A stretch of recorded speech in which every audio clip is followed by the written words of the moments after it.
Ladies and gentlemen, hello and welcome to the final day of LaNotteDegliAssi 1 million euro guaranteed. Over 140,000 euro up top. We are down to the final 33 players. We will be playing until we have one champion that will win 140k. And oh my goodness, let me tell you, we have some amazing players right here, right now.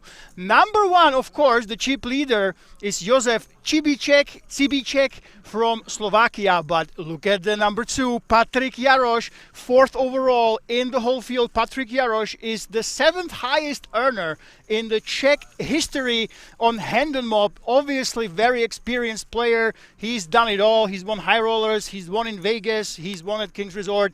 This man is very, very dangerous and very, very loose today. We saw some swagger, some attitude from him throughout the day already. Then the feature table is finished with the Swiss player Jaruski, interesting name, Alfredo Adato, the only Italian hope right here, Sergej Zglavoci. Let me tell you, Romanians, there's a big story. I will tell you in a minute about them. And the two Germans on the short stack are closing this feature table with Francis Klar and Mexerica, 11 and 8 big blinds. But I think the big story will be those Czechoslovakians up top. They are the only two remaining in the field. Only Slovakian. I believe we have two Czech players, but Patrik Jaroš, he is the man to watch out for. Dangerous man, a loose man. He is having fun already, as you will see at the start of the stream. And we have to say to everybody, hello and welcome to the chat. Fishka CZ, hello, fantastic to have you here. Antonio Berkuta19, welcome to the YouTube chat. Hopefully our amazing Twitch chat and moderators are ready, are prepared for this fantastic day. We will be here until we have that winner. And let me tell you guys, big story are the Romanians. I can't believe this. We have 33 players remaining. 33 players remaining. Can you guess in the chat? Fishka, Antonio, can anyone guess how many Romanians we have in the remaining 33 players? You wouldn't believe it. We are in the Czech Republic. We are on the German border. But this is absolutely insane. So I'll give you a minute. Try to take that guess. And we will focus, of course, on this feature table, but the likelihood is that you will see a lot more Romanians as the day goes on. By the way, Josef Cibicek, also no slouch, I believe 600k plus in hand and mob earnings. And the other guys, they don't have any massive scores, but we have some experienced players left in the field. GML says 11 Romanians, 17 Romanians. There's actually, and let me take a look at the stats. So 17 is the guess, 11 is the guess. What are the guesses here? 33 players remaining. Guys, remember, we are in the Czech Republic. This is not Romania. So let me know what you're thinking. And the total is, out of 33 players, 12 are from Romania. 36.4% of the field, 37% of the chips remaining in this tournament are in Romanian hands. Can you believe it? The second most populous country represented is Germany with just 5 players. I mean, this is unbelievable. Everybody keeps talking about the year of Romania. Yeah, sure, we always have at least one, sometimes two Romanians at the final table here, but to have 36% of them in the final 33, I mean, this is absolutely crazy. The thing is, I'll tell you a secret, guys. We actually did have an overlay, and I think the Romanians, they saw that. They went absolutely crazy. Everybody started, I hear they started firing. They were rebuying, going all in like crazy, just to build up a stack, just to make it. And obviously, when you have people that know that, hey, this is actually plus EV for me. This is a really, really, really good spot for the players.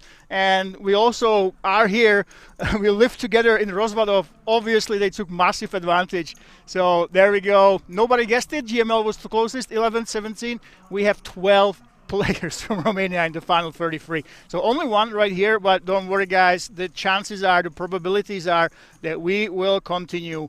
And you will continue to see them as well. By the way, I am here in person. We might get some guests as we go along. I will try to get somebody from Italy that is helping Euro-rounders to tell us all about the history of this particular tournament.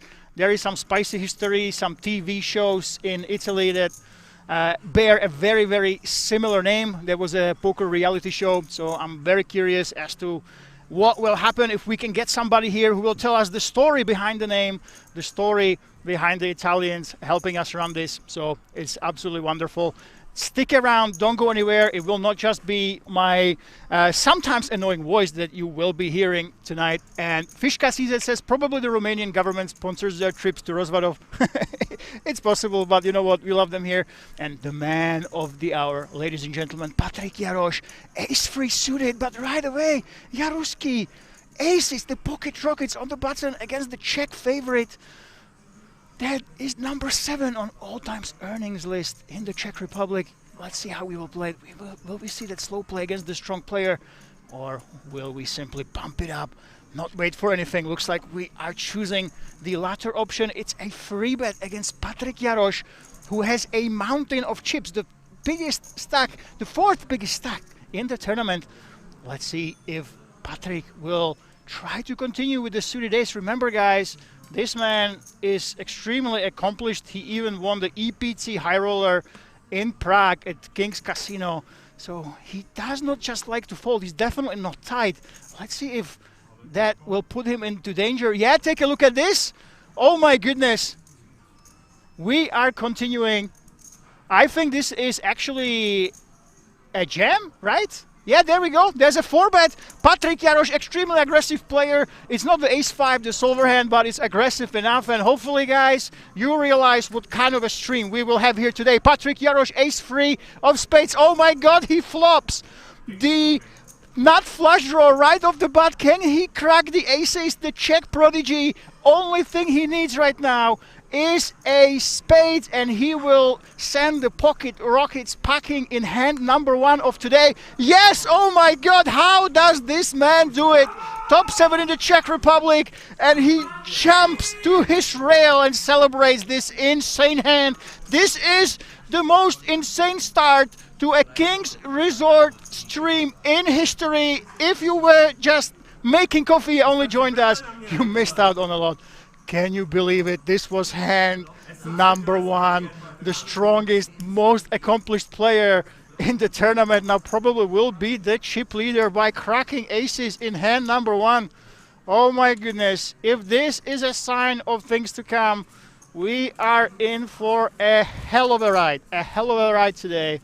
Wow. Can you believe it, guys? I think vast majority of the field would not play the ace-3 suited in such aggressive fashion. They would not go all in simply against the aces with 20 bigs. But Patrik Jaroš, listen, if he can apply aggression, he will. And this time it pays off for him by cracking the aces. Oh my goodness, guys. Let me know in the chat, what do you think about this start? Is this the craziest hand number 1 we've had at King's Resort? Let me know. I can't remember, honestly, to jump in and have aces cracked by the player we were just talking about that is the most experienced in the field. Can you believe it?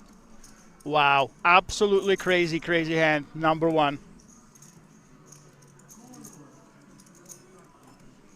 And let's see if he will continue. Patrik Jaroš, the man of the hour, is raising again with the deuces in the hijack. Can the rich get even richer here in Rozvadov? One of the many, many Romanians remaining in the field. Let's see, go. Antonio Bercuta says not possible. I think so, guys. I'm pretty sure. Like the likelihood of having a crazy hand like this in a hand number 1 is insanely small. I know we've had a lot of years here at King's Resort. There's been a ton of streams.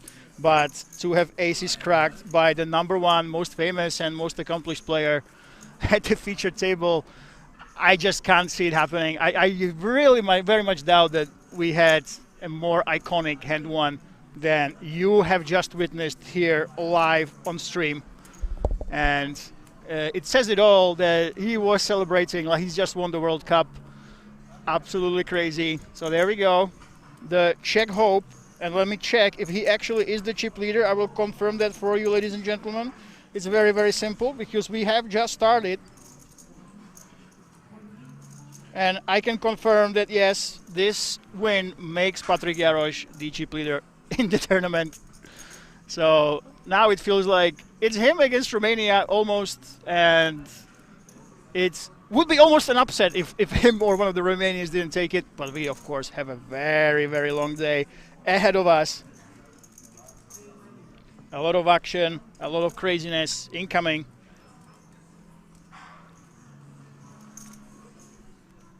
And I am pretty sure that we have just witnessed history right here at King's Resort.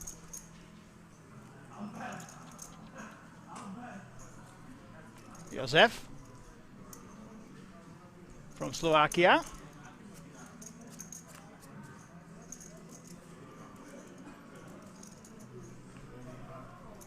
Has the force, of course. He did not let them go.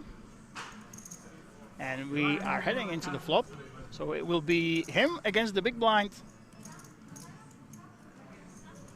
Alfredo Adato, of course. Euro-rounders.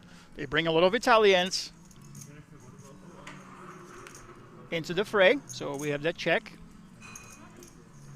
Alfredo has an absolute lock on the board. And, well, for Josef, I mean, this is interesting. When you don't decide to c-bet a hand like this one, you might be against a lot of draws. The big problem is that you kind of have to just play back a little bit on the river as well. There's a lot of draws that will continue against you. Do you really want to call and find out what happens there? Let's see what Josef decides to do.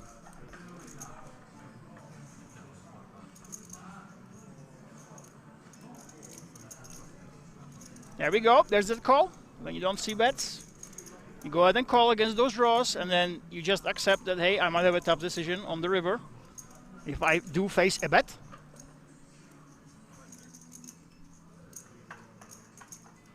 And luckily for him, Alfredo simply checks. Well, Josef, let's see. Now, interesting thing is, when you do check back on the flop, you're basically saying, hey, I have a decent amount of 8x here, and I'm very curious if he will actually decide to turn his made hand into a bluff. We do have an underpair, but hey, we really tell a very credible story of having the 8 here. Yeah, it looks like he is actually going for it. This is a really advanced play. And I think Alfredo, well, we have a pretty strong hand that we just checked here, but the bet is 450k, about half pot. And when you have only 12 big blinds left, I mean, that's a big chunk of your stack here. Will Alfredo make that call? You basically are thinking, hey, can I give my opponent enough credit for actually bluffing here? But no, Alfredo does not see through Josef, and very, very nice bet on the river. He was saying, hey, there is a potential for trip 8s on the board, and who is the best man to tell that story? And yes, he confirms, it is me. I can have a lot of those 8s potentially, so he bets on a very, very nice pickup, a super strong hand that he made fold. And this is very interesting. If you do decide to just check back, the sign of a really strong player, even if you have force, you do think about this, you know, you think about, hey, even though I have showdown value, I can simply go ahead and call, or I can check it down. Maybe sometimes I can turn that hand into a bluff, apply some pressure. That's what he decided to do. And speaking of pressure, Max Erika, my friend, I see him around a lot, around King's Resort, all in with ace, queen offsuit, and with 8 bigs. Well, Bogdan can decide. He might want to continue. He does have those big stacks behind him, though. Does want that count here. With the 8 big blinds, I think the possibility is that you might be thinking, hey, what if he's going all in with ace deuce, all the way through ace 8, that I absolutely crash, and maybe those small pairs, but he lets it go, especially because of the players behind him. We still have Patrick and others there, but Josef CB check, this is a completely different story. You have a much stronger hand. You also have a lot more chips. So here we go. And Max Erika will be at risk. Let's see if we can pick up another customer here, or if this will be it.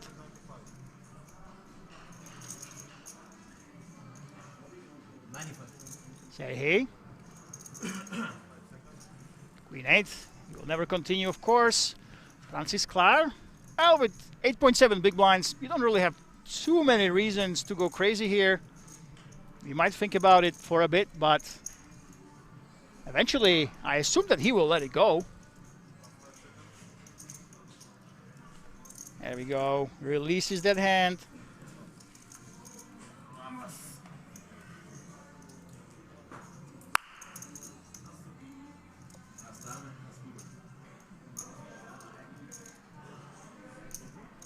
And it is the all-in number 2 in hand number 4. Max Erika against Josef. One of the guys from the Czech Republic already cracked a stronger hand. Can the Slovakian now do it? And Max Erika, of course, is a reasonably big favorite. He is hoping to hold here. And right off the bat, on the flop, we have that queen. And now we're only looking for some runners here for Josef. Oh, we have some outs here. F4 can chop the pot. Max Erika is just laughing about it. Can he dodge those chopping outs?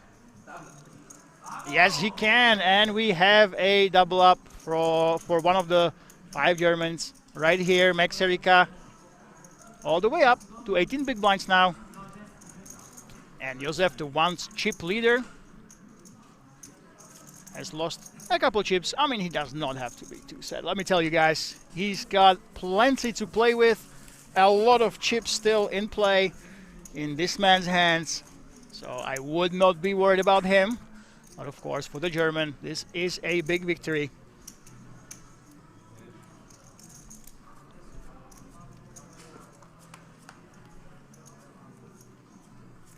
And here we go. Another hand here at King's Resort.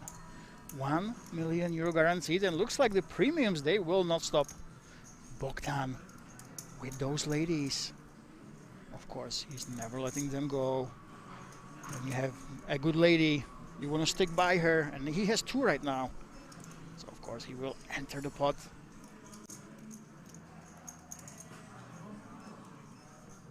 The Doyle Brunson in Josef's hands will not be played. Let's see if the ladies can get a customer. No pun intended. Francis, the 10 tray.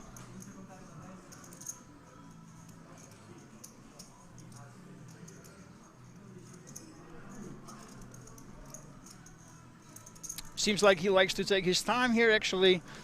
And that's one thing that Patrik Jaroš, he was actually slightly annoyed because he was at the feature table, and the only reason why he was slightly annoyed was because it can take a little bit more time. You know, players like to save face, they have to deal with the time bank, the lights of King's Resort.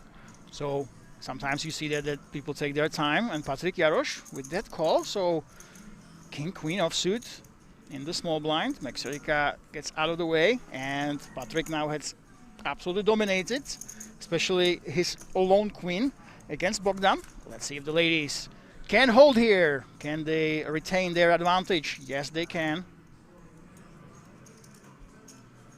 And on a dry board like this, well, your opponent possibly he could call with hands like 6-7, some of those pocket pairs. So you probably want to put in a small continuation bet.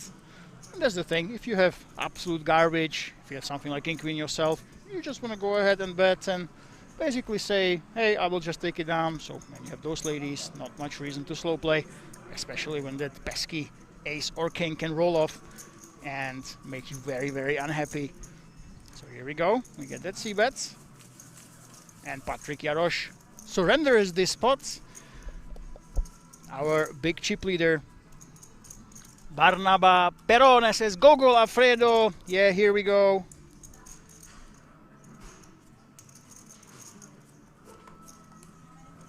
Of course, a lot of Italians have been here, guys. A lot of them have come to King's Resort, as they always do for the Euro Rounders events. But you know what? They have been very lucky. There's only 3 players remaining in the 33 strong field. They have 5% of chips in play. So they have not been doing that well during this particular tournament. But of course, overall, we love them here at King's Resort, all those Italians. And look at this. Can you believe it? One of the 12 Romanians remaining in the field goes all in with those 9s. Sergei Zglavoci. Hopefully I'm pronouncing it correctly. Can he find a customer? We know that Francis likes to take his time, even when he knows he will be folding. And there we go, Alfredo releases. Max Erika, check 7. Only one part of the hockey sticks, 1 hockey sticks and a upside down hockey stick. That's not the checks that he was looking for. It looks like Sergei will take it down.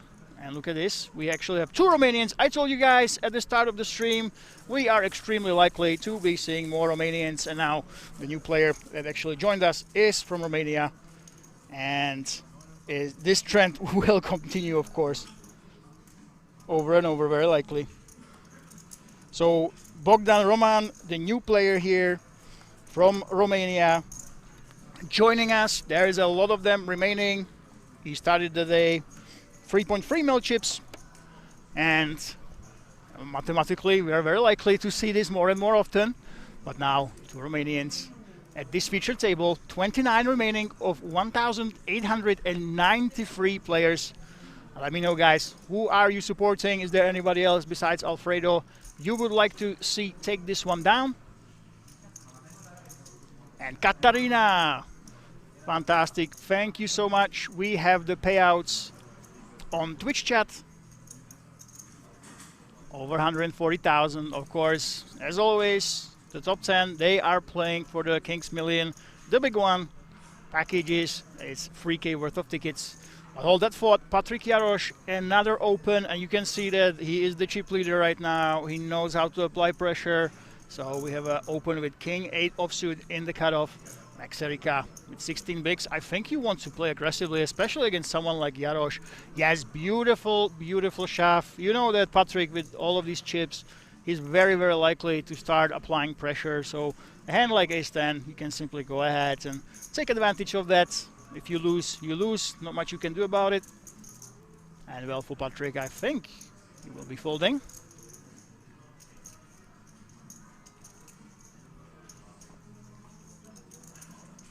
Does like to consider every single spot. This is a very telltale sign of a very, very strong player. There's no such thing as an insignificant hand. You always want to consider, hey, is there a way for me to play this hand profitably, to apply pressure? But of course, when you face aggression, it was a beautiful shove. There's not much you can do here.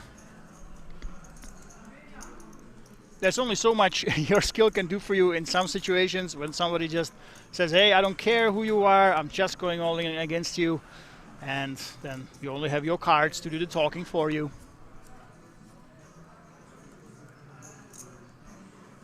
Francis Klar with the hand that brought good fortune to Patrick before. 8.7 big blinds though. He might think that, hey, my kicker might not be strong enough.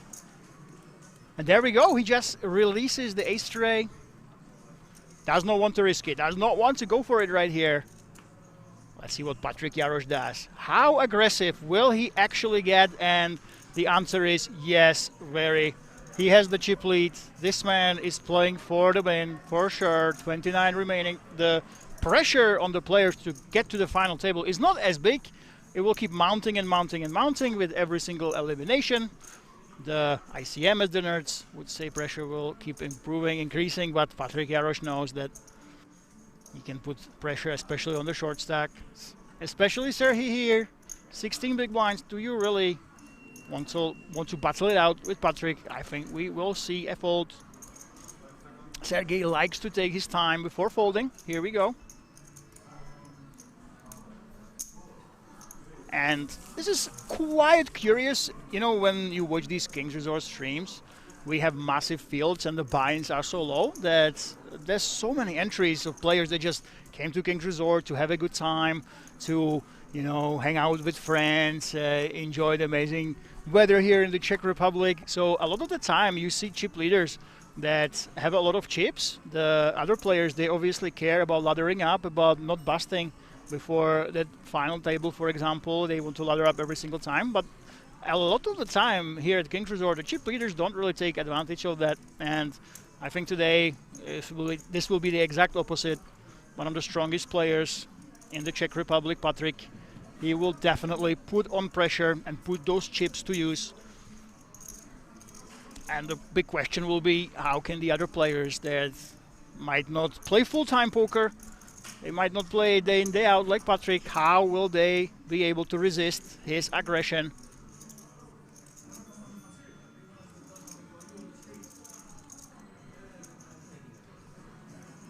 Okay, let's see go. Francis, 6.7 big blinds. He has shown us that He does not like to get out of line too much. Based on just that one fold with the ace-3 suited, I would kind of expect him to just let it go. There we go. And Patrik Jarosz continues that pressure. And a player like this is extremely dangerous. When he gets lucky, like he did against the aces, and he has a lot of chips, and now the big problem for the others is they can't just let him run them over. You know, if you let a player like Patrik just keep open raising, min raising, and you will keep folding against him, you will make it a little bit too easy for him. It's tough to just sit back and try to ladder up when someone is opening as loose as he is. So the big story of this feature table will be about all the other players, especially the shorter ones, the mid stacks. Can they go ahead and resist this man and his relentless aggression that is indeed coming? Now he open raises with Queen Jack offsuit under the gun. And Bogdan does have the option to continue here. You got 3.5 million-ish, 35 bigs, might be just enough to go ahead and call, try to hit that set. Maybe hope that you'll be in position. And Josef Cibicek now, this is a big question, guys. Is he the type of player to go ahead and put aggression against Patrik Jarosz? Does he actually want to go to war, not make it easy for the chip leader? And will he actually go ahead and squeeze, or will he simply go ahead and call here, play it safe? Looks like we give Patrik that credit for being strong and only call here. And we head to that multi-way flop. Unless somebody does go with that squeezing idea, I think Sergey just likes to take his time before folding. Ooh, Francis with those sevens. I think at 6.2 bigs, the question you have to ask yourself, do I actually have fold equity here? If I go all in, if 3 players call me, you know, I'm suddenly a reasonably big underdog, but really, there's so much dead money. Because Josef only called here, there's so much dead money that you want to shove. Oh my god, we actually see a fold here, ladies and gentlemen. The sevens, the best hand right now, just let it go. Too much respect against Patrik and the other guys. He was afraid that they were actually trapping, did not put those to use. Oh my goodness. Absolutely beautiful flop for Josef Cibicek, or Cibicek. Let's see how he will play that. Unfortunately for him, everybody else completely whiffed. Bogdan does at least have that flush draw going on with his fives. The question is, what does he want to do with it? Yep, here we go. We go for that pot control. Well, Josef, are we going to slow play here with the absolute nuts? Or will we try to get some value? I think if you are against players like Patrik, there is a potential that he can actually be checking really, really strong hand. If you are playing the quote-unquote solver, what the robots tell you, Patrik actually should be checking a lot of the strong hands that will be continuing, and he would get value out of those. But you can see that Patrik, mischievous smile, he tries to do something, but with Bogdan behind you, there's just not much you can do here. Let's see what Bogdan does. I think with the insurance in the form of the potential flush draw, you can peel one off, but we all know now that Josef actually has him crushed. And look at this. Well, very conservative play by Bogdan. Simple lets it go, and Josef scoops the pot. I think he would want it to be slightly bigger with that nut flush, but it is what it is. Jordi Kennis is asking, what the hell is this? Why did we see those sevens actually fold? Well, I'll tell you after we see this. Oh, look at this Patrik Jarosz. I think he should have more chips, actually. I'm pretty sure he has more than this. Yes, so Patrik Jarosz, we don't have that updated. Bust out. Even our overlay doesn't believe that he can actually crack aces with ace pre-suited on the very first hand here. So Patrik Jarosz should be the chip leader, Josef second. And yeah, this is the out-of-date table. So yeah, to answer you, Jordi Kennis, this is the thing. At King's Resort, the buy-ins are so low. There's so many players that come in. So even though everybody's always asking, how did he make it to the top 29? Well, the math is in the favor of the players that are not professional, right? You come here to have a great time, you just play some poker, and you happen to go really, really deep. And sometimes it means that players that don't know that, hey, I should probably be aggressive against someone like Patrick Jarosz. It just happens that they get the sevens and they just let it go there. It happens to be the best hand. That's why then it's really fascinating to watch how the pros actually navigate these fields, how they can take advantage of these guys. And Jarema B, welcome to the Twitch chat. Fantastic to have you here. And Sergey, look at this, 16 bigs with Ace King. I think this is go time. Time to put on that pressure. Using that time bank. The only question we're asking, hey, are we simply going to free bet on the small size or just rip it in here? Well, with the Ace King most of the time, you maybe don't want to see that flop.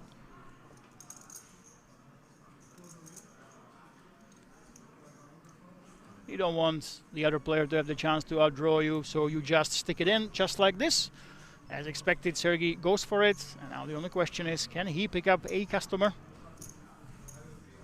1.55 million. That's still a pretty sizable amount of chips here.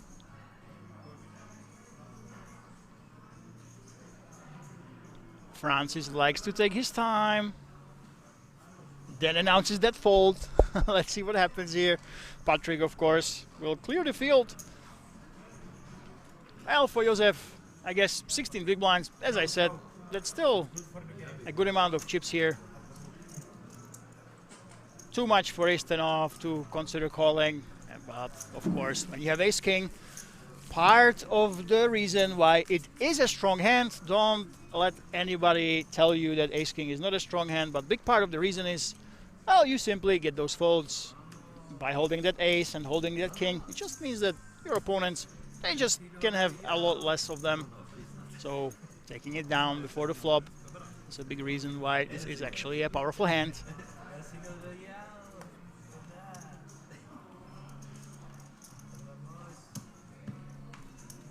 Bogdan, 7-6 of diamonds.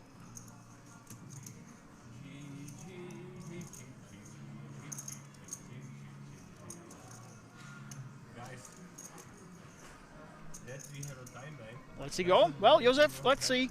I think the Czechoslovakians, the Czech and Slovak guys, they have the chips.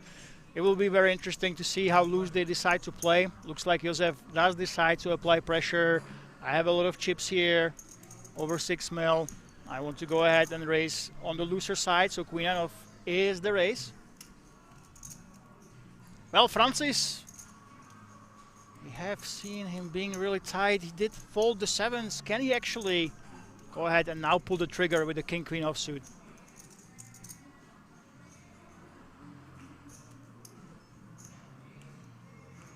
We only have 620k, 6.2 bigs.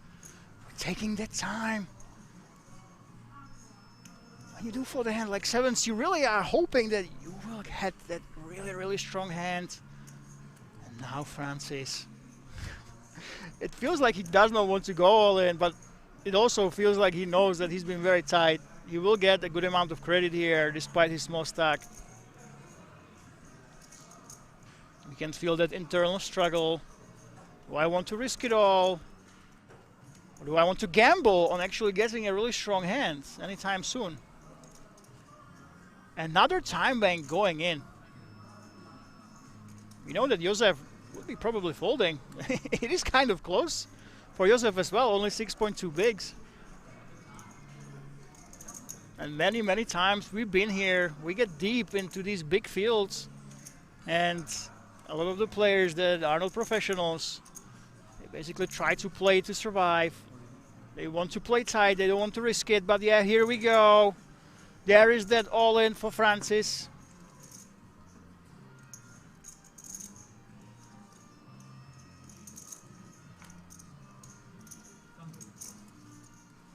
Can he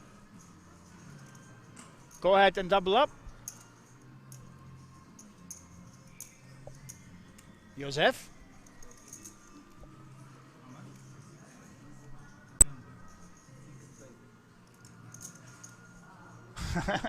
He has great odds. It looks like we're actually calling here. Yeah, there we go. The odds were just good. Too good, Josef says. He has plenty of chips to spare. And Francis, he did make that decision in the end to simply go all in. For Josef, this is one of the worst results pre-flop. We were hoping for pocket pairs, for example, something like eights, but now he's in the race and he will try to knock out Francis with that 9. Can it be on the flop? No, it cannot. So far, so good for Francis and his tight strategy. Looks like Josef is almost waving the white flag. He is counting those chips that he will lose in this hand, which in a high amount of cases he actually will. And a 9 and a 9 only can send Francis home. It is an ace, and Josef loses a couple chips. Very small loss for him, but a big step for Francis.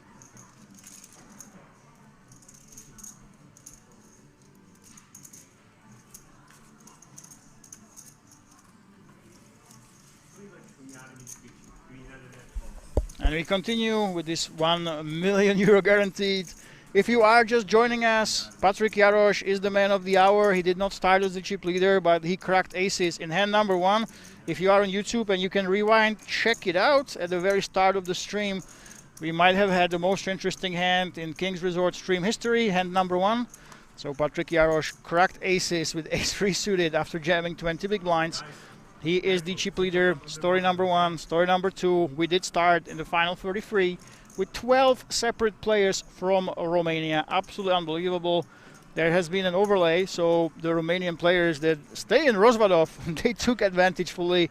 We heard that they've been going all in, left, right, and center. They really wanted their paws at the prize pool, and they have succeeded in a big way.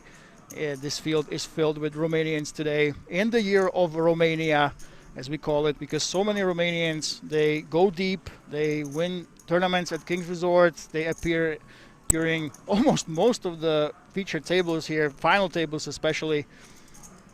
And today, if the math holds up, will be no exception. Josef with that Queen 10. Look at this, Alfredo, 9 bigs freeze. He did not think about it at all. He knows that Josef and Patrik are both aggressive. There will be a lot of weak hands there.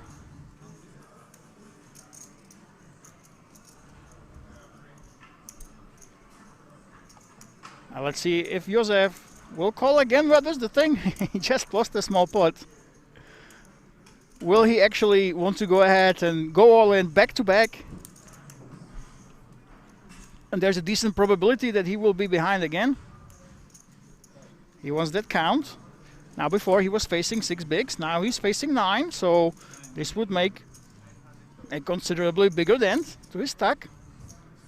Here we go. Josef is undeterred. He does not care. He just lost. Remember, guys, in poker, it's this hand and this hand only. Play it to the best of your ability. And he decided, I do have those odds to call. I don't care that I just lost against the short stack. And we have another race. And you see that Josef actually is the favorite. But for intents and purposes, this is a flip. Can the Queen or 10 hit? Oh my goodness, it is a set for Alfredo right there on the flop. Of course, we play LaNotteDegliAssi. We want the Italians to do well. Queen on the turn will not change anything. And Josef loses back-to-back to the shorties. And Alfredo Adato from Italy, one of the last few remaining Italian heroes. There have been a lot that entered the tournament. He still holds that Italian flag up high. And he doubles through Josef, who did start the day as a chip leader, but now has to bow to the man on your right. You can see Patrik Jaroš with that insane mountain of chips, who is the big chip leader after that insane suck out on hand number 1.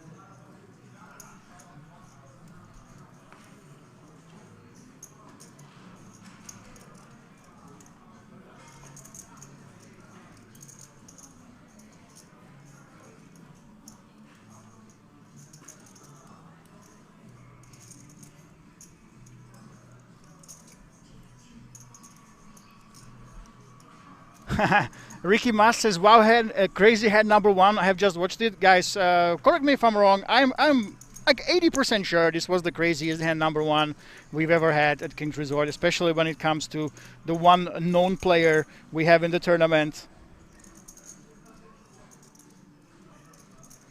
Yeah, so if you are on YouTube, guys, go ahead and rewind. You will be amazed, believe it or not, but the hand number one might be the hand of the tournament.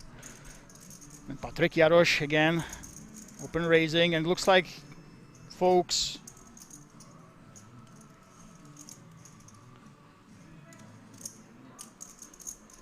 will be tight against him.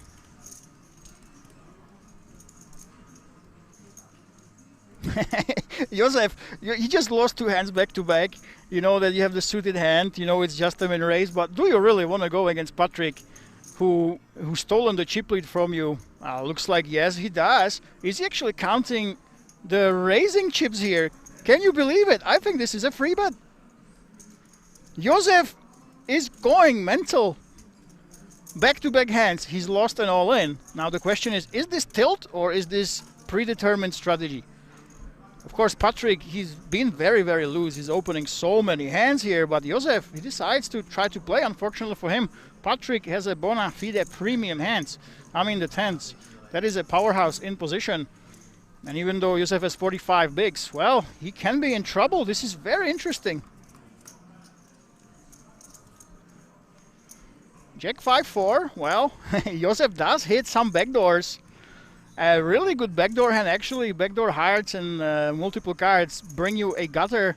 Well, I think we will see a c-bet here. And let's see what Patrik is made of. Can he resist, even with that overcard here on the flop? The Battle of Czechoslovakia. Of course, if you guys don't know, Czech Republic and Slovakia used to be one country until 1992. And now the question is, which country will do better here in this big free bet pot? Josef, what is the sizing? 1.9 million in the pot, no, in the chat. 650k is the bet. Well, for Patrik, of course, you can be facing a lot of continuation bets that are weak hands. You probably want to see what happens on the turn here. Now the big question is, can we hit that hard on the turn or that 6? That would make Josef continue here. Well, it's a 10, which would mean that Josef will have to go with an absolutely stone-cold bluff, and Patrik hits a set on the turn. You see the lock on the hand is there, and the thing is, when you are in Josef's shoes, I mean, you are free-betting hands like Ace-Queen and Ace-King and King-Queen that are arguably much better bluffs here than the 7 deuce. So yeah, it doesn't really make too much sense to go nuts with a hand like this. And now the question is, Patrik Jaroš, he has the lock on the board. I think for the same reason it will be very tough to try to slow play this. What if my opponent is checking those hands with a gutter, for example?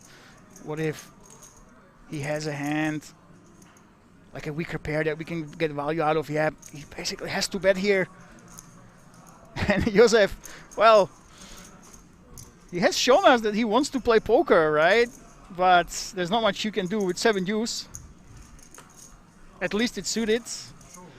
But he waves the white flag. Show. And Patrik Jaroš continues his run. Now has over 10 million chips, over 100 big blinds. This number 7 in all-time earnings measured by Hand and Mob in the Czech Republic is the sizable chip leader right now after a couple of strong hits and a lot of aggressive raises pre-flop. And really, it will be battle of these guys against Patrik. So far, Patrik is showing us why he is one of the best players in the Czech Republic. Ricky Mast is saying, I was at King's Resort just these days coming from Italy. Unfortunately, they eliminated me from tournament and you already went back home. Yeah, it's just 7, is it just 7 hours by car? It's pretty cool. You know, if you fly, you have to go to the airport, you have to, if you have check-in bags like me, you have to check in, you have to wait for everything. So that's pretty cool that you can just drive for 7 hours and already be home. That's why we see a lot of Italians here at King's Resort.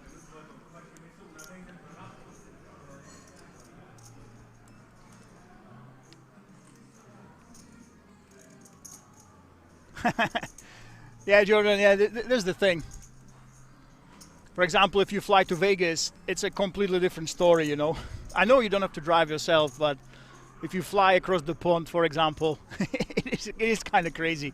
And I think if you have a 2-hour flight, it will take you roughly about the same time. Jordan says, if I drive 5 minutes, I'm already raging. Understandable. And take a look at this guy. Josef, he just never stops. Josef just keeps going and going and going. He entered, I think this is the 4th hand in a row that he actually entered. He lost 3. Can he finally get one?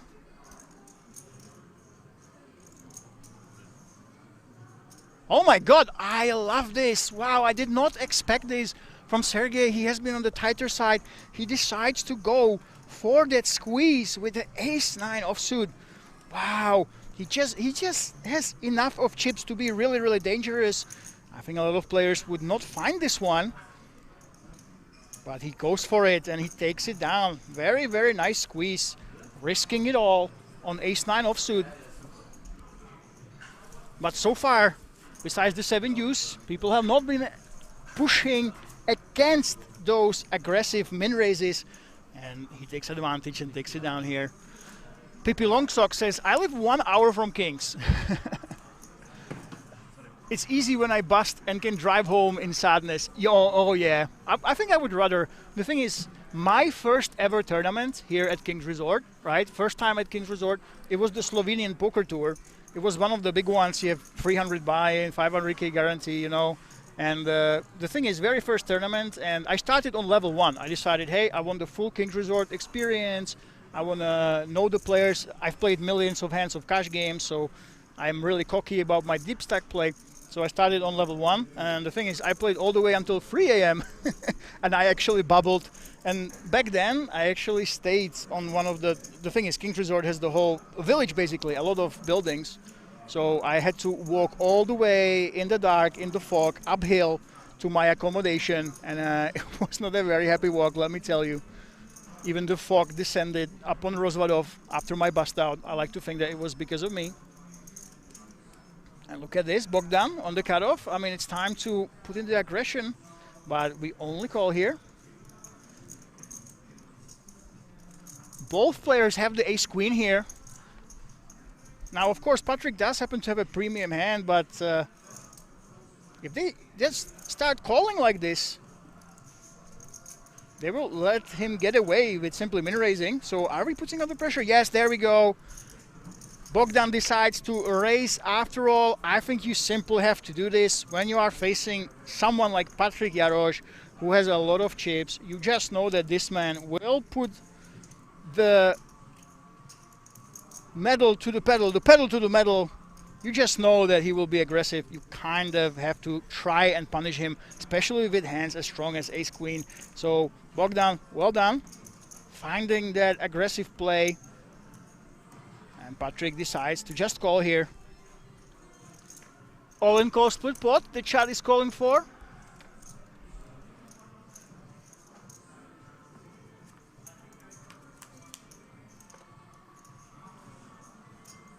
Now, this will be very interesting. Both of these players have a top pair good kicker. Of course, Patrick has the insurance in the backdoor diamond draw here. But let's see if the money will go in the middle. Or if one of these guys decides to slow play.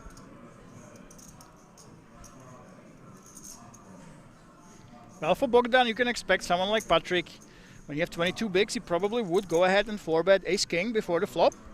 So really, mostly you're afraid of ace-check. Potential ace-4 suited, but there's only 2 combinations of those. So I think Bogdan should be very confident in his hand right now. Unless the diamonds roll off on the turn.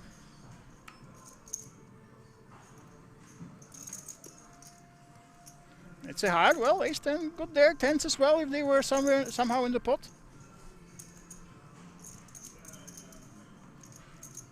Let's see how these guys will play it.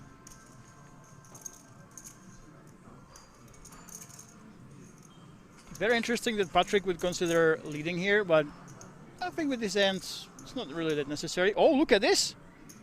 Are we going to see a block bet here? 2.1 mil in the pot.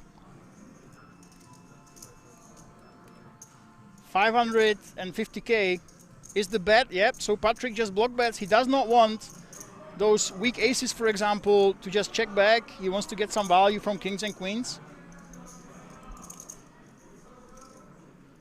So we see a bet from him. And this is very interesting for Bogdan. If we play it in a straightforward manner, we'd simply call here. There we go. There's that call. And let's see what develops on the river. Will we see Patrick fire another block bet here?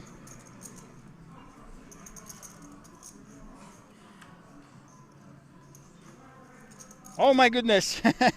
Both of these players now will be very excited, but of course me and you guys in the chat, you know that they both have the same hand now. They both have the nuts, and now it will be a lesson in acting. Bogdan only has 1.29 million. I think for Patrick, well, you let the turn, you block bet the turn here, you suddenly got there. I mean, Bogdan can have those kings we talked about.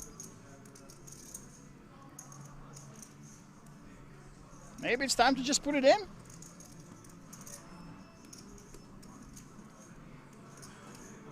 Patrick is weighing his options. Of course, big drama for these players. Both of them are asking themselves, how can I get the most money in the middle? But of course we know, this is just a split pot. Some of you actually called it. It's not that shocking, of course. You were expecting the all-in before the flop. We are expecting it now on the river. And one thing that's interesting, if you see a situation like this, of course we see that it's a split, but you can learn from Patrick, learn about the bet sizing that you should be using here.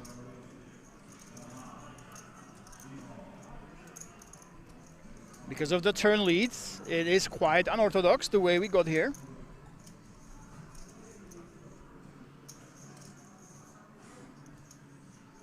Now, looks like it's a small bet. Patrick actually decides, hey, I am going to target those one pair hands and only bet 1 million, leaving 290k. Well, it's not that much to leave behind. Bogdan, there's that all in, and both of these players will see that it's a beautiful split here. Patrick was trying to leave a couple of chips behind just to maybe entice Bogdan. Hey, if I have one pair hand, maybe I should be calling here, but no. Both have the same hand, and here we go.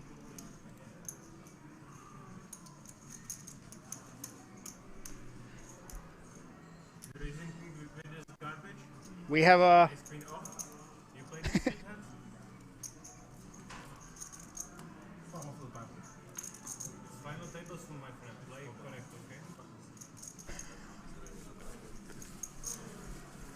And I think Patrick Jarosz was just channeling his inner Martin Cabrahel. Listen, he's from the Czech Republic. We all have this kind of a trolley gene in us. He was asking his opponent, what are you doing? Raising with these garbage hands like ace-queen, you know? What is this, the final table? Of course, he was joking, but you will see this from Patrick. He does have that edge to him, similar to Cabrahel. Of course not. Calling the player that played the same hand as him, a crazy psychopath. I don't have fucking ace king.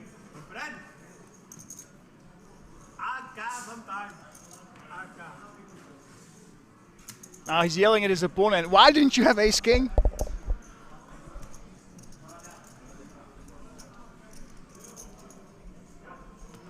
Good dealer. Yeah, there we go. Nice and fast, no mistakes so far. And Patrick Jarosz show, I think it continues. We are in for a hell of a ride, ladies and gents. I know Martin Cabrahel, he's a regular here at Kings, he's in Vegas. But in his absence, Patrick Jarosz is taking up the mantle. of the resident Czech troll and the strong player.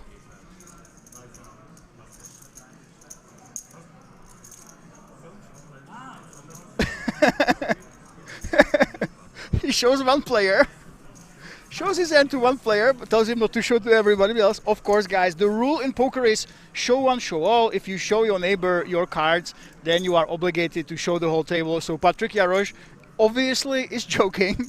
You can't just show your two cards to your neighbor. Casino. What do you say, baby? What do you say?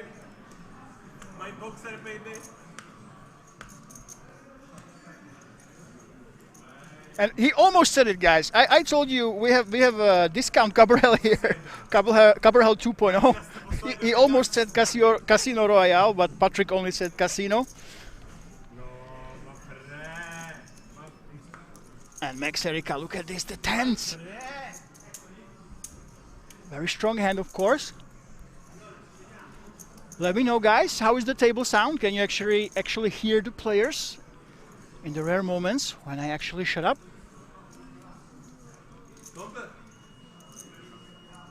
Sergey, ace queen offsuit. Very strong hand on the cutoff. We have seen some players just call here though. Against 16 bigs remaining in Max Erika stack, you definitely have the option to apply pressure here though.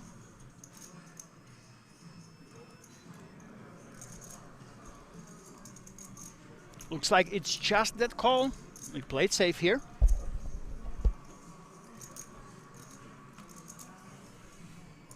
Patrick Jarosz lets it go. And we have ourselves a flip between two premium hands on the flop, ladies and gentlemen. Max Erika against Sergey. And Sergey is the man who gets lucky. Outflops the tens here. Only 19% for Max Erika to improve. It's not just two outs. We, of course, have the backdoor hearts that would improve our hand considerably. Two potential separate cards will give us an open-ender. I think this is one of the reasons why Max Erika decides to go for that bet. Well, now, Sergey, question is 14 bigs. Are we going to simply slow play, or is this the time to try to get as much money in as possible? The thing is, if you're beat here already, if your opponent has kings, for example,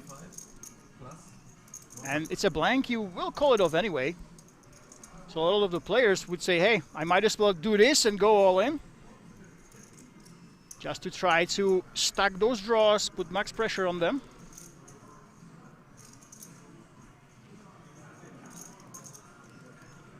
And here we go. All you can eat, max pressure, Max Erika. Well, there are two overcards.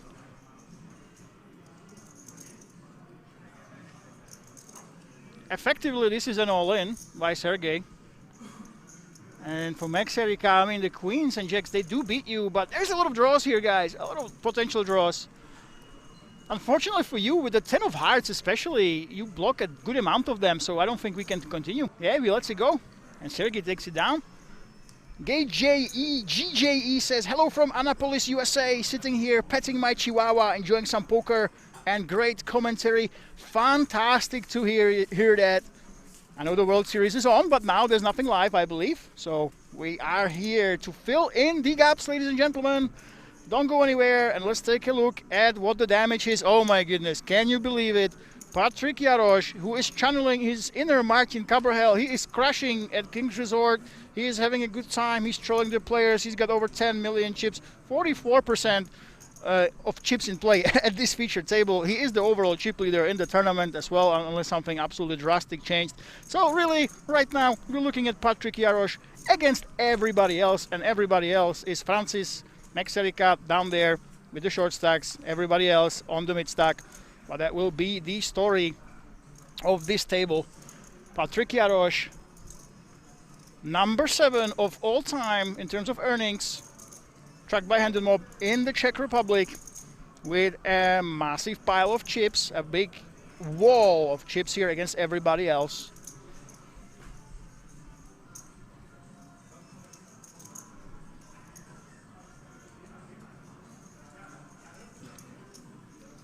Bogdan open raises. Francis. He just likes to take his time. He will be folding here. Remember, he was down to 6 bigs.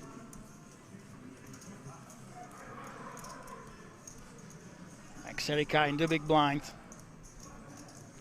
7-6 offsuit. You could consider it with the 2 bigs. The problem is you have 12 big blinds and you just want those 12, 13 big blinds when you go all in with your short stack in the future hands to apply pressure to still have that full equity. That's why Max Erika does not get out of line. I know this man personally, absolutely love him. He might not seem like it now, but he likes to get out of line as well in person. And AJ says, always love King's coverage. Hope to track that way someday. I think now we are entering the season, by the way, guys, if you don't know. Tomorrow is the festival series, then the Benelux Classics. These are the 2 more fun series. And then we have the King's 23rd birthday, King's Million 23rd birthday anniversary edition. So we have some really special fun tournaments coming up in the next 3 weeks. It will be all over the place and quite unusual for King's Resort. Next week we're coming in with the festival series that has mixed games. There's up to 8 or 9 different tournaments per day here. We're talking horses, all sorts of Badugi, Badesi, that kind of stuff being played here at King's. But hold that thought. Josef, who has been bleeding. Josef started as the overall tournament chip leader. He is down to 34 big blinds. He's been very, very aggressive and volatile, free betting 7 deuce. Finally, he gets a premium hand, and I think he deserves to have an opponent that will play back against his Cowboys and gives him some chips. What do you think, guys? Will it be Bogdan? Josef has been in a pot after pot after pot after pot. He lost almost all of them and bled all those chips. Now here we go. He is getting action from Bogdan. And you are against a player like Josef. He's very dangerous with actually strong hands because we know that he likes to play with all sorts of trash. And now he is firmly ahead against Bogdan. He does have that top pair, but he also has the insurance in terms of backdoor hearts here. But a very, very dangerous board for Josef, I must say. There's a lot of hands in the big blind. They can call before the flop that actually beat you. All those 9-8s, 10-8s, even the offsuit variations they can call.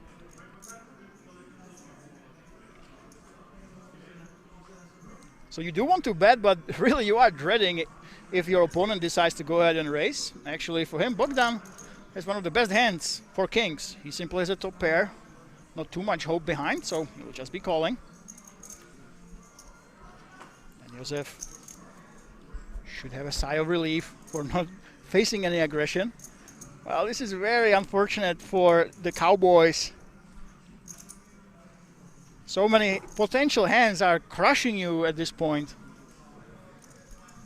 So a lot of the players, they would simply go ahead and check it down on a board like this one. Let's see if Josef will try to find a value bet. That's why I don't like to play stream. It's still something. Stand up, this, time back, no mobile, no headphones, no listening. Only gamble. Only gambling on stream. Very nice bet. Very, very nice bet by Josef. Vast majority of players will simply be checking back, but he realizes, hey, if I want some value, now's the time. Targeting those clubs, those one pair hands. Bogdan happens to have one of them. And I really, really like this bet. That's the mark of strong players. He does have over 600K in live earnings. That you do find the value bets other players wouldn't. And he simply takes it down. One nice thing also, if you bet like this, you don't allow Bogdan to have the option to bet big against you on the river and potentially get you off your hand. So you deny the bluffing potential as well. Very, very nice bet right here. Pippi Long Socks says, the rooms at the hotel are amazing. Satellite Hotel is average, but the 600-meter walk. Yeah, that's the thing, guys. At King's Resort, you pretty much can buy into any range of hotel. All of them are cheap, relatively. But obviously the best one is the 5-star. You literally are about 50 meters away from the table. You can simply jump in. Obviously, most of you are professionals, so you would jump into the stream table. You walk for 20 seconds, and you jump into your final table seat. But King's Resort is an actual resort. I think we have about 5 or 6 properties spread all around Rozvadov, and one of them, if you want to save some money, still has decent quality. Nice showers, by the way, but yeah, you go uphill. It is a walk about 700 meters. But yeah, I must say, when you do bubble a tournament, you do prefer to be here at King's Resort. You want to be inside the 5-star. You don't want to walk uphill, sad, having to think about, you know, what happened and why you bubbled.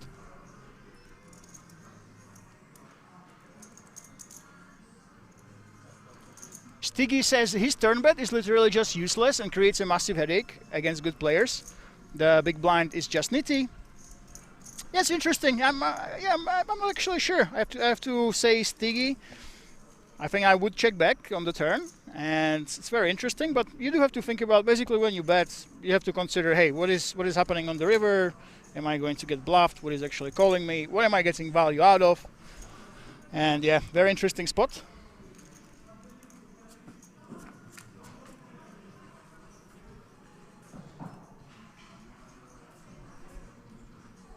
And here we go, 7-3 against 9-5. And that's very interesting, especially at King's Resort. When you play here, you will see a lot of the professionals. And Josef is a very experienced player. Don't get me wrong. Josef knows what he's doing. He's aggressive, of course. We have seen that he likes to get out of line, free betting 7 deuce against the cheap leader and the man that is top 7 in the Czech Republic, right? So we know that Josef likes to mix it up a little bit. But it's very, very interesting if you look at all those charts and the game theory optimal, how the robots play. That's one thing, but you can almost never expect, even most of the players, they will play nothing like that. And it's fascinating to see how the strong players adapt against others. So if you think that your opponent will never bluff raise you, they will never turn a hand into a bluff, then yeah, you can bet. And Josef has been doing that. And now look at this. Looks like he wants to apply more aggression. Raising with the gut shot. Look at this. Wow. Josef, he's just in every pot. He just came to play, guys. As you can see, Patrick Jarosz fighting windmills on the right of your screen in the middle, as Josef goes ahead and raises here on the floor. Well, Bogdan, what are you going to do? You have the gutter, you have the backdoors, and Josef decides to apply the pressure. The comms. Oh yeah, thank you, Re-Race Chili Dog. Welcome to the chat. Thank you for changing the commentary. Of course, I am Lemon Poker, ladies and gentlemen. Yeah, Stiggy, you have to realize, at King's Resort, almost every single time we get this deep, you have 1 or 2, max 3 professionals, right? Patrick Jarosz is a world-class player, easily top 100 in the world. But then, because the buy-in is so low, the buy-in is absolutely tiny, then you have a lot of guys who just came to have a great time, enjoy the nice Czech weather, enjoy the beautiful buffet that makes you fat here at King's Resort, you know, play a lot of the side tournaments, and they happen to go this deep. A lot of these players, they just won't be turning their hands into a bluff. They won't be raising. They won't be putting up the aggression. So you will see plays that are very, very different from what you see being played at the high rollers, and not just from the amateur players. You will see the professional players like Patrick Jarosz deviate as well as he tries to take advantage of the other players not playing quote-unquote optimally, as the robots tell them. So it's always interesting, and you see the difference between those mediocre professionals, mediocre X, that they don't change their strategy, but you obviously will see these guys, like the Czechoslovakians, they will get out of line as well. And Patrick takes down another one. 6-4 of diamonds in the hijack, and the rich get richer.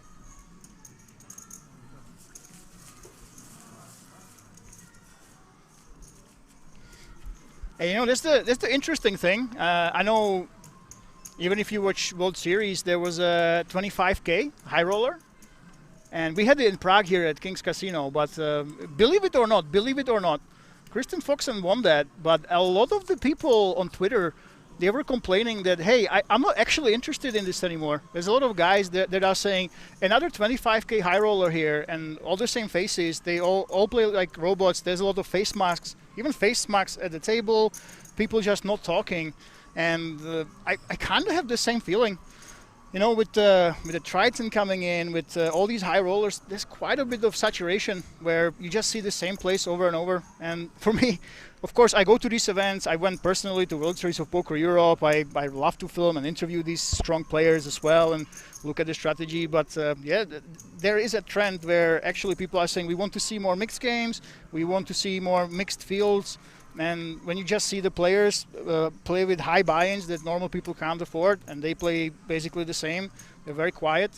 Yeah, it's a nice change of pace when you see something like the King Resort, where a lot of the guys that get this deep because of the big fields and low buy-ins, a lot of them, they are nothing but robots. You see different plays every single hand.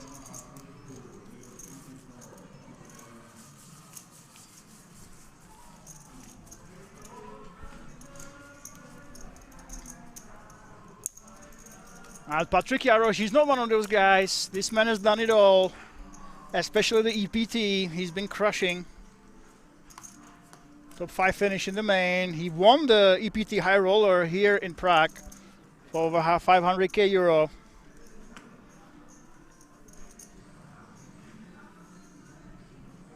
So if you want to see how a really strong player would cope with a field that has a lot of amateurs, a lot of players that just came to have a good time at Kings, now is your time to see how he actually navigates this field.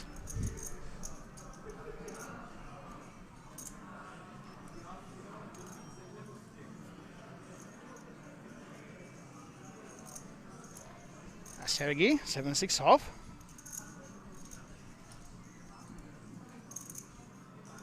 On the button, he does like to think. We've heard Patrick Jarosz, you know Patrick Jarosz, he's been actually complaining that he's at the stream table. And the only reason why he's been complaining is because, hey, the players tend to be a little bit slower. You know, you see that we have absolutely professional dealers. It's not the dealers slowing it down, right? Our dealers are so good, they instantly, I don't know how they do it. They instantly go ahead and click on the time bank, but yeah, some players like to take their time. And look at this Francis going on with 10-4. Suited, Queen 8 offsuit from Alfredo. He simply lets it go here. He could definitely consider that. But Francis taking it down.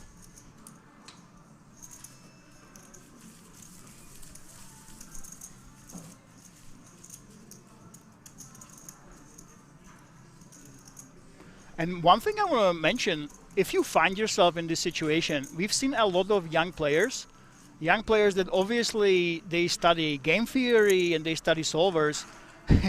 They have no idea how to deal with some of these live regulars that basically play for fun. And a lot of the times they are shocked at, for example, how aggressive some players that look like sweet old men in their 60s, how aggressive they have been. We've seen some immaculate implosions here at King's Resort from the young guys that play how the theory tells them, and then they see that an old man River has been bluffing them with overbets all night long. When they find out, they just go nuts. You just never know what will happen at King's during King's streams. And look at this, Josef. This man has been extremely aggressive. Street poker for Josef. He's been check raising with 7-3 off with those gutters, free betting 7G suited. It's always dangerous when a man like this actually wakes up with a hand. Now it's the big slick, the ace king and the hijack.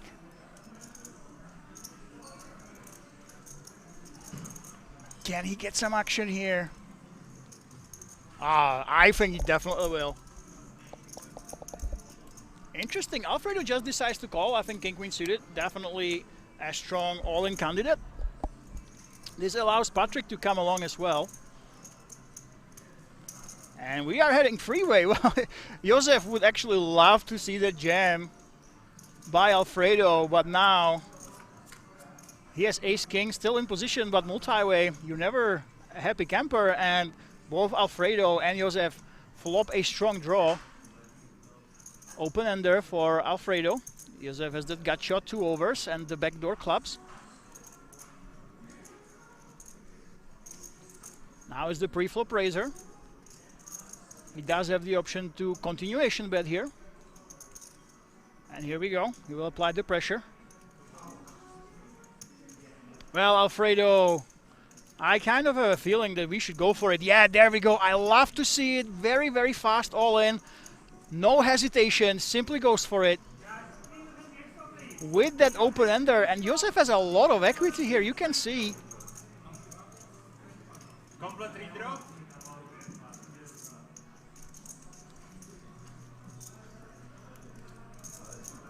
It will be tough for him. There's not that many hands that crush him. Well, Josef, we know that he likes to be loose. He did start as the chip leader. Now he's down to 4 mil. The thing is, hands like 8-9, you're absolutely crushing. All the flush draws you're crushing. King Queen, you're doing well against. But not crushing, well, you're well ahead, just like you are right now. The question you have to ask yourself, does Alfredo have enough of those draws for you to have a call here?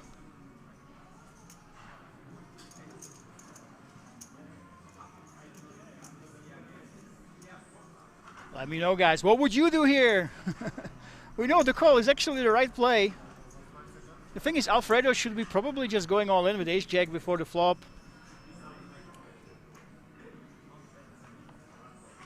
With kings and queens, of course. If he does have a set, maybe he would slow play some of the time. And Josef is trying to think in his head, hey, do I have the odds to call? Does he have enough draws? Do I have enough equity against that possible range of draws and one pair hands here? Do I want to call here? The king of clubs actually adds a little bit of equity for Josef, but it also means that my opponent can't have those draws that have a king of clubs in them. Very close spot. And by the way, there will be a redraw after this hand.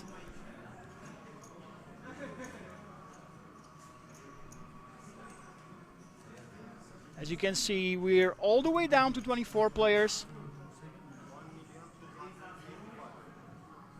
He wants to know the exact amount. He's doing the math in his head.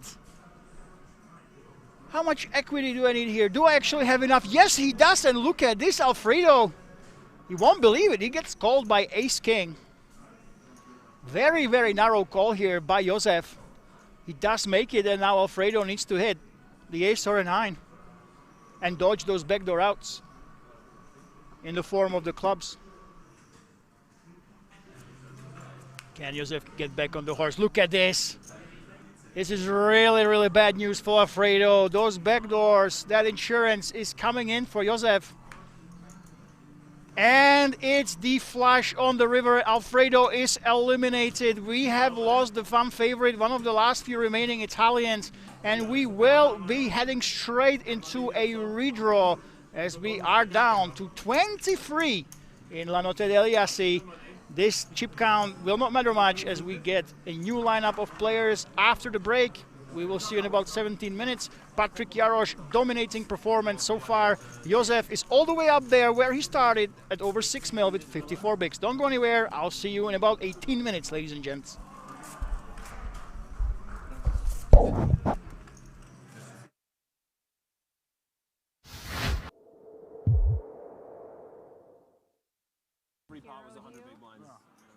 One day, Jesse, one day. Hopefully one day soon. That thing is beautiful. That is really absolutely gorgeous. That was sick. So, done a little bit of research, didn't make it hard. Apparently, Nicholas Astet, Lena, opened from the button.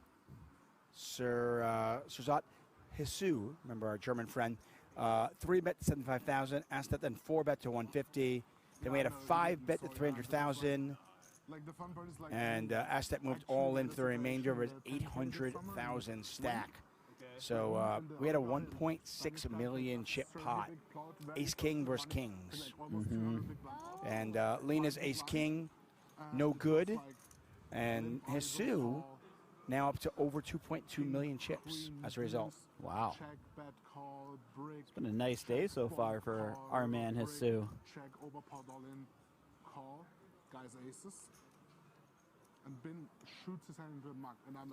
This is a very interesting flop right here. Well, you got a pair and a gut shot versus a open-ended straight draw. Like, I was gonna guess ace like, two. Yeah, But, no, it's ace six, and then like Ben is like, no, that's not my cards. That's not my cards. I mean, like They were his cards. I didn't like run around too much on it. Just like I know maybe he was like embarrassed, whatever, like huge pot. And then, like also I know he usually doesn't muck. There's like, a specific selection of hands that are actually happy to continue on a insisted board to like the floor 7-5, to give 3, him a 2-tone. penalty for it. I was like, bro, let it go. And it's somewhat rare. Like almost. yeah, I mean, if you think he's like, It's somewhat rare that you see both of those types of hands at the same Yeah, time, yeah. because the cards tend to interact, so they block each other. And we have one of those situations where both players have hands to think that that's what happened. I know. towards the higher end of their range on this board. Because like that 25K. Yeah, more often than not, when one player is 8-6, the other player is 7-6, the flop comes out ace jack 4. Or on 7-5-3, one player is 8-6, the other player has queen jack offsuit. Right. Something along those lines. So These these are the kind of spots I find really fun to watch. I'm intrigued to see how Bedell plays this. He's checked. Wait to see the queen. Divorce bets 120 into 148. This feels like too much hand to fold at this point. There are so many potential bluffs. Dvorak's stuff like ace-6 suited, king-6 suited, 8-9 is a double gutter, 9-10, 8-10 suited are all gut shots, and 2 overs to a 7. Oh, wow, look at this river card. Yeah, this is just ridiculous. It's absolutely gross for Bedell because he sits there on the turn, maybe concerned that he was behind. He's probably in his head thinking, okay, give me a 4, give me a 4, give me a 4. He hits the 4 that's not a spade, by the way. The non-spade 4, and Divorce rivers the absolute stone-cold nuts. I mean, when you Divorce talk only about has coolers, 413 behind.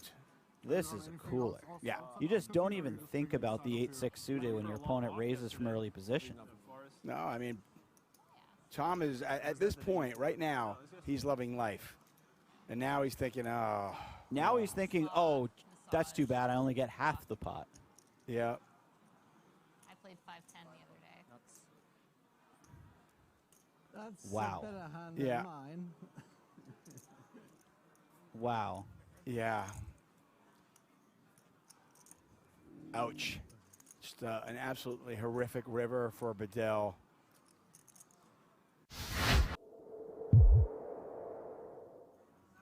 I final table. And then I played one more and then never played again. I win one time Sunday Milan. You win? I have never won Sunday Million. Yeah. No, I have a third. I win then, but the buy is 215. Before, 2-4. I think, 2017 or 18? Before, 6-7 years ago. It was like 200K or what? 165 with deal. Okay. 3-way with deal, yeah. Says Rod Hissu, the German poker player. In recent years, he is mostly focused on high-stakes, high-roller tournaments. It's a fairly good thing to focus on. Did Mustafov just say he played the Sunday Million once and won it for 200,000? That's what you did, man. That's certainly something to do. Play it once, you win it. Yeah. I mean, what's the point? Why waste time if you're not going to win, right? I mean, I've been doing it all wrong, Tuckman. you definitely I've been have. wasting a lot of time. Jesse Sylvia alongside me, the runner-up in the 2012 World Series of Poker main event. Still yet to win a bracelet. Still yet to win a bracelet. But having second in the main event means that I've got a slight one up on Nicholas in one department in poker. And only one. This is event 12. We have awarded a lot of bracelets over in Rosvedov, as you might expect. 15. Hisu coming at it with some very small sizes so far. Small 3-bet again out of position, and then quite the tiny C-bet. This is actually going to keep Nicholas in the pot. He's going to speculate with some backdoor straight draw, backdoor flush draw type of hand. Oh, Backdoor 2-pair, backdoor trips. yeah. Or front door 1 pair and pay off a couple more bets, which he wasn't looking to do. Listen, this is online legend. This is He some doesn't make classic one pair 9-8 pay run out. off. Yeah, I got you. It's going to be running nines and get paid to the max. I could see it. 65. Okay, now Hisu puts the hammer down. Nice little 60, 70% bet size. Love to see it. Unfortunately for Ostead, I should say, maybe just a little bit too much hand to fold at this point. No, you don't really float the 9 high to turn top pair and fold it. Right. And he does make the call. Pot now 228,000. Welcome to the party. Lane of 900. So running diamonds got there. I was trying to think of some hands that Hisu might be bluffing here. Yeah, diamonds are certainly in the mix there. Something like a king, queen, king, jack of diamonds. King 10 of diamonds, jack 10 of diamonds. All of these hands exist when you only have low diamonds on the board. Something that Nicholas will definitely have to consider. Yeah, that white chip is 100,000. And he is going to not take very long to pay him off. So small bet on the flop. Keep Nicholas along. And Hisu now back up to a starting stack. Lean 900, losing about 25% of his stack. Checks back the 7-7 deuce, 2-spade board. Yeah. And then the offsuit 9 comes up. What bluffs does she have there? See, that's the point I was kind of alluding to. It's difficult to find those bluffs, and this is kind of the beauty of the shot clock. Does she find them in 15, 20 seconds? I don't know. And does her opponent decipher that in 20 seconds? Yeah. I'm not saying Chrissy can't find bluffs there, but do you always give her credit for finding them very, very quickly in a somewhat unique situation? It's not a situation she's never seen before, but it's not one that she sees quite often. Hey, we're going to go old school. Oh, no, I thought we were going to go old school like ESPN, World Series of Poker coverage, and have the Jack Links beef jerky hand of the day where you had to guess what the hand was, but they ruined it for us. I was going to really put you to the test. Ooh. Oh, this is spicy. Hello. Yeah, this could get very interesting. This is the type of hand that you want to be 4-bet bluffing with. I'm not sure what your spice of choice is, but this is mine, and you get a late position open, cutoff open, a 3-bet for the small blind. Foxen picks up a legit hand. And attack is kind of, early on, was up to about 1.2 million. Lost that big hand to Lena, where it was check raised. Then led out with 5s, was raised again, and now is being 4-bet.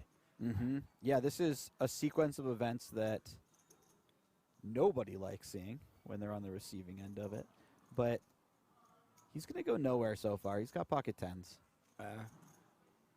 Does make the call. Almost 250,000 chips in the pot. The beauty of having a hand like pocket 10s is you rate to have the best hand a nice chunk of the time, but even if you don't, if you have the worst hand, you're probably going to win all the chips if you flop a set. Because any hand that beats you is probably putting all the chips in. What about the issue of being out of position against somebody as dangerous as Foxen? That's never fun. And this is a good example of a board where you kind of hate that situation, right?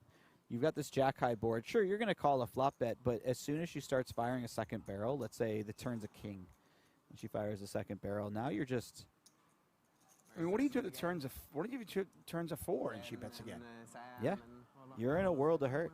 I mean, she's got aces, kings, and queens there sometimes, right? Absolutely. A lot of the time. She might not always be bluffing with ace-queen offsuit. She may have decided this time I'll run the 4-bet, next time I'll fold. We don't know. I'm really curious, 'cause to me, and we can see the cards, but to me, it feels like Attack's hand it looks and appears to be exactly what it is. Something kind of, 9s, could have been 8s, could have been 10s, somewhere in that range where, yeah, it's a good enough hand to 3-bet out of the small blinds. I'm going to call. It's also got enough hand there. I'm going to call the 4-bet, but it's not a monster. Or am I kind of simplifying it too much? No, I think you hit the nail right on the head. This is the type of hand that really shrivels up against a 4-bet. And now you're already in bluff catch mode on the turn. And so that's why I'm curious if Foxen fires again, and she does. And this is the bet that I was. This is to me a lot of fun. I feel like pre-flop, okay, somewhat standard. Flop, we knew it was going to go check, bet, call. That's always going to happen. But now is where the poker becomes exciting. What do you do with tens now? It's such a big hand. Does your opponent have the aces? Does she have kings? And if you call this, are you going to call the all-in on the river, if there is one? That is the question, right? Man, she just put in a lot of the chips that are in my stack. Nearly 50% of the chips that are in my stack. If I call this turn bet, I'm likely going to have to commit on the river. He and does that really call. Sucks. He finds a call. Oh, okay, so next level even. This is I love this. I'm such a poker nerd. So now it looks like, okay, well, nobody would bluff the river, right? Why would she ever bluff the river? Oh, and she my hits the God. king. This is such a brutal river card. The hearts get there. The The ace only- king gets there. The only thing for ATAC to consider is if she had ace king, would she have barreled the turn? She had ace queen and she barreled the turn. That's true, but ace king can beat some stuff, like ace queen. I'm not saying she doesn't barrel the turn. Right. I'm not saying you're wrong. I'm just saying, is that going through his head? Is he thinking, does ace king really bet again, or does it just try to reach showdown? Maybe it's the best hand. Oh, and she does give up. Wow. And that's unfortunate for us because I would have loved to have seen what happened if she shoved.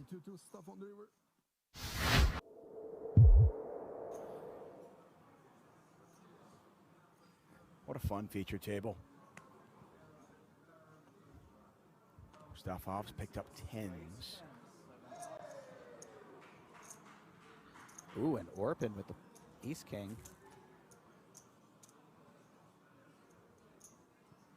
This is going to be a clash. Orpin just calls here. This is tricky. I like this.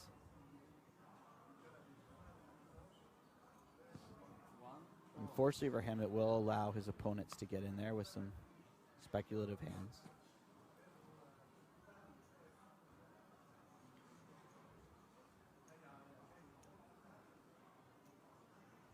Another call. Action on Foxen. Foxen, by the way, Heads up, yeah? busted twice yesterday in the 25K GG Millions to her husband. No. So I don't want to be at that dinner table. Both times? Well, I mean, she might have busted more than that, but I'm saying she busted twice to him. Wow. Yeah. So look at this flop here. Hisu with top and bottom. Orpin with top pair, top kicker. This was a raise, no 3-bet, and we see it 5 ways. I can't imagine we aren't going to see some level of fireworks here. Mustafov coming in with the bet. I did not think he would be the man to kick it off. But here we are.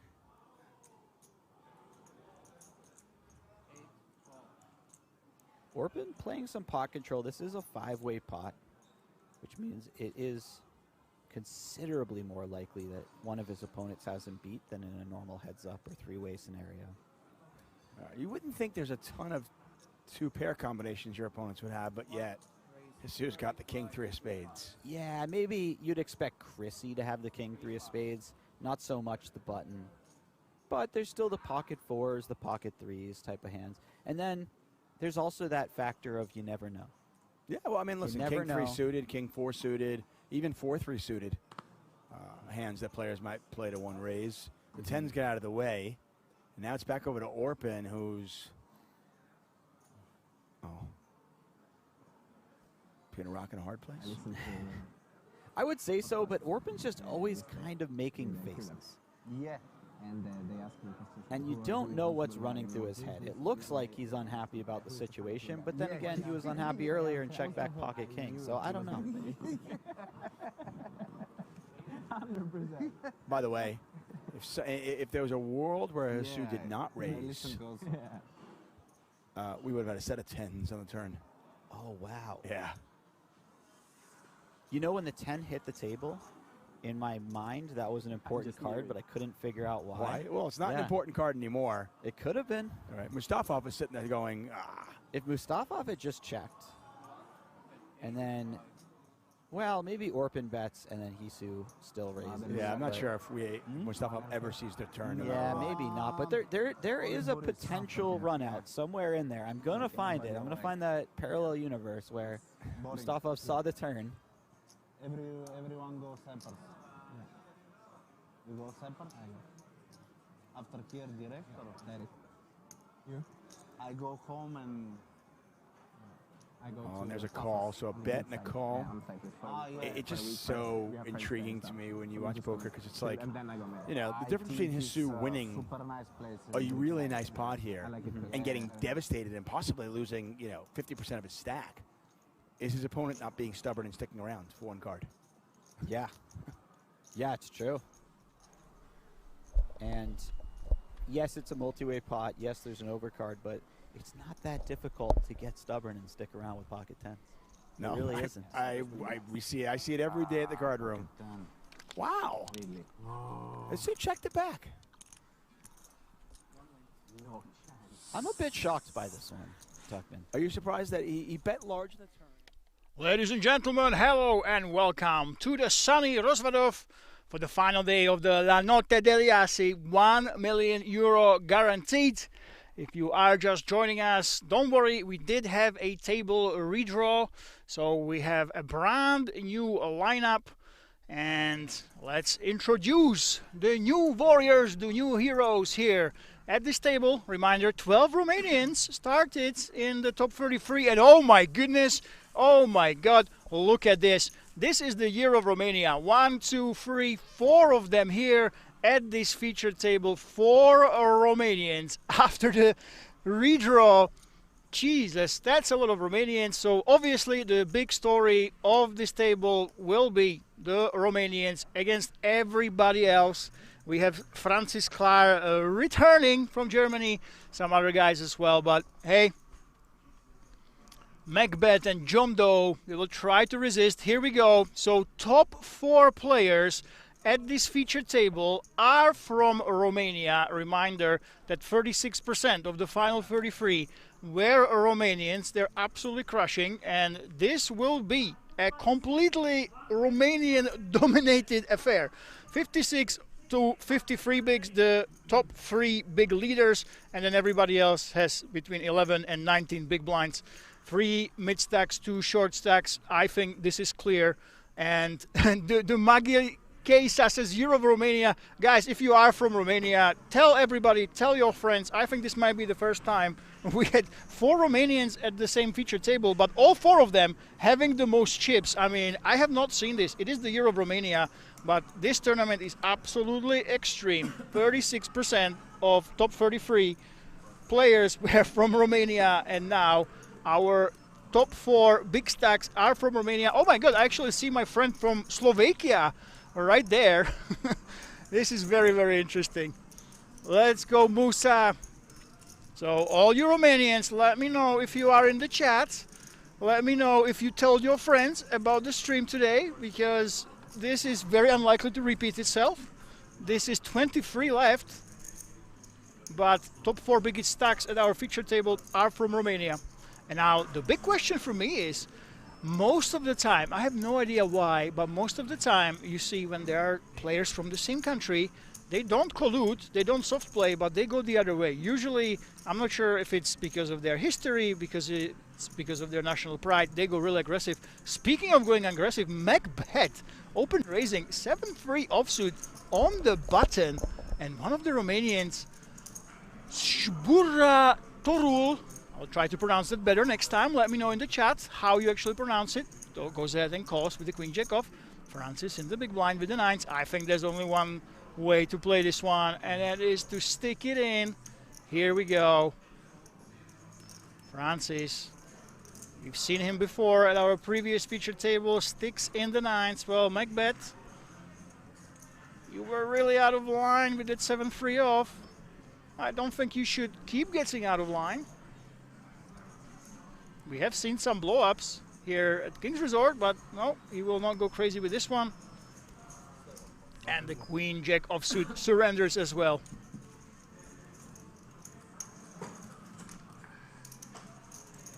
Oh, I see. I missed the F. So in the Twitch chat, let's F go, Musa. I believe you meant to say, let's fortunately go forwards, right? That's what the F stands for there. Definitely not something that is inappropriate, even though we are 18 plus here.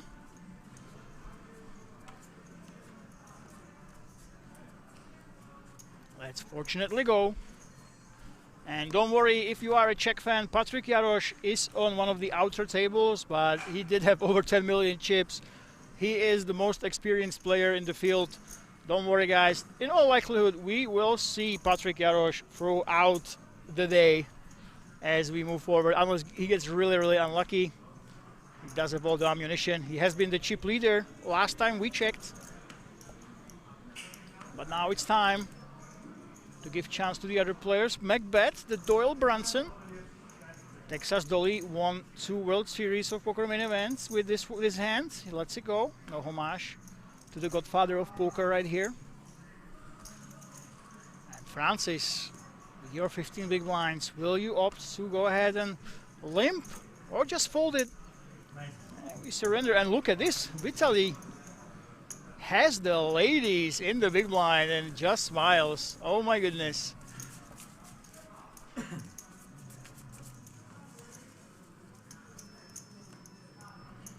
And if you guys don't know the story of the Romanians, recently King's Resort has rolled up a new reward scheme. So if you play, you can level up your status and you can get discounts for the hotel. I think that's even 20% at just the blue level.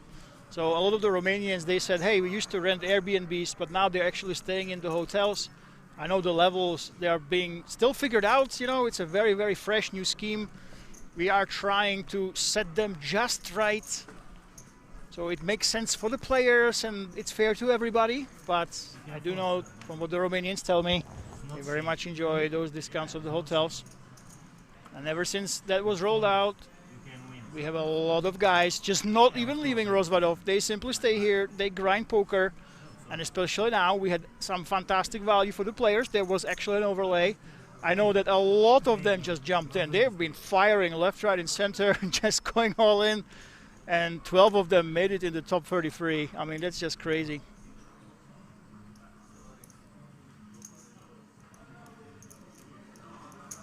Buratorul goes ahead and open raises. Well, Francis, what are you going to do with the ace-10 off?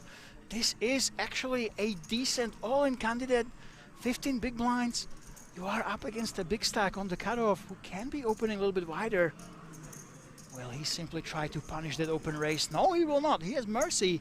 Just simply folds the ace-10 off. Of course, with every elimination, we are getting closer and closer to that final table, to those big pay jumps. So as we keep losing players, a lot of the mid stacks, they will start getting very tight, hoping that the other players will flinch. They will knock themselves out of the tournament against the big stacks. And here we go. This is the big question. We have 4 big Romanian stacks here, and I want to see, will these players play normal poker? Will they play more aggressively against each other? Because there's national pride, of course. You want to be the best Romanian at the table and in the tournament. And you want to play aggressive. Maybe that's history. Or will they simply play tighter? Because, hey, we're from the same country. There's no need for Romanian on Romanian violence. I am really, really curious about what we're about to witness here, because both of these players have a really strong hand. Not, actually, that's ace-4. I almost read it as aces. Never mind, guys. I did the typical mistake that happens from time to time when you see the ace-ace. And you think that the ace-4 is actually it. No, we have that fold. And Musa didn't choose aggression with the ace-4 here. I'll let it go. Payout, Paul is asking. You do have to actually type it. Hopefully we have it set on YouTube as well as on Twitch.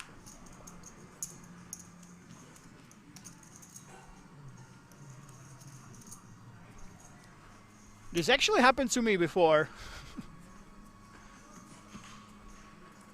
You know the ace-4 and the aces? I think it's a pretty common meme. Because that's the thing, when you have aces, you don't want to stare at them for too long, right? So when you check your whole cards, you look at the ace, you look at the 4, and it kind of does look like an ace as well. And many a mistake has been made at the poker tables thinking the ace-4 is actually the pocket rockets. And I have fallen a victim to that. Luckily, I am just the commentator, I'm not at the tables.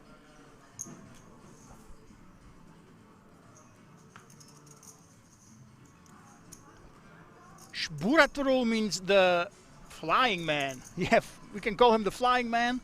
Francis on the cutoff with the 9-8 off. He will let that go. Vitaly. It's a powerhouse on the button.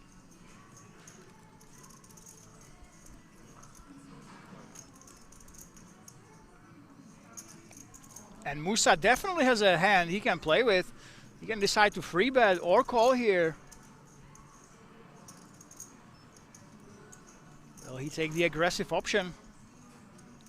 Or will he simply fold? He doesn't want to be against the fellow countryman. 50 big blinds deep, yep, he simply lets it go here.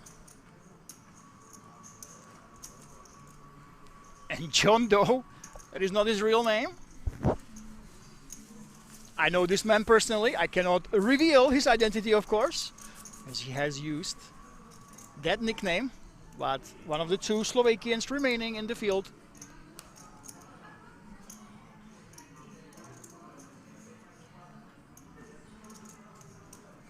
And the big question is, of course, we have all these Romanians in the field. This is not even it. 36% of the field on the final day were from Romania. But the one man that we are expecting to see, if not on the final table at our future featured tables, is Patrik Jarosz, who was the big chip leader before we had the reshuffle of our players. Macbeth started off open raising 7-3 offsuit. Now he folds the suit in hand. And look at this, Francis. American Airlines, the pocket rockets, the aces on the hijack. Will he simply raise small? Yes, there we go. A small raise from Francis. Min raise it is. Ah, very interesting. Vitaly simply lets it go with the ace-8, but Musa is not going anywhere with the king-queen suited. He definitely has the option to put in that free bet. He could also be calling, but you open yourself to squeezes behind you if you just call here. Let's see what he does. It is just that call. Inviting the blinds to maybe come along. John Doe sizing down his opponents, didn't see anything out of the ordinary. And Bogdan with the 6-9. Some people call this the best position. I have no idea why, but will he actually come along? No. I do think he had the option of seeing the flop here, but we are up against Francis and Musa. Aces against king-queen suited, 2 premium hands. Of course, the pocket rockets. They have the best of it right now. Let's see if it stays that way on the flop. Yes, it does. But this is a scary, scary flop for aces. Oh my goodness. So many hands that are absolutely crushing you. And the question is, Musa on the button should be very much aware that even though he has absolutely nothing, now when he does call before the flop, his opponent will be afraid of a lot of his strong holdings. Yes, here we go. He's loading up the gun. 780 in the middle. And we are choosing the aggressive line. Well, for Francis. Oh my god, he actually moves in. Look at this. Yes, I love it. He was not scared. The thing is, yes, your opponent has a lot of equity with his range. There's a lot of hands that absolutely crush you, but there's also a lot of draws and pair plus draws you can get value out of. I actually really like this play. Well done, Francis. The check shove, a really expert play. And take a look at this. So top 3 stacks. Bogdan is slightly below. Bogdan dropped down below Francis and Yevgen. But top 3 Romanians. We have Bogdan there in between Francis and Yevgen. And Macbeth and John Doe are down there at the bottom with John Doe, the clear short stack here with 11 big blinds. Can he make something happen with his 1.295 million? Can he double through one of these players? Stick around to find out, and find out how the Romanians will tackle this table, where literally half of them are from the same country, and they are very, very likely to know each other. And re-race Chili Dog and Bird, fantastic to have you here, guys. Our OG moderators, absolute legends on Twitch chat.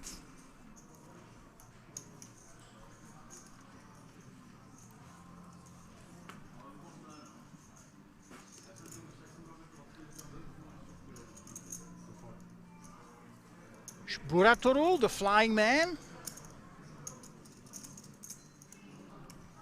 Open raising. Vitaly, the king 9 offsuit, should be folding any second. There we go. Well, Musa, what are you going to do? With your hands like ace 10, if you think your opponent is aggressive, maybe you can put in that free bet.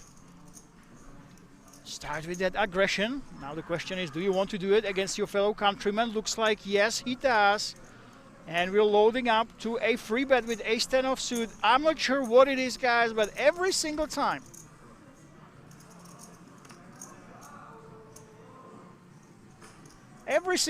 there's two players from the same country. They never collude at King's Resort. They don't even play normal. They just decide, hey, I'm going to play aggressively. I want to be the best guy from my country right here. And let's see what develops between the two Romanians. Torul, aka the Flying Man, has a really good hand he can continue with. He can 4-bet, he can call here.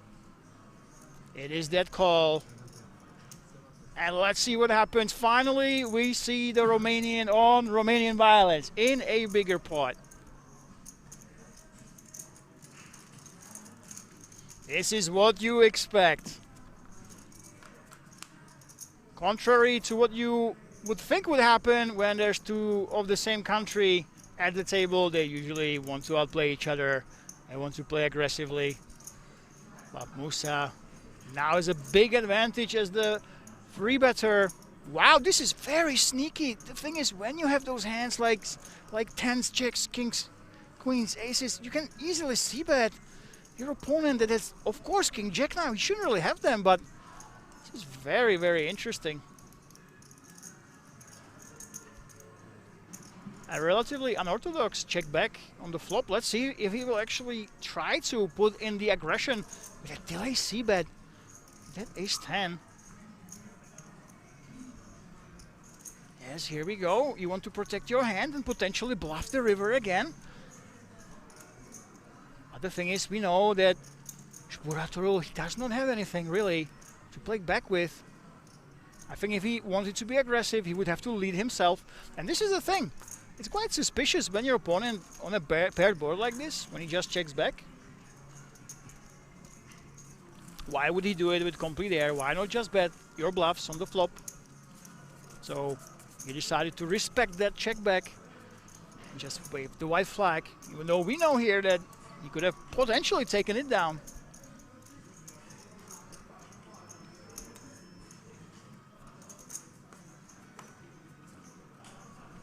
We didn't see any carnage between the Romanians, but hey, at least a free bet has occurred already.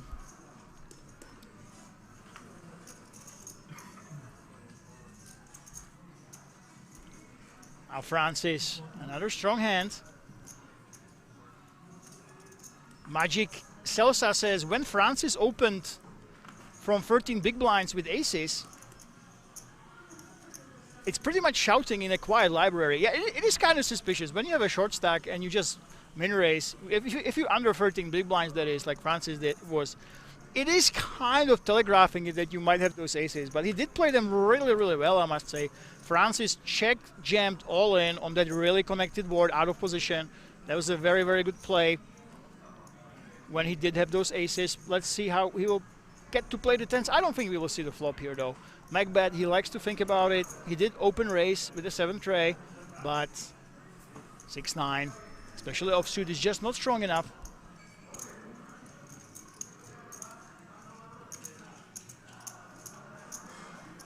And Memes of Death is saying everyone opens on 10 plus now. Yeah, it's interesting how the meta game changes.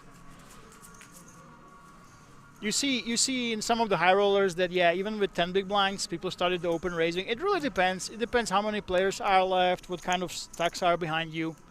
And you will see, especially when there are short stacks, somebody is shorter, you see even people on 10 or 9 big blinds even to just put in that open raise. But, you know, so far at King's Resort, when you are at 13 bigs, most of the time you just see that shove or fold strategy. So, yeah. When a player has been open raising all in when he was at 13 bigs and suddenly he min raises, it is like shouting in the library, and you have to be curious about, hey, maybe it's a stronger hand than you would expect.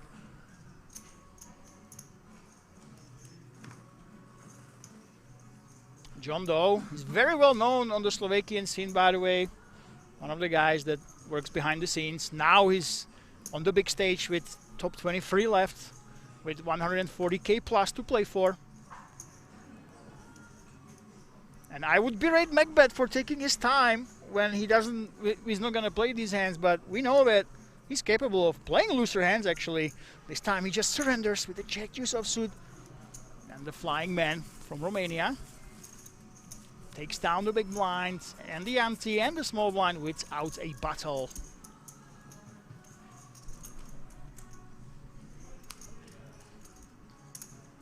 Let me know, guys. Would you like to have a co-commentator? We can actually get someone from Euro Rounders in here. We did have a promise that they will show up at some point. Question is, when do we want to play the co-commentator card? We will probably have them for half an hour to an hour. Let me know if you would like to have another voice here in the booth. Of course, I'm right here in Rozvadov. If you guys don't know how it works, the commentary booth is literally right behind these players. Just a wall and a soundproofing divides us. And the beautiful LED screens that you can see behind them. Musa, meanwhile, has the hockey sticks, the pocket jacks. Despite what everyone says, this actually is a premium hand and we are open raising. Well, Yevhen, ace-10 suited on the cutoff. This might be go time for him.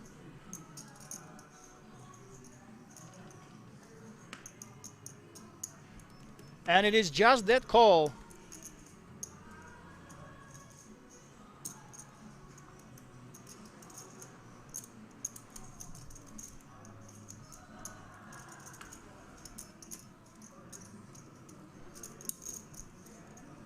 And Francis, look at this. He does have in the big blind with the ace-jack. We have seen him find some squeezes in this situation. Will he do it this time? I believe he's used ace-9 at a shorter stack, and wow, straight up fold with ace-jack. This is almost shocking. I think the hand like that is definitely strong to play there. We have seen him squeeze before, but maybe he sniffed something. He suspects some strong hands in these players' holdings, and they are that indeed. And look at this. Musa's jacks prevail. But this is a very dangerous board for jacks here, especially when you don't have the club here. So king 10-4 of clubs. Yevhen simply wants to see a safe turn before he continues. Musa with that added gut shot now wants to put control. Or does he want to go ahead and bet? The thing is, a lot of, for example, under pairs with one club can call you, 10x can call you, 9x can call you. And you can protect your hand potentially against really weak clubs that would fold. So, yeah, it's time to charge it. Here we go. It's 1/3 pot size bet, roughly. He does get called by worse hands.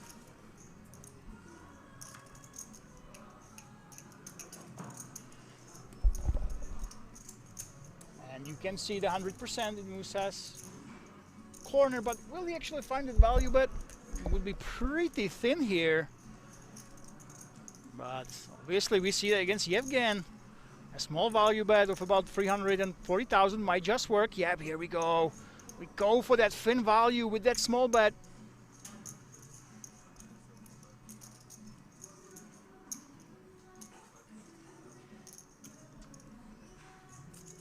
And he does get paid very nicely done. Welcome to Value Town, Yevgen. Population U. Paolo says it would be crazy to go ahead and just jam the ace-jack. Yeah, potentially. It depends on who you're playing with, really. And let's take a look at this. So, Bogdan, back to number 5.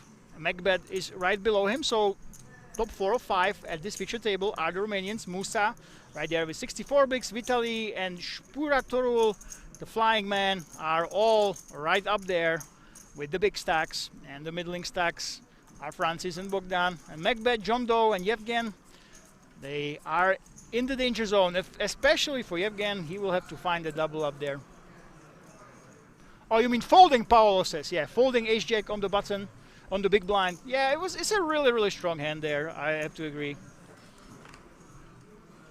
So you don't think going all in is crazy, folding is crazy. I have to agree with you, yeah, the ace-jack should be continuing in the big blind. The thing is, you know, back in the day, before we had all these solvers and all these charts, and before the big blind ante, believe it or not, there used to be standard antes, no big blind ante. The popular wisdom was that even ace-jack offsuit, you don't want to really play out of position multi-way. You don't want to play against 2 opponents. And back then, even free betting and squeezing, people were not just not doing it enough. So the old school poker, I'm talking 10, 15 years ago, the ace-jack actually people would very, very happily fold on the big blind against 2 opponents. But yeah, we know now that it's a really, really strong hand that you should at least call there and see the flop with, of course. It's one of the strongest holdings you can have in the big, and the odds are absolutely fantastic. So if you don't want to squeeze and go all in, probably should go ahead and call, but it's the old school way of thinking about it. If I don't have position, I want to have suited hands. Maybe that's how our hero with the ace-jack was thinking there. Of course, poker has developed so much. Absolutely crazy. I know I read the Doyle Brunson. Listen, I can't read, okay? I'm on social media way too much. I listen to the audiobook, okay? I listened to the Doyle Brunson audiobook, The Godfather of Poker, and he was talking about having 54 sessions in a row. He didn't lose money. He was simply winning 50 sessions in a row. And that's the thing, the old school way of playing poker before the solvers. Nobody knew that you're supposed to re-raise before the flop a lot. You're supposed to free bet. You're supposed to punish everybody if they just put too much dead money into the pot. And back in the day, you didn't even think about squeezing free betting. That's why Doyle Brunson was crushing for millions of dollars, because he was one of the first guys that actually were aggressive. But the old school way is, hey, hands like ace-jack, I might actually let go of when I'm out of position, because they're tough to play. And we're about to see another action here.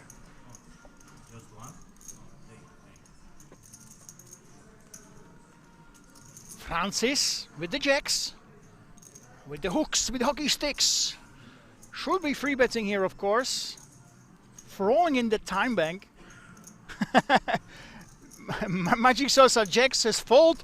Guys, stop this, okay? Stop this. I know everybody loves to say, oh, jacks are tough, but this is a tournament. This is 21 big blinds. Jacks are an absolutely premium hand, okay?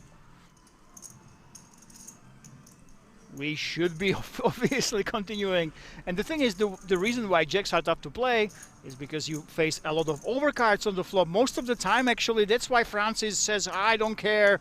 I'm simply going to go ahead and go all in. I won't let anybody see that flop. I won't let that ace, king, or queen to roll around unless you go for everything. All my chips that I have, and he goes for it. And we have the memes. The memes continue of everybody hating those jacks. I get it. That's the thing. There's a big difference between queens and jacks, of course.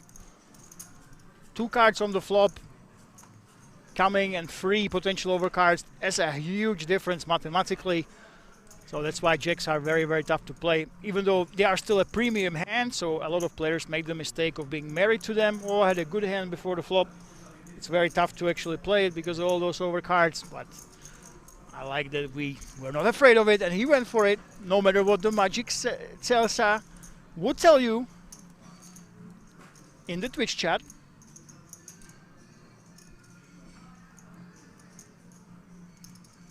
Mr. Speculato checked the no protection against min raise against button. I'm not sure. Very interesting. So we continue the trend of not jamming those 14 bigs-ish. Min raise with the ace-10 of hearts. Well, Musa, he does have the solver hand, if you don't know what that means. If you take a look at how the robots think and the robotic solutions, how they do, ace-5 is always a hand that they absolutely love to play, especially aggressively. So he can definitely go ahead and go all in if he so chooses to with his big stack, but he just decides to fold. And John Doe surrenders with the ace-8 free off as well.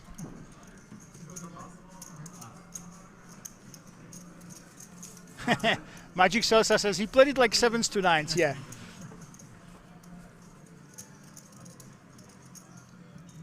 Brother-in-law. Brother-in-law. Brother-in-law. A little bit. Nah, brother by blood.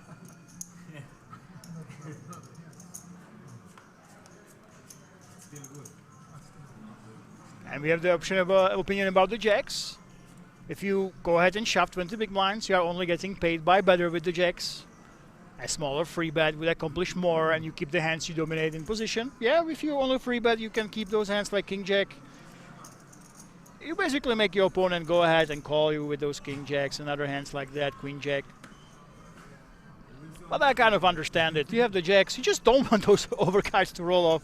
So people just go ahead and stick in their 20 big blinds.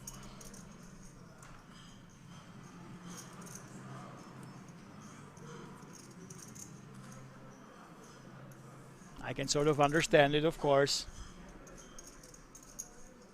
That's why a lot of people are saying jacks are tough to play. You want to keep those weaker hands in the pot by free betting smaller, by re-raising smaller, but at the same time, you really don't want those ace, kings, or queens rolling off, which happens most of the time. Never easy.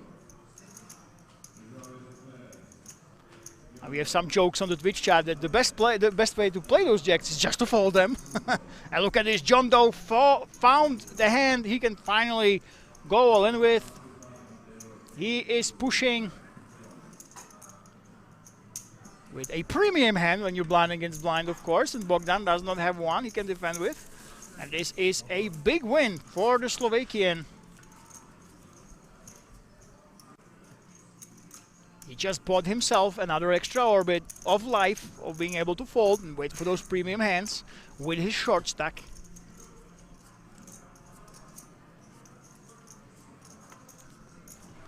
And speaking of old school poker, yeah, back in the Doyle Brunson days in the 60s, 70s, when No Limit Hold'em was just spreading from Texas.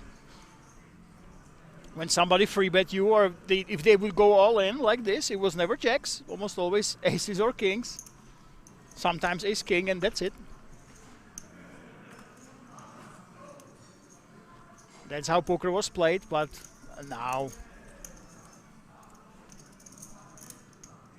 we find the ways, the dark side of aggression.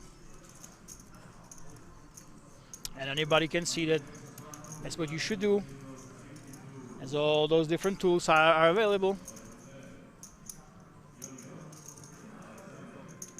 Re-raise Chili Dog, open raises 3.5x. Oh, hold that thought. John Doe finds another all-in, back-to-back all-in. This time the 5 is accompanied by another 5, not the ace. 1,295,000 is the amount, 11 bigs. I think Bogdan in the small blind should be releasing his hand, but let's see what the big blind will bring.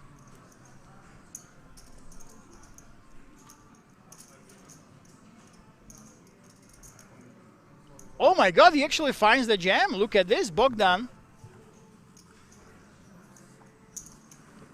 gave John Doe enough credit for open raising wide enough, and we have ourselves a raise. Well, Bogdan, he's not all in, but he is only 460k behind.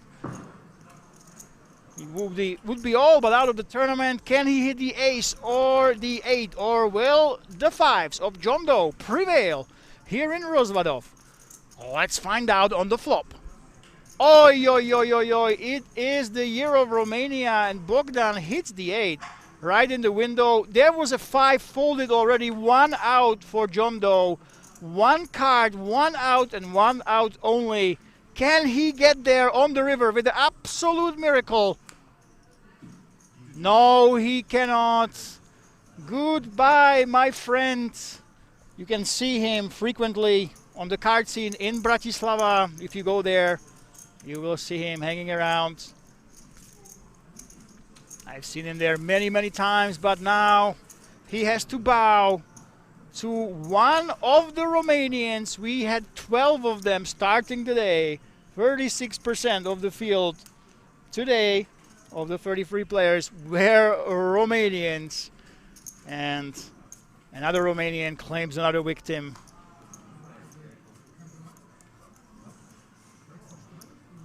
Jordan Kenny says, good move, Bogdan. Yeah, some players might not find that, but yeah, he found the jam.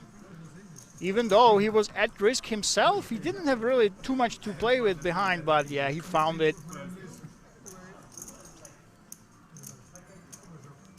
Whether it's too loose, I'm actually not sure, guys. You let me know in the chat. Would you go ahead and stack off with the ace-8, all but stack off, only a couple of chips behind?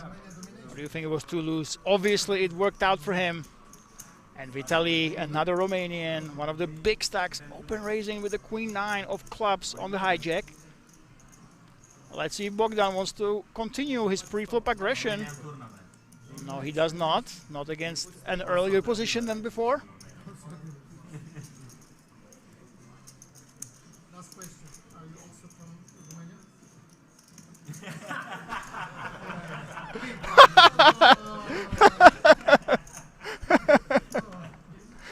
Macbeth, I think Macbeth just realized what happened. He asked the player, are you also from Romania?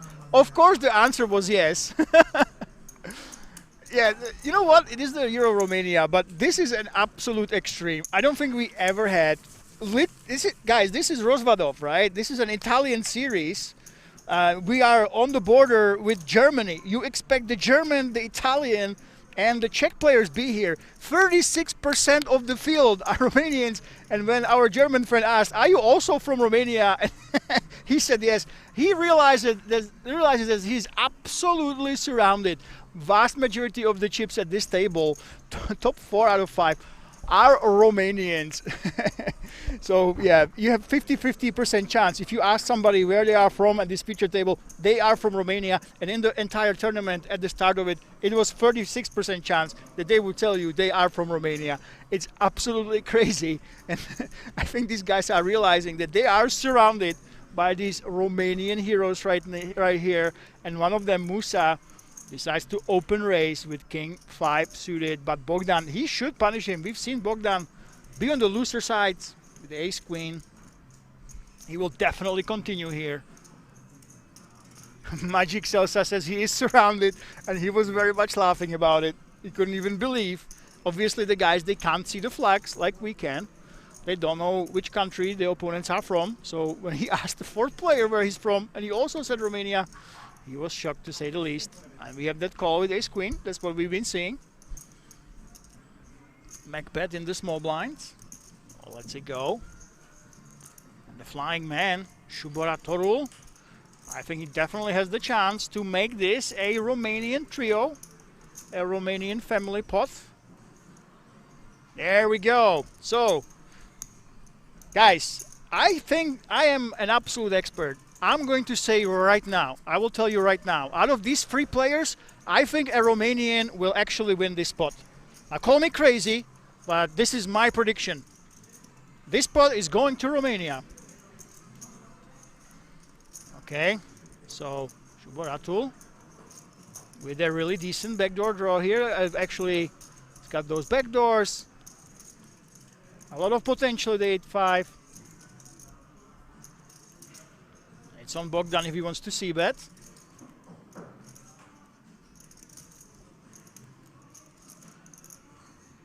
The Romanian trio says, Nick. And here we go. Bogdan with that c-bet, but I think that Shuboratorul, he should be playing back here.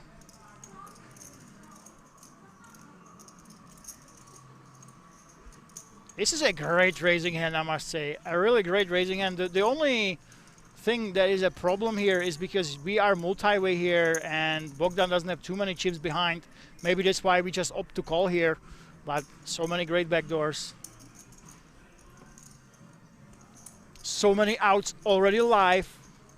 We don't know that the 8 and a 5 is live though. And he gets punished a little bit for not taking the aggressive line here. As Bogdan does hit the turn.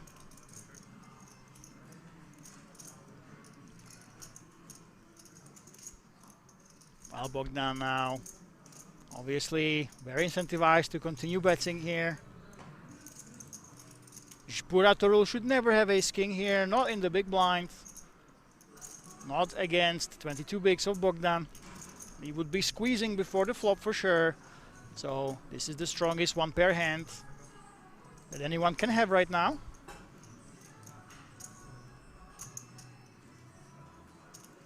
Oh wow, I'm actually surprised that we are wasting a time bank for this one.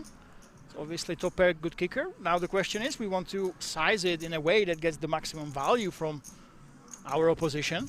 What can our opponent have that gets paid off, that we get paid off by? At the same time, of course, you're from the same country, you want to think about all the other situations you might be against this player. Looks like it is that small bet. And Shuboratorul folds. And you know what, guys? I am very proud. I was right. This is why they call me the expert. A Romanian has actually won this pot. How did I know? Can you believe it? Magic Elsa says you have a good statistic method in place. Thank you very much. Thank you very much. The math was on our side.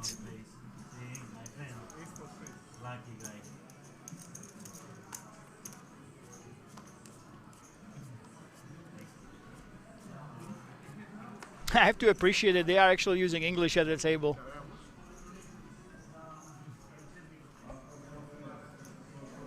And another one of those Romanians letting it go.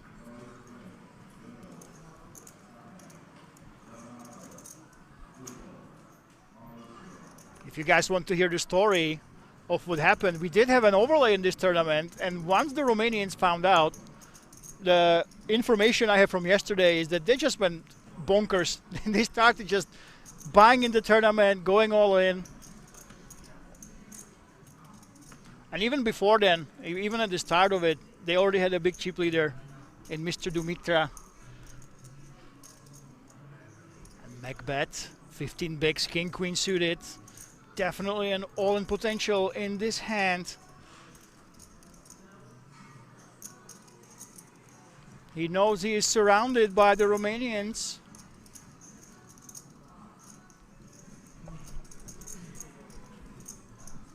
There we go. There's that all-in maximum pressure. I like it with this hand especially. You can get some ace-x hands to fold even that are doing really well against you.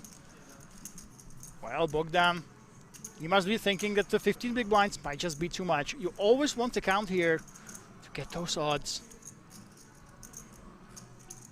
And then mentally think about where is the cutoff? What is the maximum amount I could be calling here? Because yes, you are behind with queen 10 suited pretty much always, but you almost always have decent amount of equity. But he correctly deduces that against 15 bigs, he's not priced in to call with a hand like this.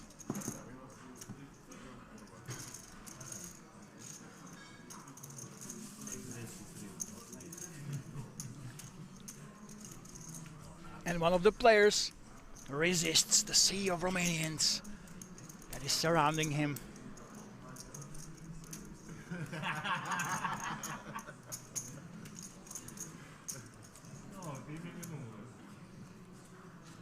But guys, just because we have so many Romanians, I would not, you know what, I think that Patrick Jarosz on the outer table, we are extremely likely to see him, unless something crazy happens. The big chip leader, he had over 10 million chips when we last left him. He's the top 7th highest ranked player on Handemop in the Czech Republic. Chances are we will be seeing him, so yeah, we will need multiple Romanians at the final table. If he makes it and he still has his big stack. So even though mathematically the Romanians, of course, one of them winning, it's a very high probability they will have their fight cut out for them. Bogdan open raising with King Jack offsuit on UTG +1. And Shpurato rule goes with that call with the 7s. Francis has that Doyle Brunson, 10 deuce. He won't be continuing. Vitale, you definitely can call here though, 8-7 suited. The beautiful hearts, this is definitely a hand you want to see the flop with. Wow. He deprived us of another multi-way Romanian pot. And we are heading heads up. Romania against Romania yet again. Bogdan against the flying man. But for Bogdan, we have that gut shot. We have that over. We have those backdoor hearts. This is very tempting to simply c-bet and try to take it down. I would love to see that call. It's true with that suited connector in the big blind. And the hand would have been completely different if that hand called. Shpurato roll. Now the problem is when you call here, even if you have your opponent beat, they can have a lot of equity. Take a look at this. King Jack has actually 46%. But yeah, we decided to go to war and actually call here on the flop.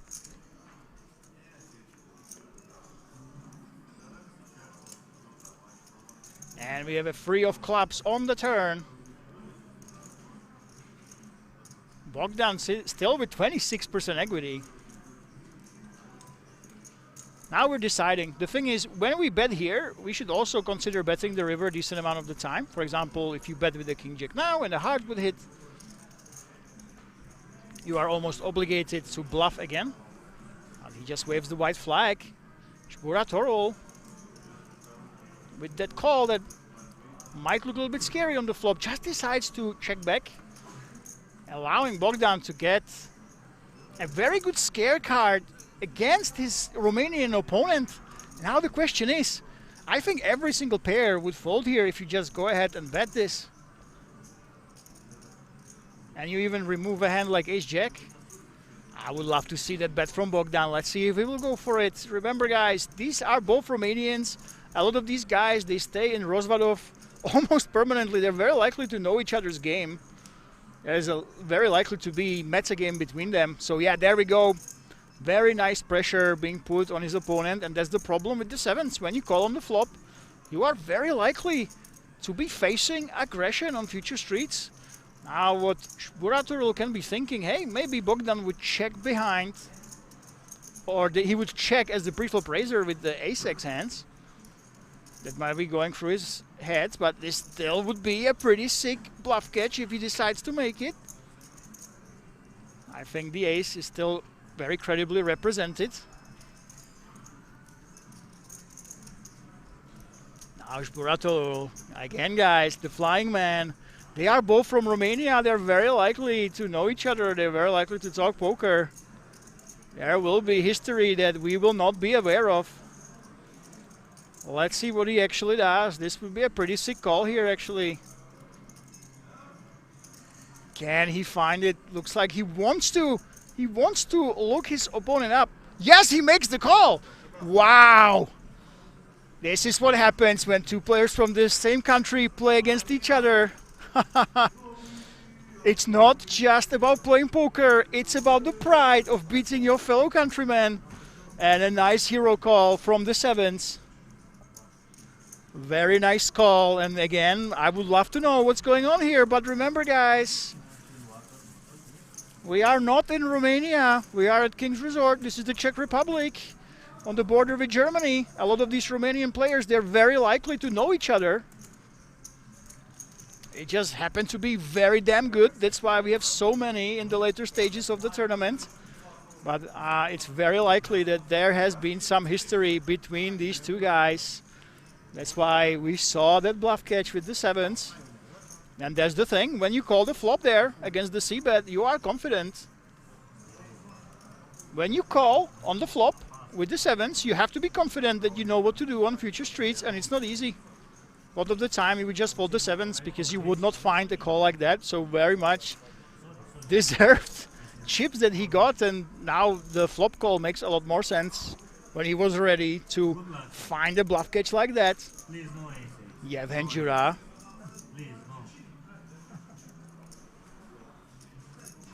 Saying please no aces, praying to take it down.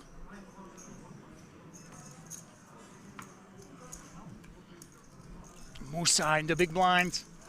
6.3 bigs, this might be actually tempting for him. He does have 57 big blinds. That is again, this is the face of a man who might want to gamble, but no, he simply lets it go. And Mr. Pericolato fold with 8-7, multi-way against him and raise to the big blind. Yeah, it should be there, probably. When you have a suited connector, that's pretty much the best hand that you want to see a cheap flop with against two opponents. You might even make an argument that 7-8 suited might be better than a hand like Ace-Jack in a lot of situations, especially when you are very deep. As with 8-7, you don't get into trouble. You have a lot of draws, disguised hands. You can apply a lot more aggression. But that's the thing. We have 4 Romanians. Half of the players at this table are Romanian. There is some history likely to occur. Maybe he was afraid of one of the players just having his number usually when they play each other. And the flying man. Spurato roll, ace queen. That is, of course, a powerhouse of a hand. Francis has the ace free suited. We've seen people like Jarosz play them aggressively. He just lets it go.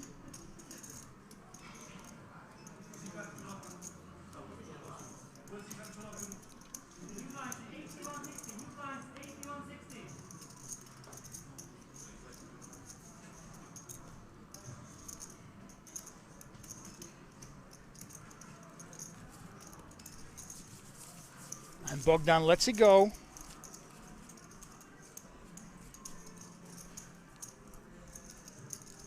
Street Poker Live is saying, come on, Justin!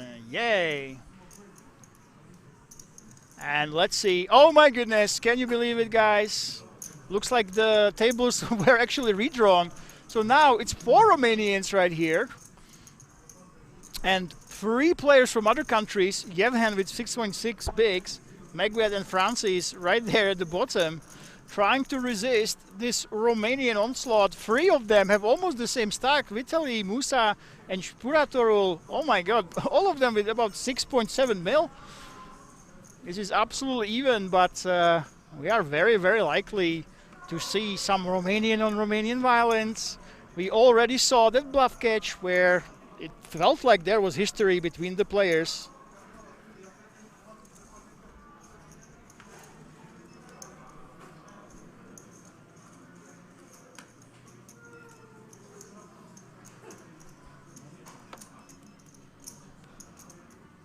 So let's see if we can get some action here.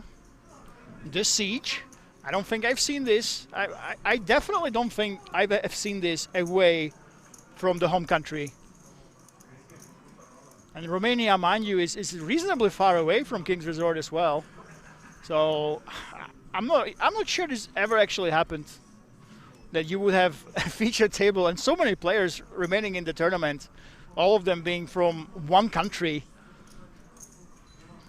when the country is not the home one. At King's, we could count that as Germany or the Czech Republic, of course. And look at this Bogdan. Wow. Actually goes ahead and jams. And the reason is Yevhen only has 4.6 big blinds. I think this is a calling hand though.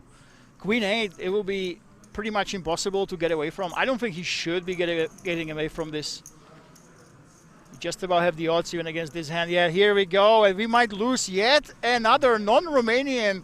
Will this actually be 4 Romanians against 2? Or can Yevgen fight back with his Queen 8 of diamonds?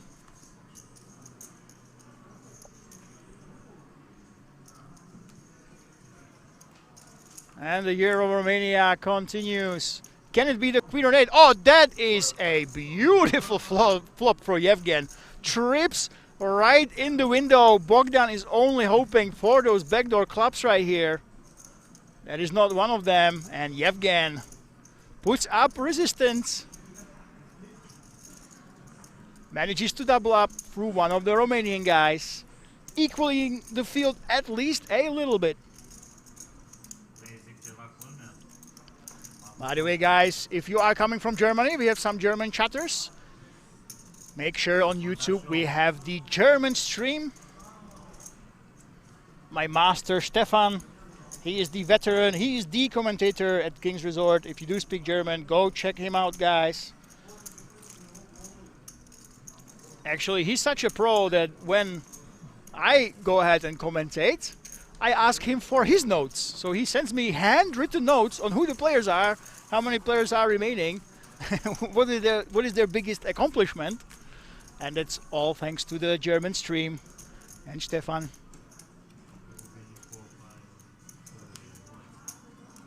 "22 people remaining. Thank you, Bird and Erased Chili Dog. We started with 33.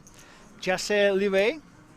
I am not sure how many Romanians are left out of that, but given that they are all really strong players, the likelihood that the 36% of Romanians we had at the start of the day has actually even increased. And judging by our feature table, of course, we have over half of them here at this table. And you can see it on the upper right, that's right. So average stack is 4.3 million, and we have 22 remaining out of 1,893 players.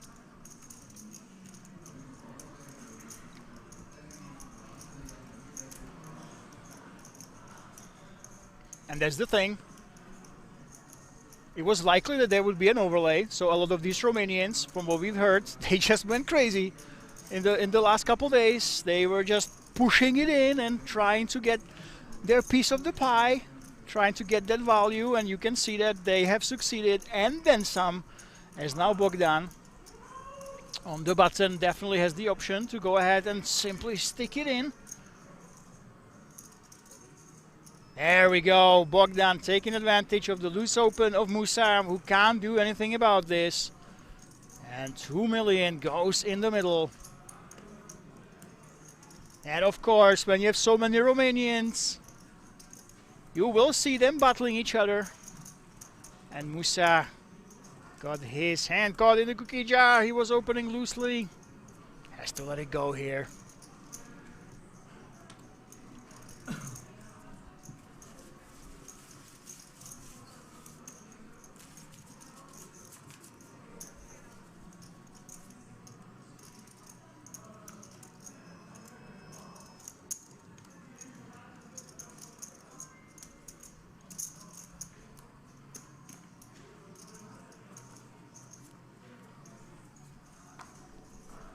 Crazy Real Romania, and I think we should get a co-commentator. We have to, guys, we have to even it out. There's way too many Romanians, okay? Way too many Romanians. I think we should get an Italian co-commentator to tell us all about the tournament and Euro rounders. Listen, there's too many Romanians here. We need to balance it out. I'm telling the production that, hey, we need some reinforcements. Of course, we can't add any players to the table, so we will try to get a co-commentator here. Somebody from a different country. Listen, Bogdan now with the Kings. We'll try to get an Italian in here, at least in the commentary booth, okay?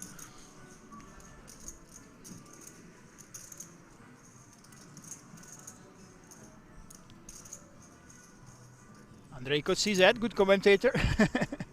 I think is it a calendar year or is it a specific year of Romania? And there we go, Bogdan open raising with the Kings.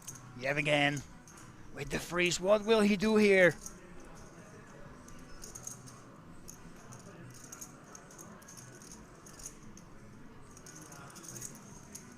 Let's it go. Didn't pay off the Cowboys, but Macbeth, I don't think he has a choice here.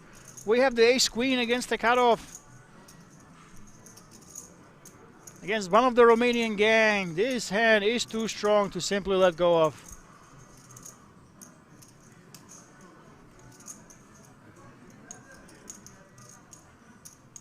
Nice fold. It was disciplined, but Macbeth, I don't think this would be disciplined. I think just in theory, you're supposed to go with this. Unfortunately for you, you are supposed to go ahead, go all in, and be very much behind. There is still 22 left. Yeah, there is that knot. And the all-in. And Macbeth tries to resist one of the Romanians with the ace or a queen, but he will find out the bad news right now. Cowboys it is. Against the ace-queen, we are looking for that ace, for those spades, not to lose yet another non-Romanian player. Can Macbeth from Poland resist the kings? There we go. Ace or queen. At least the queen to give us some hope. Nope, it's not one of them. Bogdan even has the insurance in the backdoor hearts right here. Only the free aces is what can save Macbeth right now. That is not one of them. 9% or we lose yet another player. It is a 4. And right now this table is dominated by the Romanians. Another one of them scores big. Bogdan takes out the Polish hero. He was laughing when he asked the people where they are from, and he found out that most of them are Romanian. He's not laughing anymore, as one of those guys from Romania took him down. Nicely played. And I'm not sure, are we in Rozvadov or are we in Bucharest, guys? This is very, very, very curious.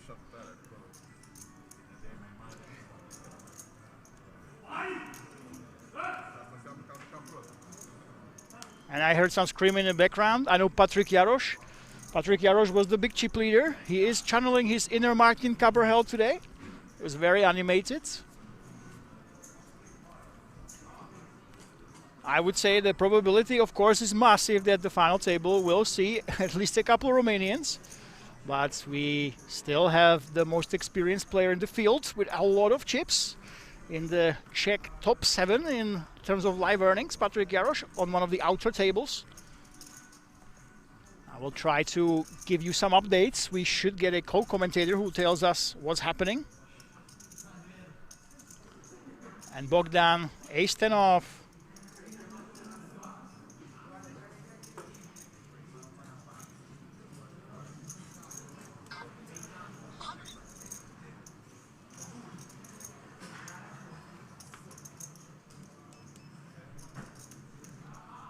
Decides to raise it up. And Francis is disturbing this Romanian sit and go right here. The mini game we have between the Romanians. He does have a hand that can definitely call in the big blind. Jack-8 suited is really strong here, especially against the min race. We should be calling. But he lets it go. It looks like Francis does not want to lock horns with Bogdan. He wants to wait for those strong hands. He will simply send all in. He wants to have more ammunition. Of course, in theory, should be calling there for sure. But he does not want to risk it. My jigsaw says 0.1 on fold. That's the beauty of King's Resort. We don't have robots. Everybody has a different motivation when they get this deep. Some people just want to survive. Some people just want to survive at all costs, even if it means folding hands like Jack-8 of hearts. No judgments whatsoever.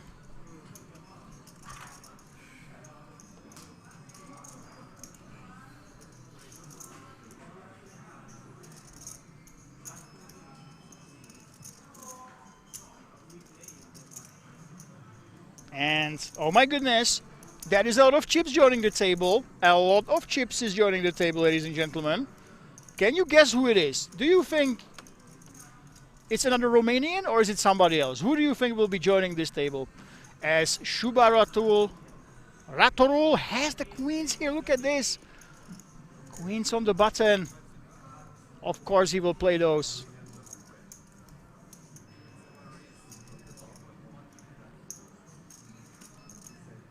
There we go. There's that free bet. And try to guess, guys. I see quite a lot of chips joining the table. Who can that be?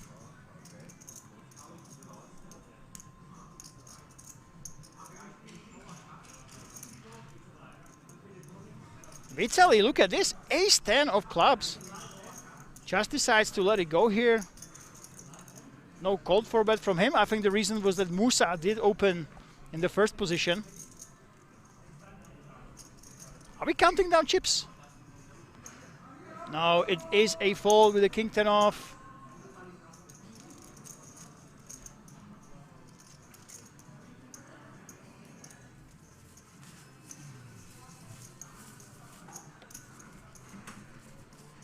And any guesses on who will be joining us? It's a man with a lot of chips.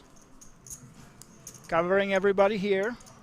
We have seen him before, especially in a very, very adventurous hand one. One of the most interesting, if not the most interesting hands. Number one during a king stream. Can you guess who will be joining us? And this player will equalize the meta game here at the table. And yes, guys, it is none other than Patrick Jarosz, and that's not all. We have another guest here, co-commentator, Stefano. Yes. There we go. Okay, so who just joined us in the booth? Hi everyone. Just give me a second and I will join you for real, because I have to update the Eurorunders page. And guys, if you haven't checked it yet, please visit Eurorunders.com. All the live updates and also the link to the stream channel. Yes, of course. There we go. So the mystery guest will introduce themselves in a minute. Francis is going all in. Look at this. 14 bigs. We were just talking about it. Some players just opt to min raise. Some just go all in when it comes to those 14 bigs, 10 bigs. And Vitaly insta call here. And look at this. Another Romanian tries to put a player at risk. So many Romanian players, huh? They just asked him, are you Romanian? Invasion. And the answer was? Of course. I've just met Patrick. He was having his lunch break, sign of everything. Well, he has enough stock to allow himself to have a break, so. Okay, so ace queen against force. We're looking for the ace. Yes, of course. It is the year of Romania. Of course, the Romanian hits the ace right in the window, and Francis is up against it. Both fours are actually alive here. Can he get there with the miracle? Ooh, so close. Oi, oi, oi, oi, oi. I know a lot of you were thinking it is the 4, but it's just a free. Can the 4 hit on the river? No, it cannot, but you know what? Another Romanian. Now, okay, we have our guest. First of all, introduce yourself. You only plugged the Euro Rounders. Now you have to tell us who are you, because our amazing moderators have to tell us, have to update the chat. My name is Stefano. You can find me as Bronzedi in Instagram, and I report from Euro Rounders. I make pictures, I make videos, I make kind of everything like you do. And I'm also commenting with the beautiful Lemon Poker guys. It's a honor to be here. And yeah, I follow the tournament throughout all the days, and there are some friends as well, like Musa, for instance, which is one of the Eurorunders winner we had in the past. Very, very good player, and also Patrick, of course. Yes, of course. Not Question is, only Romanians left? I think we still have a couple, right?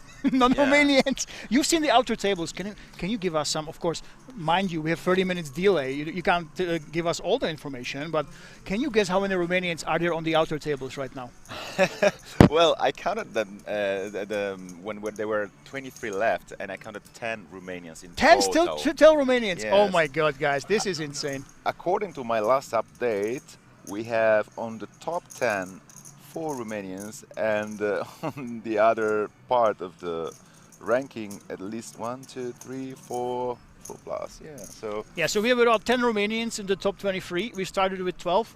And I think, you know, the stories I've been hearing, we had some overlay here. Once they saw that, because all of them live here, they went, is it true they went crazy? They just went blasting? well, I cannot confirm that, but it might be true. Yeah. That's what my sources are at least telling me, you know. There are rumors. Yeah, it's true. Okay, so first of all, LaNotteDegliAssi, what does it actually mean? I think a lot of our non-Italian... The Night of Aces. The Night of Aces. And I would like to tell you guys that the next October, there's going to be another LaNotteDegliAssi in the beautiful Venice, if you might want to join it, from, I'll tell you precisely the dates, but it's, if I'm not wrong, 12, 19 October. Wait, it doesn't make sense though. How can it be the Night of the Aces when on our hand one, Patrick Jarosz cracked the aces with ace-3 suited? Oh, Isn't it like false advertising? Is it allowed to happen there on the Night of the Aces? Well, does it mean like a long knife night of the aces that they will get cracked? The exception that confirms the rule, we say, you know. So you have it in Venice, of course. How long has this specific brand, LaNotteDegliAssi, how long has it been going for? Well, it's on, if I'm not wrong, from 2004. I just spoke with Salvatore Vendemini, which is the head of the LaNotteDegliAssi brand, and yeah, they are operating since around 22 years. Wow. So in Italy, it's one of the most renowned tournaments, let's say, and it was very, very nice to bring it here in Kings. Now it's kind of a colony of Italians and Romanians. Yeah, of course. Is it true that there was a reality show named kind of similarly? Yes, and just yesterday I catch up with the third classified. It was called La Casa degli Assi, so the House of Aces.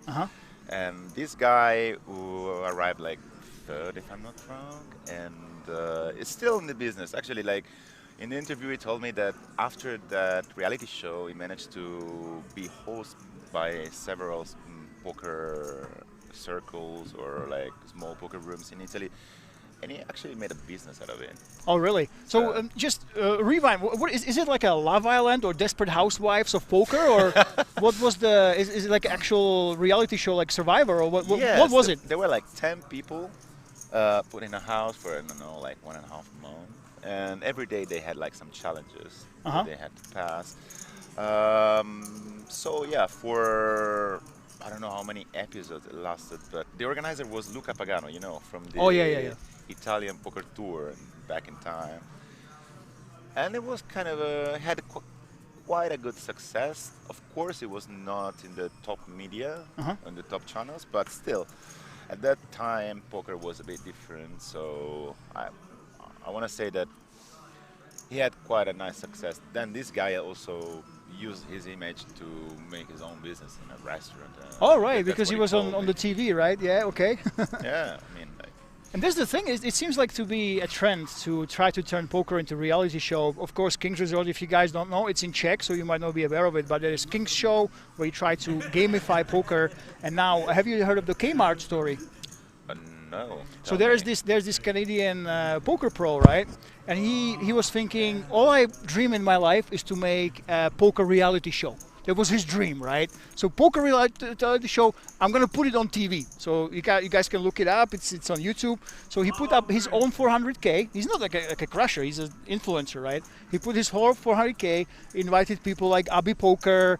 There was a bunch of Abby. Yeah. There was some known players, unknown players, and they basically put them in a room. They streamed the whole thing for 3 or 4 days. And you had all sorts of challenges for chips. You were backstabbing each other, like who am I going to steal 10% of chip stack before? And you had those talking heads, you know. They tried to create some drama. And yeah, they streamed it, and they tried to make it into episodes now. So yeah, King's Resort is trying to do it. Kmart took it to a next level, I think, having like 4 different setup rooms, making them live in there actually, you know. So this is very curious. I'm actually wondering, Chad, what do you think? Do you think poker is enough as it is, or do we need to make it a little bit spicier with this reality show? I know Game of Gold was there back in the day. They were trying it, you know. Let us know, guys, in the chat. It's Musa, another Romanian.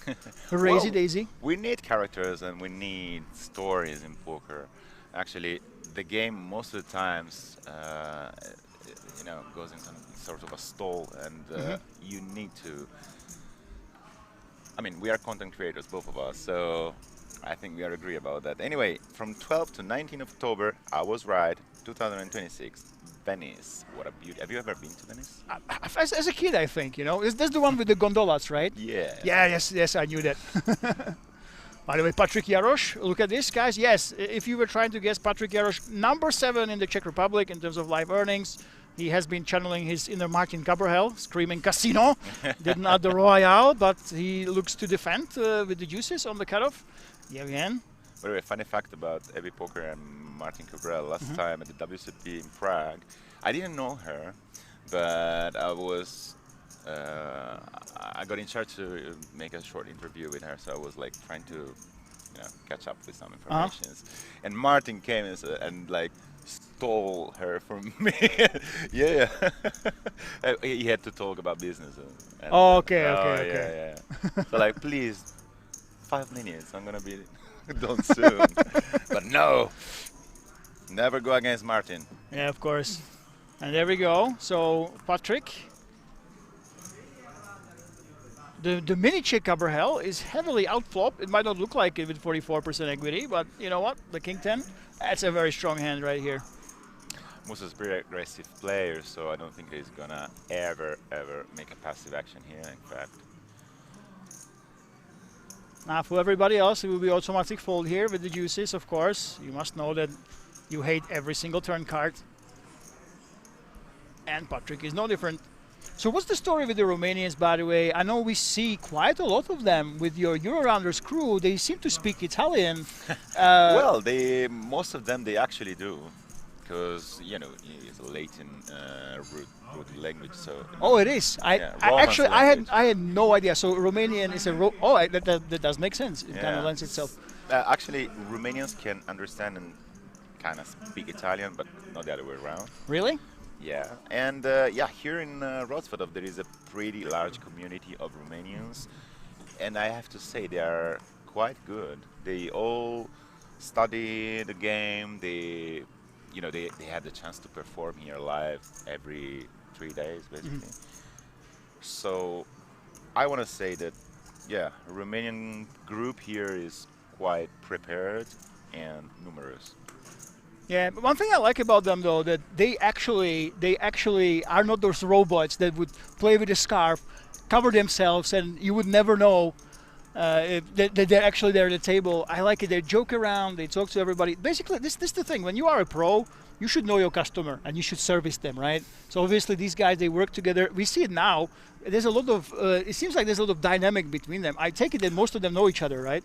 Actually, yes, but you know they are also very, very much competitive. Yes. And there is not soft play between them, and that's also a thing that I pretty much like, because normally it's not that like you're cheating, but at the table, you know, you tend not to play with the strong opponents, and they are all good.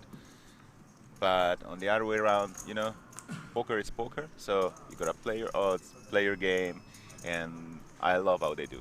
Okay, let's see what happens here. So we have the jacks.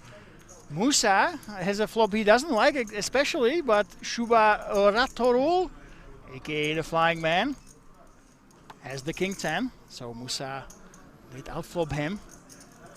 You say he likes to be aggressive, right? Well, I don't know if he's gonna make a continuation bet here with the second pair. In fact, it checks. It's gonna probably make a delay continuation bet around 3/4 of the pot. It makes so much sense, and it makes so much sense also to his opponent to maybe call, also because there is a double draw there. Yep, there's 2 draws, the spades and the diamonds. Shbura Torul, of course, he has a hand he wants to get to showdown with. This will be one of the best ones to just, as you said, start calling, right? Call the turn, call the Brank River. Oh, it's gonna, well, opt for a prop bet. I like it, actually. I like it. Yeah, you don't want those draws to just see the cheap river, right? Yes. It's good because you can get value from, flash throws and also the straight throws eventually. Thing is that Musa is never gonna give up this spot now. I mean, he checked on the flop exactly to eventually call on the time for the same reason that small He blind. absolutely should. I think the interesting part will be the river. Do you think we will just see a call and a friendly check down between the Romanians? Well, Musa's gonna call, and the action is gonna slow down on the river because Musa's range is still strong. He has also some top airs that he's gonna check, some strong holding, a bit of cinema. No Wow! way! No Look at this! way, Oi, no oi, way. oi, oi, oi. Musa, I'm gonna talk to him later. Well, you told us he's a great player. He's very aggressive. He doesn't like let go of cards. What happened here? It's a pretty conservative fold, in my opinion. Probably they have some history, and I wasn't expecting a fold in this situation. The thing is that there's so many draws, and so many draws will hit. The problem you have there when you see monsters under your bet, and you get to the river and a draw hit, you thinking, I can't call a river bet, and my opponent, he will bluff every time. It's possible, but it seems like a little bit too much respect to his fellow Romanian. Let me tell you. Too much respect, and to be honest, like with a brick on the river, the action is gonna go check. Yeah. But whatever, I'm here commanding. He's playing. There must be a reason. Yeah, the Magic Salsa says a hammer bet. Yeah, the hammer bet, it somehow worked, you know. Magic Salsa actually worked out, and it's right here. And let's see, Patrick Jarosz, 9.7 mil. He had over 10 million before. Let's see, he will actually choose the aggression. I don't think so. It would be too loose even for him. Yeah, he does let it go.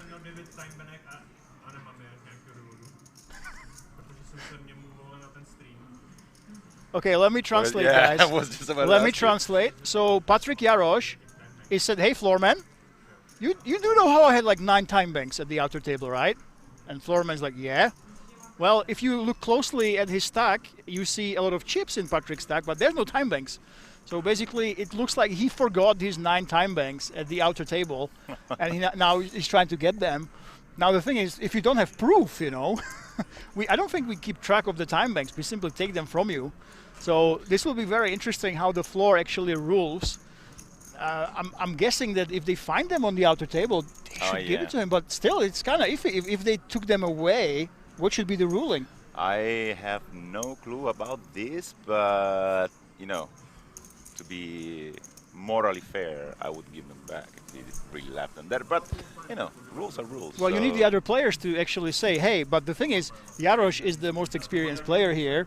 Would you actually be so nice? Can you count on, there's a gang of Romanians, 10 in the last 23, right? If they say, oh, no, he didn't have any. Oh, look at it, he doesn't have them.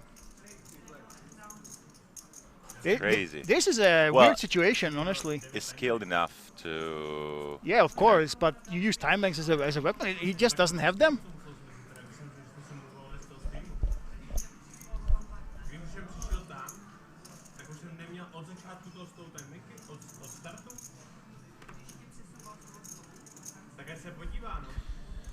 You don't see me, guys, but I'm trying to make a story to post on the social media, and it was very, very bad. So can we do it again? Way. Hey guys, so if you want to check out, where can they reach? So it's Euro Rounders on Instagram, right? Euro Rounders on Instagram. But you also run the blog, is that right? Yes. There is everything on the stories. I just posted it before. So if you want to have a look, there is the chip count updated to the last redraw, plus all the last eliminations up until 23. Yeah, so you can go Euro Rounders website, a beautiful blog there. You can see how many Romanians are still left, you know, of course. And this is a strange situation. Obviously, Patrick Jarosz is saying that he had 9 time banks. He's saying that he probably brought them to the table. They're telling him he didn't. And of course, you have to protect your chips, but you also have to protect your time banks. I think those time bank chips, they're the most likely to get lost or not carried over, because obviously the floors, they will focus more on your chips. They have to be equal ones in play.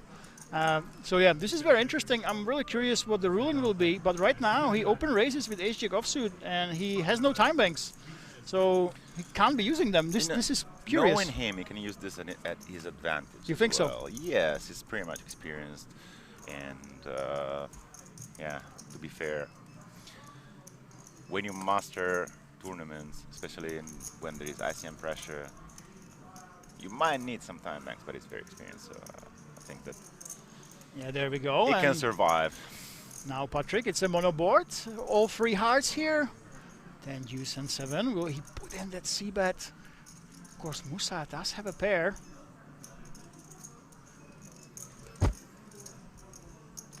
Well, the fact that it's a monotone board doesn't help Jarosz to even like call one street with ace high. And oh, I didn't see the graphic. Okay. Oh, he did bet, and now bad. Great, great. I like it. I like so much the raise from Musa. Wow, we're actually raising the ace deuce. Okay, so walk us through this because this is crazy, and we have the time banks, guys. Yes. Now we have them right on time. For Patrick, let's see if he will do something crazy. I mean, this is not ideal. You get distracted in the middle of the hand with getting the time banks from the floor, of course. Now, disciplined fold from Patrick, but disciplined fold. And guys, the massive drama has been resolved. Patrick indeed has his time banks back. So make sure you're careful. Protect your time banks at all times. By the way, the Magic Elsa says the bet was way too big. He wanted to protect a queen X. Oh, okay, so maybe that's why I think the king 10 there, when there were 2 flush draws on the board, you basically bet to try to charge the draws and then check the river and then decide what you basically do. You don't want to give them great odds. Obviously, we were saying that checking and bluff catching is an option, but then you're in a trouble spot. But yeah, I think that his opponent read a little bit too much into it, and he didn't give him credit for being able to bet the hand like that. Yeah. And he thought that it's queen X too much and draws not enough. So he just folded. Yeah, so Magic tells him, I think you hit the nail on the head, and the big sizing was what bamboozled his opponent. And look at this, we have an all-in. Yevgen. And Vitaly thinking about calling. Well, it's hard to fold, let's say, yeah. With his stack. Yeah, we're commenting on the Romania against everybody.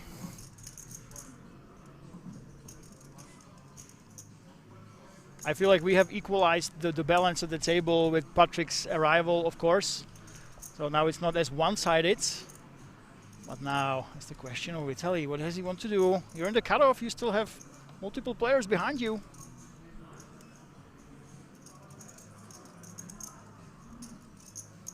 A lot of chips to play with. There we go. There's that call. Oh my goodness, look at this. Musa, I don't think this time he will fold his jacks, will he? Oh, wow. Oy, oy, oy, oy, oy. Wow, what a good spot for Musa, actually. The chat was hating on the jacks, but I don't think this time, I don't think he's going anywhere this time, right? No.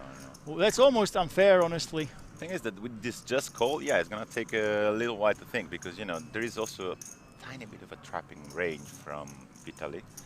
So Musa's going to take his time, also because, you know, 45 bigs, you know, there is a lot of ICM pressure here. A final table, you know. Yeah, we're down to 19, so every single elimination, the closer you get to that final table, is the second biggest pressure in the tournament after the actual bubble. So he does have to think about it. Of course, we had some jokers in the chat that were saying that jacks you just open fold just to be safe because they hate that hand, but I don't think that will be the case here. Now the question is, I think you just have to go ahead and squeeze here, right? You don't want to see the flop here, not against the bigger stacks. And I don't know if you can actually like 3-bet non-all in. There we go. There's that jam. It's pretty standard, to be honest. So. Well, sometimes Vitaly will be trapping you, but you just have to take that on the chin. Let's say that, you know, by the look, I can tell it's not like a guy that might trap. Okay. Now we're presuming, but yeah. Of course. Magic Telsa in the chat. You win. Big squeeze coming. It is the biggest possible squeeze, and we have the hooks, hockey sticks against the lucky sevens. Will they actually be lucky for Yevgen? Well, it looks like Romania might get even richer.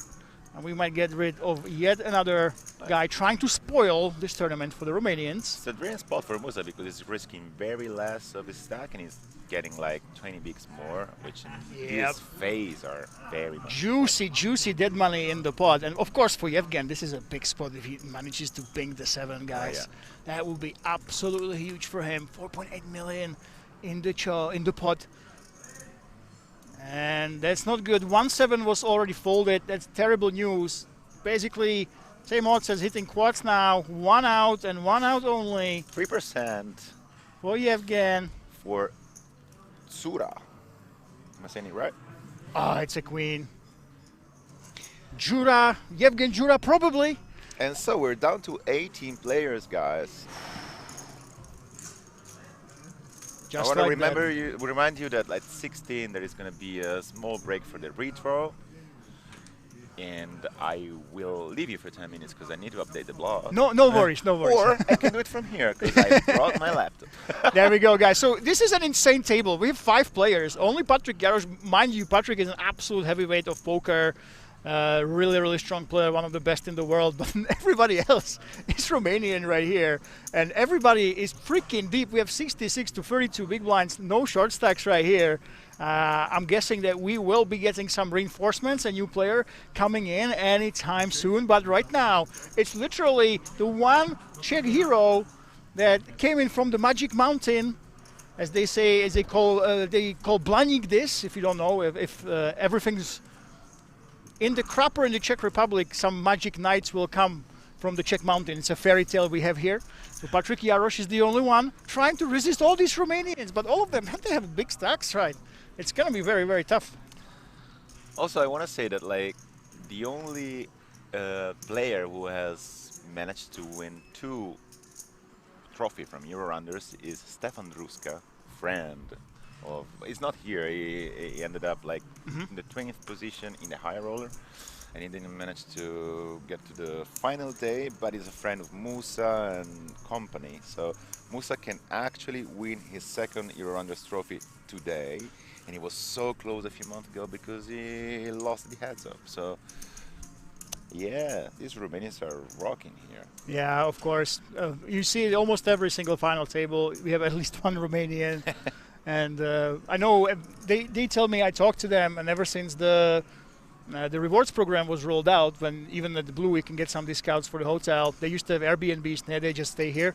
Now, guys, of course, we had some comments. We're trying to figure out the perfect levels for, of course, you want to make it fair, you know. But when you play a King's Resort, you get points, and for those points, you get all sorts of rewards. And benefits, the restaurant. So, to be honest, if you want to do this career professionally, it's a very brilliant choice to move around here, because there's no other places in Europe that you can grind as much as you can in King's Resort. Plenty of tournaments, million up for grabs, and really you cannot beat the variance otherwise. Yeah, it seems like the Romanians, they are taking advantage. I don't think there's any other big groups that are from relatively far away that will be doing this. Of course, the Italians. They just come here. It's the guys in the chat saying 7 hours. That's nothing, right? You come in. I can tell you that I have a few friends that are living here. They moved here. They do. Yes. Right. It's a smaller group, but they're existing. Also, there are a few French guys. So let's say there are small communities. Of course, Romanians is the biggest, but it's not the only community of grinders there is here. And speaking of which, of course, the Czech community, we just live here. So Patrick Jarosz with the king juice off. We know he likes to get out of line with the big stack, and now he puts some pressure on Bogdan right here. I like it. He's got the backdoor and not flush draw as well to boot. What will Bogdan do here? He's not going anywhere, is he? Pretty loose opening from Patrick, but you know, he knows what he's doing and he knows how to apply pressure, so it's basically a sign of a little bit of a disrespect, you know, to the Romanians. When you open hands like this, you basically say, hey, I'm confident in my post-flop play. I don't think you will punish me enough. So now the question is his confidence founded? And well, you know what, this 10 might help Patrick to make a second barrel, because I don't think that Bogdan has so many aces in his range. And Patrick with the king of heart, you know, he's a cash game player, you know, he just like bet with the king of heart with this backdoor flush, and yeah, he's gonna fire another one.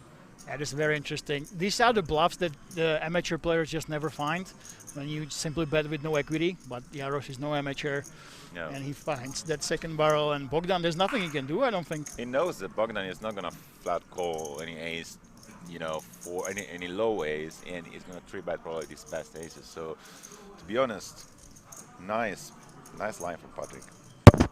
Yeah, and the graphic was wrong. I was wondering why would he bet so small, but no, he did bump it up, and I don't think Bogdan can do much. Well, it's gonna take his time for sure, but There yeah. we go.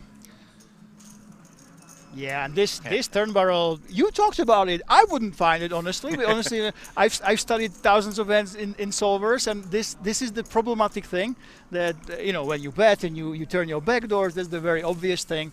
But to actually find the right combinations to say, hey, I have fuck all. Pardon my French. I have nothing. But I am still going to go ahead and bet. You know that the player is really strong or really crazy.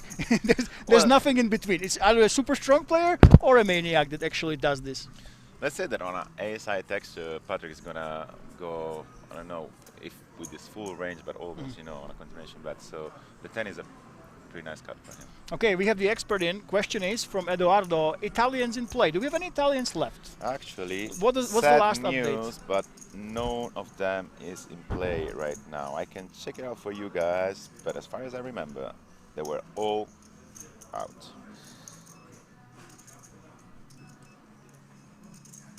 And we have a newcomer, Tatarka. If you don't know what that is, it's basically tartar sauce, the Czech mayonnaise with some additives. And he wakes up with ace king and simply jams it in. No chill in Tatarka. Jams in the aces for 20 big blinds. Can he find resistance? I can confirm no Italians are in play right now. Oh my goodness, so very bad news for, well, Euro-rounders as well. You always want to see some Italians at the final table. All Italians got crushed. And of course, guys, don't remember, a lot of these Romanians, they kind of can understand Italians and they can kind of speak Italian. So may that be your consolation. But yeah, we're out of Italians. And now this table, literally the Czech Republic against Romania. It's been a while since I've seen two countries like this. And when the home country, they don't have the most players. I think that's the funniest thing. It's 2 against 4, if I'm not mistaken. 2 Czechs, 4 Romanians at our feature table. I mean, it's kind of crazy. Well, if you're interested about the Italians, I can tell you the last 3 Italians that they were in game. I just put it in the last update. And we have Alfredo Addato, 24th place for €2,670. We have Stefano Crepaldi, €1,795, position 28, and position 30, Francesco Iannella. So all of them, oh my goodness. So at the start of the day, we basically lost every single one of them. Yeah, and you have to add €780, which was the minimum cash guaranteed for all the players that advanced day 2. So, you know, a long run, but not a big reward for them. They went deep, but not deep enough. And look at this, Musa, the fan favorite here. Ace King, Bogdan, Ace Jack offsuit. He's gonna 3-bet in for sure, also to apply some pressure. ICM wise, and of course it's a 3-bet call and not a 3-bet fold. Thing is that Bogdan. Yeah, see, that's the thing. These players do know each other. I would not be shocked if we see a 4-bet, 4-bet against Musa, depending on how they play. But you say Musa is reasonably solid, right? He's really solid, but he's very aggressive, so he can get tricked. But I think that, like, you know, strategy here has to, of course. Okay, there we go. There's that respect. Ego aside, you know. Ego aside, offsuit hands are not easy to play post-flop, of course. Barnabe says La Casa del Perons. What does that mean? La Casa del Is it something dirty? Yeah, I know this guy. It's called Barnaba Perone. He's a nice Italian player, a friend actually, and was here up until yesterday. Okay. So he's following the stream and. Ciao Barnaba. Ciao Barnaba. No, but what does it mean? La Casa del Perons? Because it's La Casa degli Assi, and Perons is its nickname. Oh, Star, so it's like the house of parents. Oh, I see. So on the YouTube chat, it's self-promotion right here. Yeah, exactly. It's one of the funniest. There we go. Italian field. And Czech player, Tatarka. I know he wanted me to say it's one of the best, but it's one of the funniest. You are one of the funniest, sir. Okay, Tatarka, a little bit loosey-goosey with the ace-9 when you have the big stacks behind you. Under the gun, opens with ace-9, to be honest. It's a loose call, ICM-wise. Musa. Also because you have aggressive players that they can put you a lot of pressure, such as Patrick and Musa, which are, you know, playing with over 60 bigs, and they are not scared at all of the pay jumps. So. Yep. And look at this. We have some fans of Mr. Perpont. Mr. Perpont has some fans apparently in the chat. I don't know who Eduardo is, but hi to him as well. You play poker, right? You play only poker, right? Main profession, Romanian gangster. You guys heard it? Okay, so the Romanian gangster says this is main profession, and the Romanian gangster flopped the nut flush. What do you do for a living? Professional gangster. See, that's the danger of opening like. Show me. Show me. I heard you don't say. Oh my God, there might be a fight in the background, ladies and gentlemen. How many kilos you have? One time. Well, I know that Patrick is playing some like martial art stuff. I saw him yesterday kicking the air. Yeah. We've seen him fighting the windmills already between the hands. So guys, yeah, we had the MMA, almost shadow boxing, right there, but looks like Bogdan will only slow play. Look at this, only calling with that flush. Not afraid that another spade will roll off. But I like it, it's good score. It's amazing. There we go. For Bogdan, of course, now when you trap, you want to continue trapping, but Tatarka, I think he has a very good argument for actually continuing to bluff right here. Tough game. Mostly mental. I don't like the pre-flop raise. I don't like anything of this hand from him.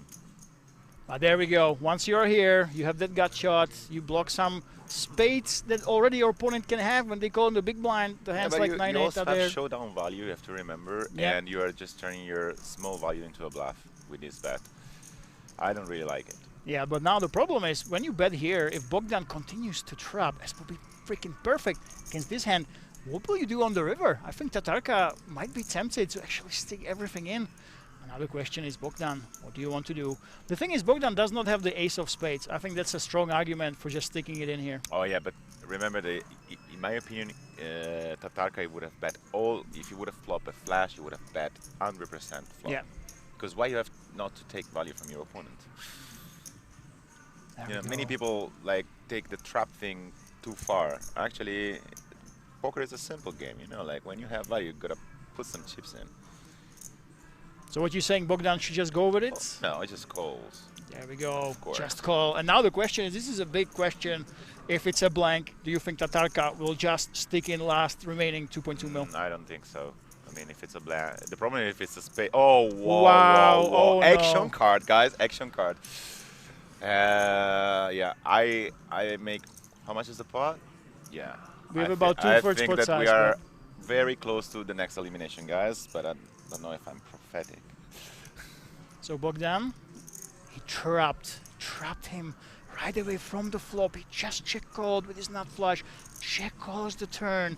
Tatarka will not see this coming. You expect people to go ahead and bet. Oh, no, please don't bet, bro. Oh, Bogdan, we were praising you right now. It's just a block bet. No way. And now let's see if He Tatarka... just lost a ton of value by just like small betting here.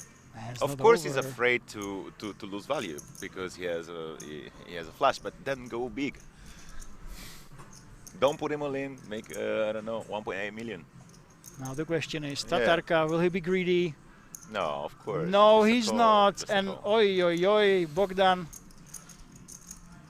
Whatever. I mean, Well, the slow play was nice. He got max value on the flop and the turn. I think on the river, of course, he could have simply checked as he could before. But I think the worry was that if he's facing an overpair, facing a jack X, he's basically focused too much on that part of the range and just said, "Hey, I'm gonna get paid now by those one pairs." you have the second best hand there, and you need to take Yeah, some more money you from need your to. opponent. Yeah, but he basically No was question. like. He was thinking, hey, I'm gonna get those one pair value hands. You know, I don't care. I don't want to go big too much. But we of course know that it backfired for him. I know what is coming, you know. Then he want to show me who's the boss and the stone is fat. It's so true. Anyway. Vitale with the ace-8. What do you think about open raising these hands? Oh, We see yeah, some of players course, with of course. ace-9. Did he open folded with Open 40 folded. bigs? What? Ace-8 offsuit, it's a fold. There With we 40 go. bigs, I don't think so, but I mean, again, I'm commenting, so... It's true, you have Jarosz behind you. Tell yeah. Patrick if it's a fold with ace-8. Patrick goes ahead and open raises, and will we see the check bottle, Tatarka? Patrick bumped it up a Left little with bit. just 9 bigs. Well, There we go. Odds are great. And for the first time today, we have a check bottle on our hands. A check on check violence. Can Tatarka catch up? Yes, he can. Look at this. Tatarka gets there. but still, On the as flop. an ace-I board, okay. Patrick's range from the button with this stack can be wider than only ace-axis. Yes, but And we have the king of clubs. If a club rolls off on the turn, I think the odds are that Tatarka will be blown off the pot here, but let's see what happens. It is a blank here. Well, we've seen Patrick actually put in these barrels before, just a few hands ago. Not in this situation, I think he's gonna check back because he knows that his opponent is spot committed, so he's probably not really, inclined to fold. But let's see. These are fucking. Oh, sorry. There's children, no, there's not. 18 plus guys, be gamble aware, and look at this. Patrick Jarosz finds it back to back with that backdoor blocker, finds another barrel with nothing, with king high on the turn, and it works out yet again. Wow, I mean, that's the thing. Patrick is really strong, and he knows when to apply pressure, even when he does not have extra equity. I apologize for before, but I just wanted to say that he's very much a strong player, and he puts a lot of pressure. And my reaction was really like, I would have not had the power to go for an all-in there, but good. See, that's the thing when you are at King's Resort, right? Obviously, Patrick, he's played against the best of the best. He's a EPT high roller winner, if you guys don't know, for over 500K in Prague. But I think on average, when you play against players that will be under a lot of pressure, 17 left, we did have an overlay. There's a lot of money for a small buy-in up top. The probability is extremely high that your opponents will play too tight. And Patrick, I think he's taking full advantage. He's been aggressive in almost every single spot. Yes. And he just puts pressure on everybody. So, yeah. This spot makes is like the reason why Patrick is balling these tables. Yep. I don't see any other players putting that much pressure in this situation. Yeah, that's right. When you have nothing, but it just makes sense to put the pressure on your opponent. And they are under a lot of pressure because, hey, we're close to the final table. Hey, it matters a lot to you. It matters less to me than to you. It's very tough to find those no equity bluffs, but Patrick has been doing it time and time again. And this time, I don't think he will be getting away from this sticky situation. Same dynamic of before, and I said before, he's not gonna flat call any ace, but this is exactly an ace you might flat call against Patrick ace stand.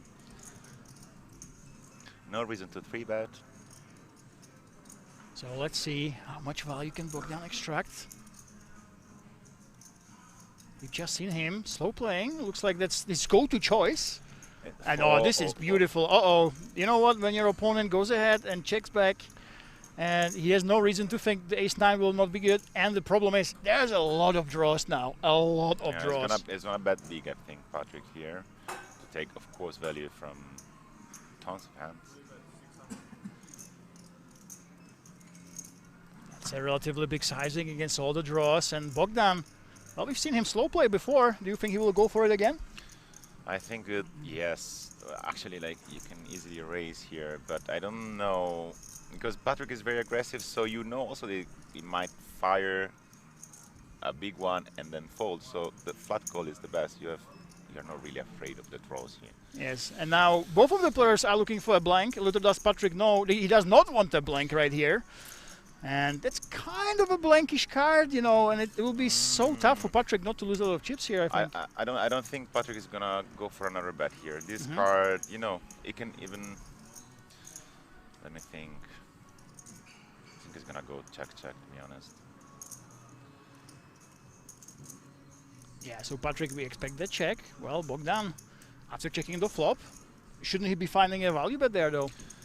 He can. Of course he can, but okay. I was believing. We have a block bet. Yeah, it's okay.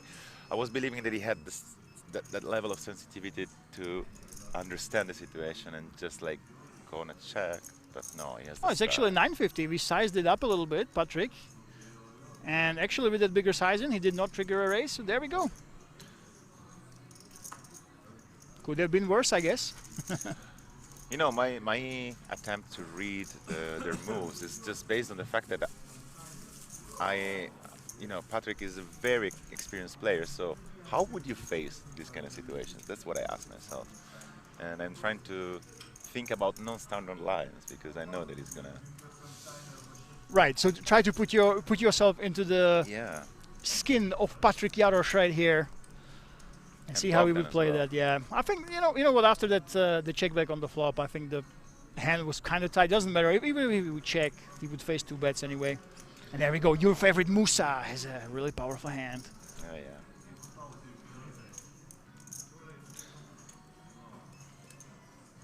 So Musa, Ace Jack, under gun. Patrick has nothing. Bogdan, let's see. Now this is really a question. Do I want to play against my customer? Do I want to outplay him? And the answer is no. And Tatarka, I mean, come on. You have ladies, you have 6.8 bigs. This is a dream scenario for you. The easiest jam for Tatarka. But you know, opening Ace-9 off from under the gun costed him a lot because there were a lot of big stacks that they could have put in pressure, so I would have like tightened up the range. Yeah, that's why Tatarka now, he doesn't have those 20 bigs that he had. He's got only 6.8, and Musa, of course, calls here. And last 2 Czech players remaining, Tatarka and Patrick Jarosz. Can Tatarka resist against the ace and the jack? Can he dodge that ace?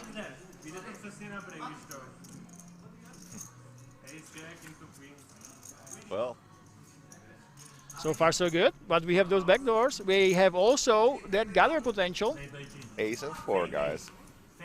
Oh, wow. There we go. Unbelievable. Tiny little damage for Musa, but doesn't change anything. Changes a lot for Tatarka, which... Oh my god, he hits the queen on the river, but Musa eliminates Tatarka. And yet another non-Romanian is busted out of the tournament.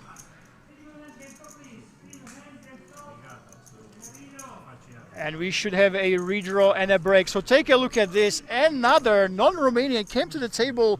He got bullied, he got knocked out, and we again have 4 Romanians and Patrick Jarosz, but I would not write him off. And we will have a redraw. Let's see how many players come to the feature table and which countries they will be from. It's gonna be all blue, yellow, and red flags. Yeah, guys, so don't go anywhere. We need to take a break to reshuffle the tables. And in the meantime, during the break, go check out Euro-Rounders. There's a blog. You can see all the updates. King's Road up as well. We will see you after the break. See you.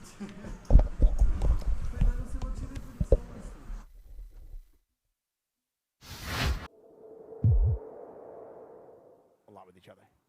I'd have to guess so. I mean, I don't know. You said that she played, what, 15 million hands? Yeah, but those were at cash.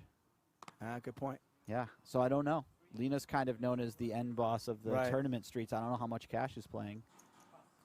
Whereas Chrissy was playing mostly cash. I know that she shifted her game over and mostly plays online tournaments now, but... Yeah, the 4, he said. I have 4. 4? Big fold. Big fold. So Fox and raising under the gun. If you know, you know. The big blind defends. Oh, hello. This is his favorite game. Hello. Look at this flop. Yeah. Just planting. Now, Foxen does have a 10 of clubs in her hand. She does. Also, these monotone flops are ones that you want to be very careful in your approach. Certainly have to respect the fact that both players have a large number of flushes. Oops. Talk just finds the raise. Oh, I'm sorry. He found the call. This is very tricky by him. Unfortunately for him, I think it's quite likely that Chrissy checks back the turn. She has the type of hand that puts in a little bit of money and unimproved would like to just see showdown. He's done this So to me many if he times. knew that, he would prefer to have check raised, but This is his game within the game, you know? And she does check it back, as you predicted. And oh, wow. yeah. Wow. It's a funny game, this is.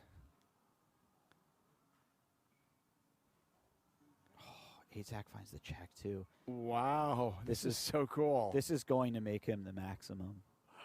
If he came with a big bet, she might just call, just in case he has the flush. Well, the question is, does she pay off the check raise? I'd have to, with the 10 of clubs, I'd have to imagine so. King Jack. She might even, given the fact that she checked back, that is this a? She just went more than pot. What was the She went 75 into 43.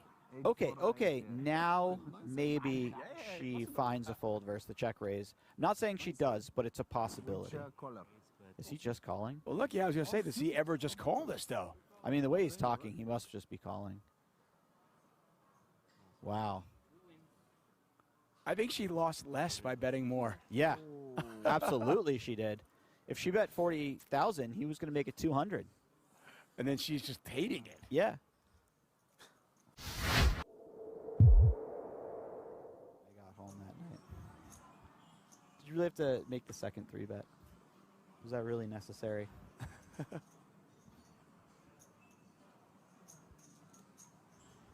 Attack has had a number of good starting hands since we've tuned in. It's always interesting to me to see how players respond to that.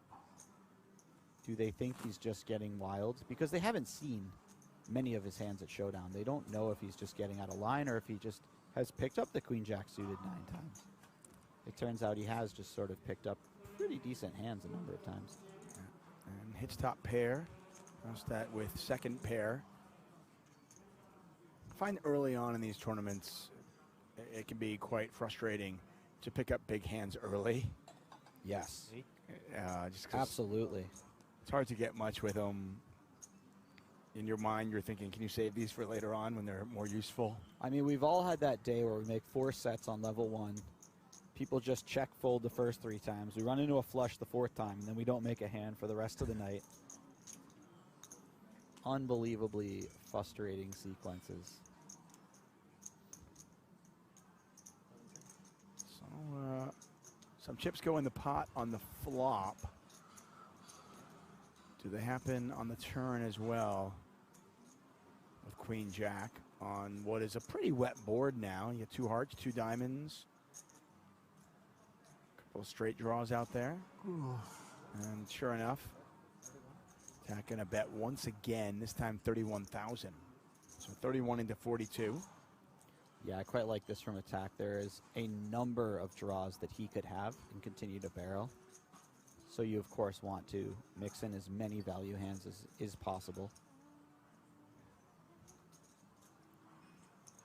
Nicholas going to get stubborn here. Down. Oh, hello. Look at that card.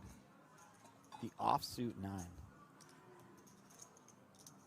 And what's the play here? I mean, are you still checking it? And he does. Yeah, and for Attack, this starts to become a bit thin, running the triple barrel with this hand. Of course, it's still a reasonable 3rd barrel.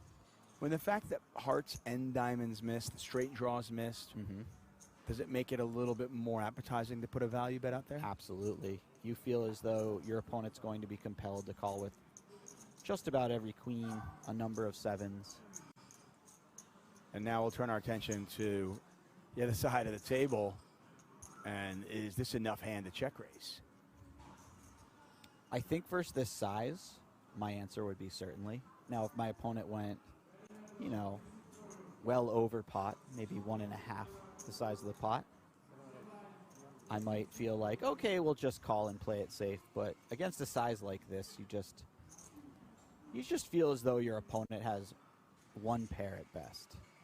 And look at that. Wow. The check raise from Alina, the quick call from Attack, and there's the bad news. And look at that. So you mentioned like a ton of hands for Attack, picking up hand after hand, and still he's now below starting. And Lena all smiles as he gets a lot back.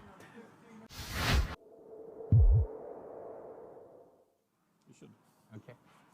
You can see the bracelet in the bottom right corner of your screen. I was gonna say it must be an old movie. What do you mean? That's what they're playing for. Just Me because you not don't know. seeing it, me not knowing it. I think it's 2000. Okay.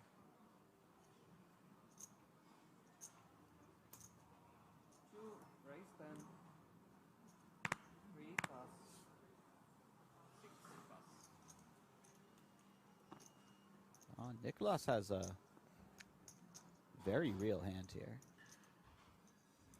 Type of hand that you could go either way. He's gonna go. He's gonna go upstairs with it, though. That's the way he's gonna go. I'm not surprised. Oh, wow. This is wildly unfortunate for Lena. They are deep enough that if Orpin picks a smaller size, which I imagine he will, Lena will feel very compelled to peel. C3 cards.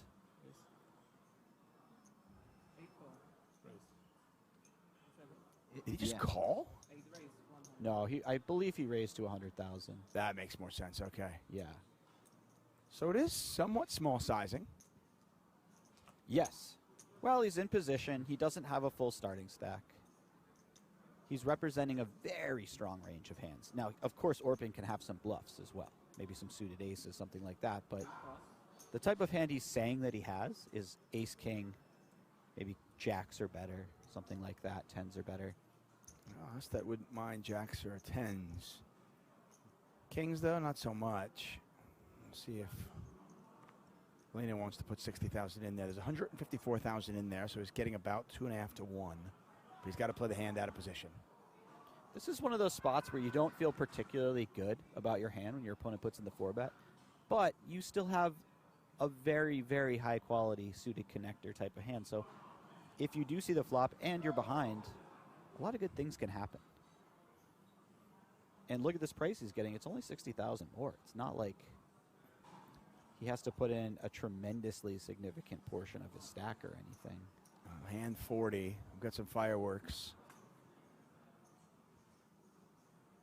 I saw one heart, and I got a little bit excited for Lena, but the next two cards did not cooperate. That was a real letdown of a window card, wasn't it?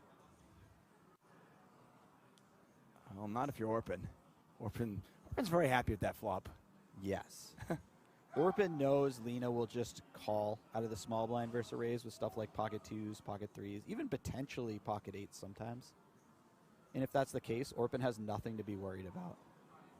You know, every now and then his opponent's trapping with pocket aces, but if that's the case, he was going broke either way.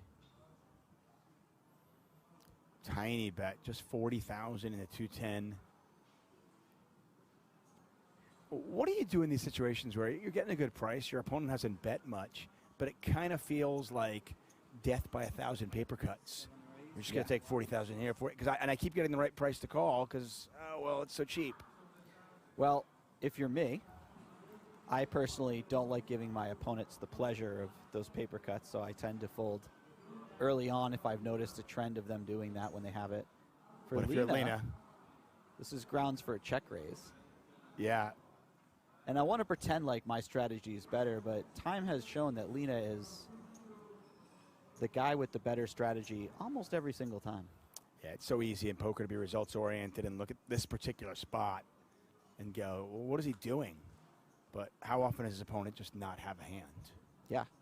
Even if your opponent has something like ace-king, ace-queen of spades, for example, they're in a really tough spot right away. Yeah. Well, there's 534,000 in the pot, and both players with less than that.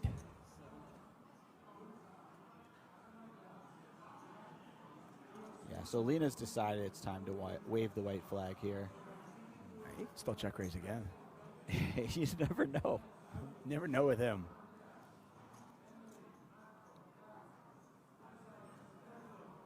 I wouldn't put it outside of the spectrum of possibilities when it comes to Lena. I wouldn't expect it, but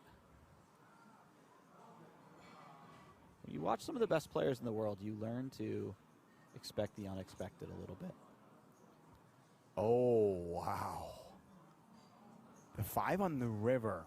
which would complete the wheel if either player had an ace in their hand. Yup.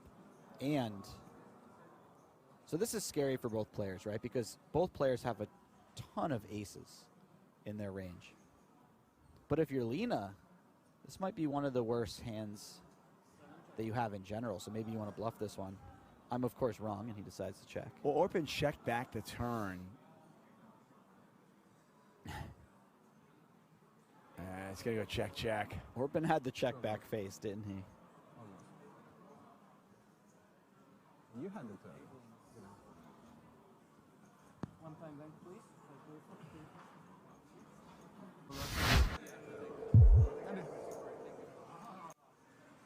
So for the integrity of the game, we do make sure players do not have any electronic items on them. Oh, it's interfering with the card reader. Okay, okay. Yeah, I can appreciate that general That's so crazy. I didn't know idea, although it sounds like that. Oh, wow.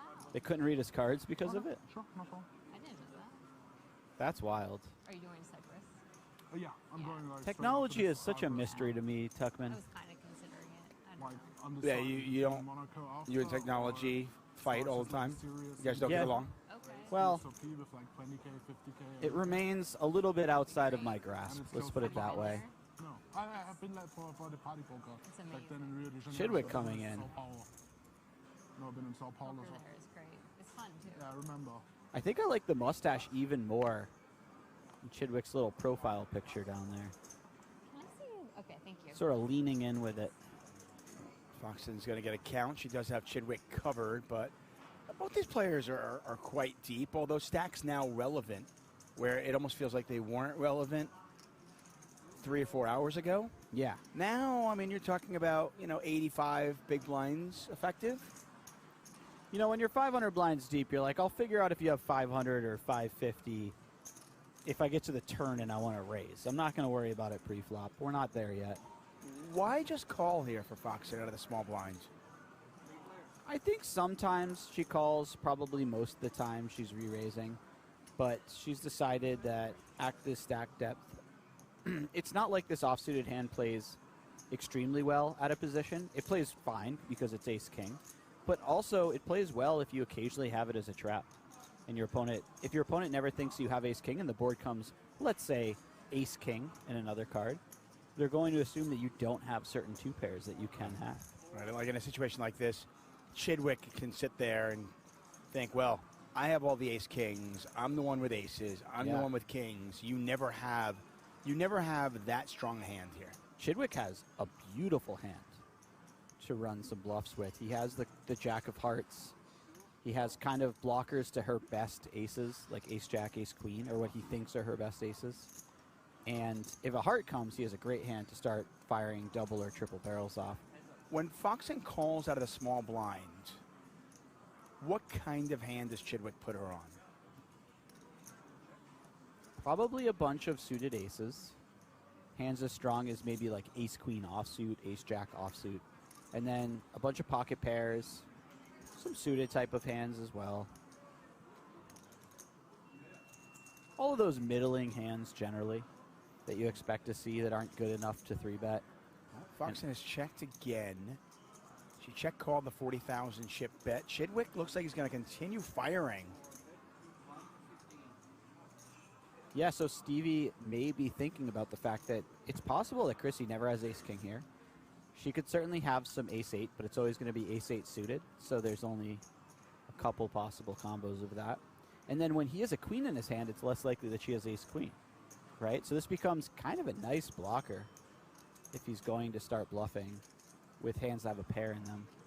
And This is a good one to use. All right, is he targeting the weaker aces, the king X's type hands? Yes. Yeah, something like ace-4 is exactly what he's trying to eliminate. Well, this will be interesting. Does he fire one more time? 386,000. Foxton has played this hand to absolute perfection. Yeah, this is really showcasing how powerful it can be to peel pre-flop with this hand sometimes. I love that I asked you the question, and then you see this hand you play got out. the dealer was like, you want to see why? This is Here's why.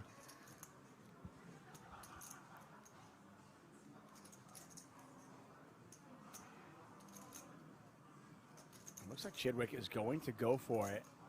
If he's bluffing, he's going large. Yeah, Well, not as large as I would have yeah, thought. I would have thought maybe a little larger as well. Still a healthy size bet. 2/3 of the pot. But clearly bluffing. And for Chrissy, this just becomes, do I want to shove, or do I think that that will... If she shoves, can she get called by worse? I would imagine, I mean, if she shoves, she definitely thinks she's getting called by worse. I would imagine that ace-queen has trouble folding to a shove. Maybe something like ace-jack or ace-10 occasionally call as they're blocking what they perceive to be the type of nutted hands that she could have.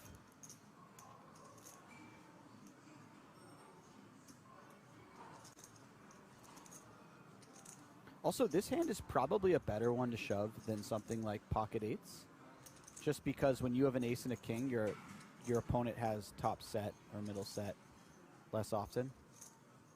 Those two hands are similar hand strengths for otherwise. Yeah, she does just call.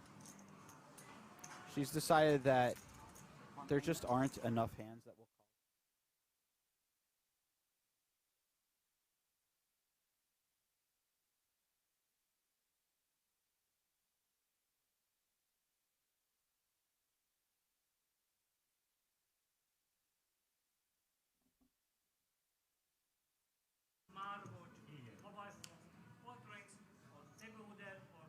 Ladies and gentlemen, we are back to LaNotteDegliAssi 1 million euro guaranteed main event.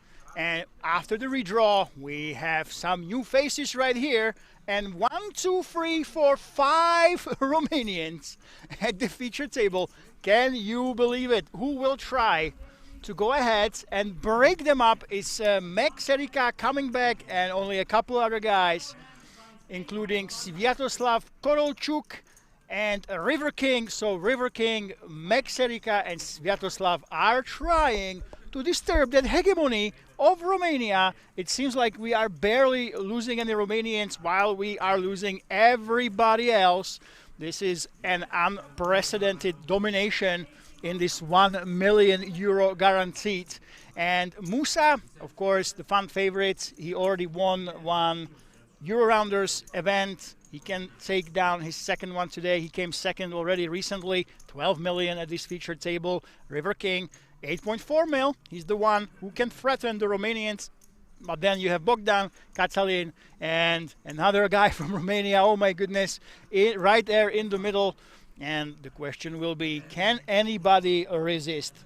I know that Patrick Jarosz, he moved the tables. And right off the bat, we take a look at Florin Bilan. Florin Bilan is the newcomer to the table, not a newcomer to King's Resort. Extremely accomplished player right here. He has so many cashes at King's Resort.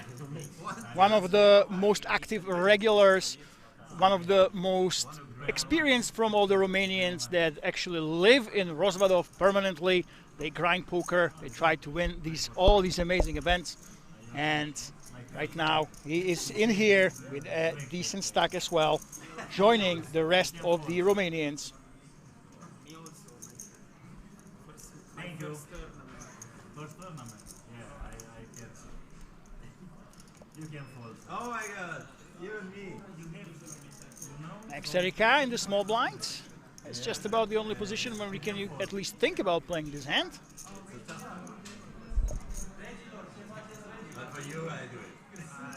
He shows the cards and lets it go. Just for Musa.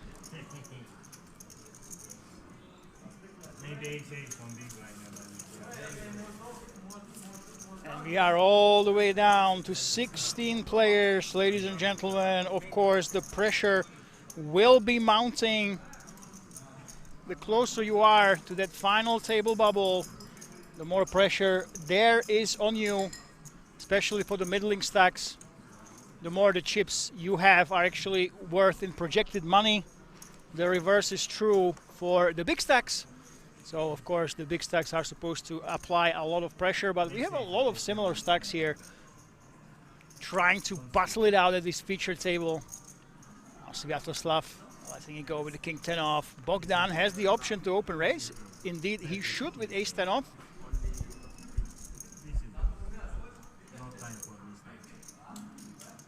No time for mistake, one of the players says.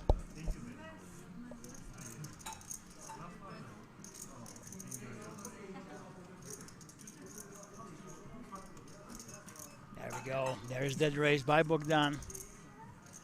100k, 200k, 200k, 16 left. He goes for that min raise.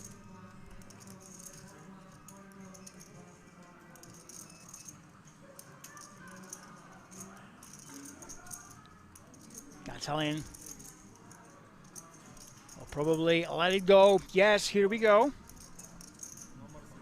Bogdan so far the only contender for these blinds, Rantis and the small blind.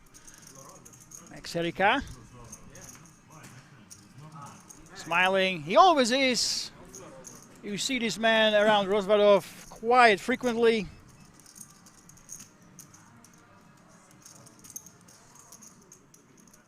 But he lets it go. And Florin Bilan has nothing he can defend with.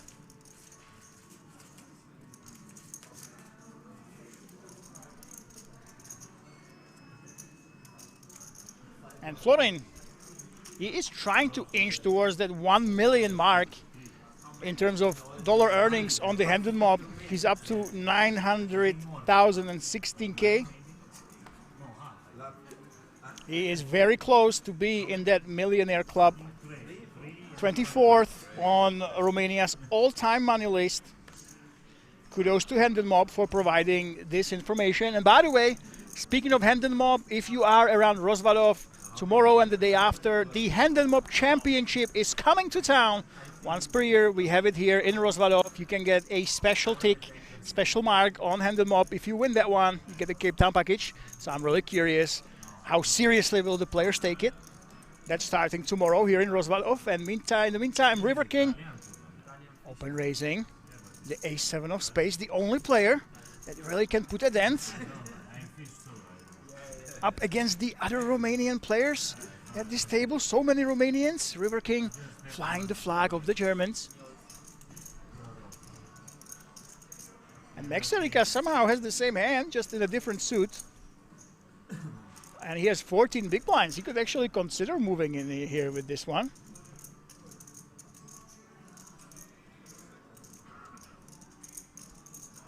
He lets it go. River King, of course, is a nickname you see a lot around Rozvadov. A lot of the players will know River King.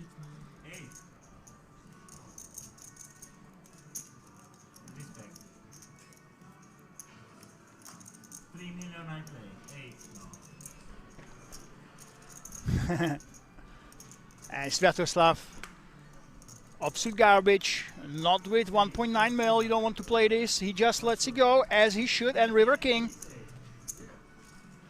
chat favorite, taking it down.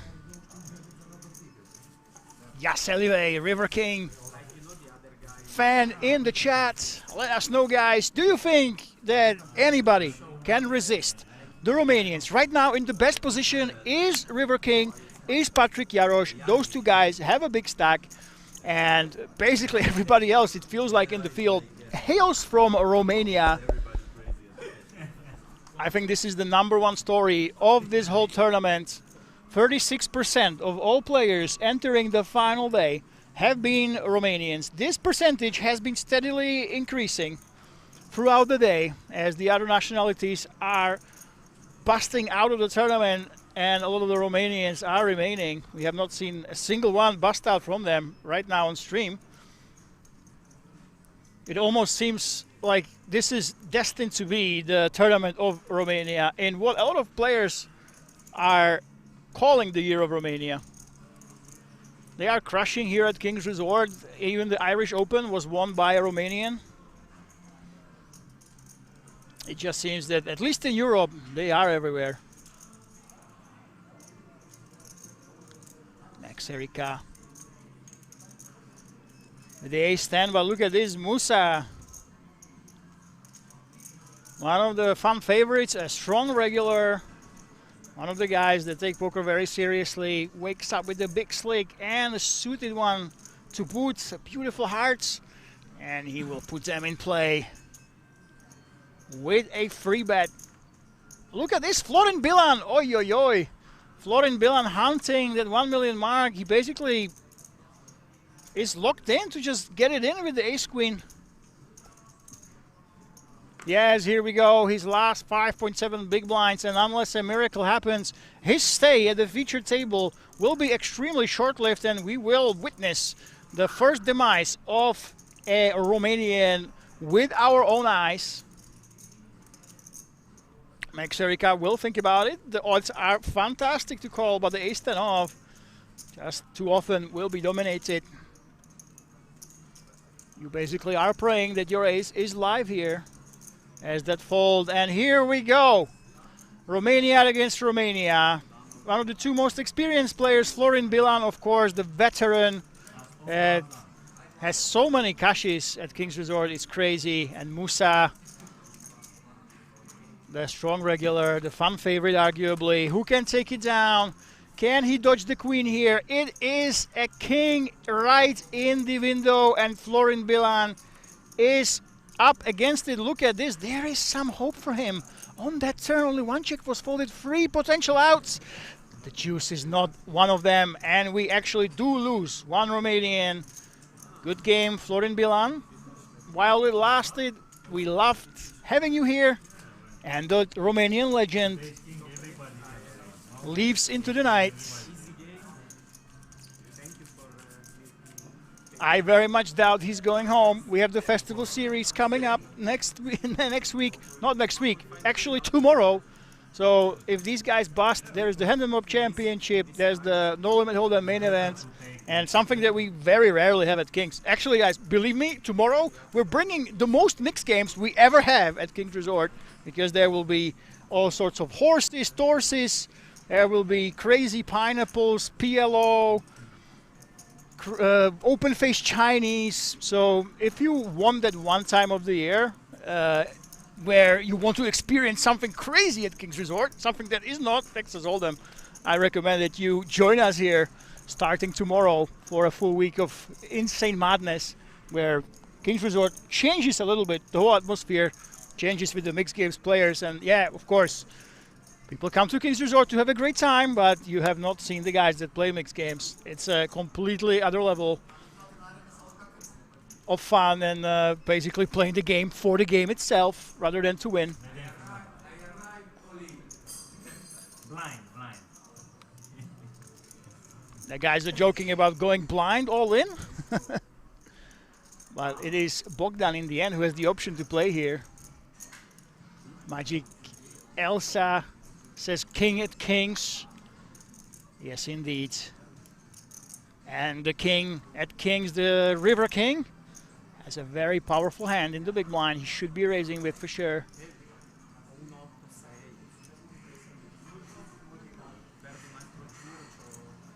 Let's see how much we bump it up here. There's that raise. It should be 750. 450, actually only 2.3 bigs. And for Bogdan, this might be tempting. Great odds we are getting. About 8 million deep. We had almost the equal stack. And of course, for the Romanian, the added incentive is, hey, River King is the one guy that is not from Romania that can actually threaten us. Let's try to take some chips away from him.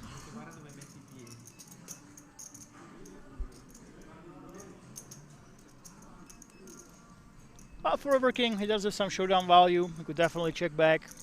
Decides to simply go ahead and protect his hand. You're never folding out a better hand here, but you basically, if your opponent has a hand like 9-7, that definitely could consider playing back like check raising or adding pressure if some hands hit it on the turn. You just don't allow them to do anything, and River King takes it down.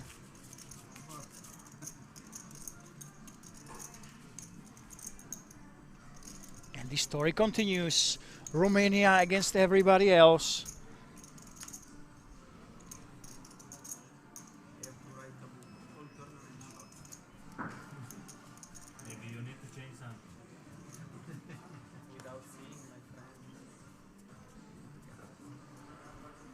You heard one of the players complaining about playing the whole tournament short. Well, you have to get more aggressive, my friend.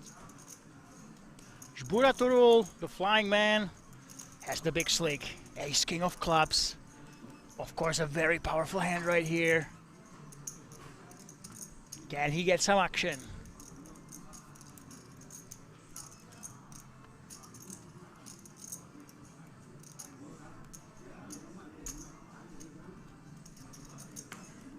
Sviatoslav Korolchuk does not have a playable hand with his Jack-6.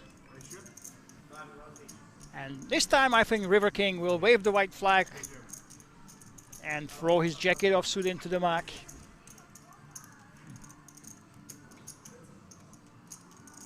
So Zburaturul will put the big blind into the test.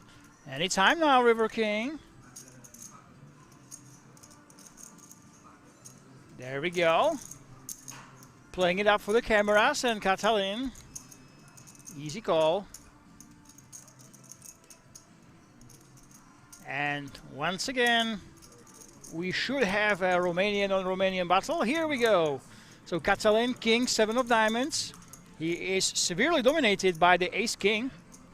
And right now he is outflopped as well.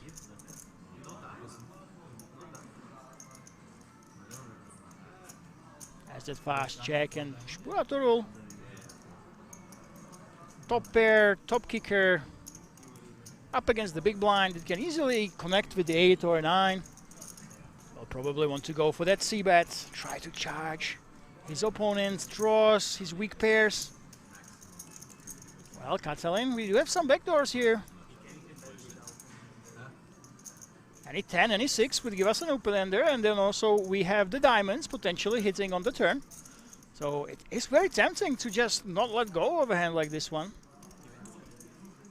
If you would consider having the strategy, even raising could be a consideration here. But Katalin says, not today, not this time, not against the big man who has position on me, who raised in the first position.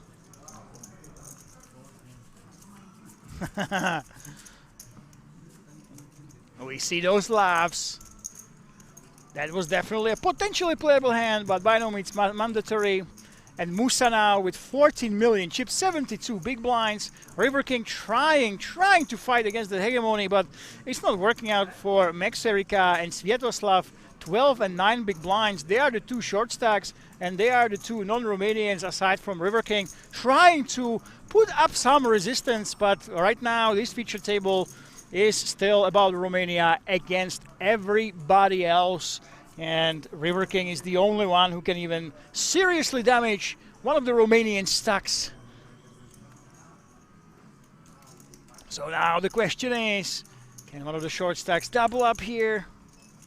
Can they join the ranks of the mid stacks, or are they basically relegated to just open shoving or folding? And by the way, we have our guest coming back. The most amazing social media man, everybody who sends you the updates on Euro Rounders. Stefano, yay! Let me turn up the volume. Put the headphones on. Okay. So Mr. Statistics, welcome back. Tell us what's the big updates from the outer tables. What's happening out there? Of course, I invite you to check by yourself the live blog on EuroRunners.com. You just have to scroll down a little bit the page until you find LaNotteDegliAssi live blog. And once you're there, last update says 14 players left with Musa ahead with 14.5 million. Patrick Jarosz with 10 million on the other table. And we have an Italian. I found it out. We have an Italian! And is in the live streaming table. Of course, doesn't have an Italian name. We are speaking about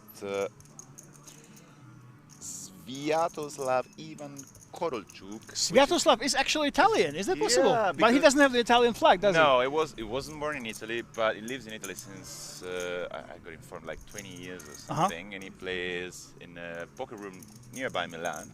He's a cash game player. And yeah, there was an Italian guy railing him. I said, like, what are you railing for? So like, oh, there's an Italian guy there. Okay. So Oh my God! So guys, this is of course nobody would expect this, but Sviatoslav actually has been living in Italy for 20 years. We'll count that. We'll count that. This guy We are is like- counting it. He is now Italian. We're sorry, Ukraine. He lost a good one, but Whatever. he has been there for a long time, you know.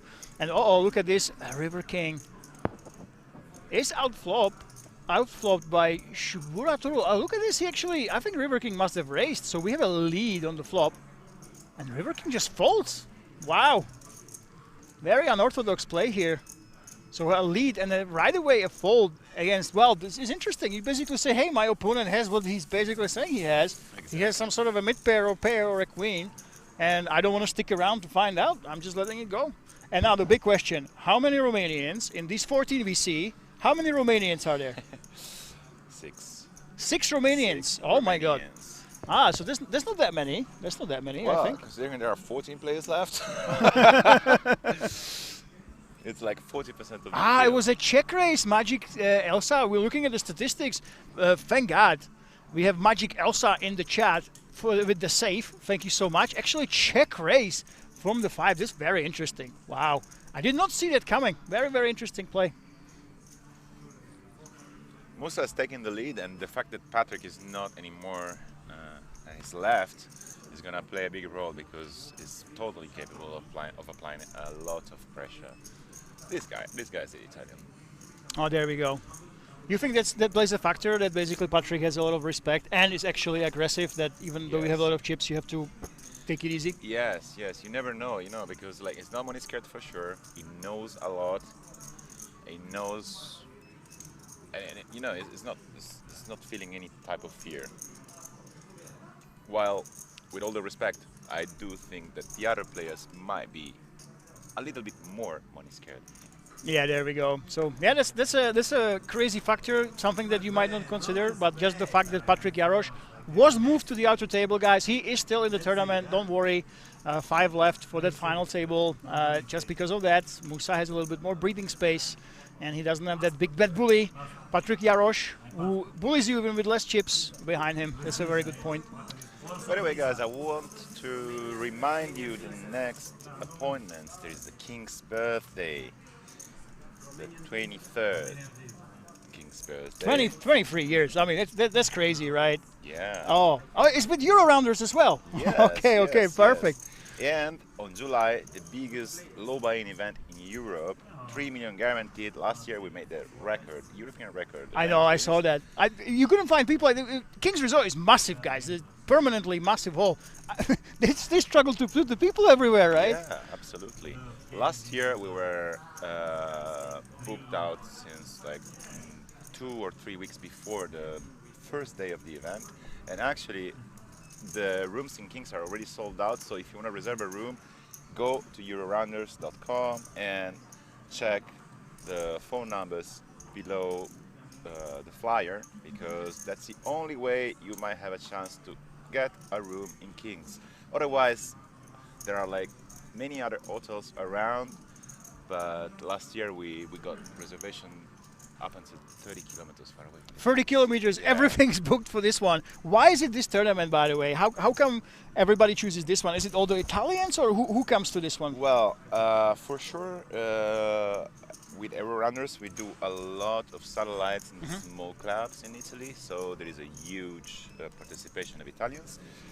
But it's the moment of the season, it's the most awaited tournament of this company, together with Italian Poker Sport. So these two tournaments are and guys, check the structure. You can play the whole tournament with 80-minute level, because if you play the first week, day 1 and day 2 have 80 minutes level, and you don't find a low buy-in with 80 minutes. Oh yeah, level here you go, around. here you go. We actually had the European Poker Festival, and they had 70-minute levels. There were people flying in the week early. They flew in, played day 1, just because you can't ever get 70 minutes outside of the WSOP main event. That's the only one. They flew in, and then they went home because they went to day 2. They flew back in. Yeah, there you go. That's a lot of value, a lot of poker. Of course, you have to come in early, but I'm telling you, people don't even stay. They just want to play that 80-minute one. They want to do it. They want to play that poker because it's so rare these days. It's a very rare chance, guys. Absolutely, yeah. That's absolutely crazy. By the way, the 23rd birthday of Kings. How do you feel about that? You know? You remember, like, I don't know if you ever been like in the early years here, but there were like a couple of tables. Yeah. Nothing more. It was this like it was more of a dream than a casino here, and then like during the years it grew exponentially, and look what we have now. That's crazy. 23 years. 7,000 entries last year, over 7,000 entries, and this year, you know, I spoke with the CEO of Eurorunners, and he told me that only to make the break even this year, we need to break the European record. So Oh wow! No pressure there, huh? no pressure. No pressure at all. And you know what? If you don't make it, you will have all these Romanians firing 50 bullets each. Because there's the thing. We had the overlay today, guys. That's why you see so many Romanians. The news. The rumors we have that they live here, right? And if they smell value, they go so hard after it. That's why you have so many Romanians. 6 remaining in top 14, right? Exactly. Yeah, so that's crazy. It's really, really ambitious. But yeah, 23 years. If you guys don't know, Kings has been basically growing and growing. We didn't have those big hotels here. Hotels here, they were added as the time went. The big hall was added as well, and really, it's just such a miracle here in this small town in the Czech Republic. You know, it's still tough to believe that only 23 years already going and still going strong and trying to improve with the app, you know, with the reward systems. Then Admiral rooms have been renovated, by the way. And I personally been there. They're amazing. It's like being in Kings. Look at this, all in! Wow! Zburatul actually went all in. The flying man with King 10 puts max pressure on Sviatoslav, the hidden Italian, exactly, and he actually is up against it with that 2 pair, trying to put aggression, trying to put the pressure on that small stack, and wow, looks it's like double up. Double up for Ukraine / Italy. Closing the chapter about the King's birthday, 230 euro buy-in for 1 million guaranteed, which means 5,000 entries. 5,000 entries we need, guys, in 3 weeks. I think this is crazy because we have the massive tournament, right? But between now and then, there are 2 tournaments that have the lowest guarantees here. There's 500k and the 300k. It's going to be the festival and the Benelux Classics. But the thing is, those are completely different. They have mixed games. They focus on the fun a little bit. So yeah, I love that we break the mold a little bit. But of course, Kings is known for these massive tournaments, huge guarantees for really low money. And I'll be here, of course. And I'm wondering, do we have some sort of show prepared? Will there be at least fireworks or something? I hope so. I can't spoil anything, right? But maybe. I hope Leon makes it, actually, you know. If you guys don't know, Leon Tokarnik, he started it all. He stepped back away a few years back, of course. But I know he still loves Kings, and he comes around from time to time. So it'll be cool to see if he makes his way here for the 21st birthday.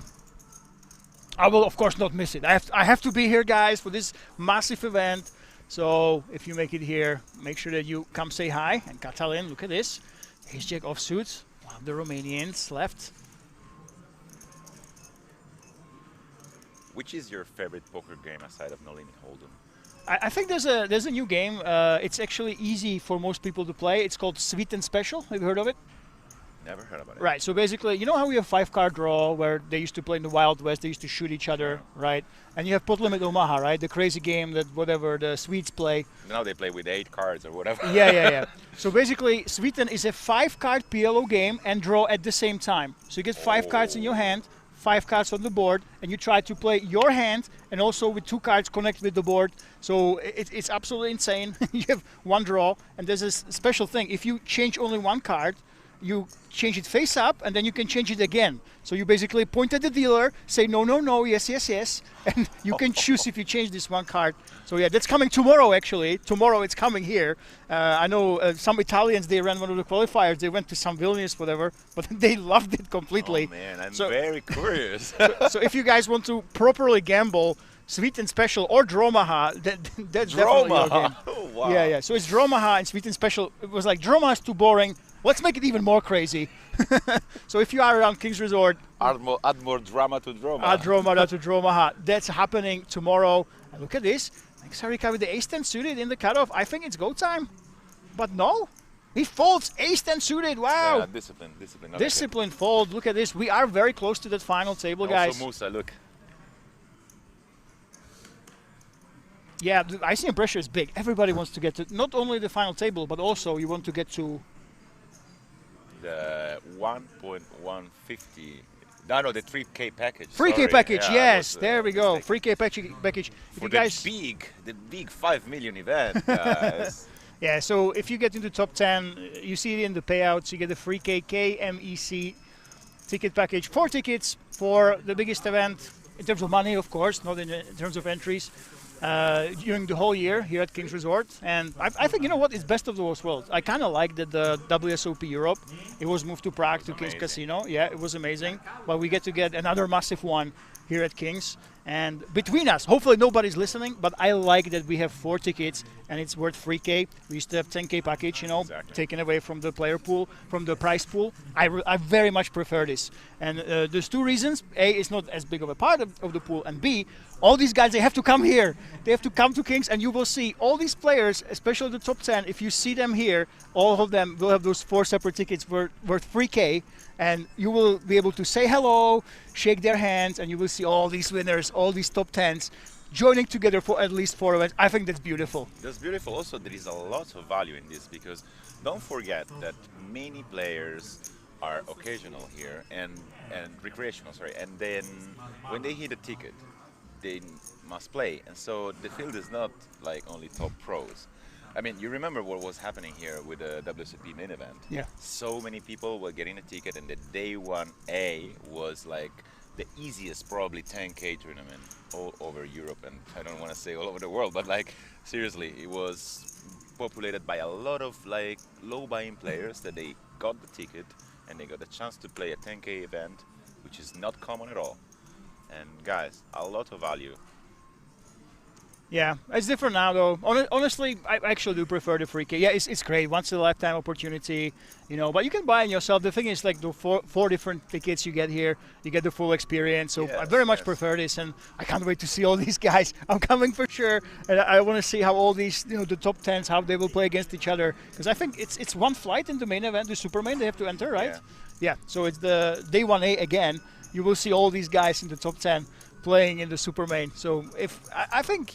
Besides the big one, of course, Euro-rounders are bringing the massive, the biggest guarantee for the smallest buy-in in Europe. You need to break the record just to break even. That's crazy. I personally spoke with Anthony, the CEO, and you know, 10 or 15 years ago, when low buy-in tournaments were not in hype like now, he was the only one believing in it. And 15 years later, he was right. Yeah, it was right, because you know, in the past there was like APT, Italian poker tournament, which minimum buy-in was at least 1,000 euro. And now poker is more affordable and living the live experience. Oh my God! Yesterday I interviewed this guy, Italian guy, which reached 54th place here in the main event. It was his 2nd ever tournament, and the first one, you know, what was the salary for this tournament? Oh wow! Okay. And it was in a rush of emotion, and yeah, I was so happy. It was the lifetime experience for him. Of course, the drawback is, I know a lot of the guys, a lot of the chat pros are saying, how could this player get to the final 14, the final 9? This is the reason why, guys. The buy-ins are tiny. I know we're playing for a lot of money. 140,000 up top as Bogdan open raises with the ace-4 offsuit. But the buy-in was very, very cheap. The math basically says that unless the Romanians start crushing like they did this tournament, a lot of the recreational players get really, really, really deep. That's just the function of having super small buy-ins and these massive, massive money up top, of course. You look at it and you say, oh, 140K, but you started with such low buy-in that the chances are a lot of these guys, they just play for fun. You know, they're not professionals. How many buy-ins are the first prize? Like 450 buy-ins? Yeah, it's crazy, crazy. Huge. And Katalin, let's see, folding. I love to see it. The dynamic between the Romanians, of course.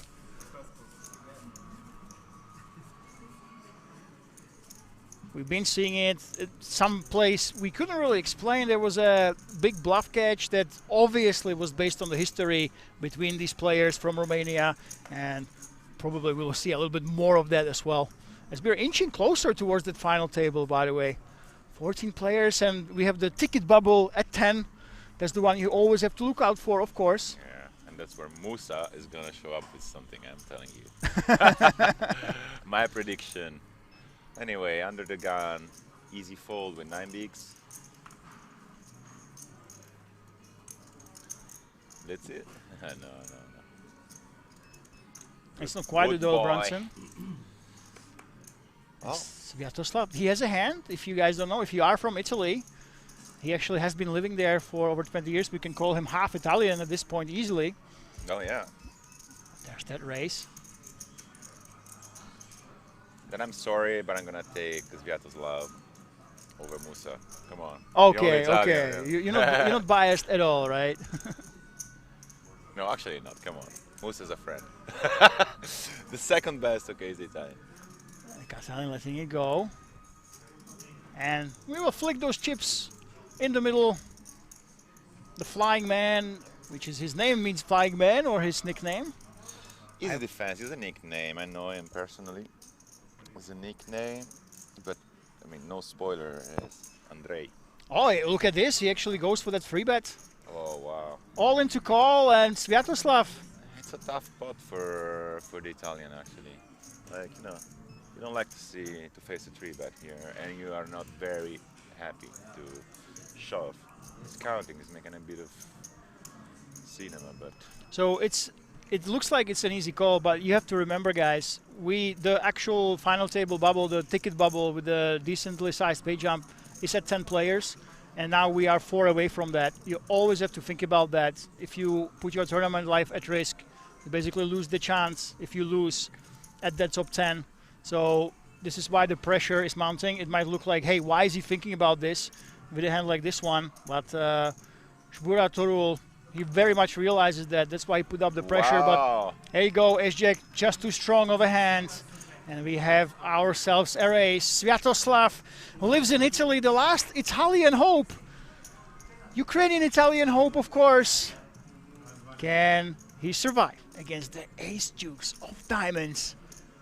Or will another Romanian claim a new victim? There we go. There's that flop. It is a deuce right in the window, but the jack saved him. Oh my goodness. Never easy. What a sweat with a deuce face card, huh? Oh my god. 2 outs on the river. Last time I was commenting here at Kings, we hit a 1-outer in a huge pot on the river. No, there is 1 out only left. Yeah. There we go. And that's the guy that told me about the origins of Sviatoslav. Yeah, so Sviatoslav. The railer.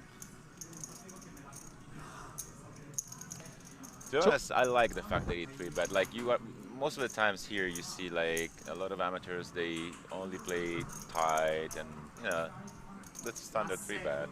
It took that part of the range and you put pressure. And, yeah. Yeah, I think at this stage of the tournament, definitely that's why it looked like he was thinking for a long time with the Ace-Jack. Of course. It basically tells you that it's a good idea, and I still don't understand it. I don't get the math. It felt more likely to me that every time you're at a final table, the ICM pressure is the biggest. But actually, I talked to Daryl Carney. If you read his book. Actually, it's right now when you go to the final table bubble, that's when the ICM pressure is the highest. Basically, the value, the projected value of your chips in terms of money, the second highest after the actual bubble when you get nothing or something, obviously. Yeah. Can you tell me why? Because I still don't fully understand it.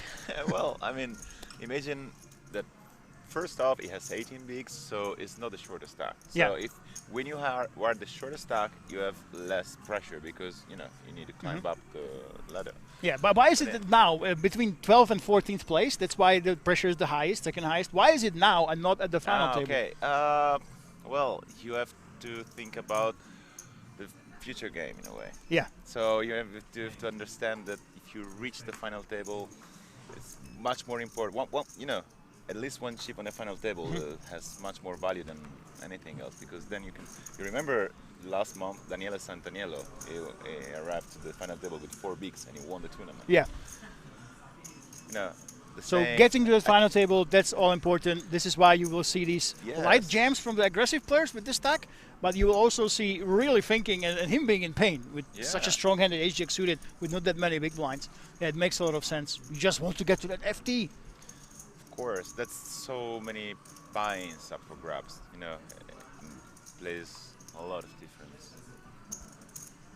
You know, once you reach 40K, you already earned over 100 buy-ins. Yep. So, yes, you can earn 200, but let's say that your tournament already paid off something. And it was wonderful. You know, last time we were here, the top three, none of them had really big live scores.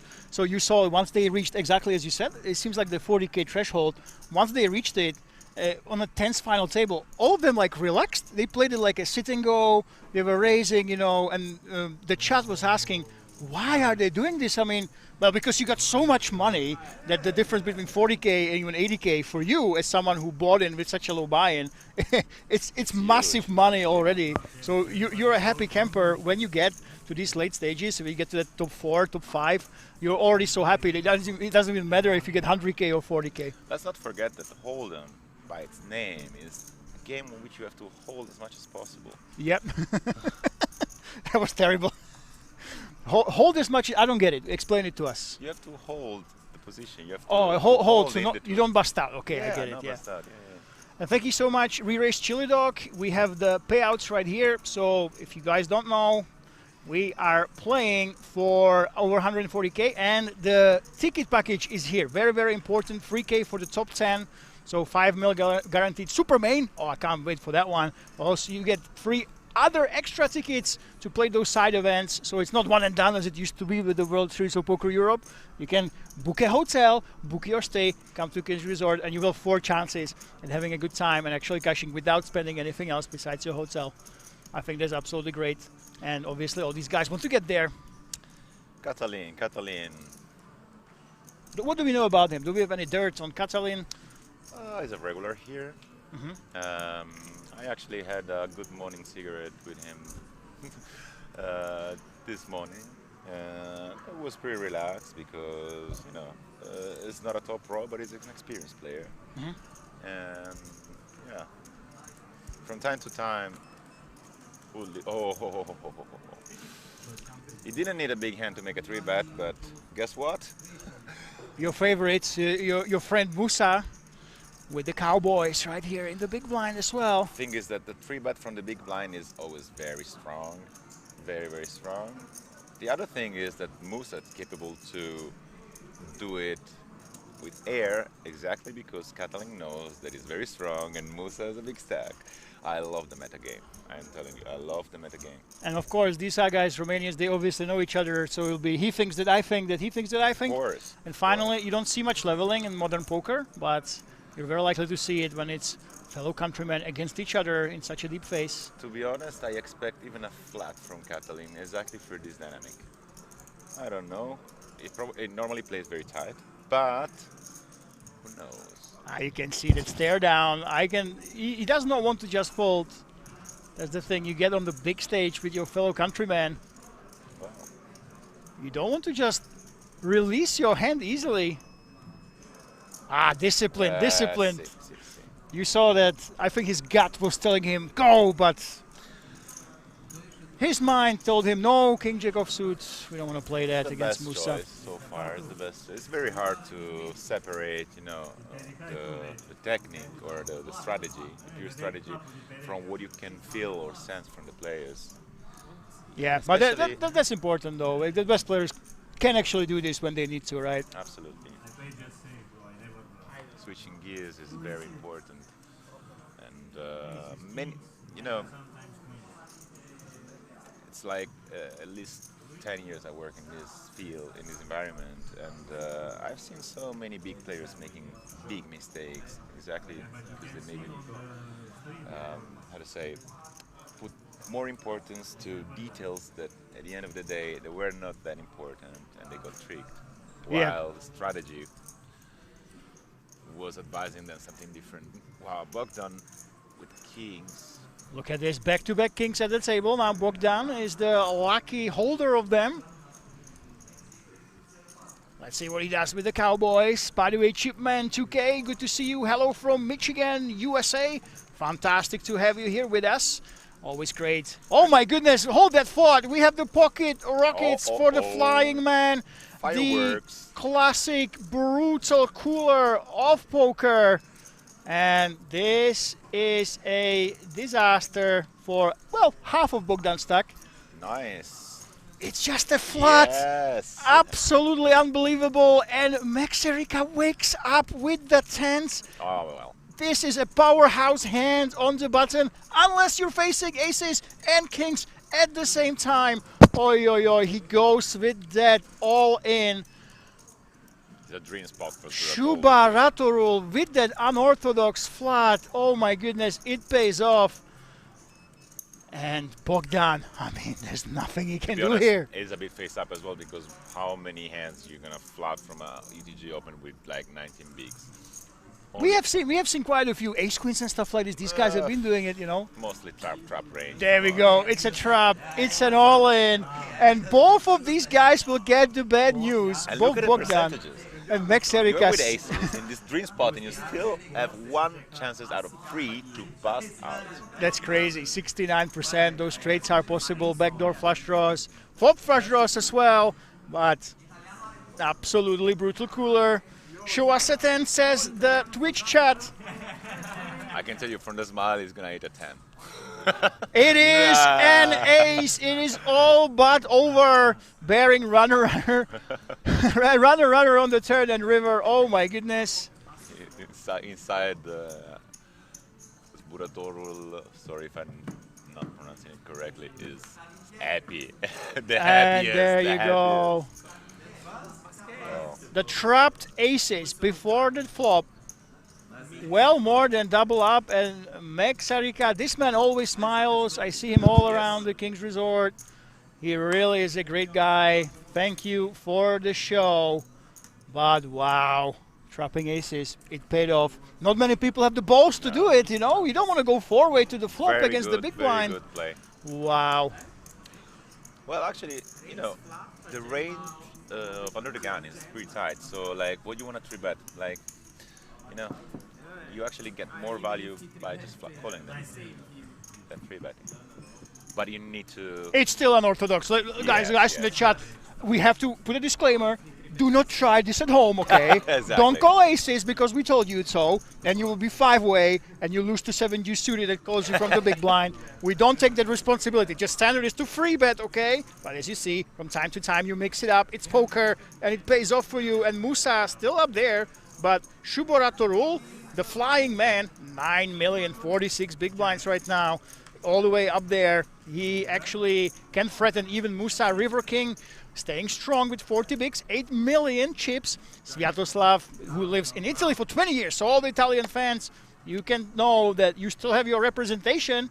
He's still up there fighting, and we continue with the final 13. We are inching ever so close to the top 10, where you get those extra tickets, and of course that final table. You want to be under these bright lights of Euro rounders. You want to fight for that beautiful trophy at the final table.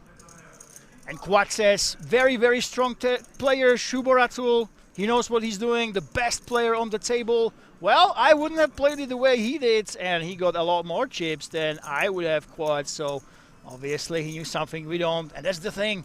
When you have aces, when you have a hand like this, you should not be looking at the open raiser. You should be looking behind you. How many chips do they have? How likely they are to try to stick it in and squeeze you there? And obviously, he's done just that.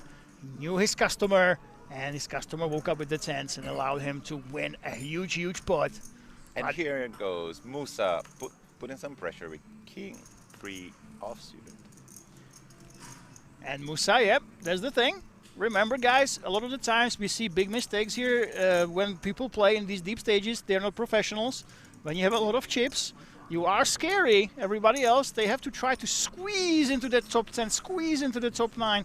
So you have to try to punish them, make their life hard, bully them, and Musa is showing you how to do it. Just open raise with King 3 offsuit. What are they going to do? Go all in and risk that somebody else will get those 4 tickets to the King's Million worth 3K? I don't think so. So We've yeah, seen the same type of move from Patrick last 1 hour ago, when he opened with King 8 offsuit and like he pulled out double barrel and made the opponent fold the middle pair. Yeah, yeah. So on that's board. That's how you should be basically playing the.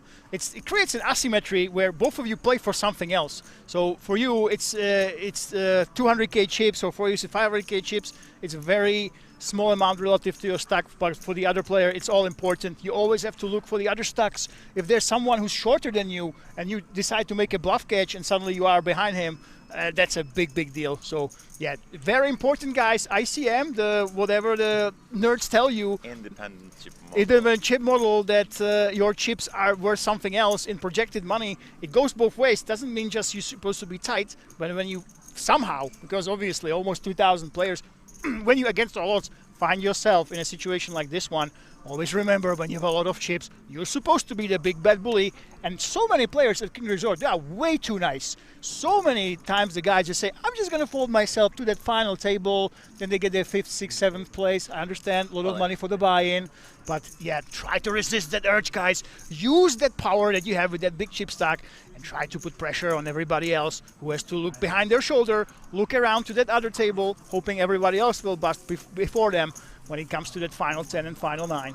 I'm telling you, it's not easy at all to be under the cameras with all eyes on you, and you know, people are gonna judge you for those 5 minutes rather than for your whole career, you know. Hang on, listen, this is King's Resort, Twitch and YouTube chat.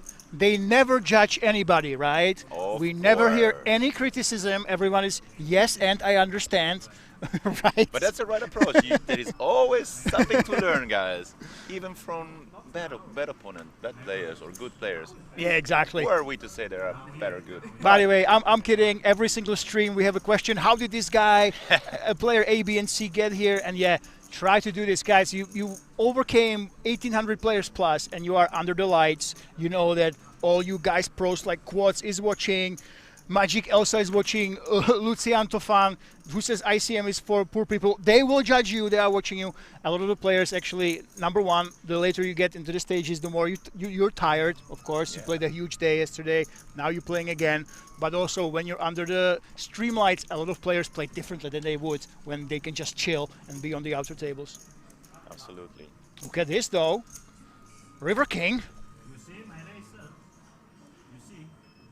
No slow play this time. Now, you are the Musa expert here, resident Musa expert. What will happen now from the hijack? Well, first off, there is a big mistake from small blind in terms of sizing. You just like click raised, so it's giving Musa the odds to have an easy flat call with ace jack, which is a hand that you don't have to be afraid of sizing big, because you know, if you don't have a top hand, what would you do? Would you do, if you want to 3-bet with 8-9, I'm not saying it's right, but if you want to put some bluff in your range, like some 3-bet fold, would you do the same size? Of course not, because you don't have fold equity. So it's giving incredible decent odds to Musa to flat call here, and if Musa is gonna hit an ace, then what is like bad luck or good luck?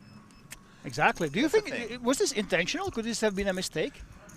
It's intentional because he thinks like, okay, I want to take some more chips from him and I want to, but you know, look at the percentages. 1 out of 3, you're going to lose this hand. Oh, he folds? Of course, because he's an experienced player. Well, he still had great odds, right? Yeah, but he knows that a recreational player is like... Look at this. Magic Elsa is asking, did you see my race? No. So it's possible he hasn't seen it. Believe me, guys, this is more common than you think. For example, I was at EPT, and there was one of the guys that won absolute millions online. Barak Vizbrod, I'm not sure if you know him. He's an Israeli guy, and he won millions. Oh, sorry, I didn't get Barak Vizbrod. He was #1 cash game winner, right? And the thing is, he did this, went all in. He didn't notice a limp.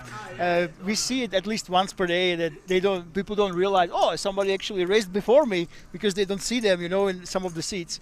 So I do think it's actually possible. So the Magic Elsa. Yeah, you can play around as well. Come on. I think it's actually possible he didn't see that. Yeah, that's a very good point. And by the way, Quad says, here we go, commenting on as Argentina-Brazil final. Well, has it ever happened? Pro commentator? Well, thank you very much. I've been doing this for a while. But was there ever an Argentina-Brazil final in the modern history? I don't think so. It's always the Germans, Italians, they squeeze in English, right? So they win a lot of World Cups, but I don't think they played each other. I'm relatively sure that has never been a Brazil, El Clásico in...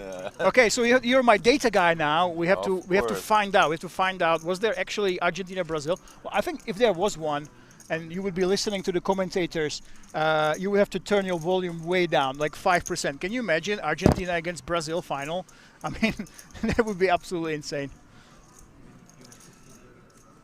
Well, as I was saying, never happened. Never happened. World Cup, but on a Copa America, yes. Okay, yeah, that must have been insane, of course. And you want to know? 3 times. 3 times it happened. 2004, 2007, and 2020. Ah, okay. And Brazil never lost. No, they did. 1-1-1. 1 victory for Brazil, 1 victory for Argentina, and the third match was like a draw, but Brazil won at the penalty kick. And Catalan actually went for the limp. I'm very curious if he would actually go for a limp race. Sometimes actually you can go for it with small pairs. It's borderline with 24 bigs. You could actually limp jam. The best is limp jam, yeah. But he goes for the jam. He didn't go for that. We don't know if he would go for that jam, but now he goes for that bet here. Get that backdoor, not flush draw for the flying man. Wow, this should stop all action. I think Catalan, it will be very tough for him to win this one. Yeah. Thing is, when Catalan checks, Burator has showdown value so far, you know? Yeah. There's a paired board, he has an ace, so, you know, it's gonna... Yeah, I think he's gonna go check. It's very interesting. I think because the story you're telling, when you go out and bet, you're saying maybe you would check those tens, you know? So Shubaratoro says, hey, I can have all those tens. Now he checked though, so it really is a game of chicken. It's a good option. Yeah, check, yes, showdown value. There we go.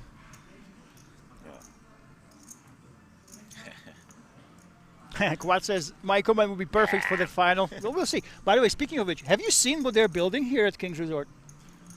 Actually, no. You can tell me. Okay, so we have the massive poker hall, but for the next couple of weeks, guys, while the World Cup is coming, we don't have these huge tournaments. We have actually smaller guarantees. We have more mixed games and more fun style tournaments. Like the one you mentioned before. Exactly, like the Sweden, the festival starts tomorrow. So they are actually, and obviously when people come play poker, there's a lot of people that like to have fun, right? And the same people that come to play 300 buy and even 500 buy, they want to watch the football, right? They want to watch the World Cup. Maybe you're asking yourself, oh, I come to King's Resort, I have to pull out my phone, but you can't have the phones on the rails anymore. What am I going to do? Well, the thing is, there is a whole corner just made for that. So it's decorated. There's foosball. We're going to have darts, all sorts of games here at King's Resort. Free to enter. You can simply come in between hands, and the games will also be shown. So you have the actual big hall, and you have the times there, and you have the remaining players. On some of them, you will actually have the football matches, and you can watch them while you're playing, you know. So it's absolutely crazy. For the European Cup, I remember I have been playing football with some players because there was an area here. Yeah. So the same area, it is coming back. I'm not sure what they have in store for us. It will be the same,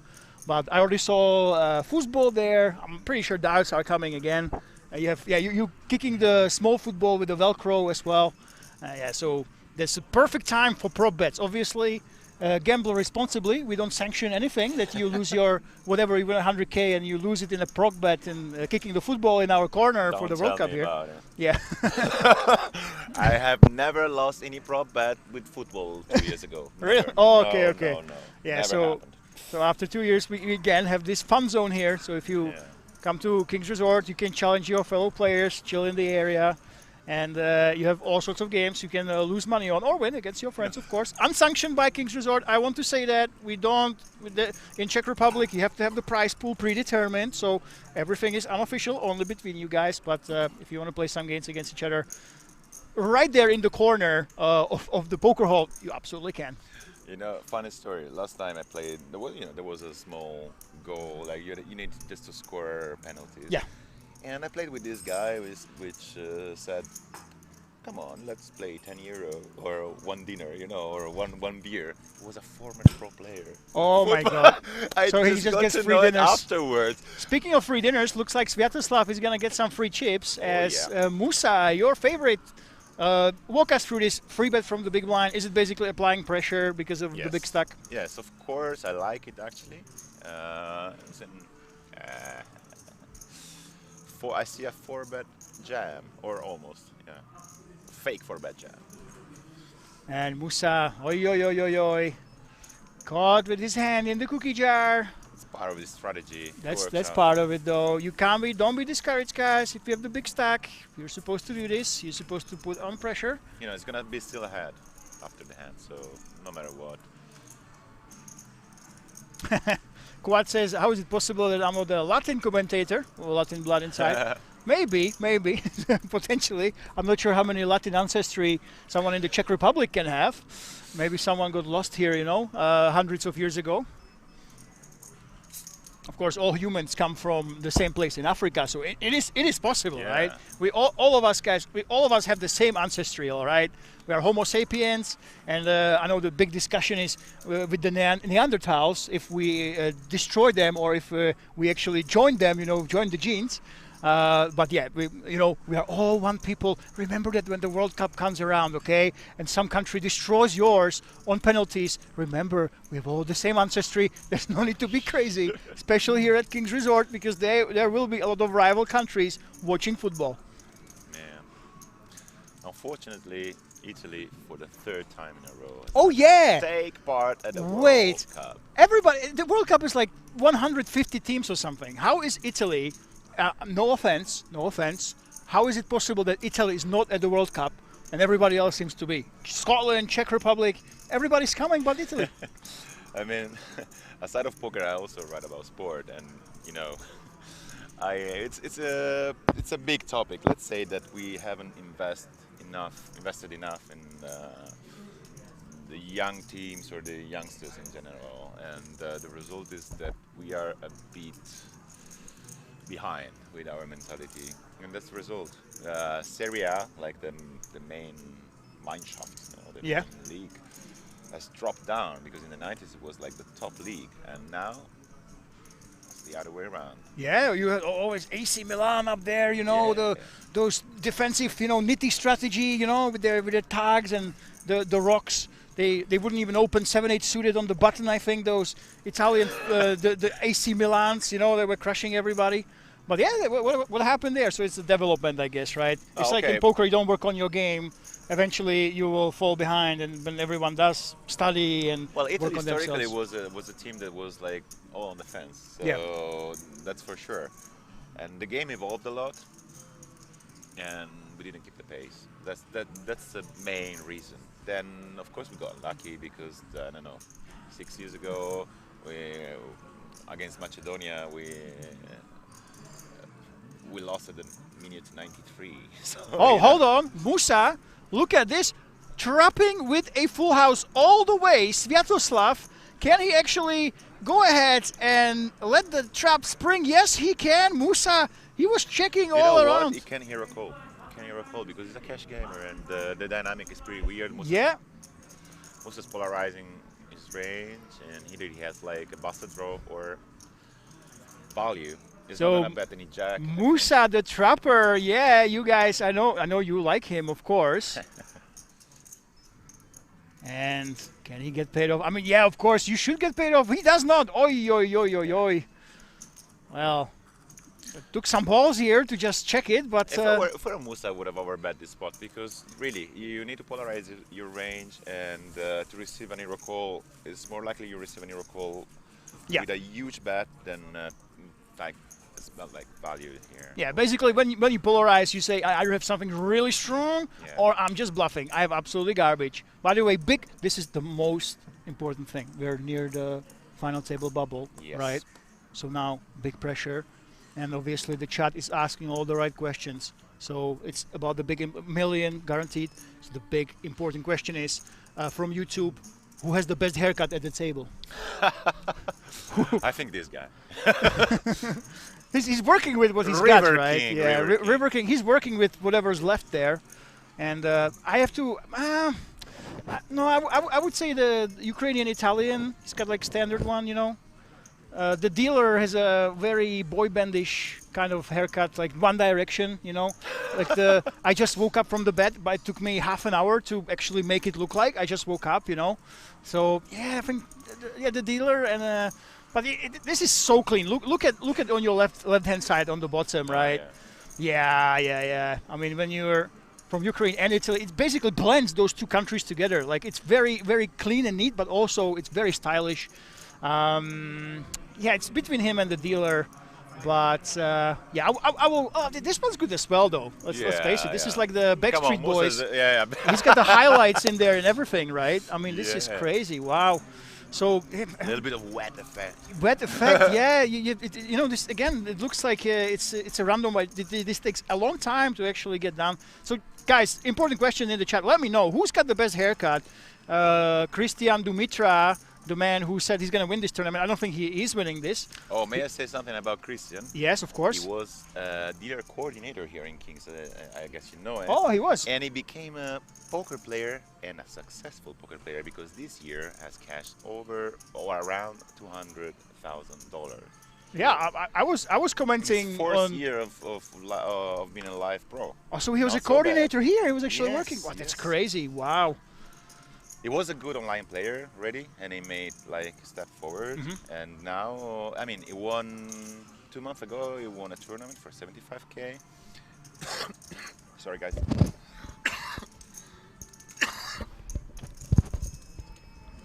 And we lost our co-commentator to, I think it's the new Super COVID guys, unfortunately. Hopefully he will be back. That's survived. Oh, he survived. Okay, breaking news. This was the biggest drama after the hand number one, when the aces were cracked. If you missed that, by the way, can I rewind. said that Christian was a good player, and then like someone punished me. The poker guys disagree with Christian Dumitra being a good player. No, but obviously he's a staple at King's Resort. Actually, I had no idea he was the coordinator here. I just thought he is the crusher. Yeah, but the question, guys, who does have the best haircut? Let us know in the chat.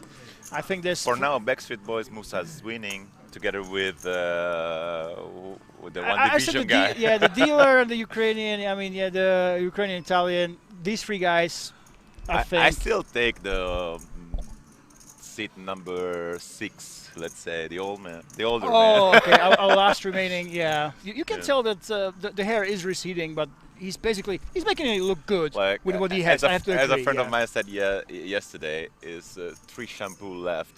Three shampoos left. This is very offensive, by the way. We're just joking, of course. In 2026, you know. No offense, we are not body shaming anyone. We're just like enjoying the time with you and. Of course, and Christian says. Hoping to, you know. Stefano's days are counted by the way he coughs. Yeah, well, it's nice. But he passed out, guys. He was on the floor. He was spasming, you know, but he came back, and we appreciate that. You know. Also took off away from. Yeah, also took off away from a better world. But he works overtime. If you go to the Euro Rounders, of course, the blog from King's Resort. If you go to the Instagram and social media, he's a workhorse. You know, he's a photographer. He's the blogger, and he's the social media guru. Basically, he does it absolutely all. You know, I usually do the same, but I don't do the blogging because come on, how can you do social media and write? That doesn't make any sense because your brain should be fried by this point. You know. Well, to be frank, now I speak with the AI, so I don't write it down. I still, you know, produce contents, but I don't have to spend 15 minutes to write something that I can just pick it out in 2 minutes. Oh yeah. That's you know, a big help. Without the AI, I could have not done all these things together. To be honest. Yeah. So guys, if you remember Euro Rounders, if you go to the blog about today's tournament, you can, by the way, if you want to see all the progress. Remember, it is dictated but not made by AI, okay? Exactly. Well, if you use AI to your advantage, it's a great tool. If you expect AI doing the job for you, well, you're in the wrong spot. Exactly. Actually, our job is going to have much more value in the future because imagine having, you know, putting your name and putting your authenticity in something is gonna be way more valuable than any other thing that is AI made. As Lucian Tofan says, 90, AI is my life coach also. Yeah, the thing is, when it comes to poker, obviously AI has changed it a lot. I know the big databases, they basically, it's not AI per se. There was Poker Snowy back in the day, neural network. Now it's actually exactly calculated if you use one of those tools. But what's interesting that obviously when you play in tournaments like this one, where, well, not today because with the overlay, but usually you have the fees, you have to travel, you have the overheads. If you just play like a robot, you will not make the maximum money. You just can't. You will be unbeatable. You'll be unbeatable. You'll be losing. The worst case scenario, you will lose to the fees and to your expenses, right? But as you see here, a lot of the guys, they mix it up.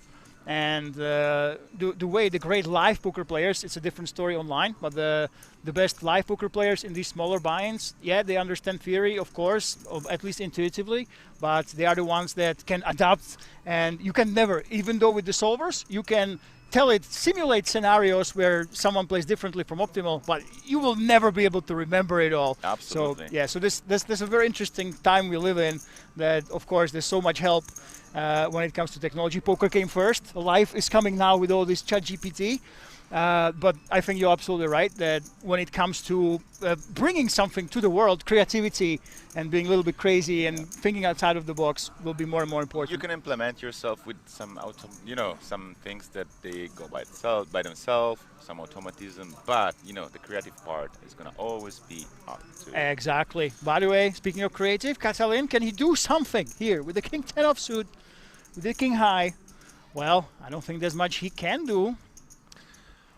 No, also because the under the gun range is way, tighter, so it's ASI board, so I don't think it's gonna.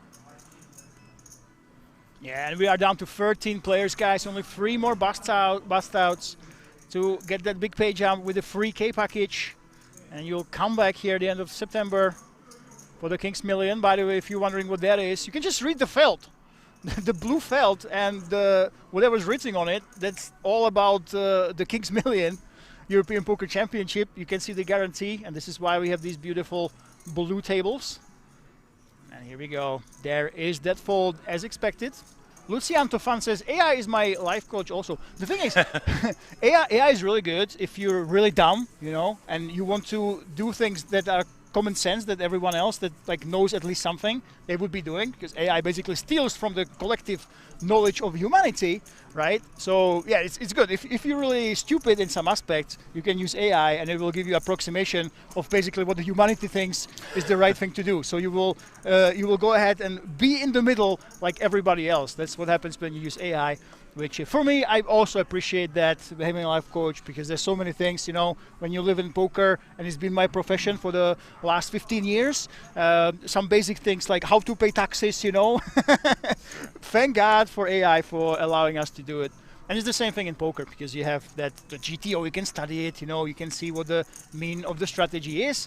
And then, well, the exploits, especially in tournaments where there's too many situations, too many random fun players, especially King Resort, then you have to use your creativity and try to adapt. I think it's really good, but of course, for some profession, it's not that great, because if you're a copywriter, it might be tough to. Well, I personally write down everything by myself. Mm-hmm. I even tried, to educate the AI in a way, like, can you write like I do? But still, there's something missing, and it's horrible. And especially if you care a lot, as I do, about what you pull out, it's fundamental to have control over everything. And by the way, blind against blind pots, Katalin decided to just limp with the ace-7. He did have the option. Oh, beautiful flop for him. Wow. Yeah, but it's not going to take much value, to be honest. Now let's see. Will we see that slow play? Definitely has the option. Yeah. There's not too many hands that can call you over free streets. Yeah, exactly. But not even one. As long as Andre is not gonna invent something, but he's not a type of player, to be honest. He's not a type of player. He knows that Katalin plays tight, so yeah. There we go. There is that fold. It's a total diametrical opposite approach from both, because he was going for trapping while he's going for clean pure value. Clean value, yeah. You do want to think about it, guys. Basically, this is what the robots do teach you in poker. It's not just about right now in this situation. Obviously, one hand you should focus on, but it's not just about if I bet here with aces, it's a good hand, right? But you should think about, hey, if I bet on the flop, what happens? Turn, what happens? River, what happens? And basically, the robots, that's why they destroy humans, is because they think infinitely. They can think all the way, all the possibilities. They account for them when they make a simple bet on the flop. They already know what they would do against a free bet on the river. And that's one lesson that is useful from the robots, from AI, and from the solvers that are absolute, that you should be thinking as far ahead as possible. And obviously, the strongest players, they try to do that. And when they bet on the flop, they're already thinking about, what if you raise me on the turn? What am I going to do there, you know, when I check or when I bet there? So I think that's one of the examples with the A7. You should be considering checking because, yeah, well, sure. Let your opponent hit a card. Exactly. You have a good hand. Easy as that. Good hand now, but you, if he has an ace, likelihood is he has you beat, or you will go for a chop. And by checking when you limp before the flop, you basically, when you just limp, you're saying, hey, a lot of the aces, I just don't have them. So you're telling a story of having a weak hand, just checking, letting your opponent hit or bluff. That would make a lot more sense. But, you know, that's the thing. That's why the pros are the pros, because they can think all the way to future situations that most players don't even consider. AI is my life coach. Yeah, I want to point out Stefano is still with us. He still survived. It's amazing. By the way, we had a question. So take a look at these players. So Musa, Zburaratul, basically the flying man. That's his Can we call him Andre? Andre, there we go. Katalin, Bogdan, those are the 4 Romanians at this table. River King and Sviatoslav, who, by the way, lives in Italy for 20 years. They are the big ones. But we had a question from Luciano. What are the odds top 3 will be Romanians only? Okay, now Mr. Statistics. Well, do the math. You would have to, I think right now you would have to ask AI. Well, no, we have 40% of the field, so that's 40% chance. The top 3. The top 3. Ah, okay, yeah. okay. Now it comes. There comes some advanced. Well, math. surely one out of 3. Let's say. It's not 40%. It must be 1.3 players are going to the top 3. So there's 6 out of 13 Romania, roughly, right? We don't know who busted the other outer table. No, we should count the stacks because like that. Yeah, that we have plays to. a role, You have of course. to count the stacks and the probabilities, and that's the problem when you use AI. Even people that use poker solvers. The problem with that is that you stop thinking for yourself, you know. Yeah. I think for me, honestly, I think the best poker I was playing was when we had solvers, but they were so dumb that you didn't have those databases. If you wanted to see what the solution is, you had to put in the ranges manually. There were no preflop ranges. The computers were too dumb to give you the preflop ranges because it takes too much computing power. So back in the day when the solver started, if you wanted to see a solution what the computer does, you had to type in the preflop ranges yourself. You had to guess them. And even before then, with no solvers, you had to do everything manually. And I kind of find that some of the new players... I'm asking the AI. Let's see. Oh my God. Let's see. The 5th... Oh, whoa. I said 1.3 is 1.5 actually. 1.5%? Yeah, so Musa has the 15% odds to win the tournament, and we have the 50% odds to have at least 1 Romanian on the top 3. Okay. And 1, 2, 3 is what, 1.5%, right? Mm-hmm. No, 1.5 Romanians. It does 1.5%. Yeah. No, what is the percentage that 1, 2, 3 will be Romanians? That's what we want to know. Okay. That's what we want to know. You work on your homework while we look at this. And by the way, guys, 13 players. This is getting tense. The blinds are all the way up to 125k, 250k. Only 3 players between us and that top 10. If you guys don't know, if you are just joining us, from 10 to 12%. So one time out of 10, we have a top 3. Wow.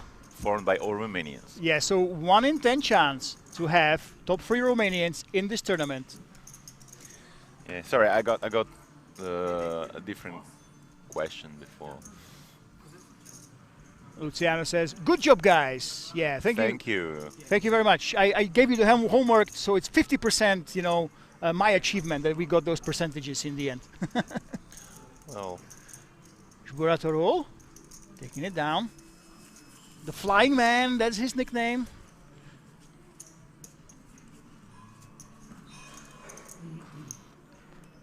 When's the first time that Euro-rounders came to King's Resort, by the way? I'm really curious about that. What made Euro-rounders say, hey, Czech Republic. That's where all the Italians will go from now to the end of time.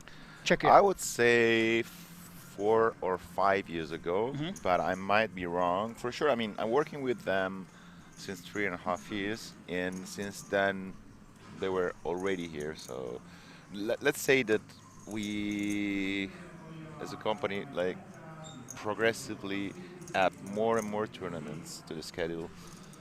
And by the time, you know, there was not 1.5 million or 2 million guaranteed, so we're like smaller tournaments, but you know, the structure, the King's Resort, I mean, and the fact that this is the largest poker room in all Europe have played to our advantage in this sense, and we had the chance to organize bigger and bigger tournaments. Plus, Anthony is very ambitious. The CEO of Iran is very ambitious, together with Lele. They are the partners that they run the company, and they are very ambitious. They love poker. They love organizing events. Lele also organizes concerts. Oh wow! Yeah, in Italy, but big concerts for tens of thousands of people. So they have knowledge about how to gather people. Oh, we have actually, the chat knows everything. So Lucian Tofan says 2023 played a bunch, no day free for me. yeah. So 2023, I think that's around the time where Kings added the big hall, right? So the Kings used to be, you wouldn't have the big. This is the largest permanent poker room in Europe, and before it used to not be here. Then it was added. I guess this opens the door for these massive tournaments. Yes. Also, look at this interesting question. One question, guys. Since there are so many Romanians, do we expect a Romanian poker series in Rozvadov? You know, do we need one? Do we need one? Is this not enough for you, Andreikos? We have an Italian. We even put the Italian name that doesn't translate to English. And, you know, now we have 11% chance of top 3 being all players from Romania. One of them, Musa Pocket Rockets. Look at this. Year of Romania. Do we really need a separate Romanian tournament when the guys are at every single final table? Every single time. So there we go. This kind of is a Romanian tournament now. Let's face it, Andreikos. And calm down. I love them. Enough, brother. Enough. I love them. They're amazing. But you should leave something for somebody else, okay? I think the Romanians already know how insane value is here at King's Resort. It feels like half of Romania is already living here, you know? And Musa. Well, the same goes when we do IPS, Italian Poker Sport. Yeah. There are so many Italians. One year we actually, there were more Italians than any other nation. Oh, wow, okay. That's crazy. And look at this. Catalan, yeah, I think he will go ahead and call here with the Queen 7. We'll finally see. It's a pretty standard defense, to be honest, Yep. with this stack. Thing is, Musa has the best hand in poker Texas Hold'em. Uh-oh, this is trouble for Catalin. Oh, yeah. Diag, oh my god. I would say 7. check, sit bet, and call. Yeah, well, of course we call on the flop. Now the question is, how will Musa get more value? We're not getting tricky. 1/3 pot, 1/4 pot. Let's see. Actually goes bigger than expected. 850. Well, for Catalan, it's extremely tough to actually fold here. I like actually the size of Musa. He's playing metagame here. Like, I don't think it's very standard with this type of sizing. Especially And when you have Catalan's 12 not gonna players fold. left now. Yes. Guys, reminder, only 12 players left. That is only 2 players away from the ticket bubble, free from the actual. To the eyes of final Catalan, it table looks bubble. like he wants to steal the pot, you know? That's the thing. Yeah, look at this. He's staring intently. And time again, you would expect the fellow countrymen, to at least not be aggressive, but from my experience here at King's Resort, when it's 2 guys from the same country, especially when it's Bulgaria, Czech Republic, or Romania, they try to get more aggressive against each other. They want to show I'm the best Romanian here. So the thing is if it now fires big, I don't think that Catalan is gonna keep calling. The interesting thing, though, on the turn, there's a lot of draws that just came in. It's the backdoor clubs, and it's so many gut shots, like infinite amount of them. He has to go big. He has to go big. Infinite amount of gut shots, draws here. If Catalan, and this is a big bet. Look at this, 2.3 million. Close to pot, 3/4 pot. He makes it look so much like a backdoor draw, like we have something like Queen 10 of clubs. There we go. Obvious. Katalin saw through it. There's one thing, you can listen to your heart, but then you have to listen to the math and the fact that only 2 players are between you and 3K worth of tickets, 3 players between you and that all-important final table. So, yeah, this is not the time to experiment.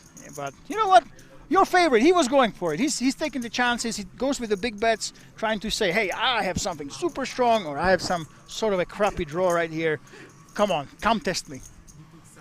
As far as I've seen him doing like very, very nice hands in crucial phases of the tournament. Yeah. I'm speaking about Musa, of course.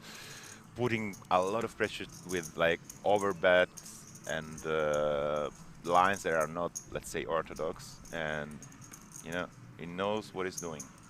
Yeah, it's interesting when you get to these stages of the tournaments. Basically, if you were playing a cash game or the start of the tournament, every single chip you bet now basically means a lot more, right? So it's like as if you were playing cash game, you would bet bigger.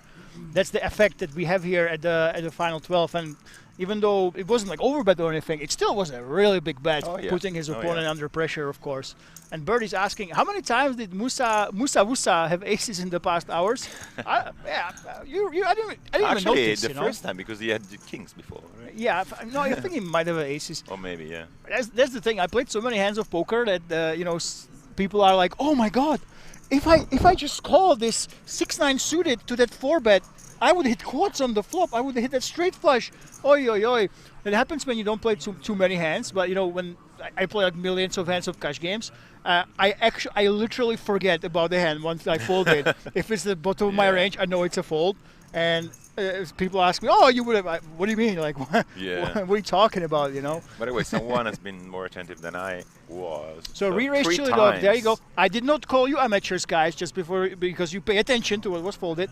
But you are very attentive. It's 3 times. So, yes. Bert, how many times? And re-raise Chili Dog says 3 times. We have our fantastic Twitch moderators. You know, I don't even know what would we do without these guys. Have you noticed every single stream how amazing they are? That's true. That's true. And thanks very much for your support and your help.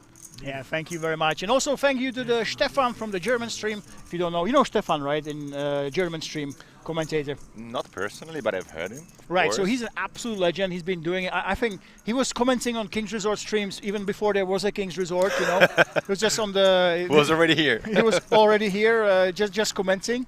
I'm not calling him old, but yeah, he's an absolute legend. And actually, there's the thing. You do your research on your own. You know what I do? I just ask Stefan, hey, can you send me your notes? And that's how I get my research and numbers. I'm not kidding. This is actually 100% true. He sends him his spreadsheets, handwritten notes on every player. What's the biggest score, you know, where they're from. Yeah, so it's absolutely amazing service. Guys, I comment for other venues as well, and let me tell you, this is absolutely fantastic. So, Bird, Rish, Chili Dog, a couple other mods. It's absolutely invaluable that we have you guys here, and it's extremely appreciated. Because I know how it feels like when you don't have those mods, when someone comes spamming, you know, with come on, join our great service to boost your social media. You have to ban them yourself, and it's very distracting, you know. So yeah, it's fantastic. No late in blood? Stefan is very calculated. That's why I rely on him, on my research, on Stefan on the German stream, because he's a very, very calculated man. If you want an expert, he is the one to do it. Of course, an expert on Kings. Oh, is he pushing everything? Oh, it no, looked like it was just, yeah, exactly. I was wondering, it looked like a blind all-in, but he was just trying to sort out his chips. We called them the Chinese aces. Oh yeah, already today I said, oh my god, he's just checking back with aces. He had ace-4. It happened to me literally today. And there's that limp with ace-4 again. And Musa with the 10-4. What do you think? Do you think he can actually mix it up? Of course, but he can actually raise it. I think if you look at the robots, he didn't raise. Okay. Yeah, he can isolate. Yes. Yeah. Yes, so you have an option to go ahead raise it daisy. Oh, you already have him. You don't have to isolate. You're already against the guy, you know. I want to know what it does, because if it's a limp free bet or a limp shove, is nah. Yeah, basically that's the thing, guys. If you find yourself in the big blind, if you don't give respect to your opponent for being able to limp raise, you can actually just raise every single suited hand and just put pressure, especially if he has limp folding range, right, as he should, obviously. So that's why, yeah, there we go. So he can apply the pressure, and there we go, 10-4. Interesting spot. They are both good players, and I'm curious to see how Musa interprets this hand. He did raise in the end, right? So I'm expecting, I mean, he has value, and is gonna, yeah, exactly. Yeah, so you want to bet bet this all with your his air. whole range, Of course, you know, yeah. so You can bet all your air here, and you don't expect Shubatoro to have many kings. So of course you go for it, and well, ace high. From the move is already an easy fold. Let's see. It's blind against blind. It's kind of tempting, you know. It's tough to make pairs when you are blind against blind. Oh yeah. Absolutely, but there we go. He lets it go. By the way, speaking about overbets, a few days ago I posted a hand played by Christian Dumitra, the guy that was commenting before, which was a brilliant 2.5x overbet on the river, on which he got so much value from the opponent, which was a bit loose, to be fair. And I posted a reel, and I even interviewed him afterwards to get his thought process, and it's all on Eurounders Instagram page. So guys, if you're curious about it, just go check it out. Put us a like and a follow, of course. Yeah, follow. Yeah, exactly. I'm glad you didn't say subscribe when it's Instagram. You know, so many people say that. Yeah, yeah. So check it out, guys. If you are joining us, I know we have people from Michigan and watching from all over the world. You can check out the Kings Resort and Eurorounder social media. We try to update them. Actually, on Kings Resort, there was a post recently by Federico Brunato and Philip Valent. They were asking about feedback, so how to make Kings Resort better. So go for it. And by the way, Luciano fan says, I still like the buffet here. Yeah, it's too good. Honestly, that's a drawback for me for Kings Resort. The buffet is way too good, and I can't freaking lose weight. It all started when I started. No, I'm serious. Like right now, I went there for some healthy snack, guys. You know, I'm commenting. I went for some fruit, but you have like 7 different meat dishes there ready. You know, for the dinner. How about it? Check it out and bring your hot dog. No.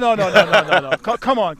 I'm trying to stay away from the buffet. Evil guy close to you, which will drag you not to lose weight. Oh my God, there we go. Free bet from one of the 2 favorite Romanians. Well, judging by the chat and you, of course. Tens and, well, the ace queen with 17 bigs definitely has the option. And yeah, there we go. There is the all-in. Romania against Romania. Ace queen against tens. And we find ourselves with a flipping situation with 12 players left. This is extremely close. Who are you going to take? I take Andrei. Come on. I take the tens at 58% and Catalan is 42%. This is poker. This is math. No, okay, I'm taking the underdog. I'm taking the ace. Okay, I'm taking the tens. I'm taking the tens. Oh, we're both taking the tens. Yeah, I think we need. Oh, okay. No, well, we need to get rid of some of the Romanians. We can't let them go 1, 2, 3. Okay, then we both take the. Oh, okay. Oh, there we go. There's the 10. Wait. There is a jack. A jack 4 out. Can the jack hit on the river? It's not on the turn. Can Catalan survive here with the miracle jack on the river? No, he cannot. And it's Romanian on Romanian violence. He has no mercy. And the ace queen leaves into the night, and we are inching closer and closer to that final table, to the final top 10 with that 3K extra ticket package. Oh my goodness. By the way, about the buffet, the pizza, because I'm Italian, I can tell you, is not bad at all. Wait, did you just say the pizza is not bad? I think, guys, this is the pizza in the Czech Republic in a buffet. When an Italian says it's not bad at all, that's the biggest compliment. Wow, that's the biggest compliment you can give. But there is a secret. Yeah? The former pizza man was Italian, and I think that he coached the actual pizza man now. Oh, they stole his recipe when he was leaving. They stole it from his bag, you know. Yeah. But my favorite meal here is the breakfast. I mean. Yeah, I mean, it's amazing. And the thing is, the number one drama under the comments, number one drama that some of the, you have the tiers in the reward. Now we have rakeback basically, right? You play at Kings Resort, poker, table games, whatever. You spend money here, you get rakeback, you get all sorts of benefits, right? And one of the early levels, right? Not even like the high one, when they started, they overdid it. And the biggest complaint is that you only have 2 free buffets per day. You know, I can only go stuff myself to no end 2 times per day. You know, that was the biggest complaint in the feedback. That's what tells you, yes, okay, the buffet is actually amazing. Yeah, it's something where I'm staying here for the next week, guys. I'm gonna be here 24/7. I'm gonna try to limit my visits there, because you say I'm gonna live healthy, I'm gonna stay there, but you have so many amazing meals. Well, there's enough space to run. Yeah. If you wanna exercise. Amazing heels. Oi, oi, oi, oi, oi. And here we go, Ace-4 against King-Queen. River King. Now he is the flop king as he flops. River King, my top kicker, there we go. top hairstyle guy. Top hairstyle guy. He does kind of look like Tom Cruise from Top Gun if he was 20 years older, right? After the airplane crash, I mean. Wow, wow. Just joking, guys. Wow. Just joking. You listen, River King, I think you are wonderful. Of course, of course. And here we do go. it for the entertain. No serious things. That's a big bet. Relatively, I think Bogdan will not be able to continue here, not with 7-2, because he's being put all in right now. No, he came twice and he said nothing. There is that fold, and Luciano says the breakfast is the best at King's Resort. I feel like it's the time for me to make a quick update. Yes. On the blog. So guys, I will leave you the best possible hands. Of course, of course. And guys, in the chat, wait, before you leave, I know you have to take care of the final table. We want those updates, okay, pronto. Need those updates. Absolutely. We need those photos of that final table when it comes. You know, Euro-Rounders Instagram, check it out. Euro-Rounders website, go check it out. You have to go work, but in the chat, come on, give us some love. And by the way, okay, so parting words, how do you expect this will end up as you are leaving us right now? Who will win this? Will it be the one Czech man remaining, or will the Romanians I will take stay it? with Musa. I'm sorry. Okay. Even though there's one kind of Italian in Sviatoslav. I mean, maybe I will have a chat with him and he's going to impress me, but still. Musa is going to be my favorite by now. And by the way, do we have any info about Patrick Jarosz?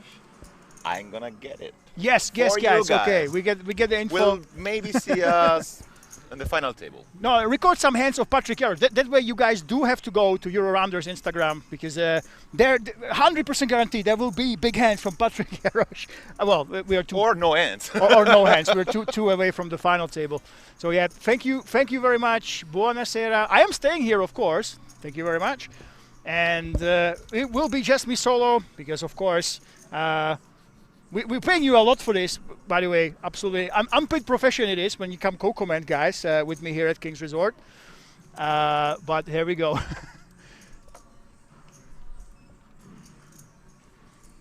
And if you want all the updates from our co-commentator, go to Euro-Rounders Instagram. There are our stories, King's Resort Instagram as well, and Euro-Rounders blog. You can check everything. That's why we are losing him. We need to bring you those updates, not just from this feature table, but from the outer tables as well. Gilles Verne says one Romanian guy out. Yeah, it's crazy, right? It seemed like that they will really end up 1-3, but you know what? The Romanians, they have no mercy, they have no chill. They are saying, I don't care that you're also from Romania. There are no slow plays. They have been very, very aggressive when they played each other. And it's no surprise. So here we go, guys. We are on the ticket bubble. 8,100 euro already locked up, locked in, but now whoever busts will miss out on that 3K worth of tickets for the Big Kings Million. 4 separate tickets. One of them is for that 5 million euro guaranteed super main event at the end of September. It's absolutely insane. How much value will there be in that event? Who will be the odd man out?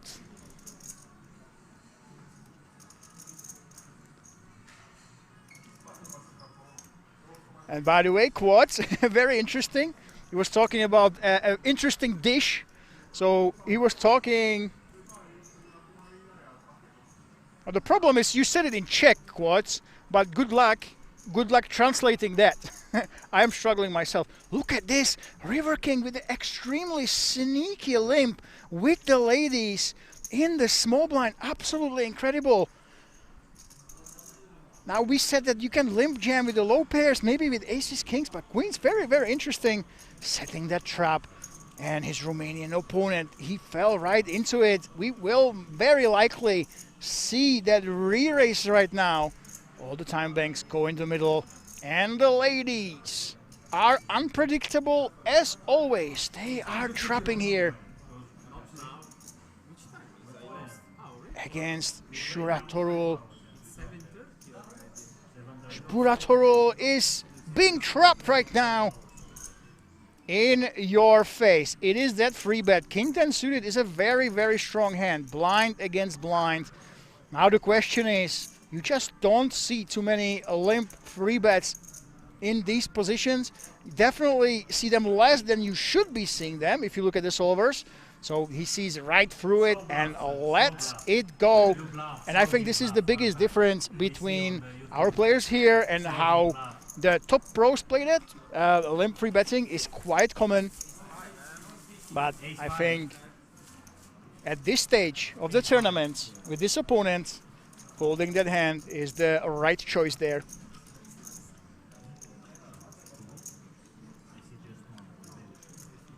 And Quads was talking about, I don't even share, it's like a Czech chicken on paprika. It's very tough to translate the regional foods, you know. With the chicken broth. And by the way, guys, let's hold on that food talk because Sviatoslav has the Cowboys. And he is raising, is that min raise to 500K.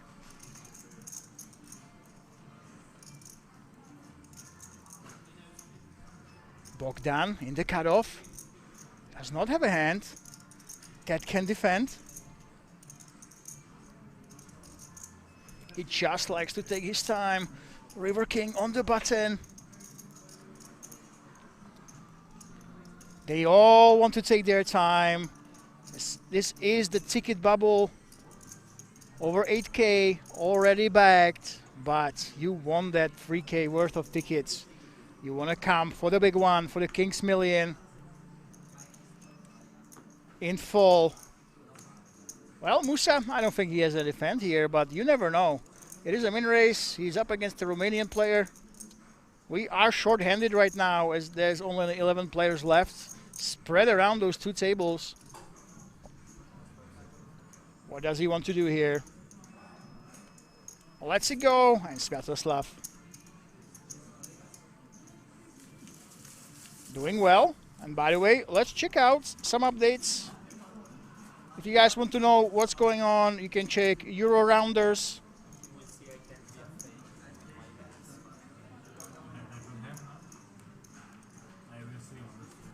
Stefano, who was commenting with me for the past couple hours, is actually the man who comes here to King's Resort to give you all those updates.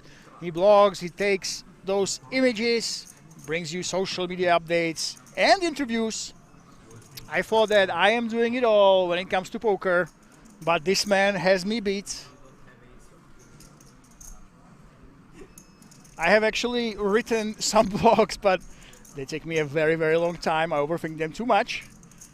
And take a look at this. Bogdan, oh my goodness, don't tell me this is happening. So guys, this is the big issue in poker. This is the thing that you don't want to see at a featured table, but I know 100% what is going on. Bogdan decided that it is time to stall. He simply wants to ladder up. He wants those tickets, and he is using the time bank simply to slow down the game and give chance to somebody at the outer table to bust before he does, so he gets into that all-important top 10 and top 9. You know what? The rules allow it. Don't hate the player, hate the game. But obviously, that's something you don't want to see there. And the poker world is trying to deal with this and stop this stalling. It is not hand for hand, exactly.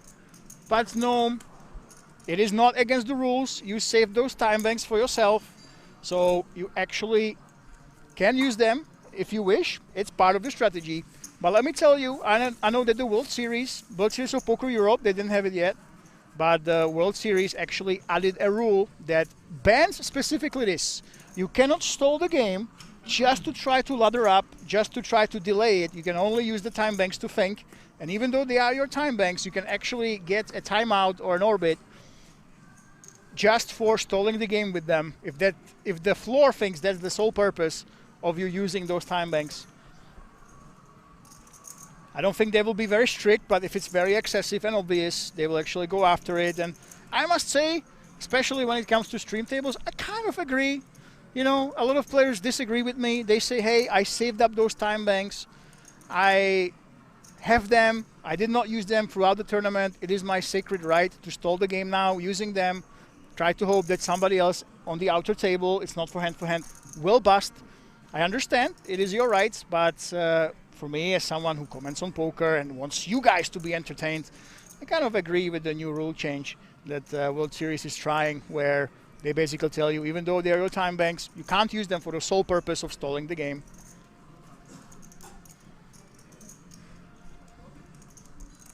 Bogdan with the 10, 7.2 big blinds. It is go time. Nothing to wait for. Oh, except hoping that somebody still busts. So he will wait it out, even though he knows he's going all in. There we go. There's the time bank. Exactly what I told you.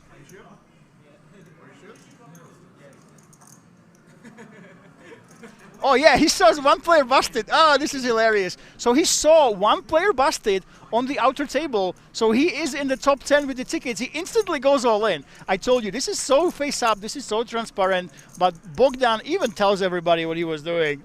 They told him, oh, someone busted. Bogdan was asking, are you sure? And the moment he realized he is in the top 10, he got those tickets in the bag. He just forgot about stalling, and he is all in right now. There we go.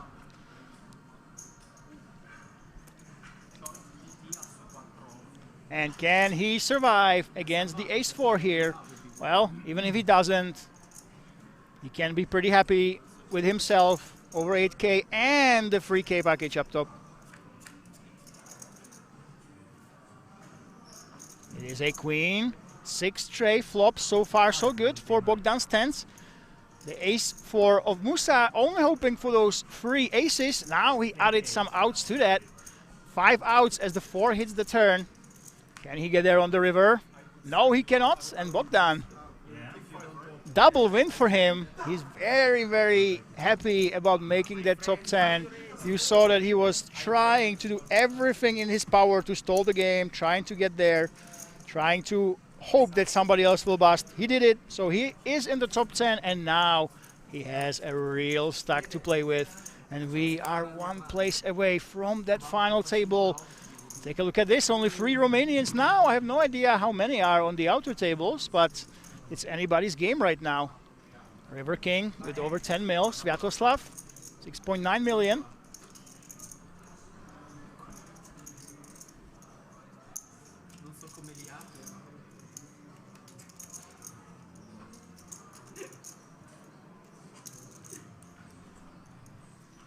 And the big question is, and we will find out very, very soon, who will be the top 9? Who survived on the outer tables? I'm trying to take a look. We go to Euro Rounders. You can actually see stories and updates.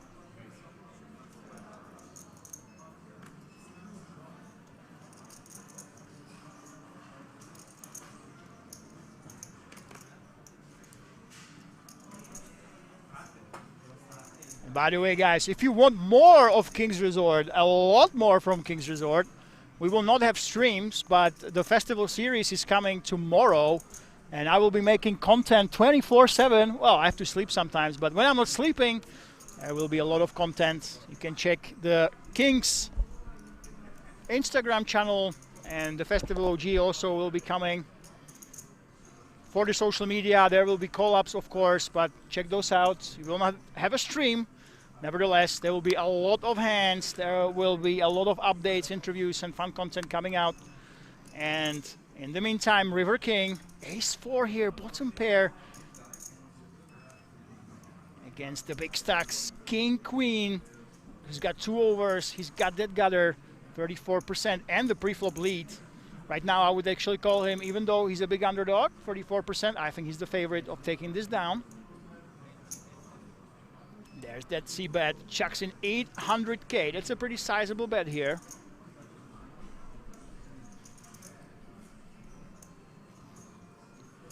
River King, he knows that Shbura Torul can have all sorts of bluffing hands here on the flop. Continuation bet it was. Let's see what he does now. Now most players would probably be scared about the board pairing. But for the Romanian, remember, there's a gut shot, 2 overs. And King and Queen meets, it's less likely that River King has the Queen 10 and King 10. Doesn't use that aggression on the turn. Well, River King suddenly has an ace. The chat says King is not a believer, so maybe that's why the Romanian gave up, and River King goes for that value bet. That is about 1.7 million, and I think that we will be giving up here any minute. Wow, look at this. We are considering a crazy hero call. Basically, you're hero calling against hands like 7-8 and Queen Jack and potential hearts. There is a lot of busted hands here. A lot of busted draws potentially. We don't like to hold the Queen ourselves because we remove the Queen Jack. It is a hero call here against all those potential draws. Very nice value bet by River King. And the attempt to be a hero live on the King stream to show you guys in chat has backfired. It's not as crazy as it looks. The River King, maybe this is even on the light side of the value bet. He shouldn't have too many good aces here. Very, very nice value bet. There was a lot of potential busted draws there that could be there, but nevertheless, hero call is here, and River King is glad that it actually happened. Magic outside check would be great from King. Well, wow. He actually finds that call here.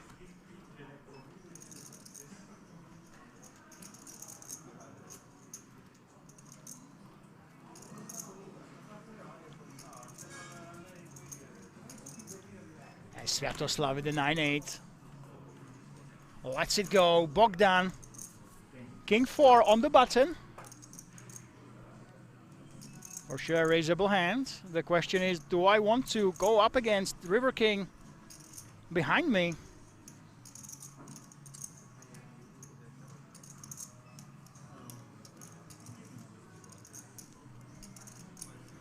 He does have 17 bigs. Let's it go here. This is the final table bubble, ladies and gentlemen. 9th place gets 10,880. Everybody already has that 3K worth of tickets in the pockets. So now we only play for those pay jumps.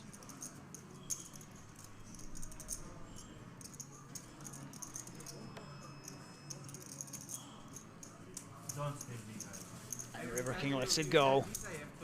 And every time I was there. Please, fall. Next time, don't say anything and I will have shit. Okay. We'll see now I have to. Let's see, I hope not. Well, he has some trash talk. we couldn't really see who was talking, but they're saying you should be just folding against me. Some nice back and forths right here. Thank you, sir. One professional. Let's see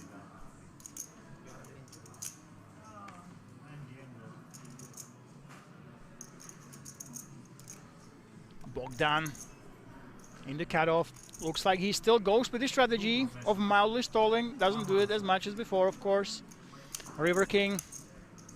Force on the button.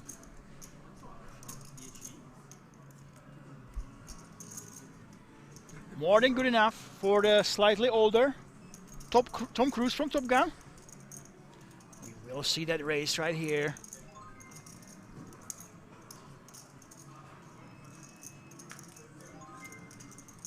.6, look at this, he actually bumped it up. Musa is commenting on the race size.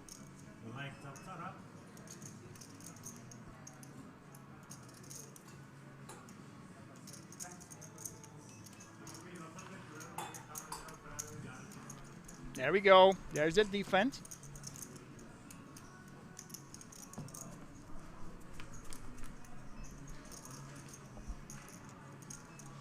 King Queen Frey is the flop.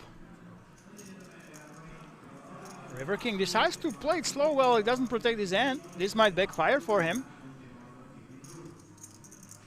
Now the question is, Musa against the button. Does he think he has enough showdown value? Can he actually win enough when it gets to showdown that he can just check?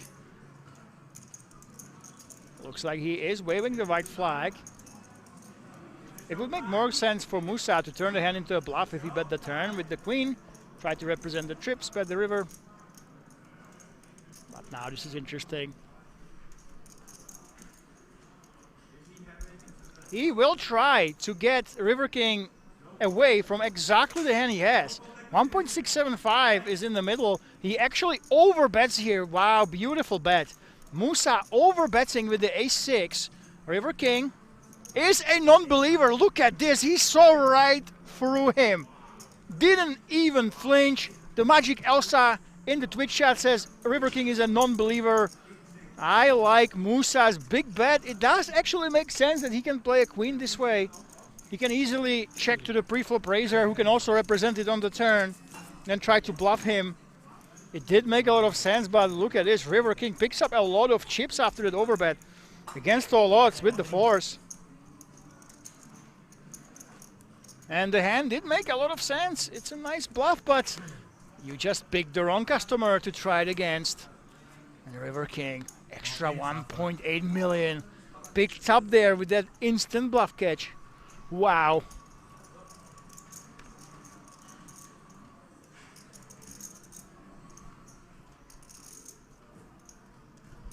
Ace Queen for Bogdan. That is a strong hand, of course. Even under the gun. Luciano says, don't bluff the best haircut guy. Yeah, his haircut is way too cool to be bluffed.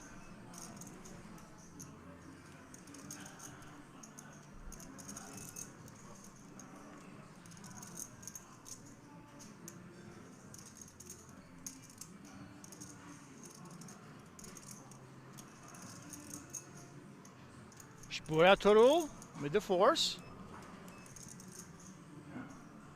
It's very tough to just call if you are only set mining. He does have to have a plan for post flop, not just let it go and check down if he misses. But he does have position and the big stack. He feels like he can bully Bogdan from some pots.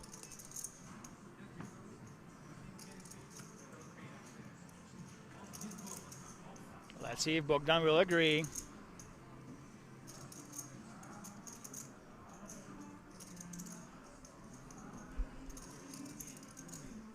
There we go. He says, hey, I think my ace-queen does not have too much bluffing potential. I think my showdown value is strong enough. He does have a lot of good backdoors. I don't expect him to just be folding.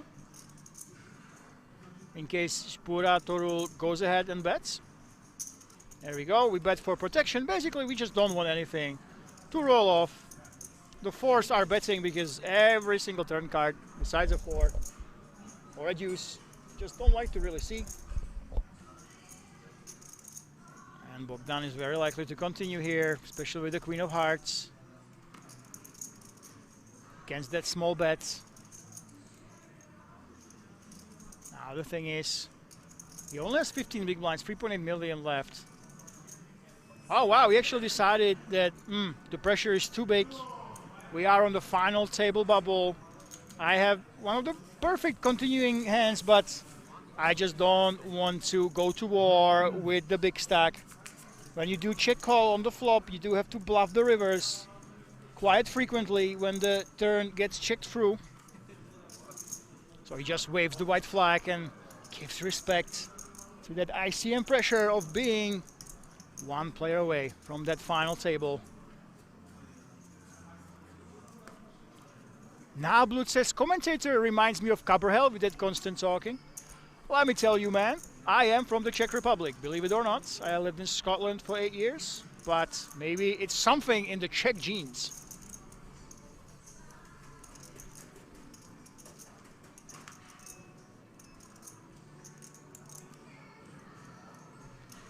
And if you don't like the sound, of my voice, we actually had a most amazing guest here.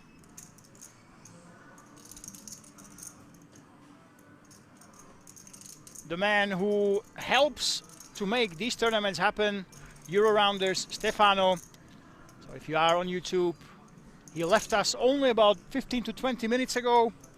You can listen to all the inside info about Euro-rounders that help run this tournament alongside the King's Resort.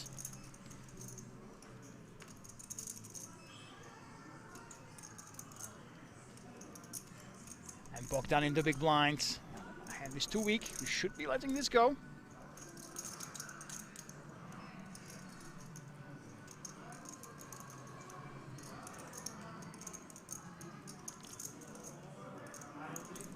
Again, his strategy is the same. He is trying to simply get to the final table. He takes maximum of time possible to allow somebody from the second table to bust and allow him to get to that top 9 without risking a single chip.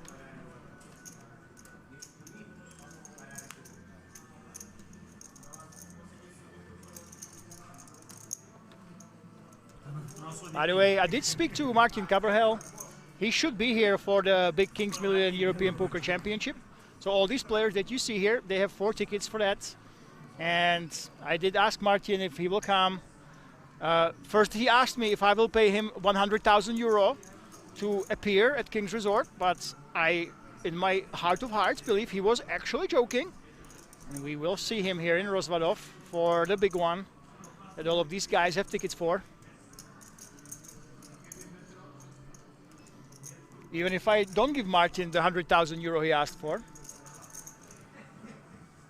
Musa in the cutoff. Respect with the offsuit Queen Jack.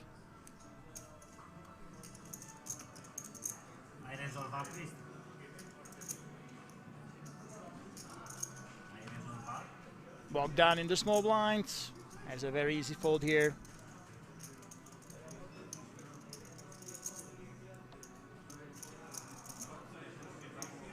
But he's taking his time, giving the other guys a chance to bust out before him on the outer table. By the way, we are very, very close to that final table. And the thing I'm most curious about is who survived, who are the survivors from the outer table. Will it be more Romanians? Is it the Czech prodigy? We are about to find out very, very soon. Only one player needs to bust from this or the other table. And we will be heading to that big finale. Over 140,000 euro up top. This 1 million euro guaranteed tournament. There we go. Musa, ace queen. Mandatory race. Bogdan is very likely to just take his time.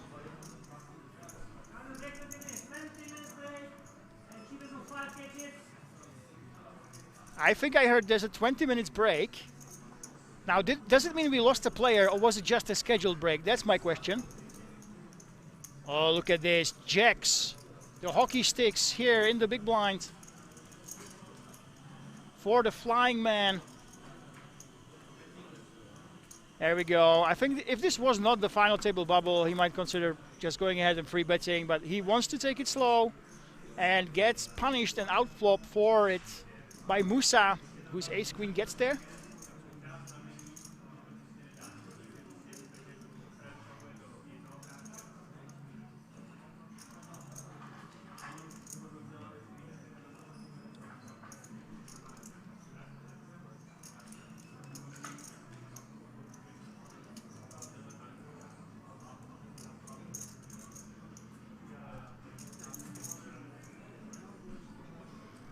It looks like Patrick Jarosz. I have the information from the outer table. Patrick Jarosz is still in.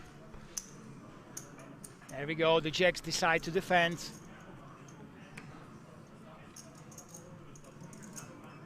A king on the turn.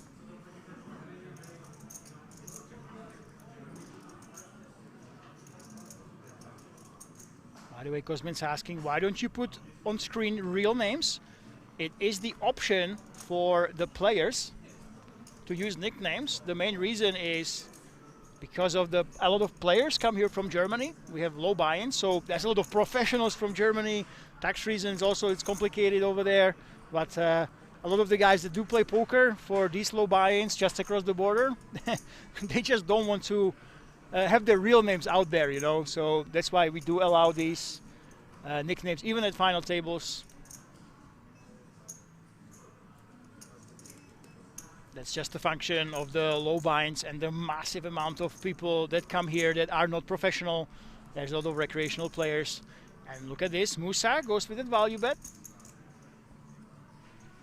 right before the break.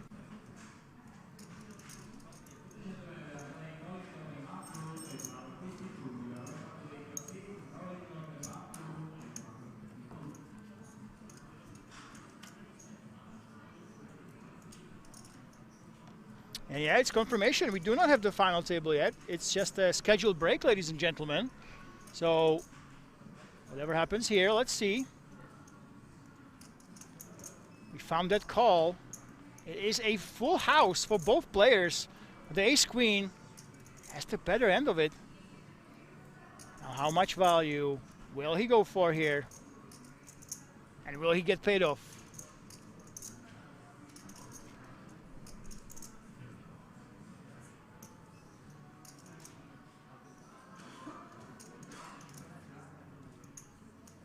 There we go. This is a relatively big bet.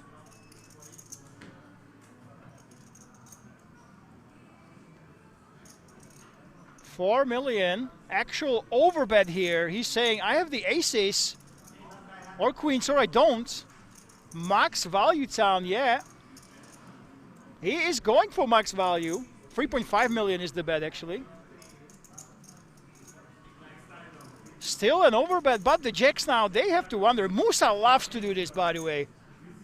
Oh, he finds that fold. Musa has not been successful. He always makes it big, saying I have something strong or nothing, but it's not working out for him. And I will give you some info from the outer tables after the break, ladies and gentlemen. We will come back with the final table bubble. Don't go anywhere. I'll see you in about 15 minutes. And we'll try to get the stats for you of how many Romanians are left, who is still remaining. We'll have that info right after the break, so make sure that you're here in exactly 15 minutes.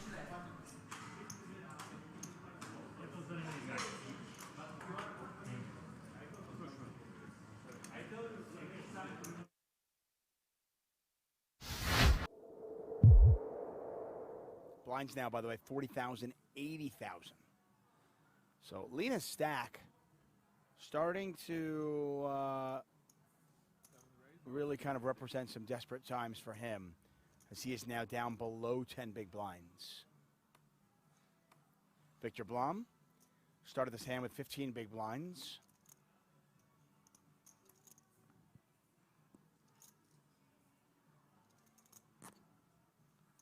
$4 million.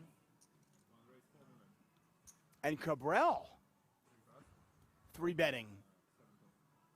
Victor Blom's going to gamble. See what Cabral has. Cards on their back. Victor Blom all in at risk for his last 1.29 million, and he's in pretty good shape. He is in good shape. Like, you'd rather be up against aces. Yeah. You certainly would. Cabral with just 18% equity. Oh, one club. Oh. Got excited there for him for a moment. Such a tease of a window card. 2.7 million in the pot. And Victor Blom looking for the full double, and he will get it. The river card irrelevant. Cabral drawing dead. 9 heads up, all in. Tournament final. I had pocket 9, lost. It's aces versus queens. You hit your 2-outer, you beat them. Okay, do you really need to do this now? Yeah. Happy you have queens. Yeah? Why are you happy? Because if somebody have queens, I double will come. Good for you. That's a bit of a salty needle right there. He says if somebody else at the table had the queens, I would have had to double them. Like I said, I mean, what is going on? It's like Cooler Central. Oof, and this is going in.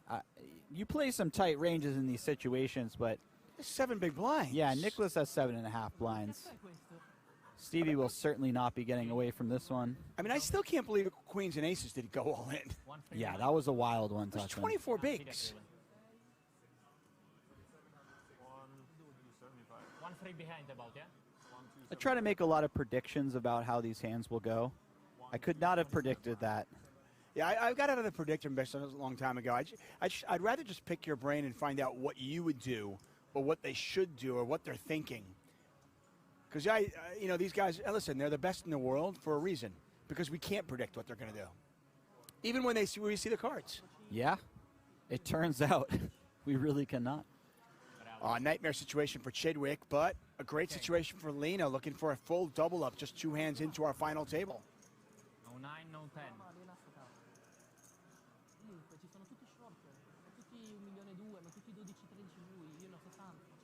33% of the time, this will be Lena 900's last hand. I think that mustache has grown since the last time we saw Stevie a few moments ago. Doesn't it look like it's jettisoned outward? It's perfect. Slightly. There's a queen. Wow. Queen in the window. Oh, and a king right behind it. What a tease. We've had some wild window cards what throughout a this tease. tournament, Tuckman. The queen, but the king sneaks in right behind. A 10 chops it up. A queen wins it for Chidwick. Otherwise, Chidwick will be down to 7 big blinds. The deuce of hearts on the river. Lena with the full double up to 1.8 million. Chidwick down to crumbs. He's got about 7 big blinds.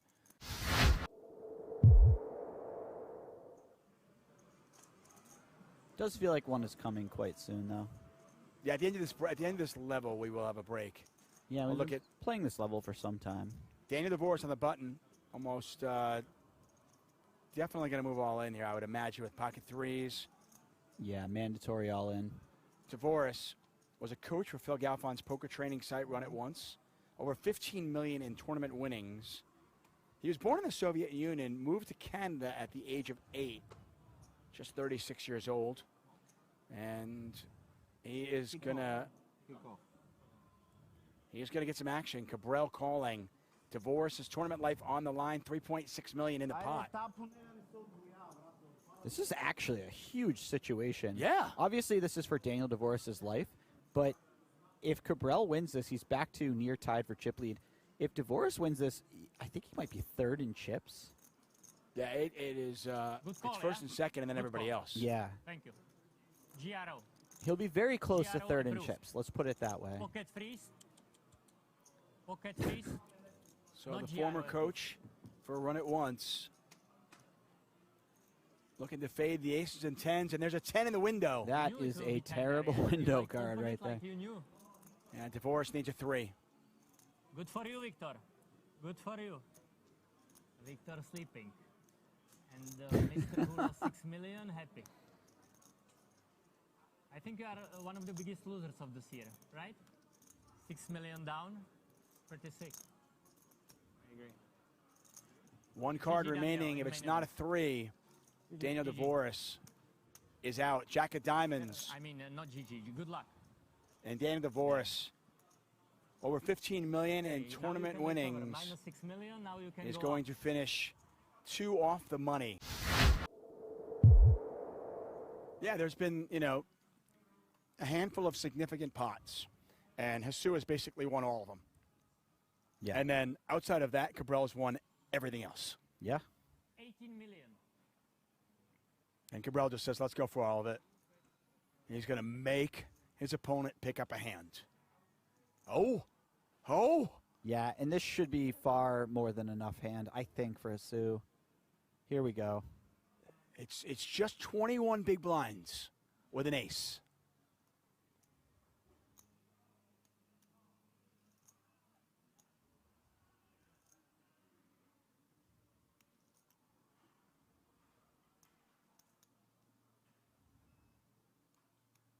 Would Cabral play ace-king, ace-queen this way?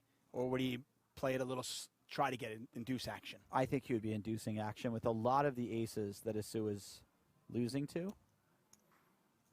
And I think he would shove There's some a of the call. aces that are worse. Jesus has made the call. It's ace-8 versus 5s. Another monster pot, and each one of these monster pots has gone Jesus' way. What a call. I wouldn't call that. I knew you had a small pair. I put you on a small pair. Makes No? sense. 18 million makes sense with deuces, threes, fours, fives. Okay, let's do that. Let's do it. 18 million in the pot. If Cabral's 5s hold, it's over. And he will have won his 3rd bracelet. Otherwise, we continue on. There's an 8, but there's a 5. Wow. The 5 on the flop. 5 of clubs. And Jesus now drawing nearly dead. He needs running cards. Bravo.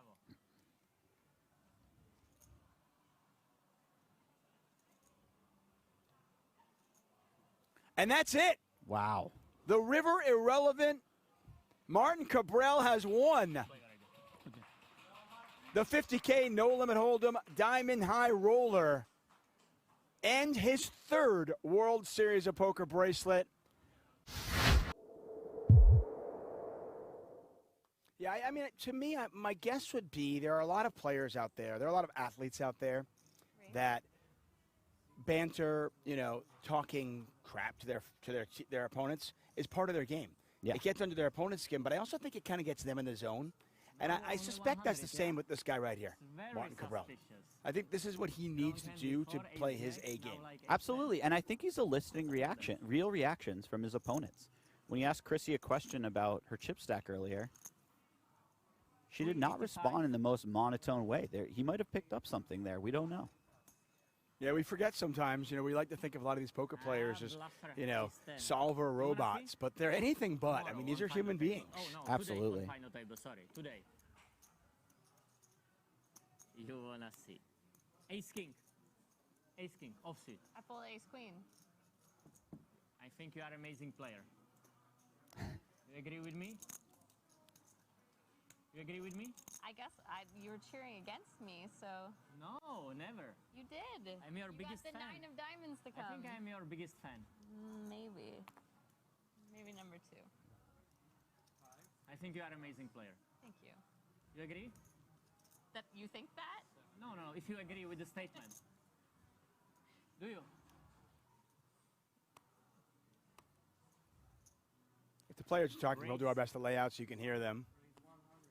No, 6 million. 6 million. Chidwick's not going to say much. He'll let his chips do his talking. That's usually what he does, and it seems to work out for him.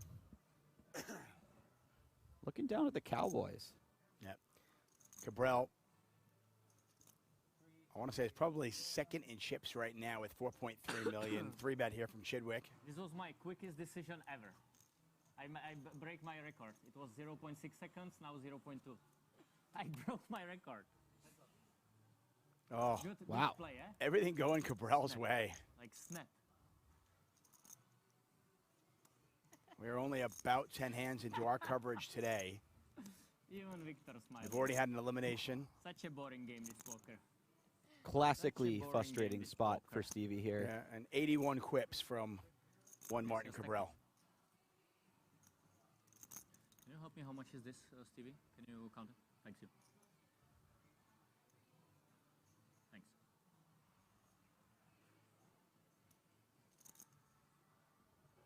Fairly quick check by Stevie here. Yeah, Cabral's going to check it back. I like this. Ace-6, not traditionally a hand that can get 3 streets. in a 3-bet pot. So, you know, we're gonna throw a check in somewhere. Why not on the flop? Yeah, I mean, ace 5-5, rainbow. You're either way ahead or you're way behind, right? Absolutely.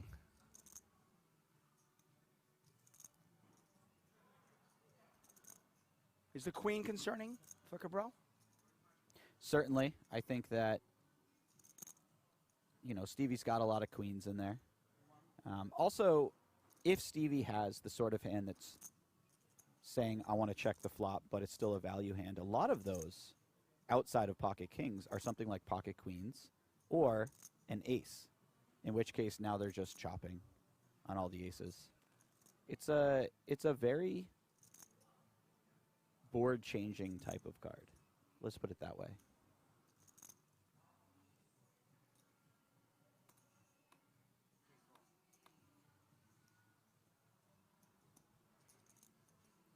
Oh, wow. And how does Chidwick navigate this? He went from, I hope I can get the showdown, maybe my kings are good, to, oh, my kings are definitely good. Mm-hmm. It's How an do I get interesting value? card because it feels like it's more Stevie, but one might imagine that Stevie would have put in a bet himself between the flop and turn, or a raise against such a small bet on the turn.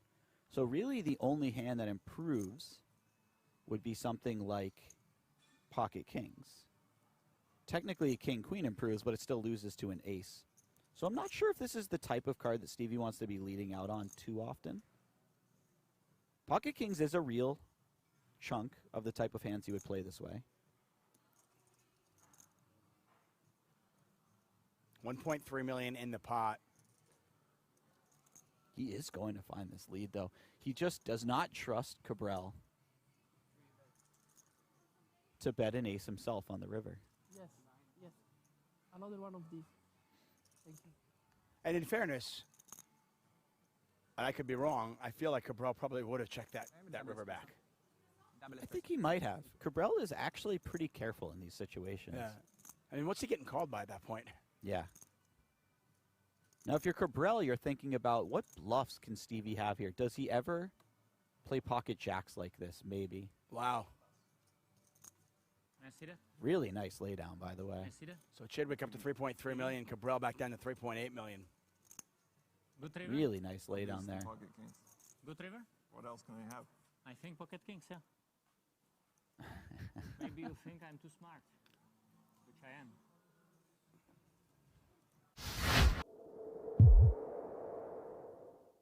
You're watching the World Series of Poker Europe. We're at King's Resort and Casino, presented by GG Poker. Jesse Sylvia, David Tuckman in the booth, calling the action.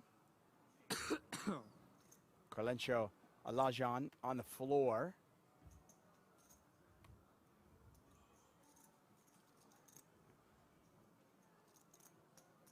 Some really cool names at this event. What was Hisu's first name?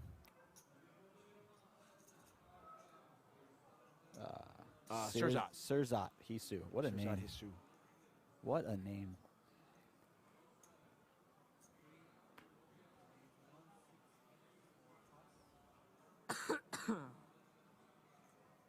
Jasný, jo? Všechno jasný, jo?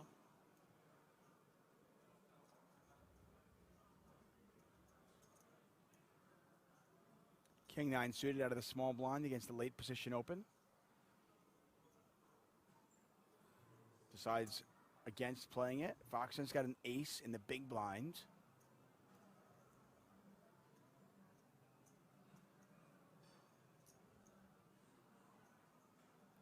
She's at least calling. Maybe some more nefarious plans. 5-10. In my wow, yes. 5-10. Absolutely some more nefarious plans. She says 510,000. So it'll be 350 back over to Chidwick if he wants to call. These low offsuited aces, the king 4, king 5, king 6s, these are really nice traditional hands to 3-bet bluff from the big blinds. Now this is where I think it gets interesting. I was curious what he was going to do. 9-8 suited, certainly a nice hand to play in position, but they're not deep at all. No, they aren't. But he's getting a decent price. He does have position. Look at this flop. Oh, wow. So he is open-ended with the overcards. Chrissy's got a 5, plus she's got backdoor hearts. Yeah, this could get quite spicy. I think this ends up going small bet and call quite often, but we don't know.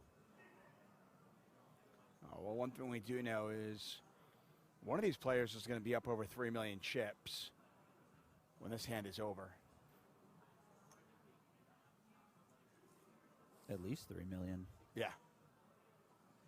Okay, we see a check from Chrissy. It's also very fair. How does Stevie want to play this? Betting is problematic because if you bet and your opponent shoves, you hate your life. So a check makes a lot of sense here. The only problem with checking is unimproved, you're certainly not going to win at showdown. And he does check. Oh, brutal brutal turn card for Stevie, in the sense that there's no way that Fox is going anywhere now. Now he has to make a hand. And he went from having 14 outs to 8. Yeah. But let's put it this way. If he makes a hand. If he does hit a jack or a 6, he's going to get paid. No doubt about it. Yep.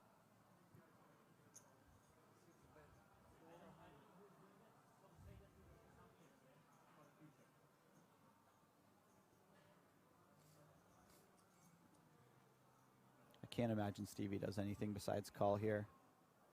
Shoving just seems a bit optimistic.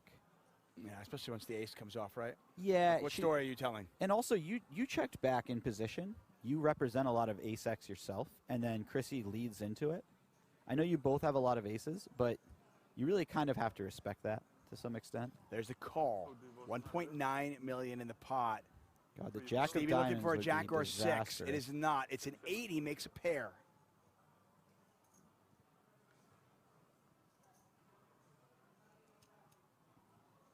Hand 77 is a doozy. Foxen looking for value. Can she get any? Very interesting decision point for her here, because shoving allows her to get value out of some hands that Chidwick would not shove for value himself. Potentially, if he has something like a 10 or a weak ace, he may hero off, but he may not jam himself if it checks to him. But if you check, there's a number of gut shots that Stevie could have turned. King Jack, King Queen, Queen Jack. Those sort of hands will bluff. Well, Foxen goes for pretty much all of it. Does not get called. Has to turn in one-time extension card. She's now up to 3.4 million chips.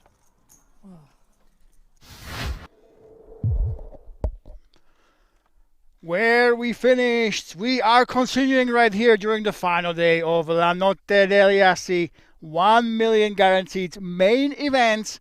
You left us when we were fighting for that final table with the top 10 players still remaining, and we resume with the same top 10 players right here, still the 3 Romanians fighting at the feature table. Musa has 14 mil, but it's River King actually who has the most chips. Bogdan down there with 13 big blinds. Sviatoslav, who actually has been living in Italy for 20 years now, so half Italian, 25 big blinds. Shbura Torul with 40 bigs finishes the lineup of the 5 players here that we have featured on our beautiful streaming table. But yes, it can take a long time. Azmal Akbar says, is it live stream? It is now. We did have a break, of course. And you can see the chip counts yet again. We have a 30-minute delay. I went to the side tables to check out what is going on. The big question is, do we have any more Romanians remaining in the field? Yes, there is one more Romanian on the outer tables. So the total is 4 out of 10 players remaining are from Romania. 40% of the field is Romanian. We started with about 36% of the field being Romanian during the final day, in the final 33. So the Romanians have improved slightly in terms of the amount of them here in our final 10 compared to the start of the day. And a lot of you are asking, is Patrik Jaroš, the Czech top 7 of all time in terms of live earnings, is he still in the tournament? Yes, he's on the outer table and he has a lot of chips. I went to check it out. They are still battling there, 5 and 5 on each table, but Patrik Jaroš is one of the guys with the most chips, mountains and mountains of chips, so we are extremely likely to see him compete during the final table that can come at any minute, guys, any minute now. Too excited about this. Any minute the final table can be here, so don't go anywhere. And the name of the game is losing one more player to get our final 9 here in Rozvadov.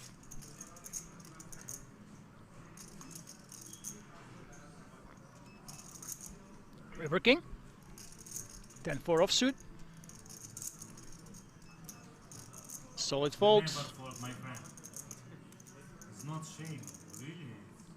The flying man with the Jack 7 of hearts. This is never a fold. And the question is, do we just limp or do we race?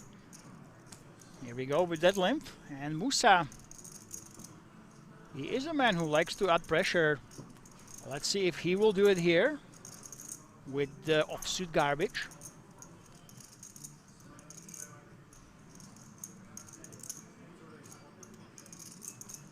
Yes, he will. Is that 10 million raise? He's actually putting his fellow compatriot all in. Is that possible? I don't think so. It seemed like a smaller raise to me. I think the graphic is not right. No, that is not all in.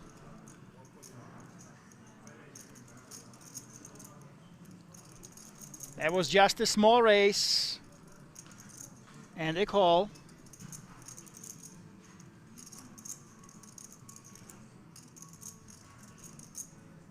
And the 7 tray has some backdoors, but the Jack 7 of Spuratorul has flopped that top pair. Those backdoor hearts to boot.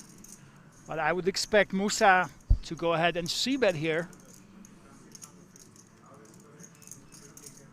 He's looking for the 5 or the backdoor diamonds.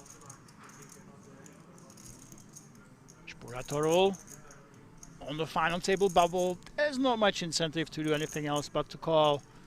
And then just be in the rough spot of having to decide how many streets we bluff catch in case our opponent is aggressive. And this should kill all sorts of action. Trips for the Romanian in the small blind. Still nothing for the one in the big. But this is a very, very tough to bluff spot. I don't think you have too much incentive to do it in the first place. But it is blind against blind. It's not easy to make pairs, yet alone trips. You never know. And the players choose aggression.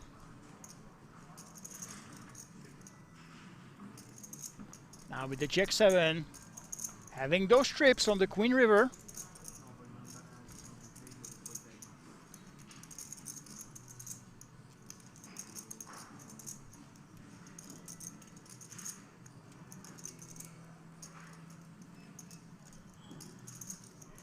Look at this, putting in that trap, and Musa, he does like to attack these spots when the opponent shows weakness. It's very difficult for him to represent much. I mean, if you have a jack, you're very likely to bet yourself on the turn. If you have the diamonds, you would likewise probably barrel, right? Because it's a really strong draw. But then again, his opponent has shown a lot of weakness here. Yeah, we go for that bet. It's 2 million and it will get instantly called. Another river bluff, not working out. Spuratorul, very nice trap there on the river. He knows his customer. Reminder, guys, all these Romanian players, they know each other. A lot of them straight up live in Rozvadov, grinding day in, day out, sharing those expenses, trying to look for as much value as possible. And by the way, Gilbert, very funny. Delay 48 hours. No, there is no delay between us seeing what you write in the chat. So, Azmal Akbar, it is live stream. There is no delay between what you write and what we can see in the commentary booth. But there is a 30-minute delay between what happens at the table and what we see here alongside you. So what we are watching here happened 30 minutes ago. The reason to do this is to not allow the players to cheat. Like happened, for example, in How to Be a Millionaire. You heard some strange coughs that were helping the players with answers. We don't want that stuff to be happening.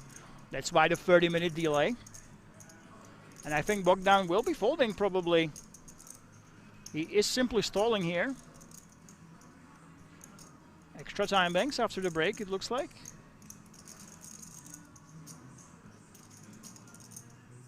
No, he was not stalling at all. In fact, because we are five-handed, he says, hey, this is enough. Ace-7 offsuit is enough for me to simply stick it in. He's just leaving a couple insurance chips in case some of the big stacks decide to go crazy against each other and he can slide into that final table. Now let's see if he can get paid off by getting those folds or even a worse hand to call him.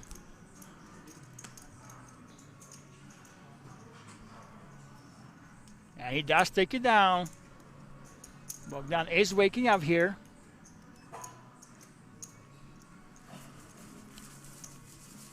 And this could be absolutely trench war, ladies and gentlemen. This is the final table bubble. The ICM pressure is very high. All of these players already have gotten themselves the 4 tickets for the big Kings Million. So now everybody wants to survive for that final table. I don't think it's even about the pay jumps right now. Just over 8K plus those tickets for 10th place. 10,880 for 9th. But really, making that final table, that's all important. Anything can happen there. So we might be here for a while, or it can be over in a single hand before we see those final 9.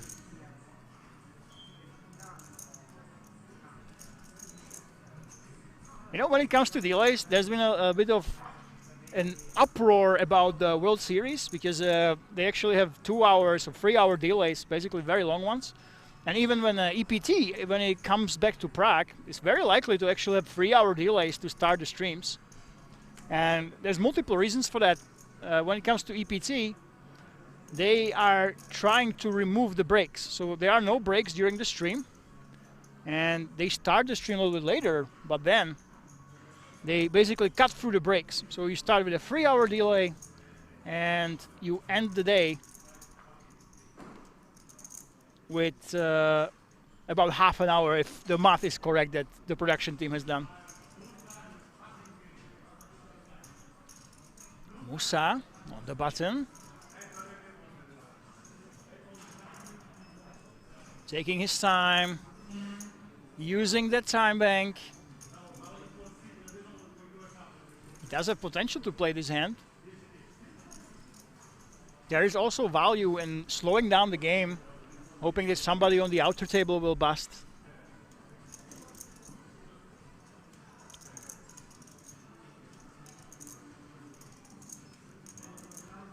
My guess is that he'll probably let this one go.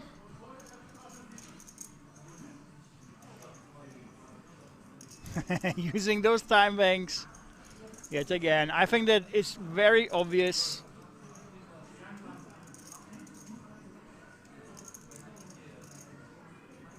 And he's thinking about it, Bogdan. He has to look on the outer table as well.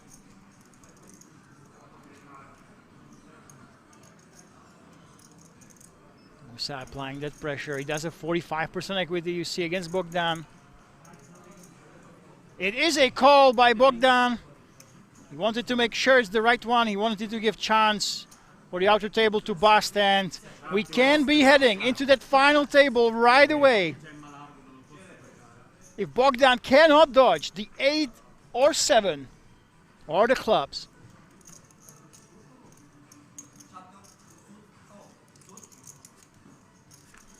And it is suited. He nods to his rail.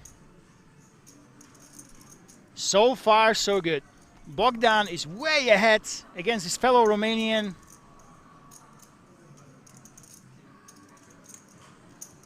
Looking for that 8 or a 7. That's not one of them. Bogdan is 1 card away from doubling through Musa. There he is.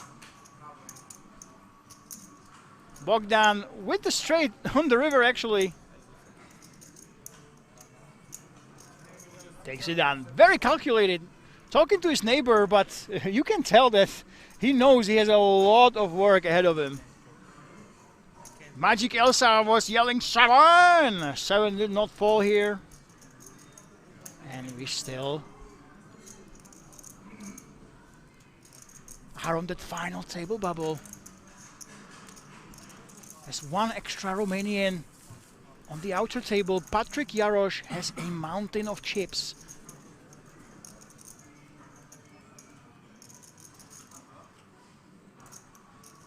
And obviously nobody wants to bust. Everyone wants to be one of the final 9.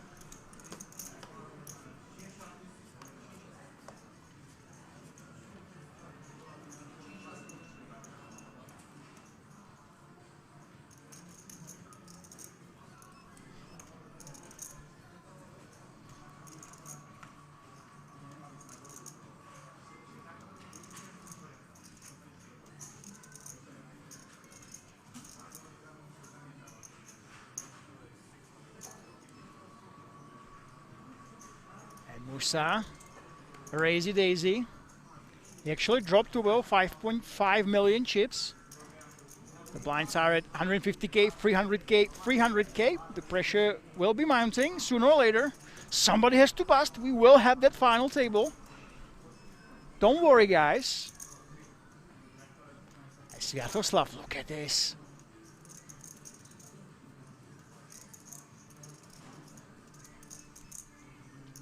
Puts in a very small free bet.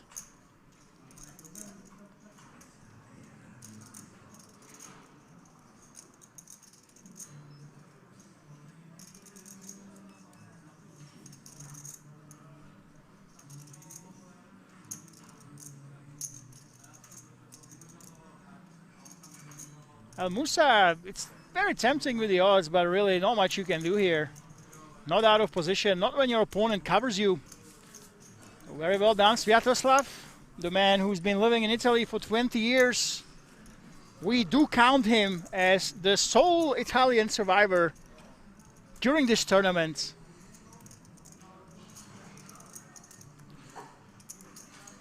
Yeah, when it comes to the stream delays, I'm really curious what you guys think.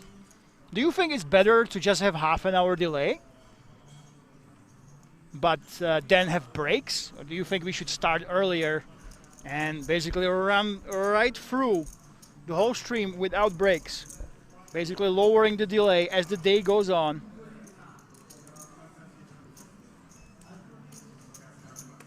Which would mean at the start of the day, whatever happens at the tables is 3 hours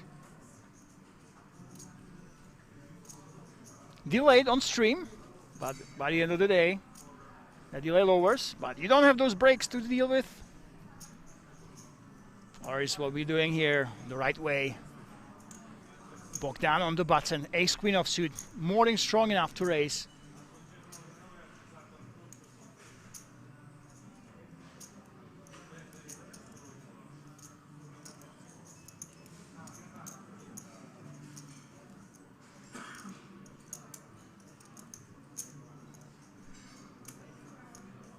I don't think the king tray can defend here. We are very likely to see a fold. As you see the time come down.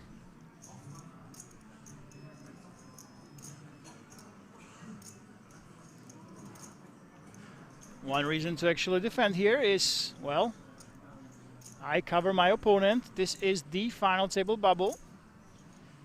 Maybe I can put on some pressure with a free bet.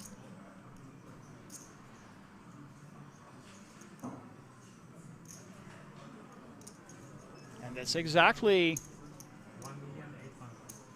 what's happening. So we have that very light free bet. Look at this.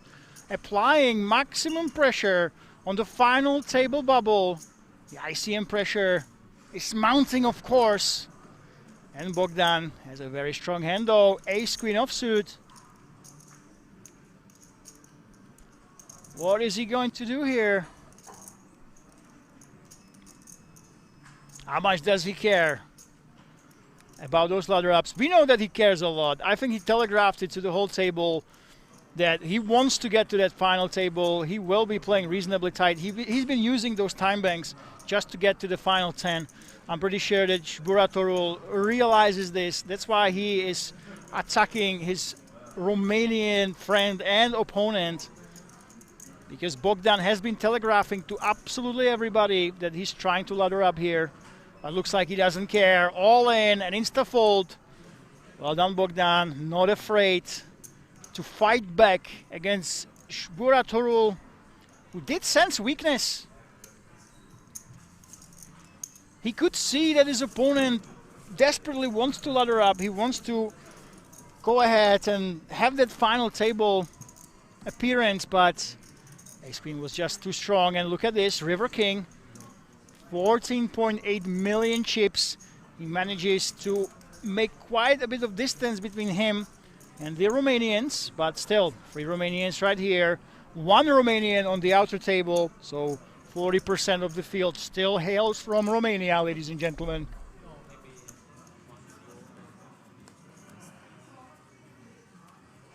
And there is no clear short stack, 19 bigs for the smallest stack here. We could be here for a while. This is the battle of wills. Who will flinch first?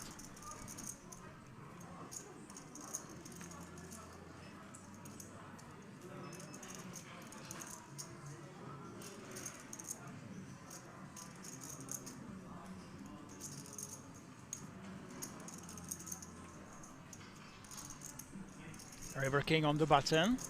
He's the man with all the chips. He definitely has the right to go ahead and attack his opponents, especially with a hand like this one, but he chooses not to go for it.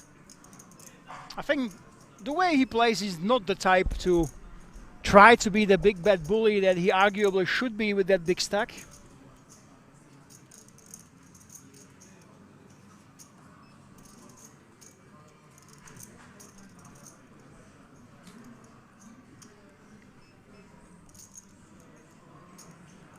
And there we go, small blind, all you can eat against Musa. This is an advanced play. Even when the stack depth is 17 bigs, he simply jams the queen 10. Puts on maximum pressure on the final table bubble. And there's very little your opponent can do against this.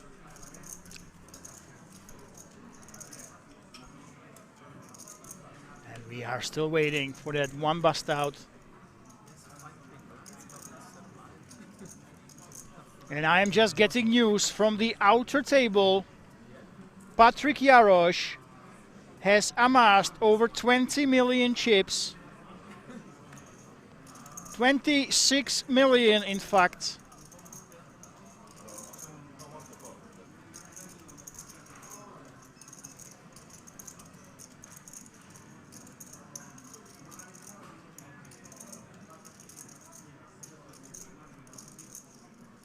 So we are very likely to see a massive chip leader. That is a lot more chips than even this man, River King. Not too far from double River King's chip stack. That's what Patrick Jarosz has. He's been doing some work on the outer table, let me tell you. And once we lose one more player, you'll be able to see that skill in action of the Czech top 7 in all-time earnings. River King with that open race. Buratorul only peeling.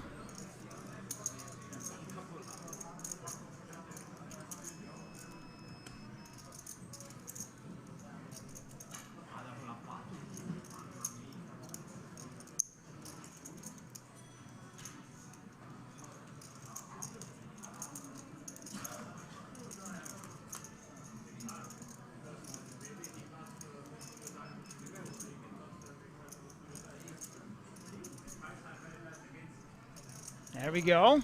What will River King do out of position? He's loading up the c-bet. Well, Spuratorul does have the backdoor not flush draw in the clubs, but the thing is, the board is paired. He might be drawing dead already. That's the question, do I want to defend here?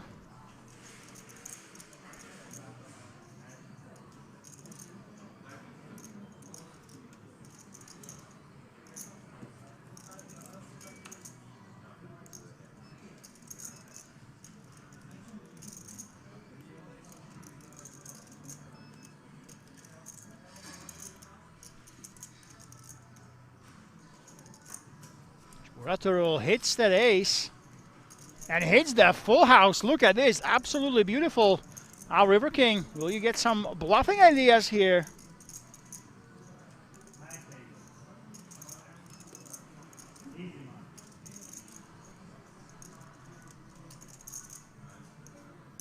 He's checking. He does have technically a bluff catcher. Spuratorul has to think about how much do I bet here. Do I go big? Basically say I have the nuts, the ace or nothing? Or do I go small? There we go. Pretty big bet. 2 million right here. Into 2.9. River King does have a potential bluff catcher. Looks like he will flick the chips in the middle. Yes, there we go. Yet another hero call today. River King does not like to just fold. It worked out for him a couple times before, but this time he runs into that full house and pays it off with his two pair with the basically queen high. That was a hero call that went bad. And the full house gets paid off just like that.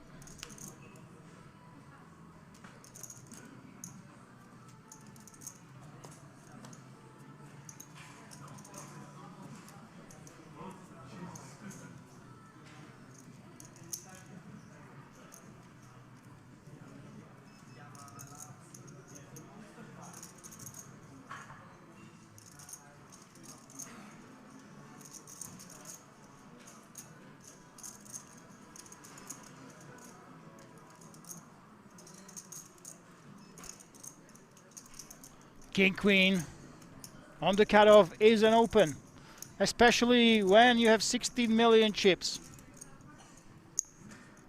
Second only to Patrick Jarosz now, I believe. That's on the outer table.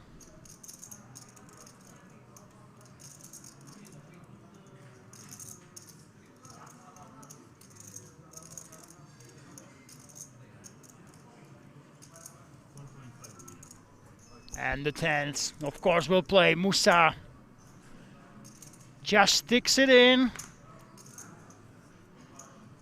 Besides that 1.1 big insurance.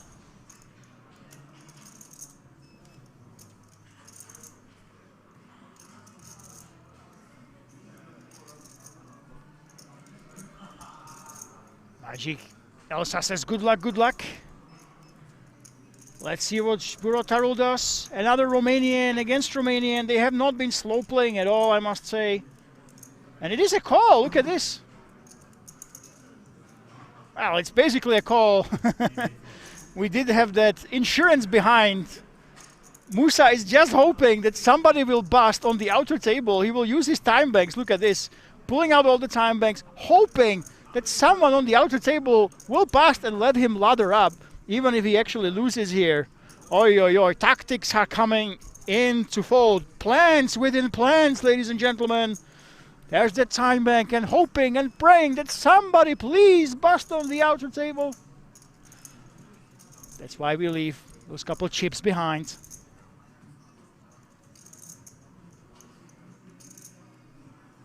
There is that call.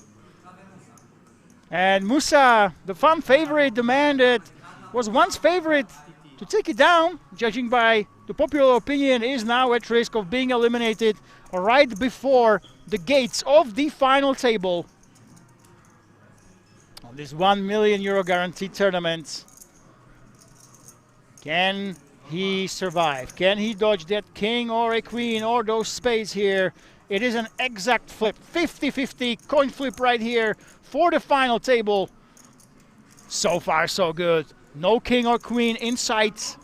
And the tens are 74% favorite of taking this down.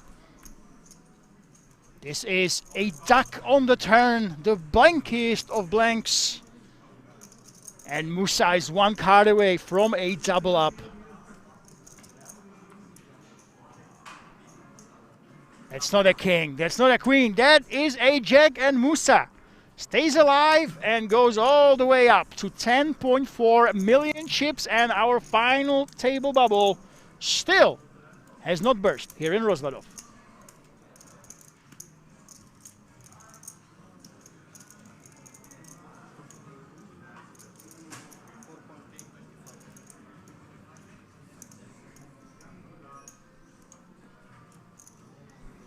We have to count those chips. And incredibly tense moments right here. Everybody wants to be at the final table. Patrik Jarosz is extremely likely to be the chip leader.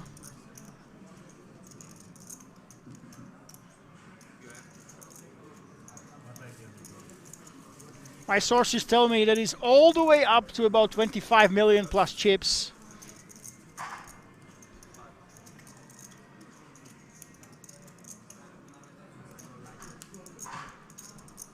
So we will see who can challenge him and how many Romanians will actually remain.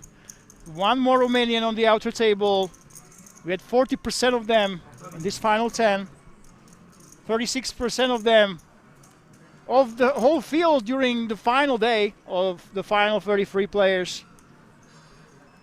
That will be the story.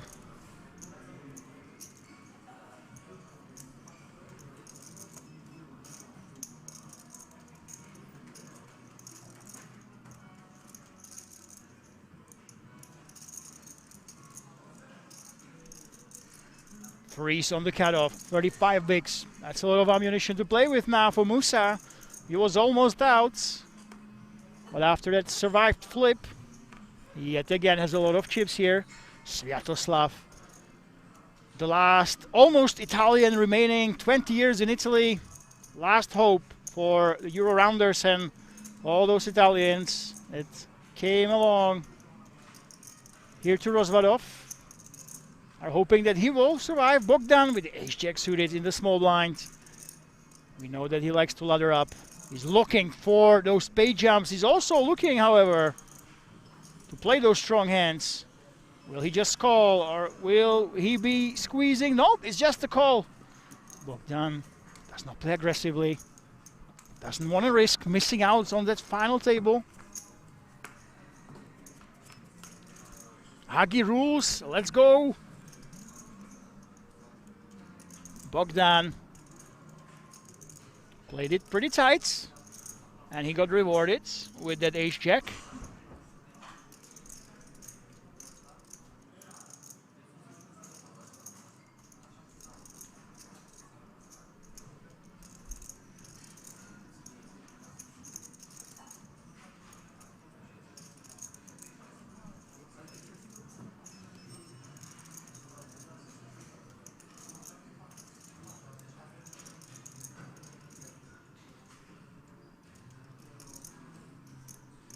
There we go. Musa is the man with the by far the worst hand, but he is the man who raised pre-flop and decides to c-bet, but he will get the bad news.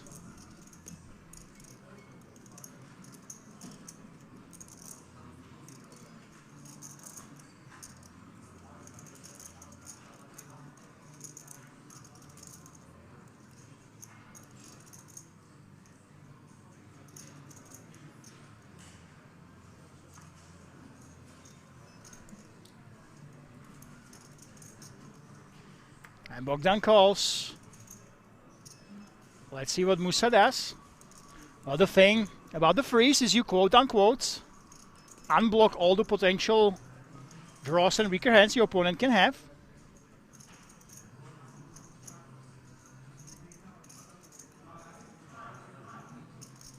Will he use that to put in the aggression? The thing is, when you have the freeze like this and you bet the turn, you are expected to be betting the river.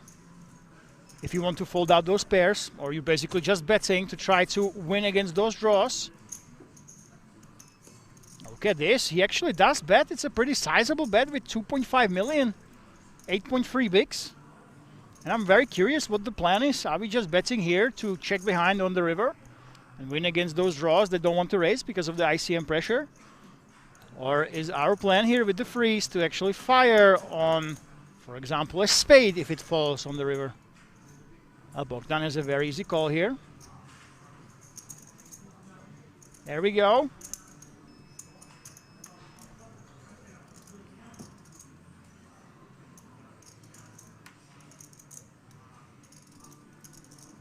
And it is a 7. A check. And now I'm really curious to see what the plan was all along. Because if we think that our opponent can fold a pair, even a weak ace actually, we are on the final table bubble. Bogdan does have 5.7 million left. Do we really think that we put so much pressure on that he can fold an ace? And even an ace as strong as this one. Using that time bank. And that was what I was really curious about. What was Musa's plan all along? Was it to bluff some rivers? I think it's obvious that yes, it absolutely was.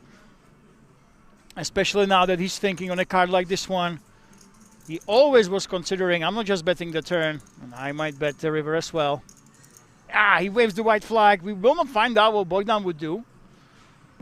But table surprised. There's a knowing nod there from the Italian/Ukrainian hero.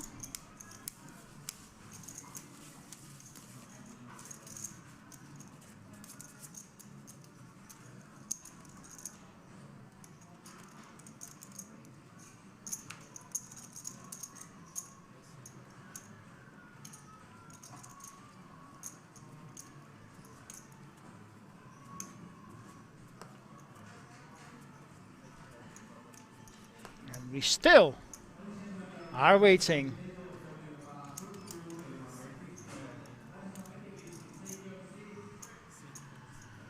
For that final table, Musa now down to 23 bigs. It really has been a roller coaster for him, hasn't it?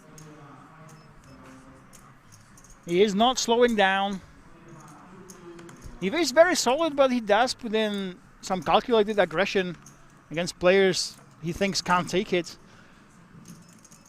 I think all the players realize that Bogdan is really looking forward to those ladder ups, so they have been trying to punish him for it.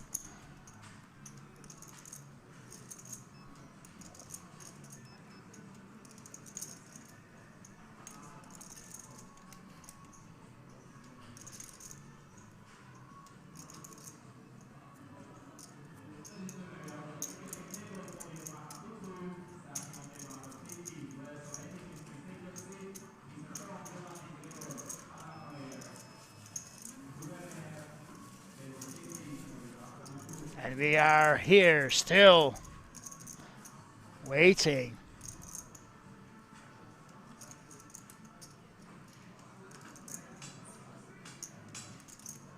For our final line.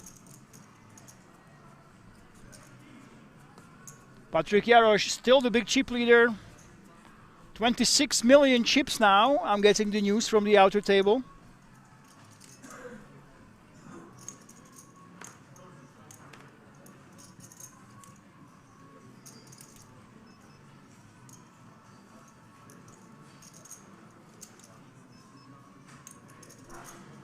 River King on the button. Ace Queen is a hand he has to play. Final table bubble or not. Can he get some action? Not from Musa. By the way, there is one more table, so if we lose a player there, then the final table is set.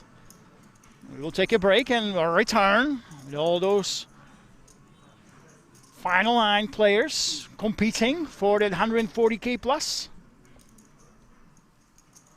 Oh, look at this, Musa. decides to free bet. This man just doesn't stop. It looks like, I'm not sure if it's still calculated, but he really puts pressure on his opponents. He picks those that think that have been playing a little bit too tight.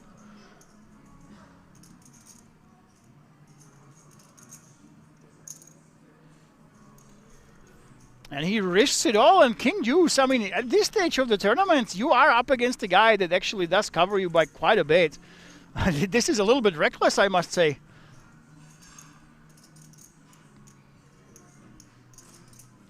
Now on the paired boards, Musa in theory has the advantage. He should be having all those jacks plus, and River King shouldn't, but he just has King Deuce offsuit. What is going on? This is the final table bubble, and Musa is reaching for chips with absolutely nothing. King high ball right here. King Deuce offsuit, and he's risking a big chunk of his stack and potentially setting up an all-in on the turn.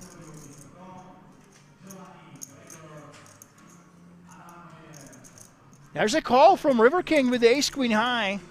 I think that unless he hits, Musa can actually get it through if he goes all in on the turn, but this is just madness. You're not supposed to do this on the final table bubble, and we know that River King likes to look up people very, very light. I'm not sure how I like this aggression against him in such a high-pressure situation. If the stacks were reversed and Musa was covering River King, yeah, sure, but now this seems almost like madness. Well, Musa, what are you going to do? 4.4 million. It almost begs itself to just go all in here. He's reaching for the chips. Oh my god, it is a bet with absolutely nothing. Are we witnessing an implosion of Musa, or are we seeing a genius in action? River King, he is a non-believer. Doesn't even think too long about it. An ace and queen is a call, and if one of those cards hits on the river, it would be an absolute disaster for Musa. It is a 4. I mean, we went all this way with a king high, with a king deuce, trying to get our opponent of something. But on the double paired board against River King, who has shown us some hero calls, are we really going to risk our tournament life on the final table bubble? No, we are not, it looks like. And River King shows that ace and a queen. And by the way, in the meantime, take a look at the player counter. We have 9 players, so Musa did not go for it. Lucky for him, he actually squeezed himself into the final 9. We have that final table set, and this is the damage at this table. Musa, through those aggressive plays, the king deuce, that was so unnecessary, but that's how he got those chips, through aggression, down to 9.4 bigs. River King 53 big blinds. But after the break, it will be Mr. Jarosz, top 7 in live earnings from the Czech Republic, coming in with 26 million chips. I just have the information from the outer tables. They get some snacks, ladies and gentlemen, get some drinks, and I'll see you in 20 minutes for the thrilling conclusion of this 1 million guaranteed tournament.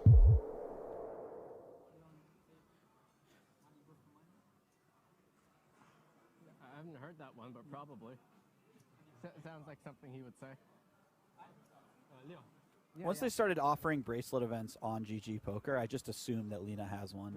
You're too humble. But I could certainly be wrong.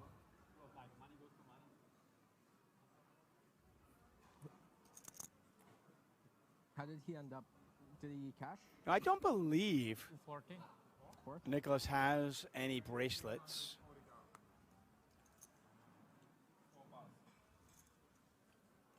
I think he has 2 final tables. He does have a 3rd place finish, so I do think we missed him. No, I think he's actually looking for his first bracelet as well.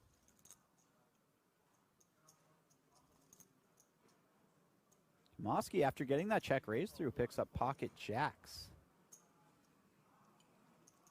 Just peeling this raise for Martin. This is something you would not see outside of a final table, but makes a lot of sense in this situation. Sue just calling. Yeah, that's definitely too much.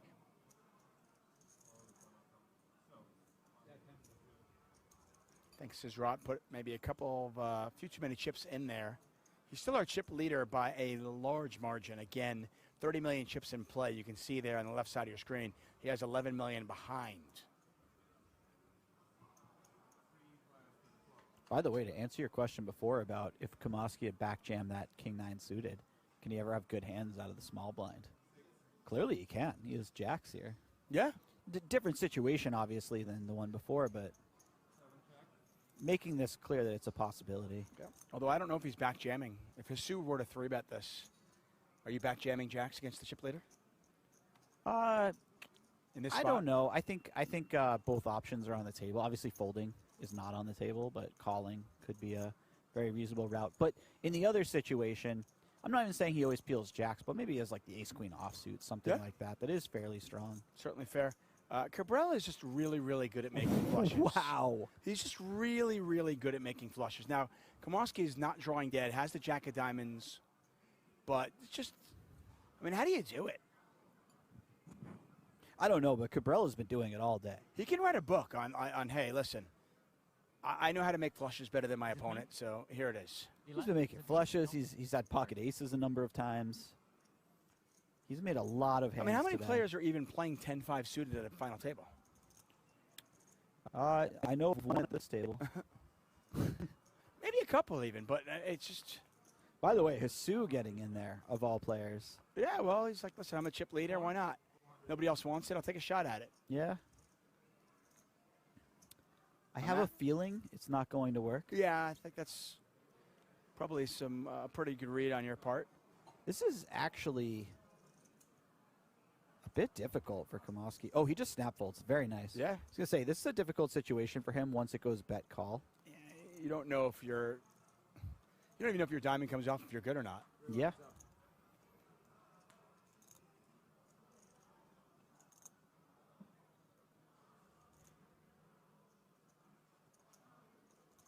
This is awkward. I want to ask you this. I mean, what do you do if you're Hisu? Do you just give up? Or do you put your opponent maybe on a big diamond and try to get him off it?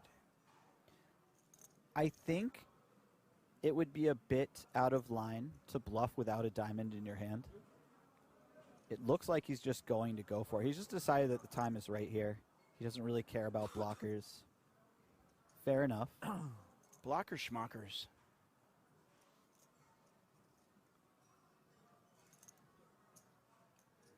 Martin is going, I assume Martin is only going to call the Well, I was river. going to say on a paired board, you don't have the nut flush against the chip leader, final table ICM situations. This is just a call, right? I would tend to be careful here, that's for sure. Hisu could have a lot of full houses. Especially if you watched his play yesterday. You know he's not incapable of showing up with the 8-3 suited. I like that just call. Martin all of a sudden is getting dangerously close. Yeah.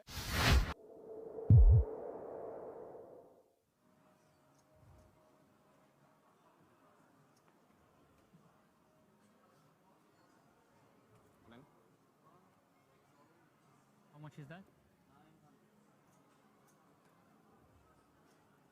Your turn, 7th hand. Or 17th hand. Oh. Kings? Okay. It's a chance. I think you're gonna win. Got an all in here. If you are minus 6 million, there must be some We've got an all in. Wow. equilibrium in the universe, some equality. Mustafov's been waiting for it. Wow. And it is the online phenom, Lena, who is at risk. Really nothing you can do here. It's ace-jack versus kings. Could we be in the money? This could be the first time, by the way, we see a player eliminated not at the hands of Martin Cabral. When we act, we have something in mind. We do some strategy. Was pretty well done. It's delayed already. Good luck to you. The only player rooting for Lena is Lena and maybe his friends. This is not much going on for him right there. Looking for an ace and only an ace. Pretty meager run out so Any far. ace will do. Barry Greenstein. One time. Not this time. The 4 spades. And that is it. What a treat we get to watch Nicholas Astet, Lena 900, play poker for 2 days. Just a very well-respected member of the poker community. And we are off. The final table is underway, and Mustafov picks up aces right out of the gate. That's one way to start a final table. I'm stealing your big blind from under the gun. Yeah. So of the 6 players at this table, if you're doing the math, and we showed you all the graphics, so hopefully you guys did this at home, we only have 3 players without a bracelet. Our chip leader, Suzrat Husu. The man with aces right now, Mustafov, who is 3rd on the all-time Bulgarian money list. Wow.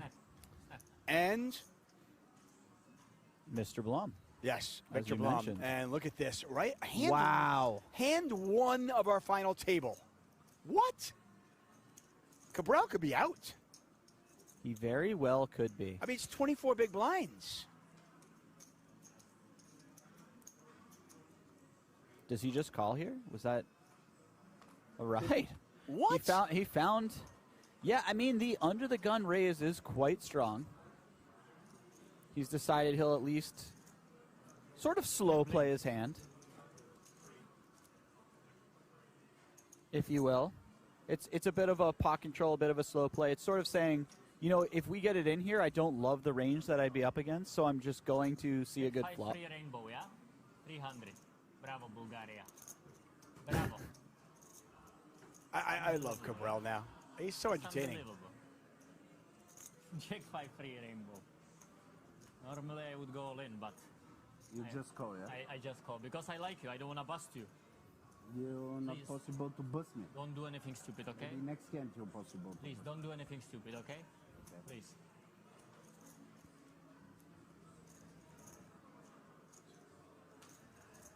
Oh my. Wow. Well, now he wishes he had gone all in at some point in this hand. Well, I mean, he might get it all in anyway. I mean, he certainly could. They're not that deep.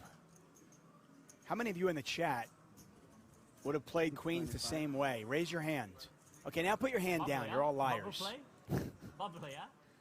Bravo, Ferry. At least 99% of you are liars. Kristen, yeah? What the fuck? Queen Jack 3-5. Rainbow. Almost. Martin can't believe it. Okay. He has the stone nuts. How much? 625,000. There will be 2.4 million in the pot. Cabral with only 1.4 behind. Martin had better hope that a big brick comes off here. Because if some scary card comes off and Mustafov checks back the river. What kind of stereo card would slow him down? A jack? Yeah, a king. I was thinking like a king, king of hearts. 10? 10 wouldn't be great. Sorry, can I see your set? Please? Thank you. Cabral with just 1.4 million behind. That is not a brick. It's a king. And does it go check now? I don't know. Is Martin thinking about leading?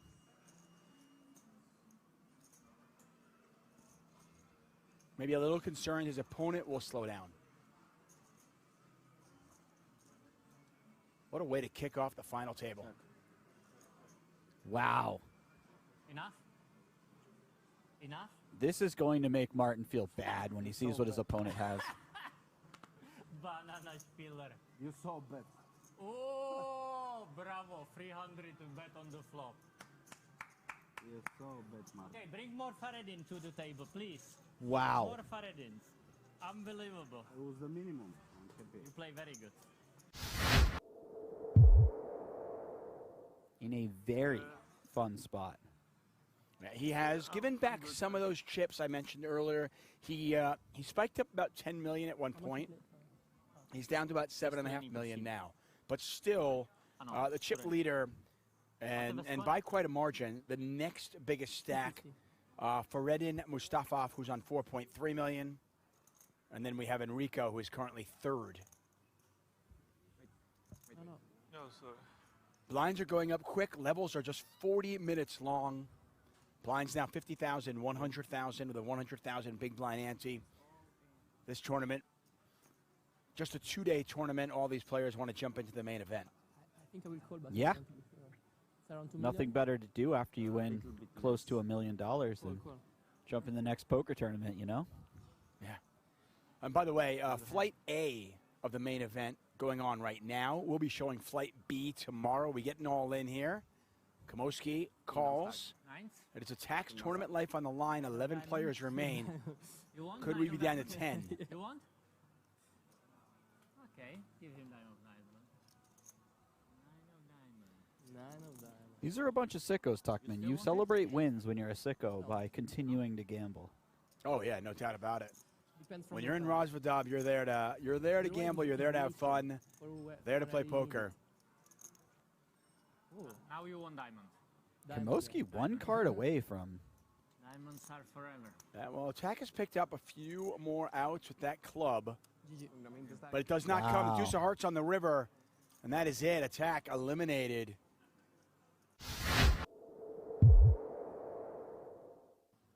The best player doesn't win the most tournaments. The best player makes the most money playing poker tournaments.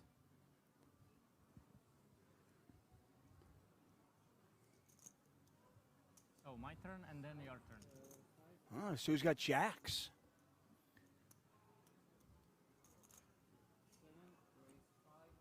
Oh, he's going to go 500,000. We saw Cabral 3-bet him with King 5 earlier. What does he do here? King 3. The King 5 was suited. This one would be a bit out of line, Tuck. Cabral. I mean, I think if you look up the dictionary and you look up out of line, you see a picture of Martin Cabral. You sure do. And there's a 3-bet. So he's attacking Hisu. And Hisu, by the way, has been more active since we came back from the break. This time he's actually got the goods. And what is Hisu's response? I mean, I would imagine Hisu has seen enough. But keep in mind, this is terrifying because if Cabral happens to have it and he shoves, he's just out of the tournament when he knows he cashes nearly every time. Well, that's what yeah, I mean, it's a catastrophe to get 50 big blends in right now with jacks pre-flop, isn't it? You'd have to imagine so. And Cabral's got a gut shot. Yeah, gut shot, overcard.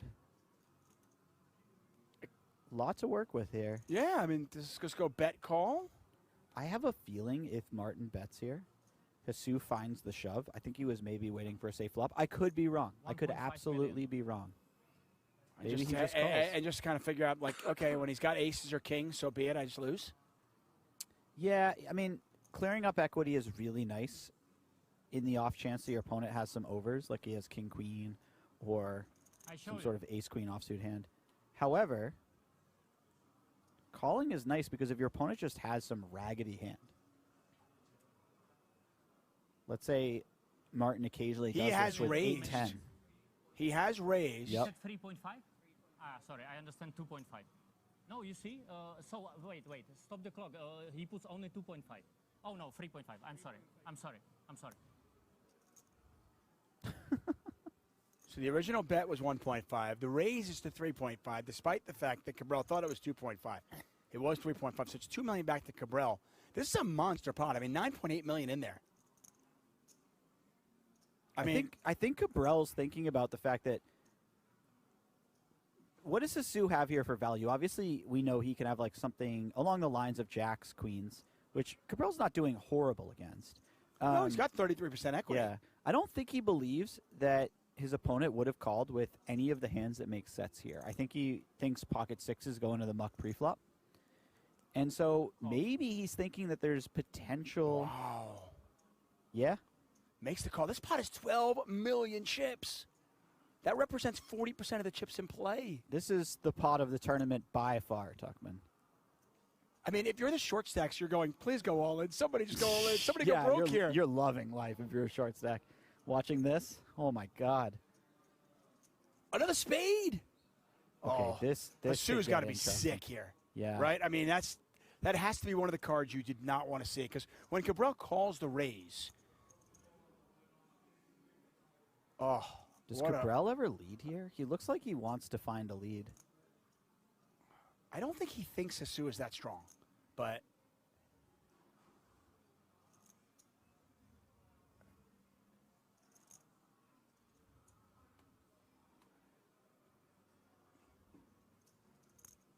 I mean, Cabral would love to have king 3 with the king of spades, wouldn't he? Oh, yeah. Oh.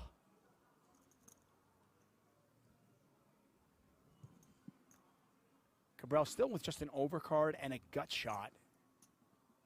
Pot is 12 million in there. And this hand will definitely change the dynamic of this final table. What a moment in this tournament. 2 days, it all kind of comes down to this. This pot is going to determine the massive chip leader. And Cabral is bet.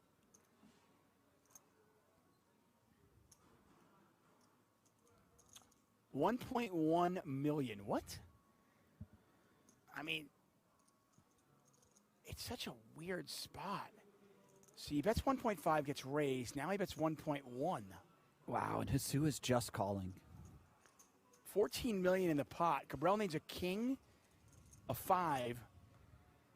Oh my goodness. My gosh. How does he do it? But it is 4 spades. Can Jesus turn his hand into a bluff ever?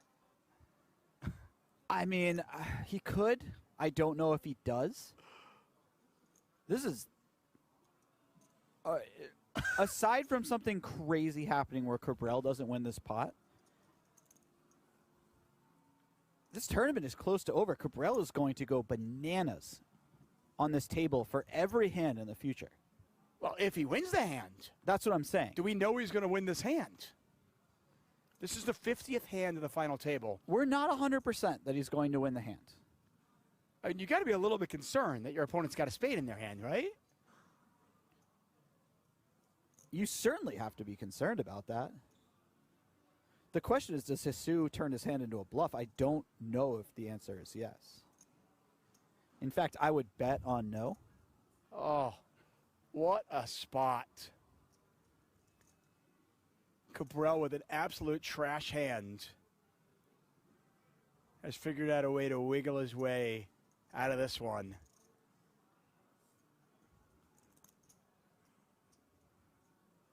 This is outrageous. Yeah. It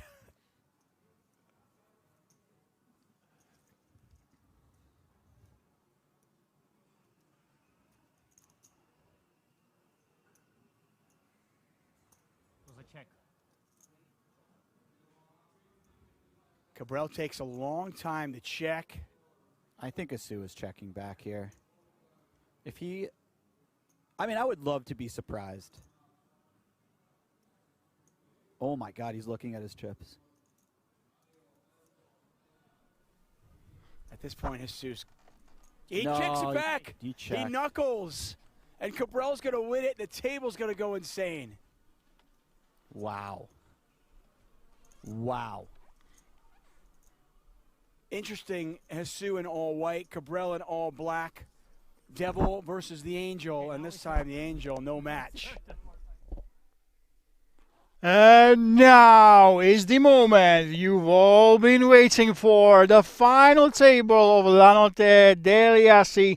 €1 million guaranteed main event, over €140,000 up top. And I am so excited to see the lineup of our talent. So let's take a look at this. Musa, seed number 1, Mario Hack, River King, Leandro Gaone, Patrik Jarosz, Sviatoslav Korolchuk, Johnny Tapia, Bogdan, Roman, and Zburatorul. These are the heroes here at the final table. Unless I'm mistaken, I saw 3 Romanians, and Patrik Jarosz is the man to beat.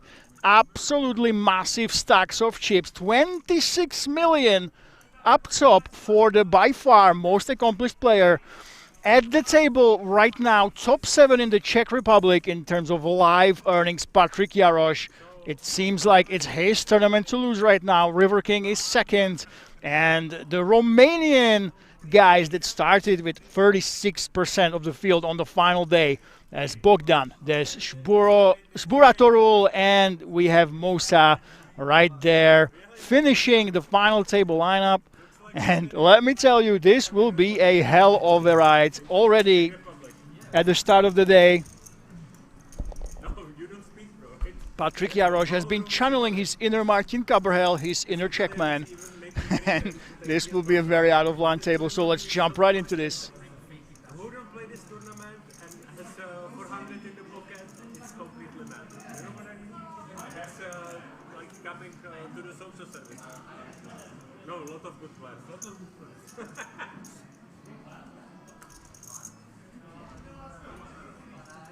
My friend,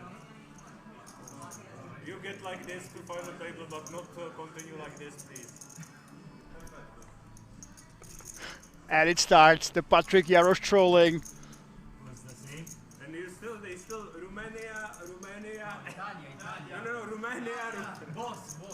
No, he's not Italian. He speaks Italian. No, but he's Romanian. Okay, but he speaks Italian. 1, 2, 3, 4. Jesus, my God. Just Romania. Can you call security, hold this final table? They can get mad and start throwing things in the final table.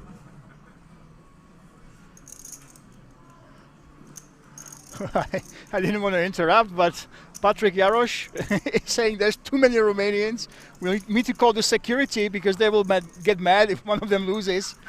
They will start tearing up the final table, Patrick says, after berating Mario for taking such a long time with the jacks.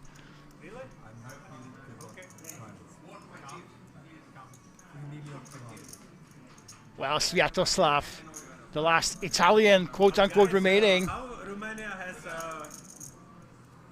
I don't want to say so many good players, but so many okay players. How? Nobody. We are gamblers. Everybody is good? Everyone are gamblers. Gamblers. Great. You have to fight for your... No, Romania has a lot of... Romanians like to play cards, bro. Like what? Who is the best Romanian player? Who is the top on the list in Romania? Vlad. Vlad? This guy, he... Ah, you know him. I know how he get there, bro. I know how he get there. Oh. Last time we played 10k, he had one big blind. After the hand with me, he had one big blind, and he win the one of the races. But From one big blind. No, but he's very good guy. He's very good guy, and he's very good player. Very good, of course. But I remember we played 10k. We are like last, I don't know, 20 players. I don't want to interrupt the Patrick Jarosz show over here, arguing about who's the best Romanian player. Immediately he belays them, and he was asking, how is it possible that there's so many okay Romanian players? He didn't want to say good, he just said okay. Oh my goodness. He's good,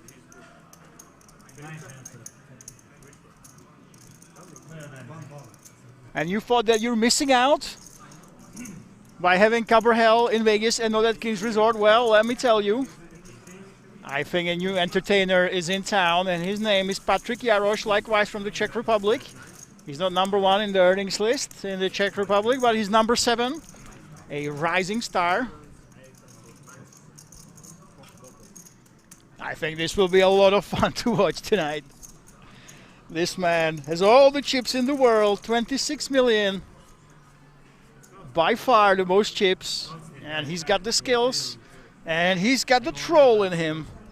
The perfect ingredient for a fun final table. The Magic Elsa says, I feel like I'm in circus. He's allowed to talk so loudly when there are players in the hand. Well, technically shouldn't when after he folded. Yeah, I guess you're right. Technically should not be as loud. But you know what? This is King's Resort. The floors, I'm sure they will be able to deal with this. I mean, they can deal with Martin Cabrahel. Cabrahel's here all the time, and Patrick Jarosz right now. I think we're looking at the second Martin Cabrahel right here. We must say he's pretty close already.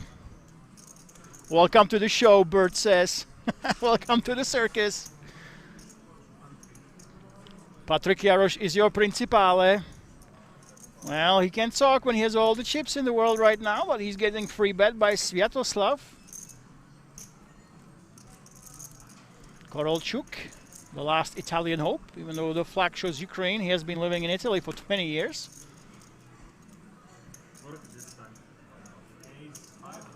I think it's a very thin line, Magic Elsa.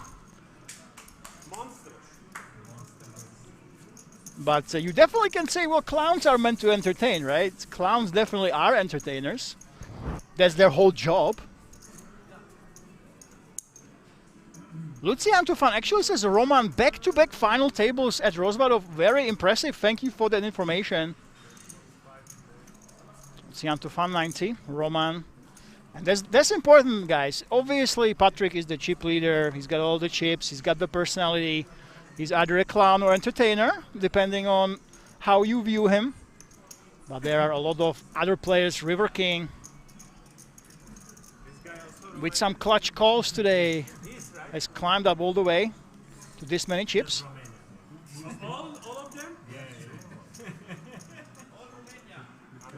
All Romanian from here, just one Italian. Just Italian, more Romanian here in Wrocław than in Bucharest. He will be Romanian too. Guys, which Romanian can move to this to the Romanian rail? This is Italian rail?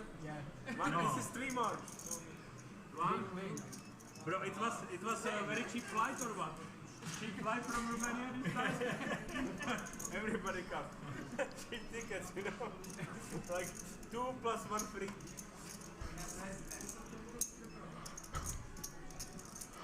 Okay, Patrick Yarrow show continues. You are rooting for who? This one? This one? This one? No. This one? Guys, who you are rooting for? Yes! Not this guy? This guy?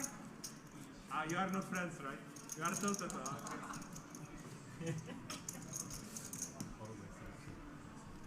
Well, you heard it, guys. He asked why are there so many Romanians here. He asked them if there were two plus 1 flights, buy 2 get 1 free. And then he was trying to divide the rail between the Italians and the Romanians.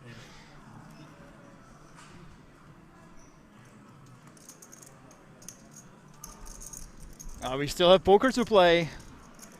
It's not just the other show. Leandro folding the 7s. Wow, pretty smack fold. I guess you don't want to be the first one out during the final table. And let's take a look at this. Patrick Jarosz. I cannot play my game, you know? Quite, yeah, quite.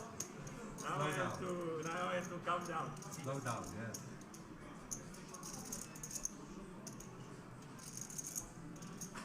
Patrick folds reluctantly. But Sviatoslav with a king-queen suited. Min-raising right here. Can he get some action? Musa, the man who's been on an absolute roller coaster. So many bluffs, so many good plays, strong plays. He was hurt by that king deuce offsuit pressure he put on in the wrong time against the wrong guy, especially. He's the short stack at risk. Magic Elsa says, what poker? Stand up for the moment. Yeah, I'm not sure where Jarosz went. It looks like he left the table.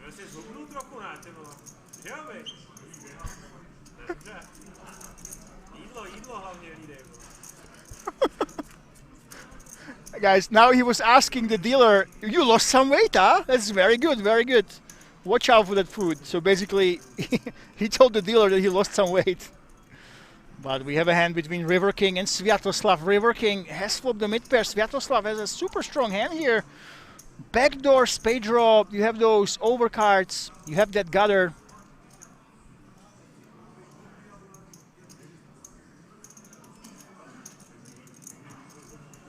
River King with that call. He likes to look up his opponents, remember. It's a 4 on the turn. Sviatoslav can definitely decide that he wants to barrel here just by holding the king and queen. It just makes the hands like queen jack and king jack less likely to be in River King's hand. So if you decide that you want to bet the turn and potentially the river, this would be one of the decent candidates, especially when the river is one of the blanks, one of the scare cards. And here we go. Looks like we will see an aggressive line. And River King, he likes to look people up. Again, time and time again, people keep bluffing against this man, who has shown us that doesn't go far for a hero call.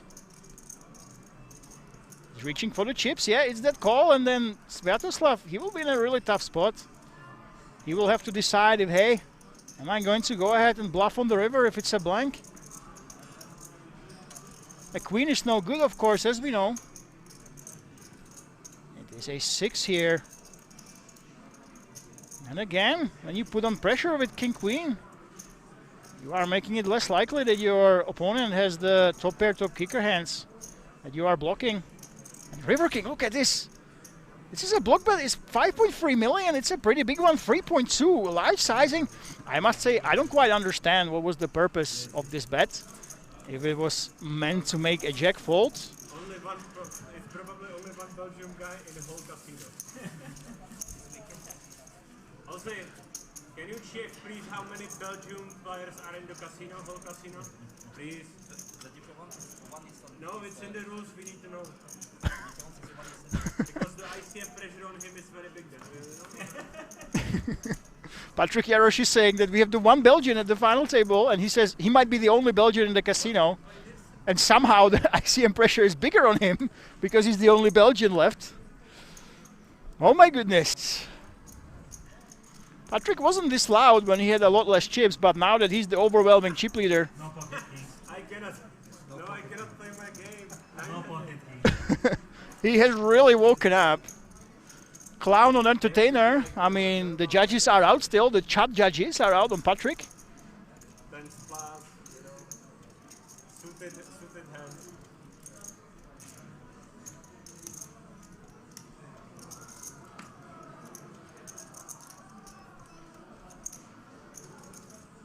Mario Hack with the ace-10 off.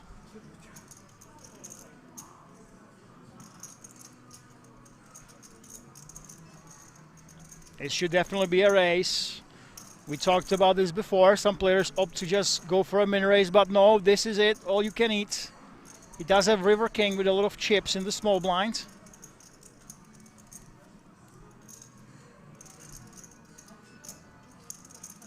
Leandro cannot call this. So Mario from Switzerland. He will be very happy about this. From Genoa, if his hat does not lie.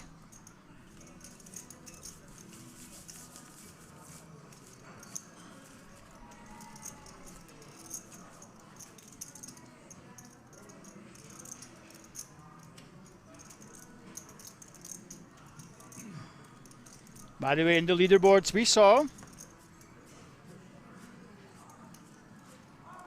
that we have those payouts, so it's 140,780 up top, but you also, the top 10 have secured themselves, all these players, plus one, have gotten themselves 3K Kings Million package with 4 tickets.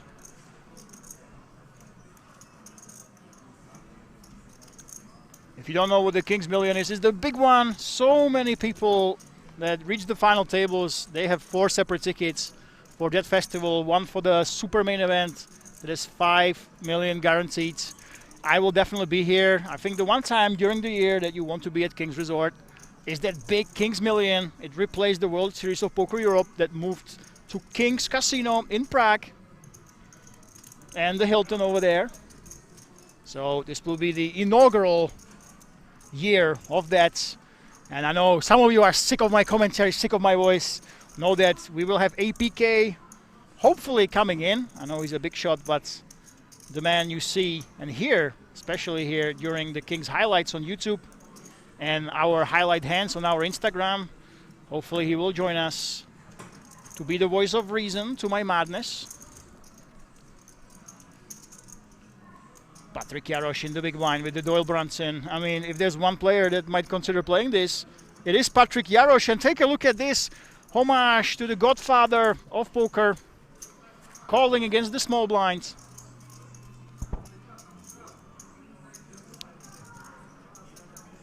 Look at that stare of Patrick Jarosz. Absolute dead stare. Straight into Leandro's face. Now let's see if that will pay dividends. He swapped the cards.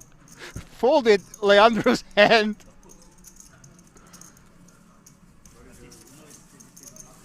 And the Patrick Jarosz show continues here at Kings Resort.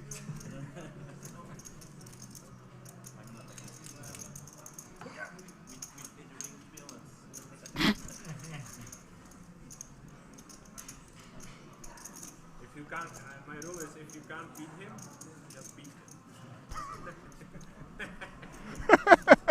Oh my God. Patrick just said that his one rule is that if you can't beat him, then beat him. As in physically. Oh, that's amazing. By the way, Vincent Vega on YouTube says, I played with Jarosz a few times. No doubt he's a talented player. He has a tendency to be impatient, tries to steamroll his way to victory. Casgano says, hello, hello. Well, yeah, of course. Guys, Patrick Jarosz, he really has a lot of top-tier finishes against the best in the world. He's won the EPT High Roller for over 500K. He's top 7 on the all-time money list. If you take a look at his hand and mob, he's got a lot of big scores up top. So, yeah, a player with that profile, he's very likely to go in the way of aggression. Maybe not go perfectly in ICM, not play as tight as he's supposed to, and his personality would fit it, his results as well. So very, very large amount of top-heavy results for Patrick Jarosz. And you can clearly see how he got the chip lead here and how he won those high rollers. He's got the personality, and if he can play a hand, he tries to play it like he played that 10 deuce.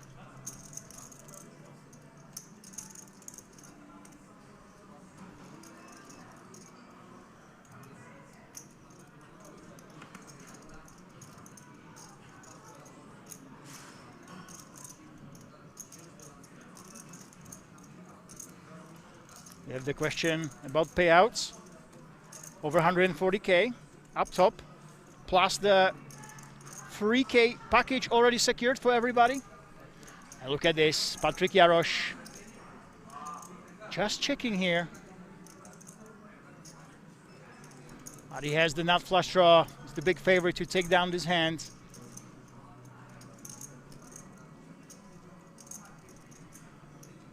Bogdan, he does like to take his time. There we go with that c-bet. Sviatoslav, he does have the gut shot. He also has the backdoor flush draw. Unfortunately for him, Patrick Jarosz has him absolutely crushed with the actual nut flush draw right here. And Patrick just goes with the passive option.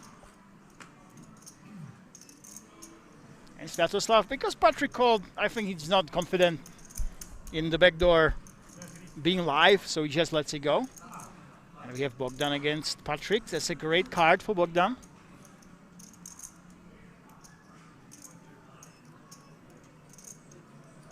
But still, Patrick with 37% equity.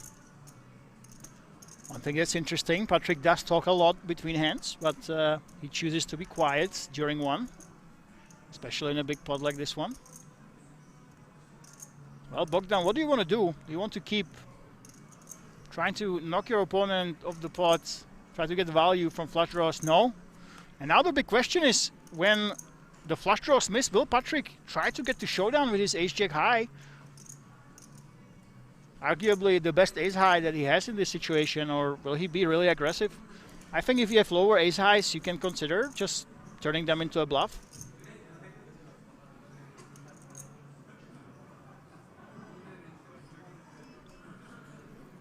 But with this, he goes for it. And now this would be a really, really clutch value bet. No, there's the check. And Patrick waves the white flag.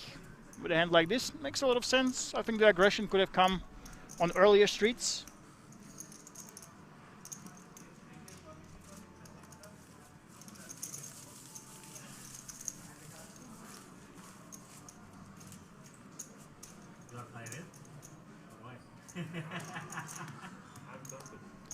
And let's see, Patrick still the big one, 23 million.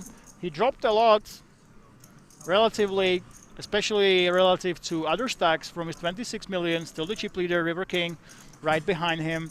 Bogdan, Leandro, Spuarotul.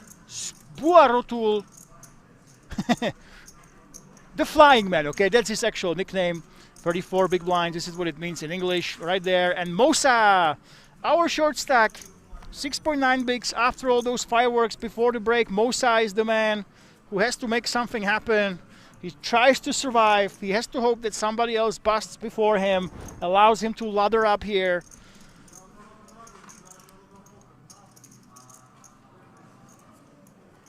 Magic Elsa, C-bet and check after, master of poker right there. And here we go.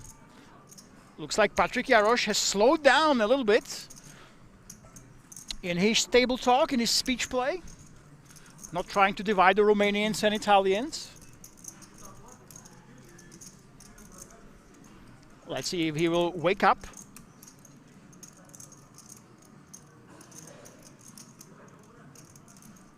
If he wins a couple pots. Bert says, I can't see anyone who would be able to beat Patrick on this table. Well, all things being equal, in the long run, probably not, if we're talking about who's going to win this tournament. But poker is poker. There's a lot of variance, a lot of luck involved in tournament poker.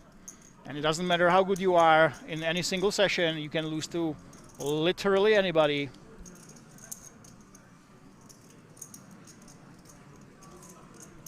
So obviously, because of the chip leads, because of his track records, he is the favorite to take it down.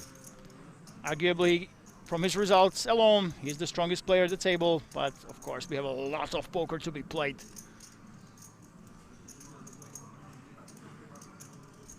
Johnny Tapia surrenders one to Leandro. Leandro is the sole Belgian. He was the only Belgian in the final day, and he made his way all the way to the final table. Kudos, sir, kudos. Jarosz was joking that he's the only Belgian in the whole casino. Vlad is on the one, bro. His name is Vlad, bro. He's like Dracula. He's Dracula of Romanian poker. Are you saying that Vlad is like Dracula of Romanian poker? We do have a lot of Romanians, by the way, guys. We started with 12 today. All of them are on the rail, cheering for the remaining ones, still fighting for the title and over 140,000 euro. I have a feeling that when it comes to the deal phase, last time, we didn't have a deal actually. Last time we had a big tournament for €1 million guarantee. There was no deal because everybody seemed so happy.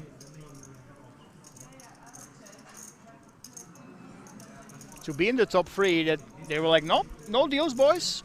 We just play for it all. Even though none of them had anywhere near the live scores, even near the 40K that they were guaranteed. So there was no deal because the guys, they felt like there's so much money, it doesn't matter what we have up top, and they decided to play for it and had a good time. But most of the time in recent memory, we have seen those deals. I have a feeling that if Patrick Jarosz gets to that top 4, top 3, I have a feeling that there will be no deals.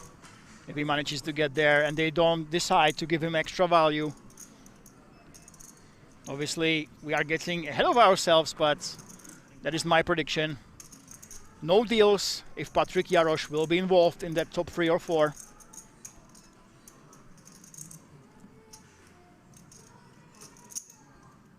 And Bogdan has to let it go.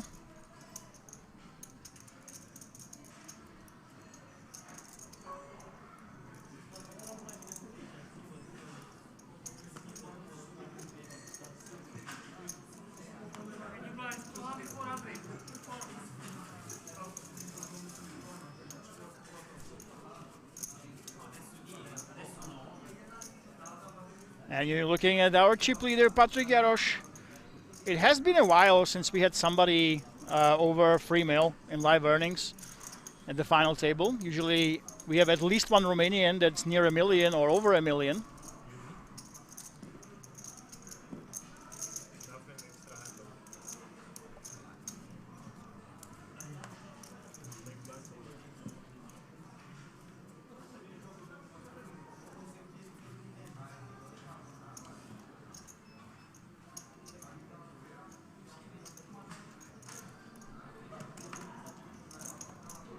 Ten-4 of suits, that will be a fold for sure.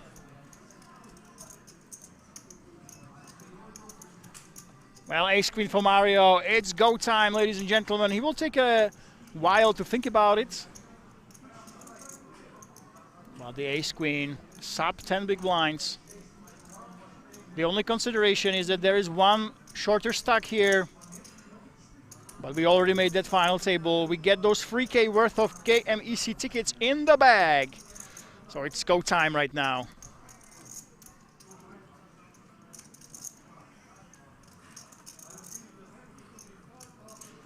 Can he get a customer?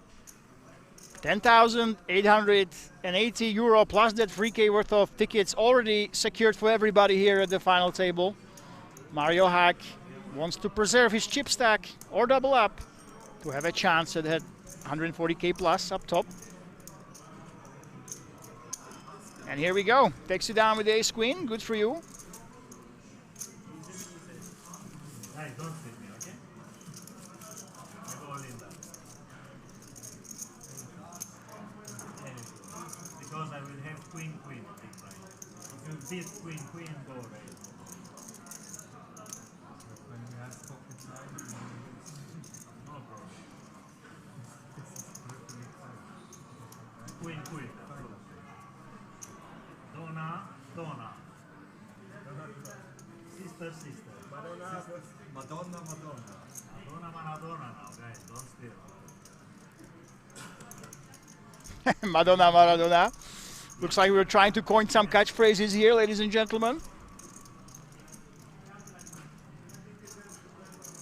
River King. River King has been very, very quiet. He doesn't say much. Obviously, he does have a good time. Oh, thank you guys. Play safe, my friend.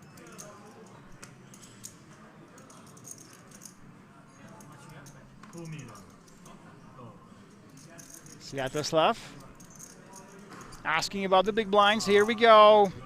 Sticking it in. One of the free shorties. 3 or 4. Can he take it down here? He has always like answer for everything. You beat the queens, bro? Really? Musa is asking, do you beat the queens while holding 9-3 offsuit? You win. Next time I call.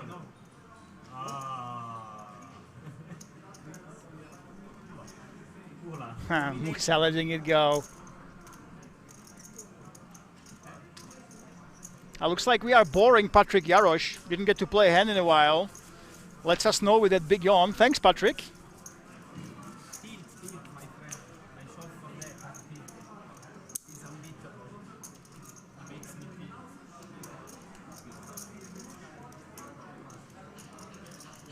Casgano operator says, I go for Leandro Gaone, the underdog.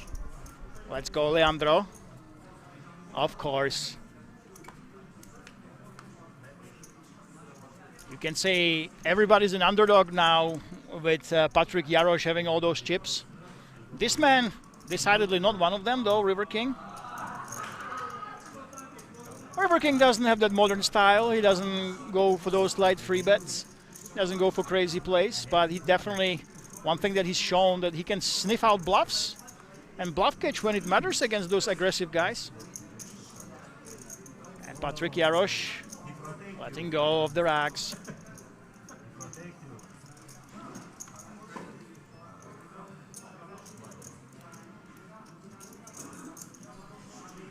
Let us know, guys. Do we have any Czech fans in the chat? It started looking like this is a tournament for the Romanians. There's still a bunch of them, on the rail especially. But let me know if anyone from the Czech Republic is watching. It has been quite a long time since we had a Czech winner of one of the big ones here in Rozvadov, let me tell you. The locals did not have luck lately in taking one of these big ones. Patrick Jarosz will be the first one in a while.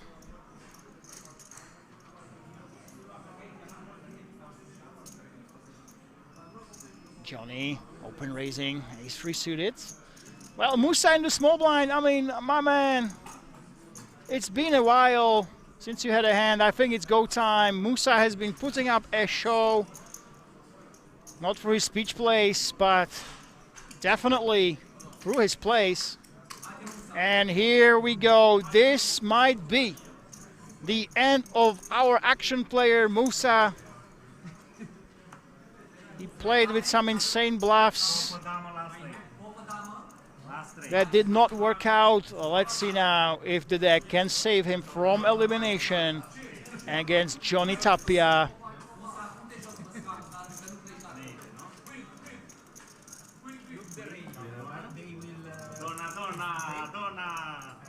Donna, Donna, and there we go, queen on the flop.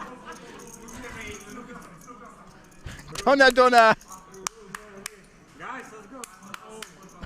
Patrick Jarosz is telling everybody to make some noise for Musa. Can he dodge the ace or 5? Yes, he can.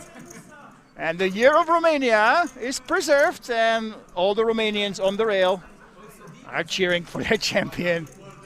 Now he finally has 6 blinds. And of course, Jarosz has to take the piss out of him, pardon my French. Now he finally has 6 blinds. No, Patrick, he has 8.4, and he has plenty to play with, okay? Michaela Janečková says, Jarosz, stop. Moldova to Tudor, Lego. C. Worley says, I'm watching from Czech Republic, but I am not Czech.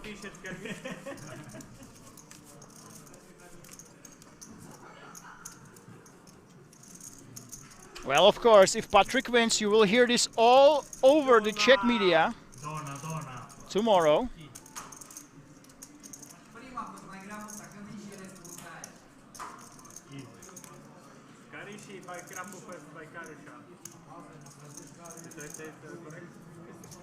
I think in one of the Romanians win, no media will notice, and they will say it's just another Tuesday for the year of Romania.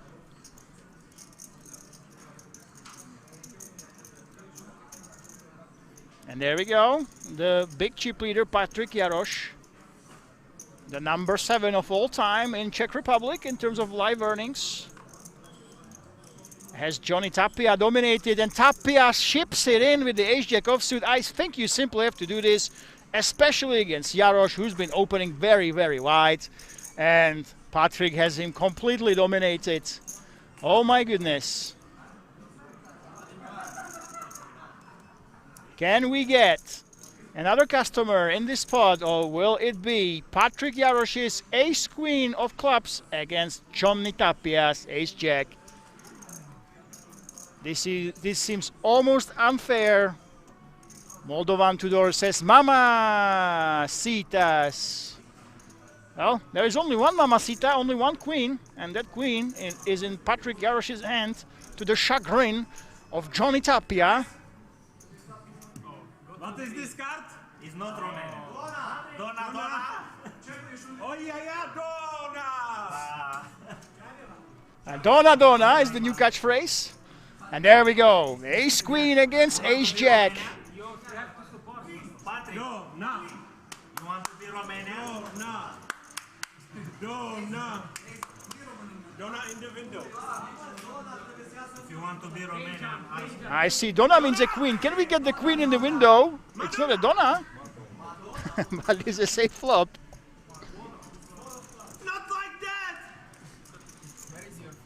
And now he is properly channeling Cabrahel, already shouting not like that. Oh, not like that.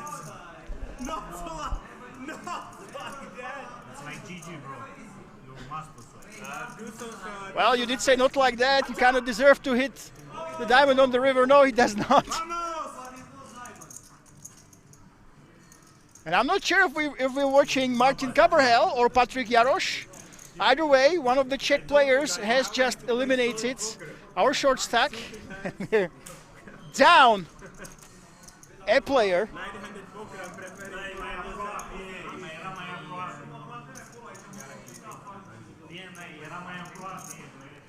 Not like that. Michaela Janečková is saying queen, queen, queen. Well, Samu Leonard Portland says Donna means a queen, I believe.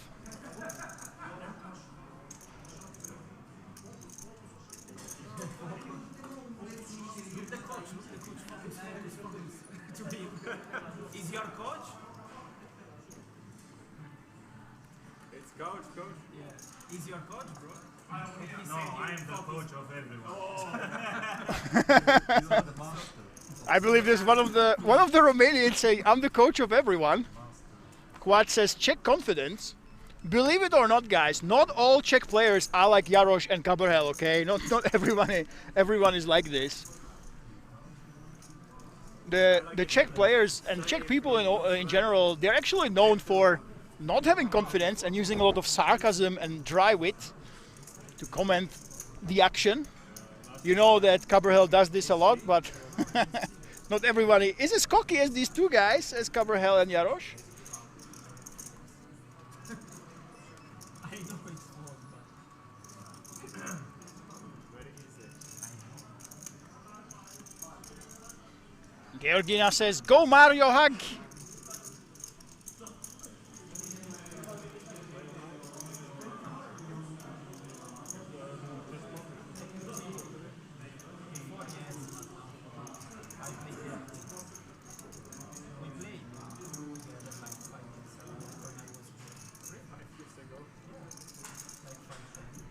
River King in the small blinds. He does like to play on the tighter sides. Let's see if he will put in that race or that limp. He obviously should never be folding here.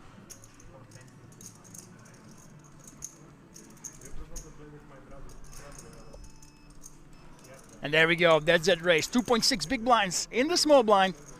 Leandro Gaone in the big. The only Belgian in the casino, as Patrick Jarosz called him.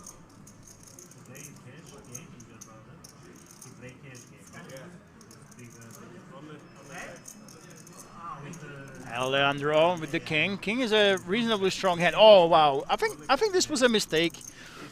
You basically are giving away the strength of your hand here when you think for so long, reach for the time bank, and then go ahead and raise. If you watched his body language, it's almost way too obvious. This is not Jacks Plus. He obviously was very hesitant about playing this hand. Almost reached for the time bank. Now he knows that he maybe has given out too much. And he's covering his face, but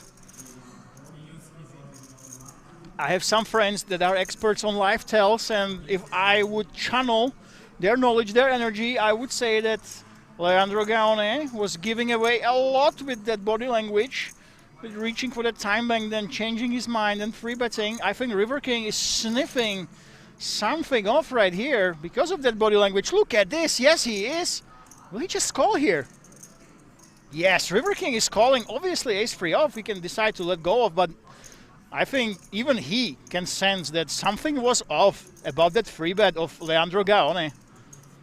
It's just very, very unusual to reach for the time bank and not go for it after you face a race and put in a re-race.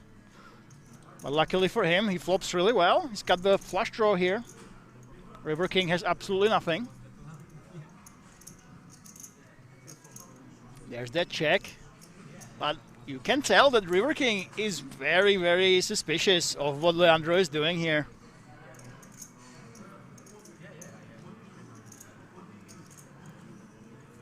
And he lets it go. I do believe we have seen a lot of tight plays from River King. He might have read something into that action. Leandro, you have to be careful. It might work against River King, who doesn't read that much into it, but you don't want to give away any live tells against some of the experienced players like the Romanians or Patrick Jarosz. You do have to be careful not to give away anything.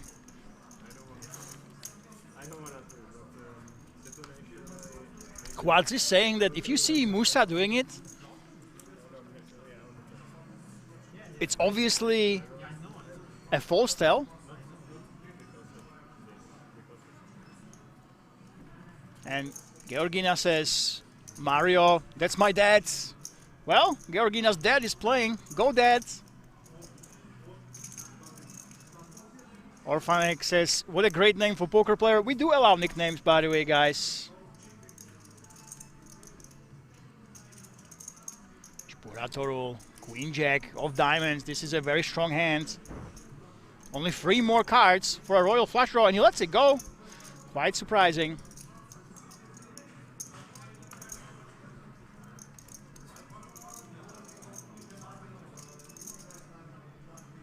Mario with the 9-6. Should let it go. Down again into the sub 10 big blind territory.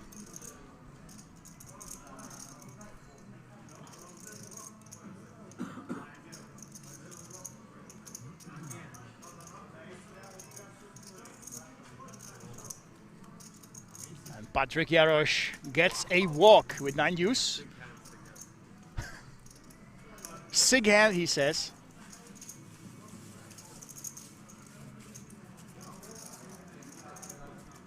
Splashy TV, I must say that in poker, GPA means Global Poker Awards usually.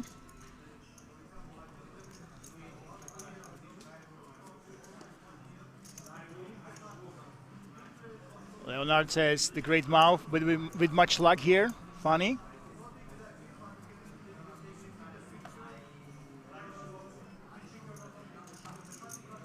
Ah, I see. Older gentleman.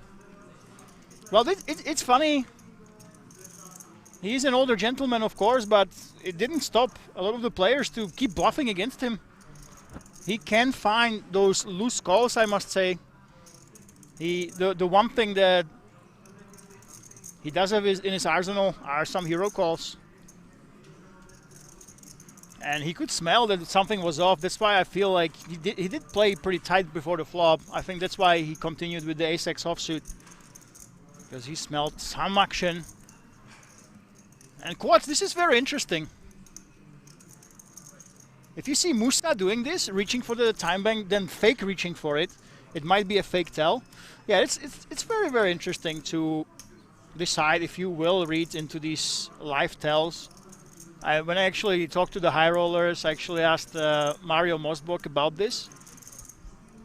The big Triton crushers, if you ask them what tells they are actually looking for when they play against amateurs, very few of them can give you actual specifics. It's very, very tough for them to say, oh, he lifts his finger at the 3-degree angle higher than usual. That means he's bluffing, you know. It doesn't work like that. Usually the strong players, the high rollers, they've played so many hands that they can simply feel it. They can feel, they can smell weakness, and they can't tell you, they can't verbalize why they smell it. They just do. They believe in their instincts.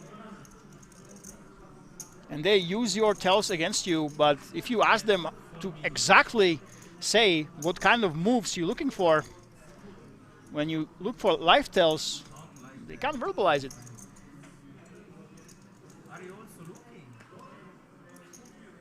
Magic Celsa says he smelled the calling station.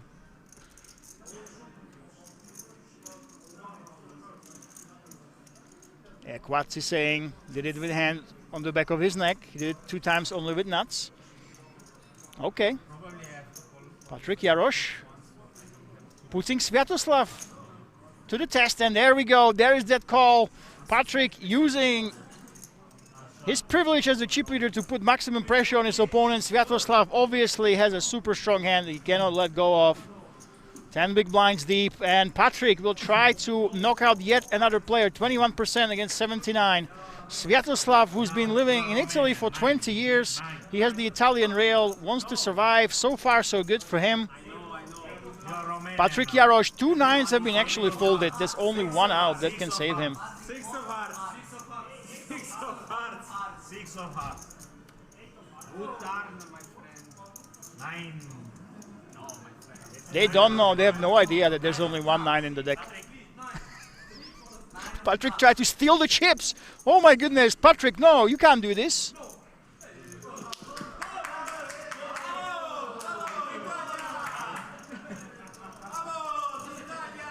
And if you are confused now why the Italian rail is cheering for Sviatoslav that has a Ukrainian flag, it is because he's been living in Italy for 20 years. He is half Italian at this point, if not more.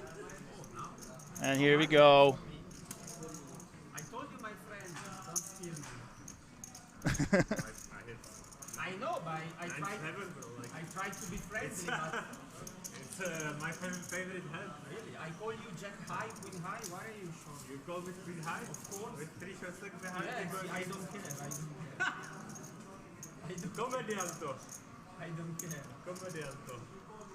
Queen high. Now, this conversation might have seemed like trolling, but actually, Patrick is low-key giving you some poker lessons. He basically asked him, are you going to call me with queen high when you have 3 short stacks behind you?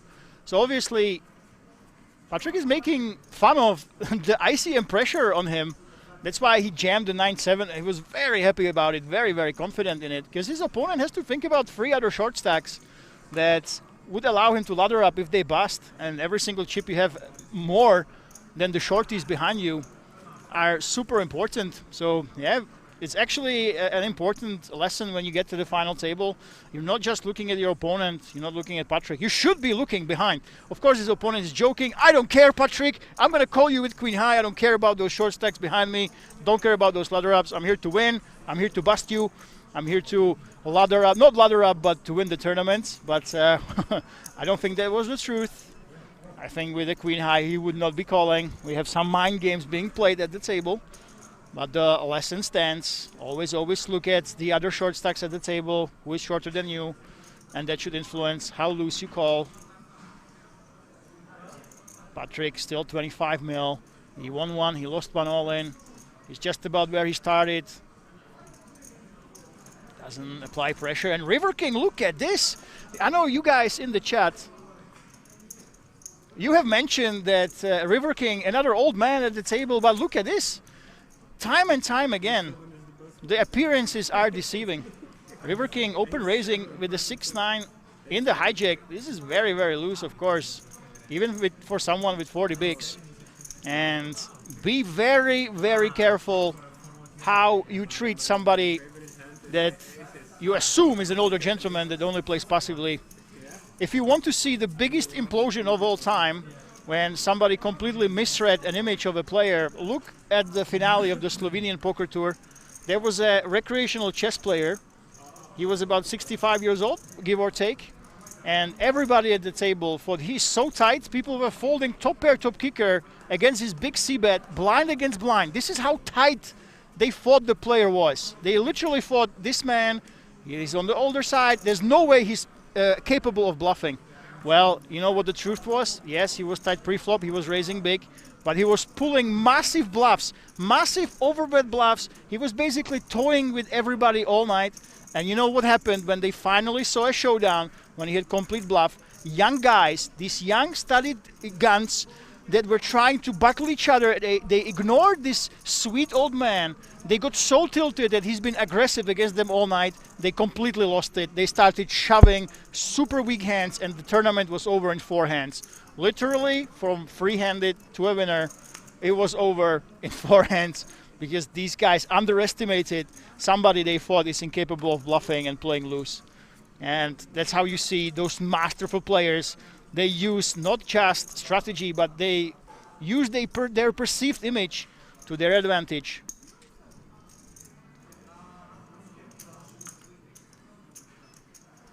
Yeah, quads. So never underestimate somebody just because somebody's over 40, guys. Now especially, never underestimate them. And many players at King Resort have paid the price.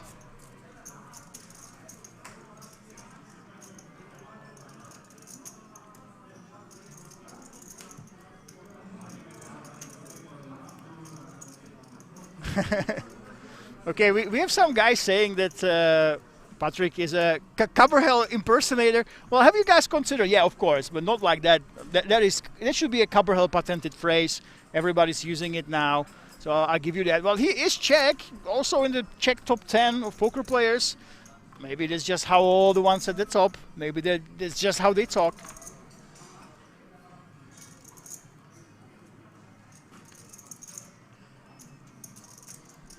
And I think River King, honestly, he looks like Tom Cruise from Top Gun.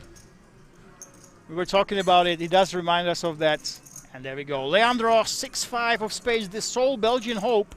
He was the only Belgian here. Goes ahead and folds. And I can't shake the feeling that Leandro Gaone, I have seen him somewhere.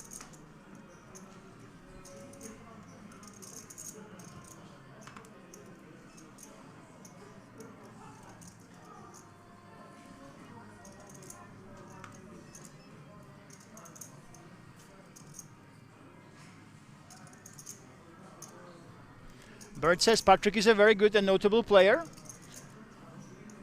He plays the cash games 5-10 and above. Yeah, he's top 7 on all-time earnings list in the Czech Republic.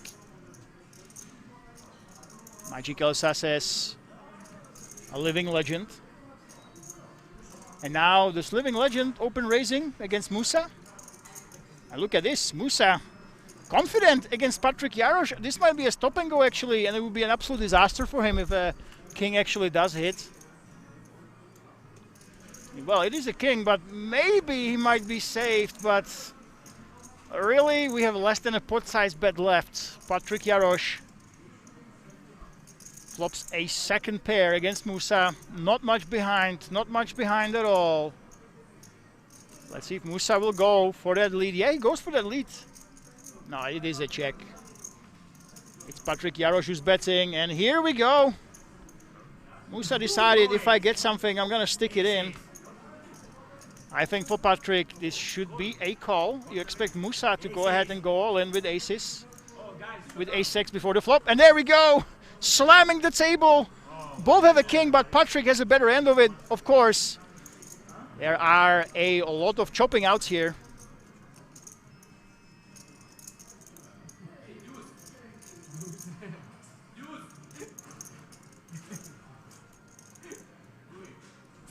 Seven wins it for Musa. Deuce splits it. He's at risk. It is a king. A lot more outs now to chop the pot for Musa. And the rail is going crazy. Can he chop it on the river? No, he cannot. Patrick Jarosz claims another victim. It is the fan favorite Musa who joins his sizable rail. I think the standout hand for him will be that king deuce. He tried to get out of line. It did not work out for him. And Patrick Jarosz increases his chip lead. 72 big blinds, 28.9 million, an all-time high during this tournament for him. River King is second. I'm telling you guys, do not underestimate River King. This man will show up with some exciting plays. Mark my words. Leandro Gaone waving that Belgian flag, and we are only left with 2 Romanians. Look at this. 2 Romanians in the top 7. We started with 36% of them. 40% at one point were Romanians. But now only 2 of them are trying to prove that this really still is the year of Romania. Leonardo says that was a lotto. Well, when you are this short, really, you want to go for it. That was a pretty close spot there.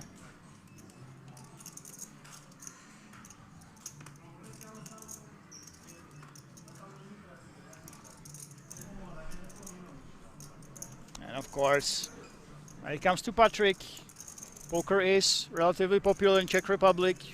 This is not the best country in the world, of course. You can't compare Czech Republic to Bulgaria or any of the other epic countries punching well above their weight. Nevertheless, there are a lot of strong players, so to be in the top 7 of all-time earners and playing cash games frequently here at Kings 5-10 and above obviously means that this man is really accomplished.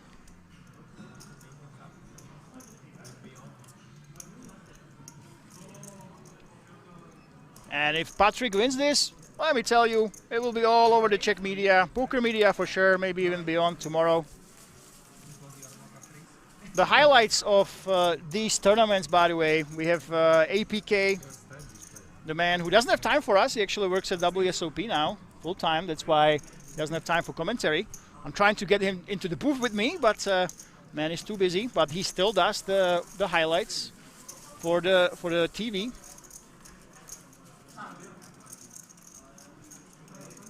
Those will be very popular if the Czech man actually takes it down. It has been a while. Magic Sosa, no GG, no anything. Well, he didn't needle him. I think he was reasonably respectful. That's the thing. If you compare to Martin Cabral, Martin will ask you for an exit interview afterwards if the cameras are on him. I do have to say that Patrick was reasonably respectful there after that bust out. And that's the thing, if you bust, if you are from Romania, you have that Romanian rail, really, if you bust the player, you acknowledge that, but I'll let the guy go ahead and join his rail, cheer on the other Romanian players. And there we go, Patrick using that big chip lead to apply pressure, now with ace-3 offsuit. And I'm very curious, maybe our moderators can do some research. If you can tell me, what is the last time that a Czech player won over 100K and a tournament? I'm not talking second or third place, but when's the last time that one won here at King's Resort? Of course, we know during the WSOP we had some wins, but Gabriel won the PLO, if I'm not mistaken. Or was it deep? Yeah, let me know, guys. If you can do some digging, let me know when's the last time a Czech player actually won 100K plus here during one tournament. It would be very interesting. Re-race Chili Dog is off to bets. Thank you so much for all your hard work.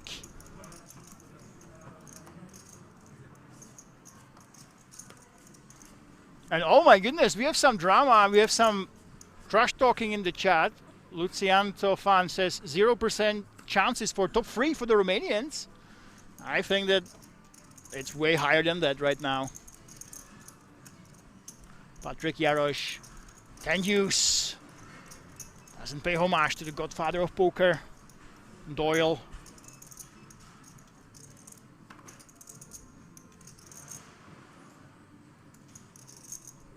And Leonard says, east or west, home is best. Of course, I have to agree with you.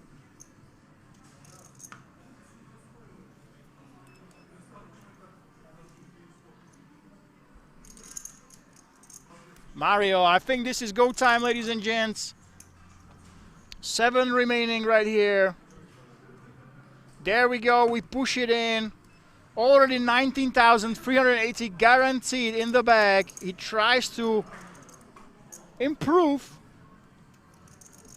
with the 19K and the 3K ticket package he already has. Let's see if River King will bite and will try to bust him.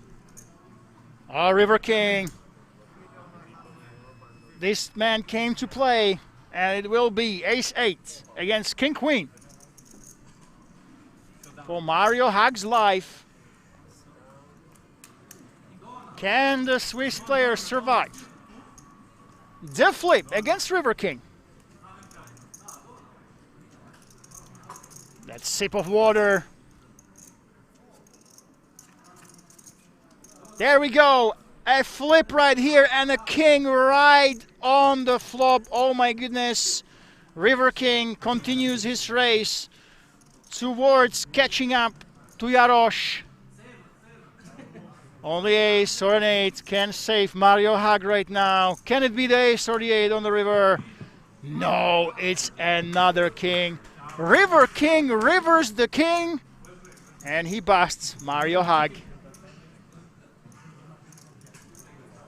It was all meant to be, ladies and gentlemen. The River King on the king, with the king on the flop, but also the River King.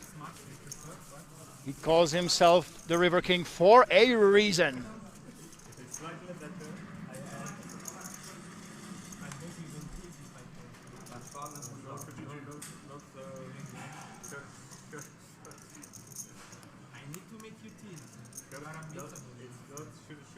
And we lost a player. That means all of these guys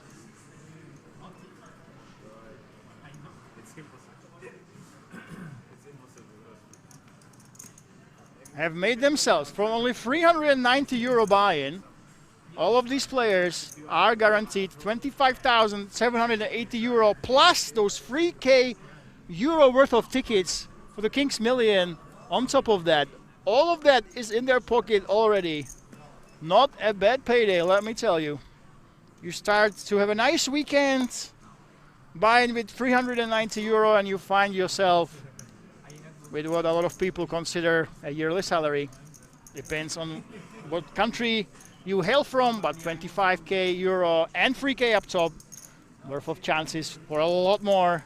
That is a lot of money from $390 that you invested. Leandro Gaona here. Does he want to gamble a little bit?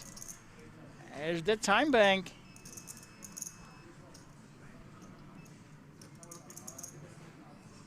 Marek wants to see payouts. Let me put them in.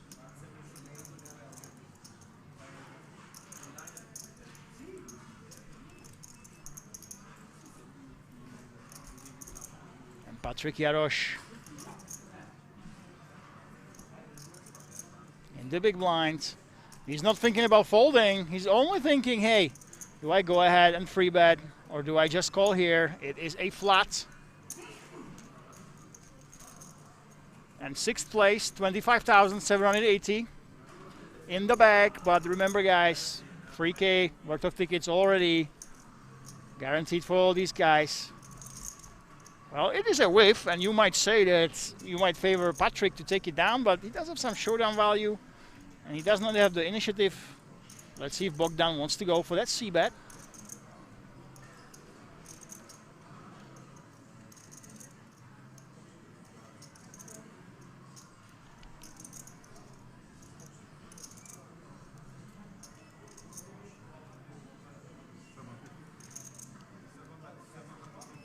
$750 is the bet.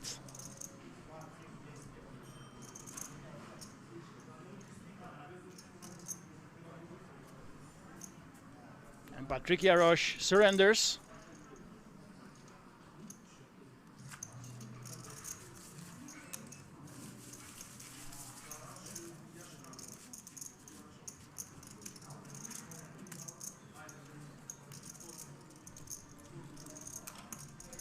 What is KMEC ticket? Right, so basically, Leonard, if you look at the table, right, you see the blue felt right now. You can see the letters that say Kings Million European Poker Championship and the 5 million euro guaranteed super main event. So that is the big event that replaced the World Series of Poker Europe at Kings Resort that moved to Kings Casino and the Hilton in Prague. So that is a massive, massive event, and all of these players, all the top 10, they get 4 separate tickets for that festival. So 1 ticket to the main event and 3 others for the side events as well. The mini-main, I think, is there. There should be a mystery bounty. And basically that means in September, they will be able to just come around and they will have tickets waiting for them. They can simply enter those tournaments, quote-unquote, for free, because they qualified right now. Now, I know we posted a feedback Instagram post and Facebook post, and some people were saying, oh, well, come on, how come I can't do anything with my tournament tickets that I won? I think that's the great thing about this is that all these players, you will be having the chance to actually see them in person. If you come here during the Kings Million, the big one, all of these players, you'll be able to see them, say hello. The day 1 of the Supermain, all of them should play, but they have more tickets as well. And it basically is a big, big event, big get-together. And I really can't wait for it. We used to have over 10K each, and it was up to first 5 places was inside the prize pool itself before the WSOP moved to Prague. I do think that it was pretty high. It gave a lot of players their first experience with big tournaments, with big 10K. But this is much more reasonable relative to the buy-in. So basically, you get 4 different tickets for 4 different events during the big Kings Million. And thank you, Re-Race Chili Dog, for writing it down in the Twitch chat.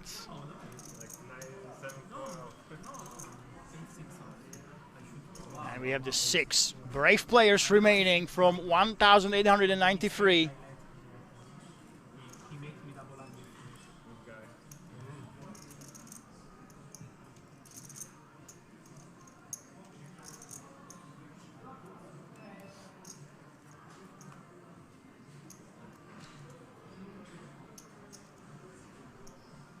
Sviatoslav in the small blind.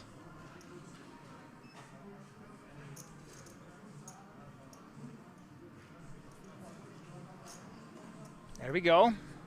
There's that limp trying to see the flop, and Bogdan has the worst hand in poker.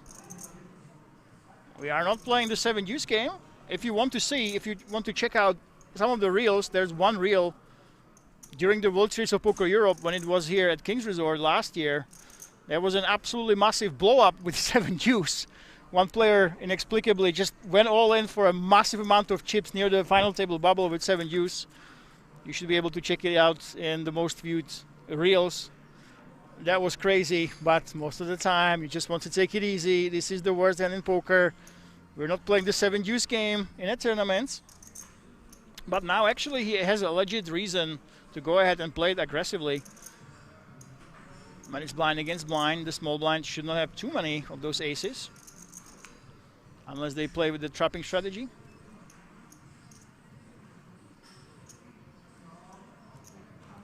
And no worries, Leonard.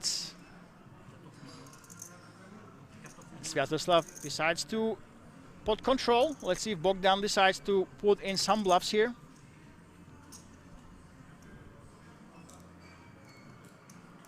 Now Sviatoslav is a very nice bluff catcher. Now let's see if Bogdan goes for it. I mean, you have 7 high. No, he waves the white flag, and the very worst hand in poker loses once again. It is the worst hand for a reason.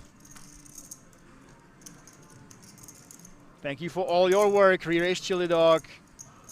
We would not be able to do this without you. Our Twitch moderator.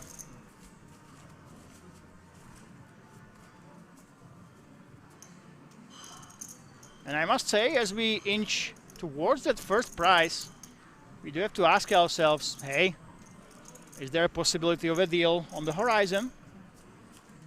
I can tell you, the very first time I was commenting on a King's Resort event, it was actually the festival series that is starting tomorrow. And back then, when you were on stream, we did not allow deals whatsoever. No deals allowed if you are on a streamed event.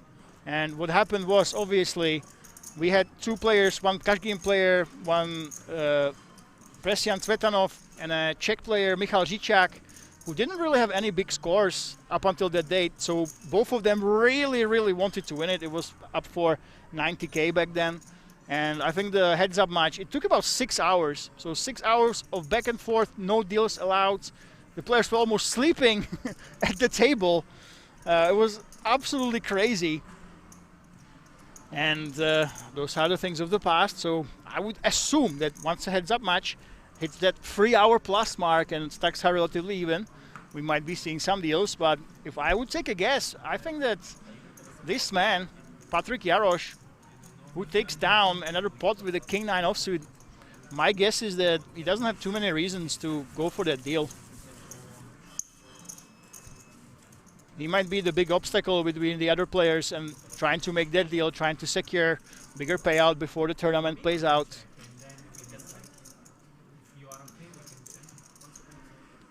And that's the thing, if you are experienced, you've been in this seat many times before, and Patrik's biggest score was actually against top-class players in the EPT High Roller. He already won that one.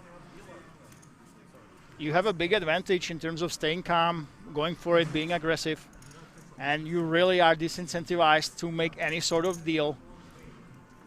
Unless the other players, they basically tell you, hey, you can have, I don't know, 5, 10K, or basically extra equity up top that will make up for the perceived advantage that you will probably have, as the guys in the chat are saying.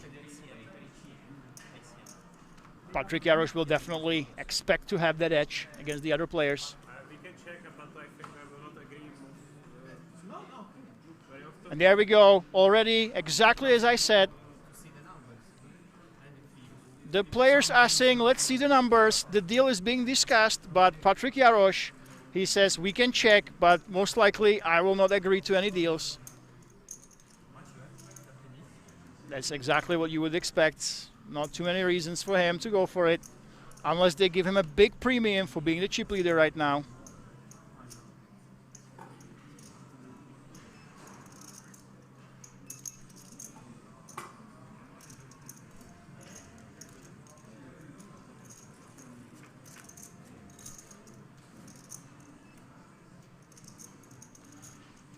Leonard Portland is asking, is Jaroš a pro?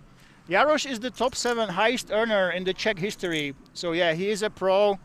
He has beaten the best players in the world before. You can check his hand and more, but 500K, his biggest win during the EPT High Roller in Prague. He also went really deep in one of the EPT main events. Another deep run in EPT High Roller. So, yeah, this is an absolute professional. Also plays cash games, as our mods tell us. 5'10" and above here at King's Resort. So, yeah, he's one of the Czech legends for sure. And here we go. And Patrik Jaroš, look at this. He does have those backdoors. It might look like he doesn't have really anything. But against River King's unorthodox play, oh my god, River King is reaching for the chips. Can you see this? What is going on in his hand? I told you guys River King will get out of line at some point. He's chosen to do it right now. Jaroš, he does not hit one of those backdoors. He was looking for those spades. For a 10 at least. This is as blank as it gets. He will be very confused against River King's strange line. And River King hits that bottom pair, but really, how good is that? And Patrik Jaroš decides to put on that pressure. He could smell that weakness. This is very unorthodox from River King, calling that raise, hitting that 4. A lot of the players, they just don't want to fold when they manage to hit on the turn, no matter how weak the hand is. And oh my goodness, can he actually make a crazy call with the 4?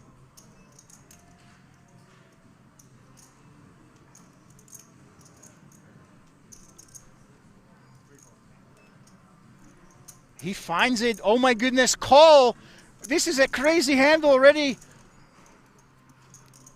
The flop call was very unorthodox. And yeah, River King does have the 100%. Patrik Jaroš, he can smell the weakness. But River King, with a 4 here that he turned after calling with King High, is going for a block bet. Oh my goodness, what is going on here? Patrik must be extremely confused. He's up against the guy who had the second most chips. This spot might be one of the most important pots of the tournament out of nowhere. If you saw the hands of both of these players, you would think, how can this possibly get this big? And Patrik Jaroš, he can still smell that weakness. Yes, he's putting River King all in with his King High that had no equity, and it is a fold by River King. Patrik Jaroš, you asked if he is a pro.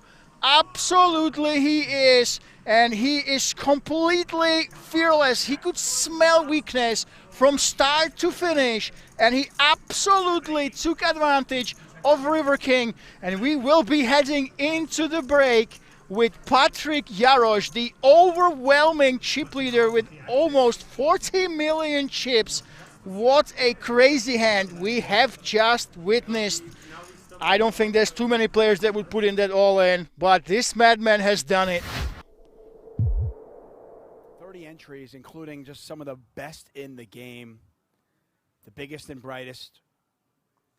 Took it to the felt in event number 12, the $50,000 No Limit Diamond High Roller.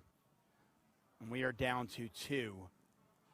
Cabral, by the way, was one of the late regs. He joined the fray very late last night. Actually entered day 2 third in chips. Hasu entered entered day 2 as the chip leader. Doesn't always work out that way, but 1 and 3 in chips are the final 2 in this tournament. Look at Hasu. Hasu taking one of the worst hands and raising with it. Cabral's going to flick it in, make the call. I like this a lot. Not only is he mixing it up when he's crafted this very tight image, it's a very straightforward image, but also just kind of polarizing, using a hand that wants to maximize its fold equity. It doesn't have a lot of showdown value on most boards. Oh, wow, what a flop we got here. Yeah. Top pair and a straight draw for Hasu. Yeah, and I like the adjustments that Hasu is making using that image. Yeah. Unfortunately for him, Cabral's got a big piece of this. Yeah, and I wonder if Cabral just check raises to get it in. They're not that deep. Cabral has a lot of hand here. Never easy to make top pair. To have a gut shot to go with it, Yeah, and that's unfortunate for Jesus because, you know, normally he's thinking, I got a 6 I can win it with. I can win it with the ace. But we see that the 6 is no good for Jesus. Is Cabral going to lead here? Yeah, if a 6 comes off here, this is... It's over. It might be over. Cabral leads large here. This is interesting. Why lead? Well, I think traditionally this is a board that favors the big blind a little bit, especially when Jesus is mixing his range between limps and raises, and he feels that the strongest hands are in the raises. He doesn't feel like his opponent has any 2 pairs on this board. He doesn't have any straights. Oh, whoa. What he said? Oh. The chips might go in. Could hand 204 be the last hand of the night? Cabral's a 4-1 favorite. I mean, Martin is not folding this hand, obviously, so it's just about... Do you say call? Okay, we're going to see a turn.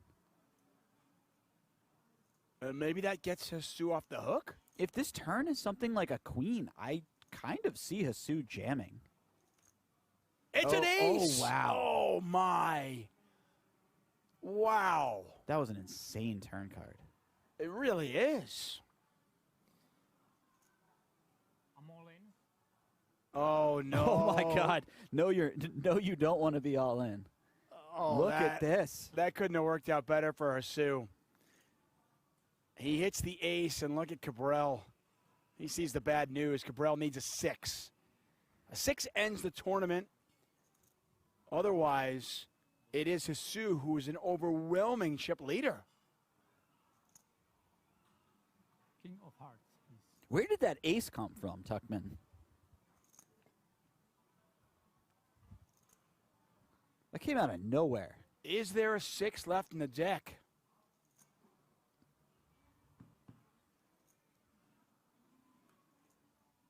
It's the 8. I thought that was a 6. You know what? I really thought for it was. a second.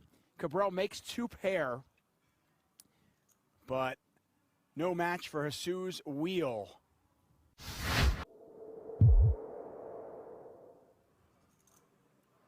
Blinds are 6120. They're going to pop up to 8160 pretty soon. And at that point, you start doing the math and you realize we just don't have that many chips in play. Each player started with 1 million chips. We had 30 entries. Even with my limited mathematical skills, I can tell you there's 30 million chips in play. That was pretty good, Tuckman. Yeah, quick too, right? Yeah. Nothing gets by me. Foxa with ace 5. All in. And she is all in. Now just a question, do the blinds wake up with something? Oh, no. no. Oh, wow. Yep. Yes. So this is about a, what, let's see, 13.5 big blind shove? Yeah. Somewhere in that vicinity. 14 big blind shove? You generally tend to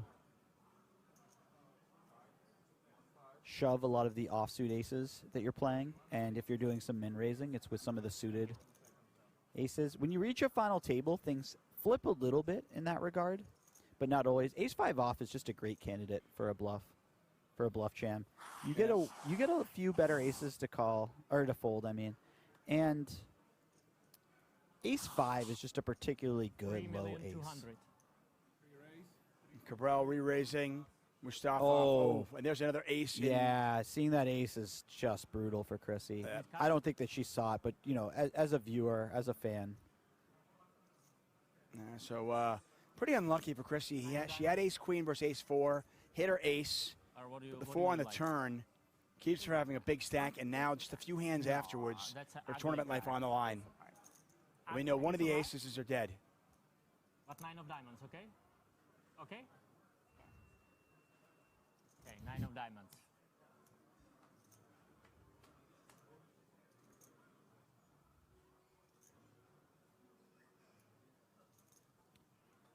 She can win with running queens, by the way. Running queens?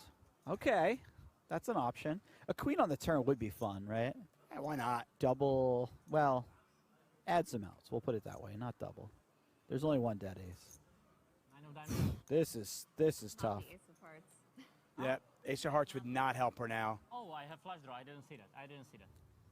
But nine of Cabral diamonds does is pick up okay. the flush. Fox in one card away, and that is going to do it for 4 clubs on the river. And the 4-time bracelet winner will have to wait another day to win bracelet number 5.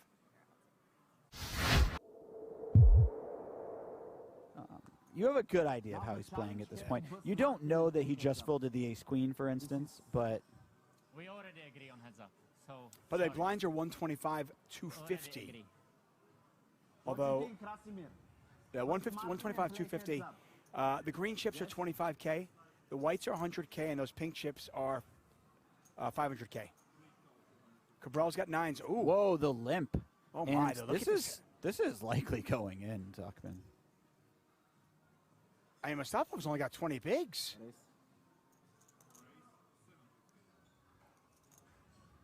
We could be heads up, or we could be 3-way in a real battle. What is going to happen here? Raise call. Very likely. I have to imagine that, yeah, Martin limped here to limp jam. There's a jam. We have a flip. We do. 9s versus ace-10. Mustafov, the Bulgarian, once again at risk. He goes to his rail. And this is a pivotal hand. About 1/3 of the chips in play. So we're either heads up or we have a 3-way battle. Yeah, and by the way, we have a new chip leader by a small margin. Good luck, Ferry. If Mustafov wins the spot. Yeah. Poker's crazy. It really is. Hand 166. What's this one going to look like? There's That's an ace. That is an ace. Ace, deuce, 3 clubs out there. Neither player with a club in their hand. Okay, you know what's a fair turn card here? What? 4 clubs. 9 of clubs is very interesting. 9 of clubs is very interesting. I would not be throwing that out in the universe.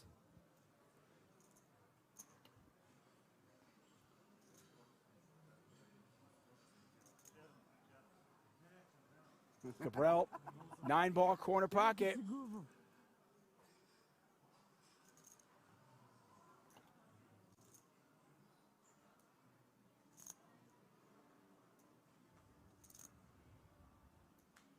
Oh my! GG, Ferry. Oh my! Good luck. Wow! What did I just watch? Good luck to you. And by the way, there is nobody who wanted to beat Cabral more than Mustafov. Yeah. He wanted that chip lead. He wanted to eliminate him, and instead, a 2-outer on the river. He is out in 3rd place, takes home $222,000, and we are heads up.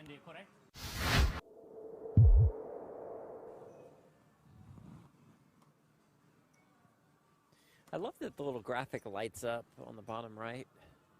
Yeah. Somebody's turn to act. I didn't notice that. Outstanding observation, Jeff. Thank you. Kruger, 2 queens. Ladies.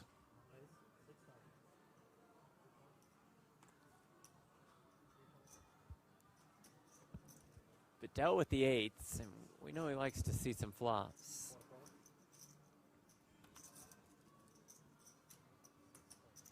I wanted revenge. Why? Oh. Sees a flop of 7-5-4. This is a problem for the jacket man. In his mind, it's an overpair and a gut shot straight draw. Could just be all of it. Who knows? Let's see. Discipline, just call. Oh. And turns a straight. Yahtzee. Kruger checks back quickly. More than 22K in the pot. How much here? It's like 16.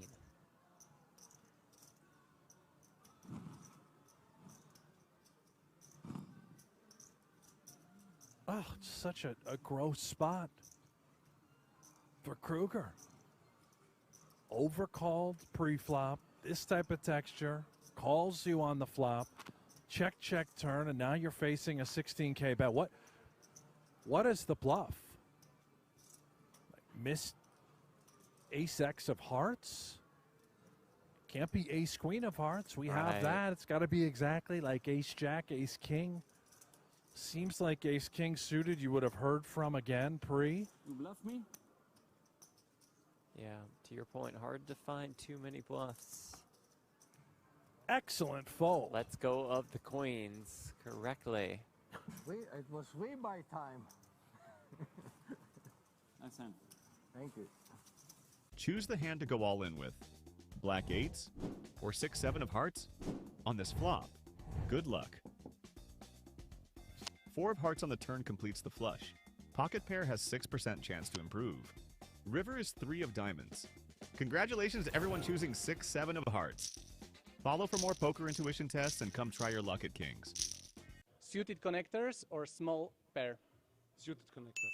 Why? Because you can play it multi-way and you have many more draws, and if you have a small pocket you probably need to fold. It depends. I have some favorite hands like 7, 8, 9, 10. I like to play those hands. Otherwise, small pocket pairs is not so bad. Depends also on the position you have on the table. Yeah, of course. You know, if you're a professional poker player, you must know that, no? Suited connectors or small pocket pair? Small pocket pair. I love suited connectors. Yes, suited connectors I every time would play. Same, depending on the stage of the tournament. Yeah, but your favorite, like? Suited connector. It's good to build big stacks. Which poker legend said this? Of course I lied. It's poker Phil. I know this. Or Negrano or no. This is a hand against Phil Helmut. Daniel? No. No, Tony G. Yes. Yes. Maybe Negrano. Negrano? No. Wait. Tony G. Yes. But I remember this. Of course I lied. It's poker Phil. Oh, Tony G. Yes. Tony G. Yes. Yeah. Negrano? No. No. Phil Ivey? No. Of course I lied. It's poker Phil. Tony G. Yes. You're up there. Oh, you lied. Of course I lied. It's poker, Phil. What do you think this is? WSOP final table with random players or high stakes cash game with poker legends? Definitely WSOP Europe final table. Because then you're gonna become a legend and you can play with the legends. One thing that tilts poker players the most? I think River, for sure. If it would be not River, we'll have a lot of happy players. Describe your job in 3 words. Dream, achieve, and celebrate. Pineapple on pizza, yes or no? I mean, I'm Italian, but yes, I like it. During our flip and go tournaments, pineapple means that you are getting 1 more card, and before dealer is dealing flop down a river, you just fold 1 card and you play with 2. So 1 more chance to win spot. What should we ask Federico next? Drop your ideas into the comments and don't forget to like and follow for more. Pocket tens or ace jack suited for you? Pocket tens. Why? Because a pocket pair is always stronger than ace jack suited, and ace jack suited is not my favorite hand. I like ace jack suited. Yeah, And it's more why? exciting. More exciting. Yeah. More outs, and I like hearts, you know. Ace jack suited. Why? Because I have the chance of flush too. Ace jack suited or pocket tens for you? Ace jack suited. And why? It's a situation. Maybe hands is better, maybe ace jack is better. Pocket tens or ace jack suited? Pocket tens. And why? At least you already have something. Okay. Okay. But also it very much depends of the stage of the tournament, Yeah, of course. depends of the situation you stack. Yeah, But yeah. at least with pocket tens, you already have something. You find yourself with Queen Jack suited and small blind playing 5-10 cash game. Try to figure out what card is your opponent holding. Pocket 8s or 10-7 of diamonds. You decide to open for 35. Opponent decides to defend his big blind. Flop comes 3 of diamonds, 8 of clubs, and jack of spades. Opponent checks, and we try to hide our top pair with a check back. Turn is queen of diamonds, and we improve to top 2. Check back induced a bet from our opponent. He bets 55. We want to protect our 2 pair from draws and charge money now. We raise it to 175. He calls. River card is a 6 of diamonds, completing backdoor flushes. Our opponent clicks all in for 625 into a pot of 420. Does he have a set of 8s, or did he hit a flush with 10-7? Vote now in the comments.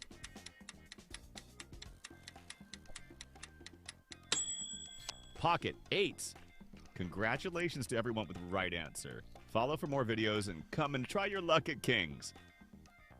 This is a shot clock challenge with Federico Brunato.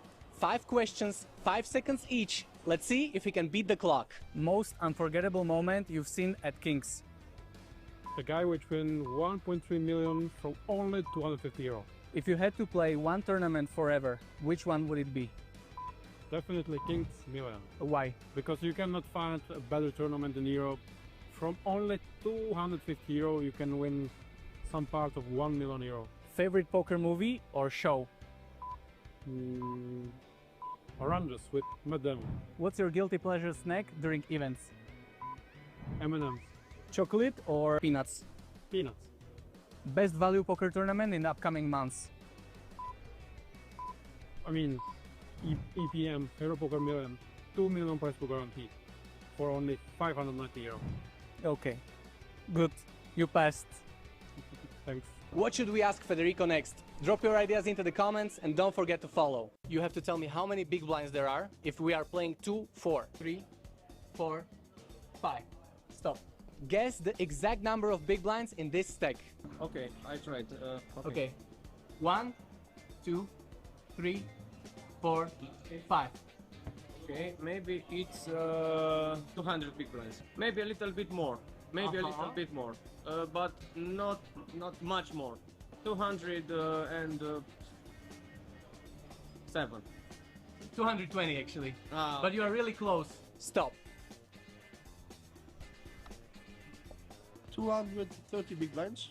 You are really close. 210. 220. Yeah, okay, nice, very nice. Stop. 250. Little bit less. 220. 220 exactly. 220. Okay. I play cash game, but not here. So the value of stack, but it's okay. Stop. Okay. 210. 220. Yeah. It is. Yes. Nice. Think you could have guessed it?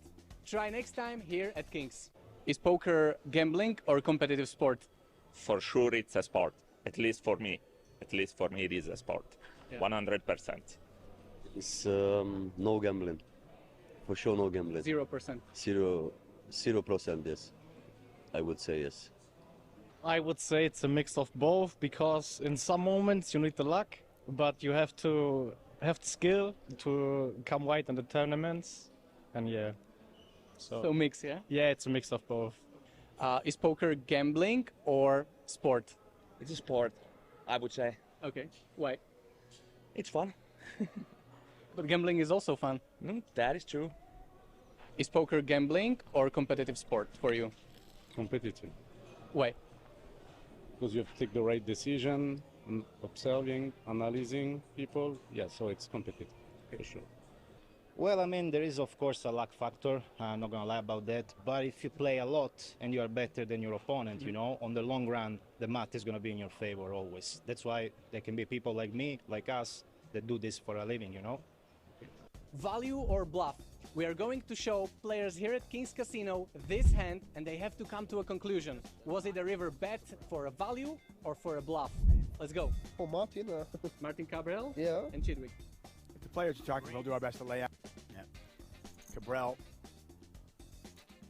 I want to say it's been 3-bet here from Chidwick. This was my quickest decision ever. Oh.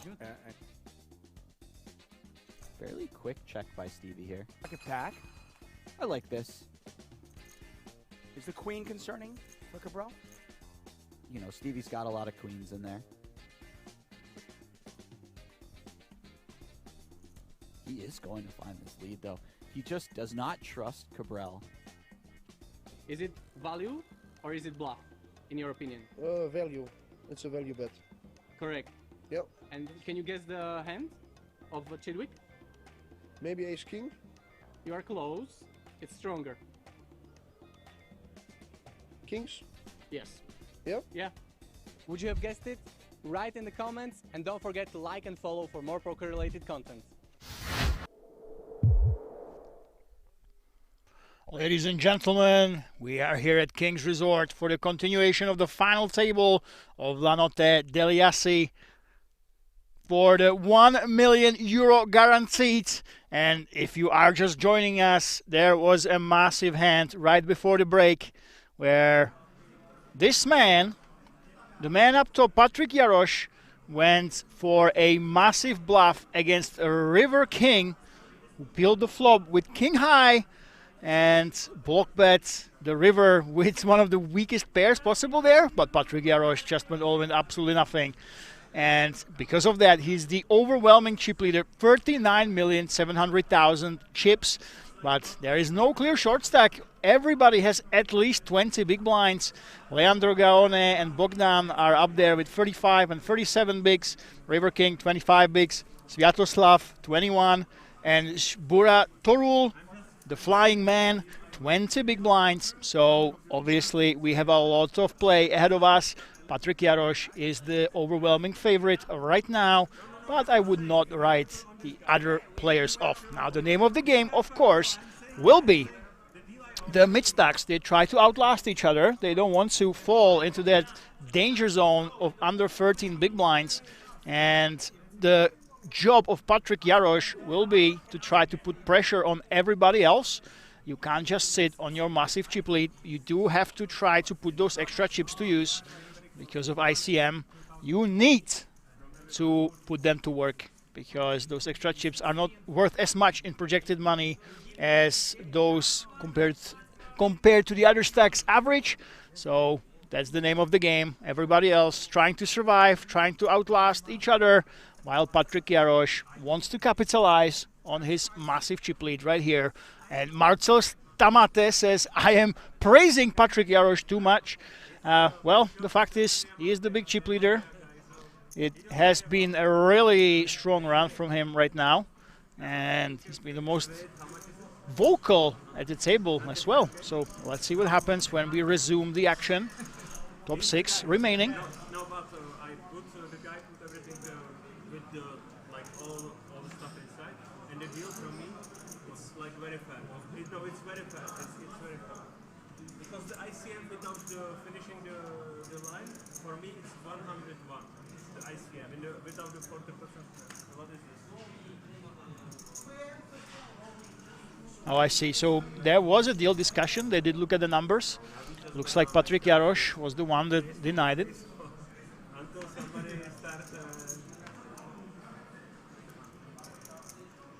And Sviatoslav with the ladies. Look at this. Wakes up with those queens. What a great way to start after the break.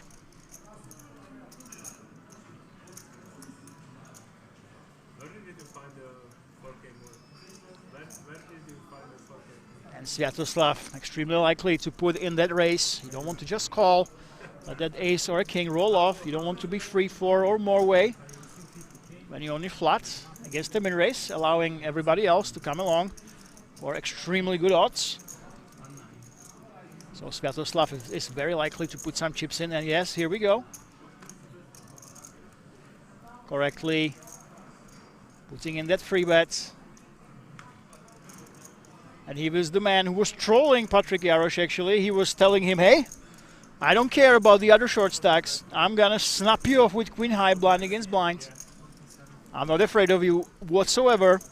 Sviatoslav, so Italian remaining. He stayed in Italy for 20 years. He's been there for such a long time that all the Italians, they are cheering for him. He does have an Italian rail right here. And let's see if that trash talking from Sviatoslav can convince Patrik to bleed some chips to him. But no, the ladies just take it down.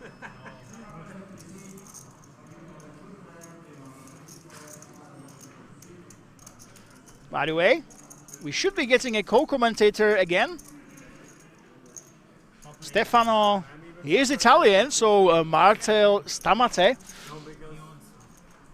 If you criticize the commentator in Italian, we will find out.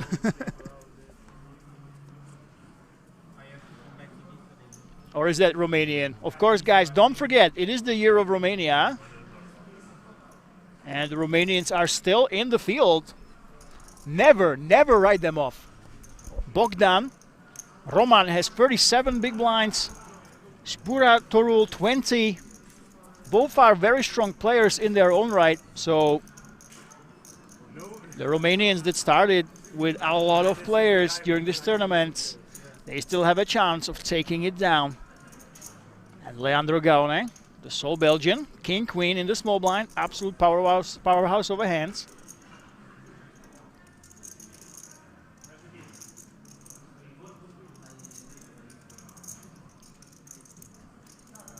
Now look at this, he just goes for that min raise, which allows Patrick to come along. Let's see what Leandro does. Leandro has been solid all around. We maybe mentioned that he might have some live tells, but this is a very, very good flop for him. Top pair, great kicker. And he should be just taking this one down now. Yep, here we go. Showing that king.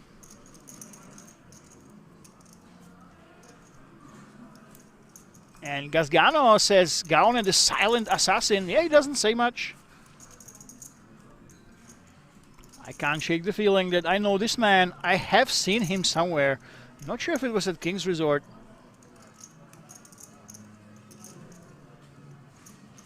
Ah, I see. See, it's a funny story.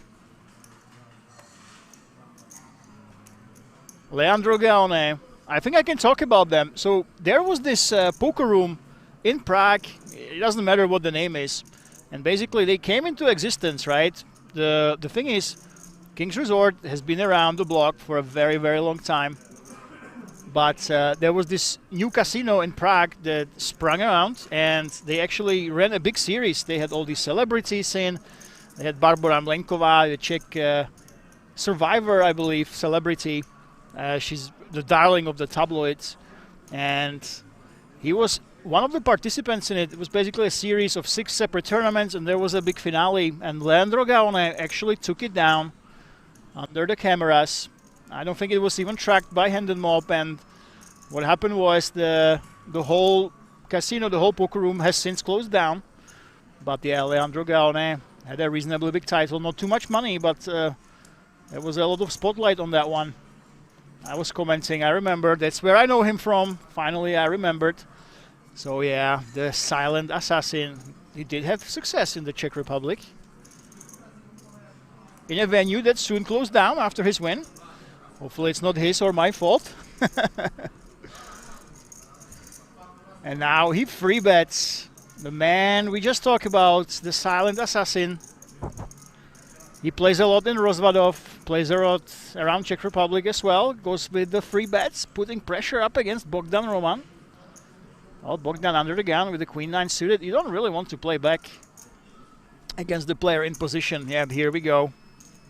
There's that fold. So, Leandro Gaone, indeed. A known face on the Czech scene.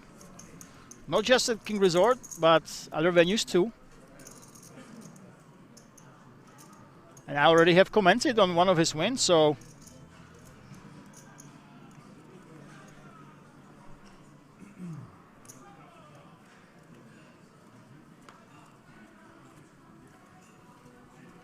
And yeah, you're absolutely right. Leandro Gaone, actually, he's an absolute legend here.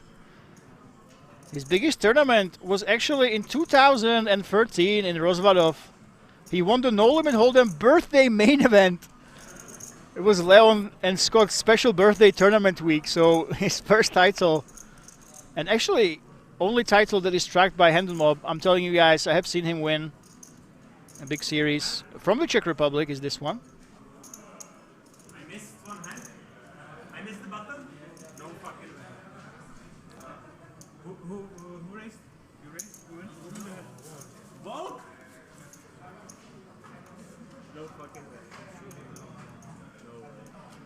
Please, Patrick Jarosz, language. We are an 18+ stream, but there's no need to be so vocal with the profanities in the background. Let's keep our composure.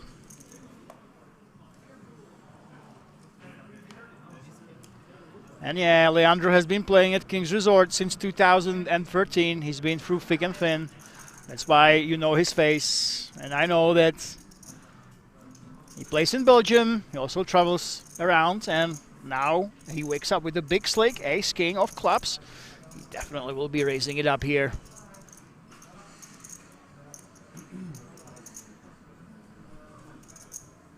Let's see if someone can put up resistance.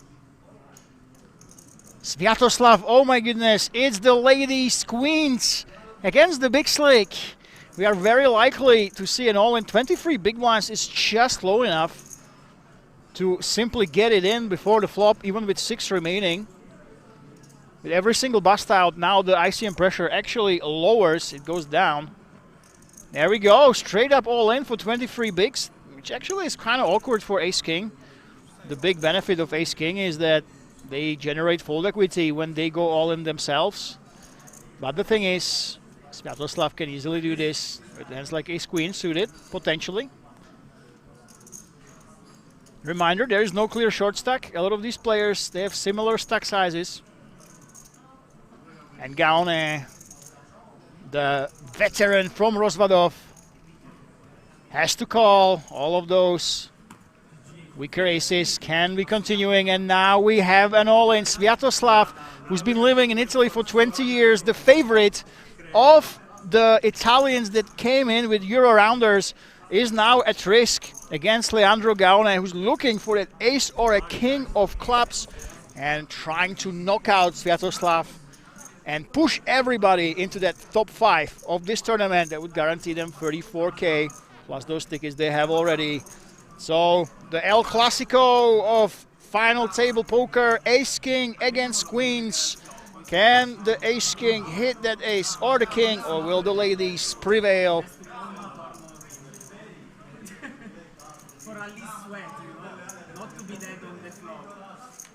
And Sviatoslav is hoping, I don't want to be dead on the flop, please don't give him an ace or the king. And here we go. Actually some insurance in the backdoor flush draw as well for Sviatoslav. So far so good. Extremely experienced man, Leandro Gaone. Hoping for that ace or a king or some backdoors. Can he get there on the turn? No. So far so good for the Italian rail and Sviatoslav.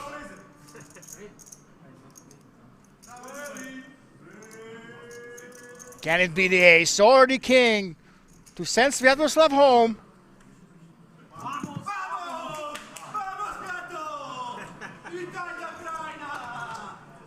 There we go. The Italian rail is cheering for their man who was born in Ukraine but has been living in Italy for over 20 years. He doubles through the King's Resort veteran, Leandro Gaone. And the drama still continues. And the rail is still here.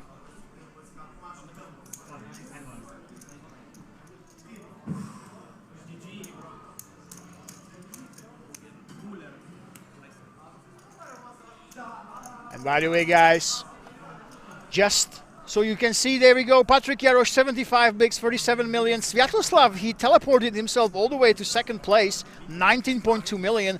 Bogdan Roman, 13 mil. And now we actually have 2 clearly defined short stacks. Žbura Torul and Leandro Gaone down there with the 14 bigs. They still are not in that danger zone where they have to simply go ahead and shove or fold.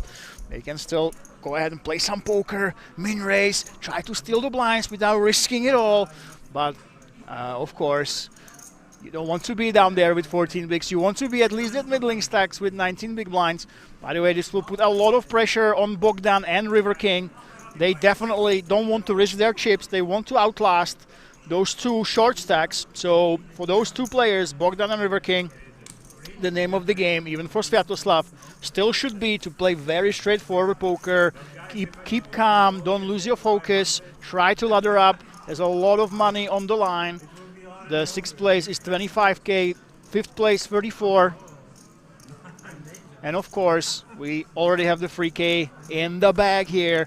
And the name of the game for Patrick Jarosz is to use his chip advantage, his chip lead, to try to convert it into actual equity, try to convert it into pressure on the other opponents, and try to increase it so much so that he forces the players to either make a deal that's not really good for them, or that he secures such a lead that it's going to take a lot of luck to take him over. So that's the name of the game. The two short stacks trying to outlast each other. Pick their spots. Pasi the boss says, unlucky Gaone.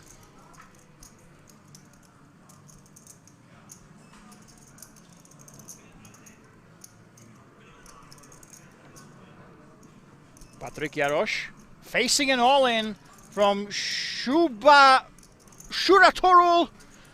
the Flying Man. That's the name that he has, and let's see if Patrik Jarosz can find that call. Yes, he does. It's Patrik Jarosz against the Romanian, and he is up against it. Tens against ace-9. We're looking for that ace for Patrik Jarosz to lose another player. By the way, we have a guest right here. Oh my goodness, this is an action flop if I've ever seen an action flop. We have the nut flush draw for Patrik Jarosz, and the Flying Man has the tens. Our guest in the booth, what do you think will happen in this hand? Welcome back, guys. No spoilers, queen on the turn. Well, I wasn't there, so I don't know anything. So we don't know anything, guys. No spoilers. Oh and my God, it's the full house. Patrik actually hits the clubs, but our Romanian hero gets there with the full house, and the rail goes crazy. The year of Romania continues. Never count a player from Romania out when it comes to King's Resort. These guys have been absolutely crushing, and it is a very unlikely card on the river. We all thought that he might have actually been out already, but it is that full house. Well, and there we go. I told to, I don't want to pronounce it incorrectly. We've been butchering the name all day long. Yeah. His nickname is Flying Man, so it's a Flying Man. We can call him that. Flying Man, and his surname in the Romanian mythology actually means a guy that goes in the dreams of girls and convinces them to fall in love with them. Wow, wow. That sounds very inappropriate for 2026, but all right, all right, all right. So the Flying Man is actually a Casanova, and oh, he is. Know about it. Is he one of those pickup artists I hear so much about? Well, you used to hear about 10 years ago. So Patrik, I was there when they were talking about the deal, and both Patrik and the Flying Man were not really agree. Because so far, ICM-wise, the Flying Man, Spuratorul, here it is, would have taken 45,000 plus additional 29 in case of victory, and he actually needed just a double up to match that figures, and actually it happened. So okay, it was right, guys. It was right. Yeah. So MG11 married, so the deal was made. So yeah. So to recap, the deal was discussed, right? Was discussed, and Patrik should have been awarded with 89,000 plus 29,000, and considering the edge he has in this table, and considering as well the potential total winning, you just find it, you know, not convenient. Oh, by the way, Quad says, goes Bura, it's SZ Bura Torul. Thank you. Bura Torul, there we go, there we go. Bura Torul. And by the way, 3 million pots in the middle. Patrik Jarosz is behind here, but he is under the gun. Let's see, he wants to apply pressure. Of course he does. It is Patrik Jarosz. With a King 10, actually his range is way stronger than button range, but you know, if they could just see the cards. F was Buratorul. Yeah, it doesn't give up. It doesn't give up. It's an interesting spot here. It's a nice call. It'll be interesting. What happens on the river? Well, it's a blank. I hardly see Patrik pulling another bet here, because Well, there are a lot of draws that actually missed. I think you have to think about the sizing. So if Patrick goes all in here, I mean, oh no, he doesn't. He waves the white flag. Well, he blocks a potential straight draw with a 10, so, you know. But now this is interesting because Sburatoro, he might not think he's got the best hand here. No. He just checks. Yeah. Oh, he will be very happy. Look at this. Oh, yes. Oh, yes. Oi, oi, oi, oi, oi. 10 bigs with this dynamic. That is a big win for the Romanian, just like this. Wow. And Slopersko says, looks like Jarosz plays aggressive just against the Romanians. That is not true. That is absolutely not true. He's been aggressive all the freaking time against all sorts of players. So, yeah, it might look like it right now, but, yeah. And, by the way, we have first-time chatter, Teresa Kings. Hello. Hi, Teresa. Hi, Teresa. I took a few pictures of her, but I have to tell her that, unfortunately, the setting of the camera were for the final table, and it was so dark, and I cannot give her the pictures. But oh my goodness! Oh, she's gonna be so disappointed. I know. Oh, don't worry. I'm making content here for a week. We'll take plenty of pictures of anybody, even if you don't want to. So, hello, Teresa. Of course, she's one of the most amazing staff here at King's Resort, helping us out, making this all happen. Of course, with perfect Chenglish in the chat with hello. This is how the Czech people spell hello, by the way. Oh, really? Yeah. Hello.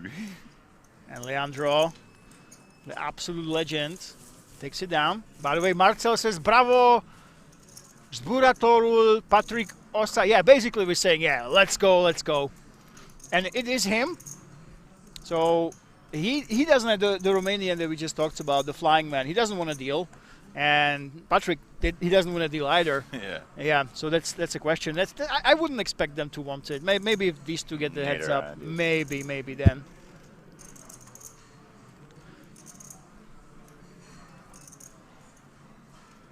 There we go. Speak of the devil with 40 big blinds right now. He's got a lot of ammunition all of a sudden. Lets it go. River King. Very unpredictable man. Actually just jams it for 17 big blinds. Wow, you never know what River King does. He is an absolute wild card. And now Patrick Jarosz. Does he want to dance with him? No, he does not. But Sviatoslav,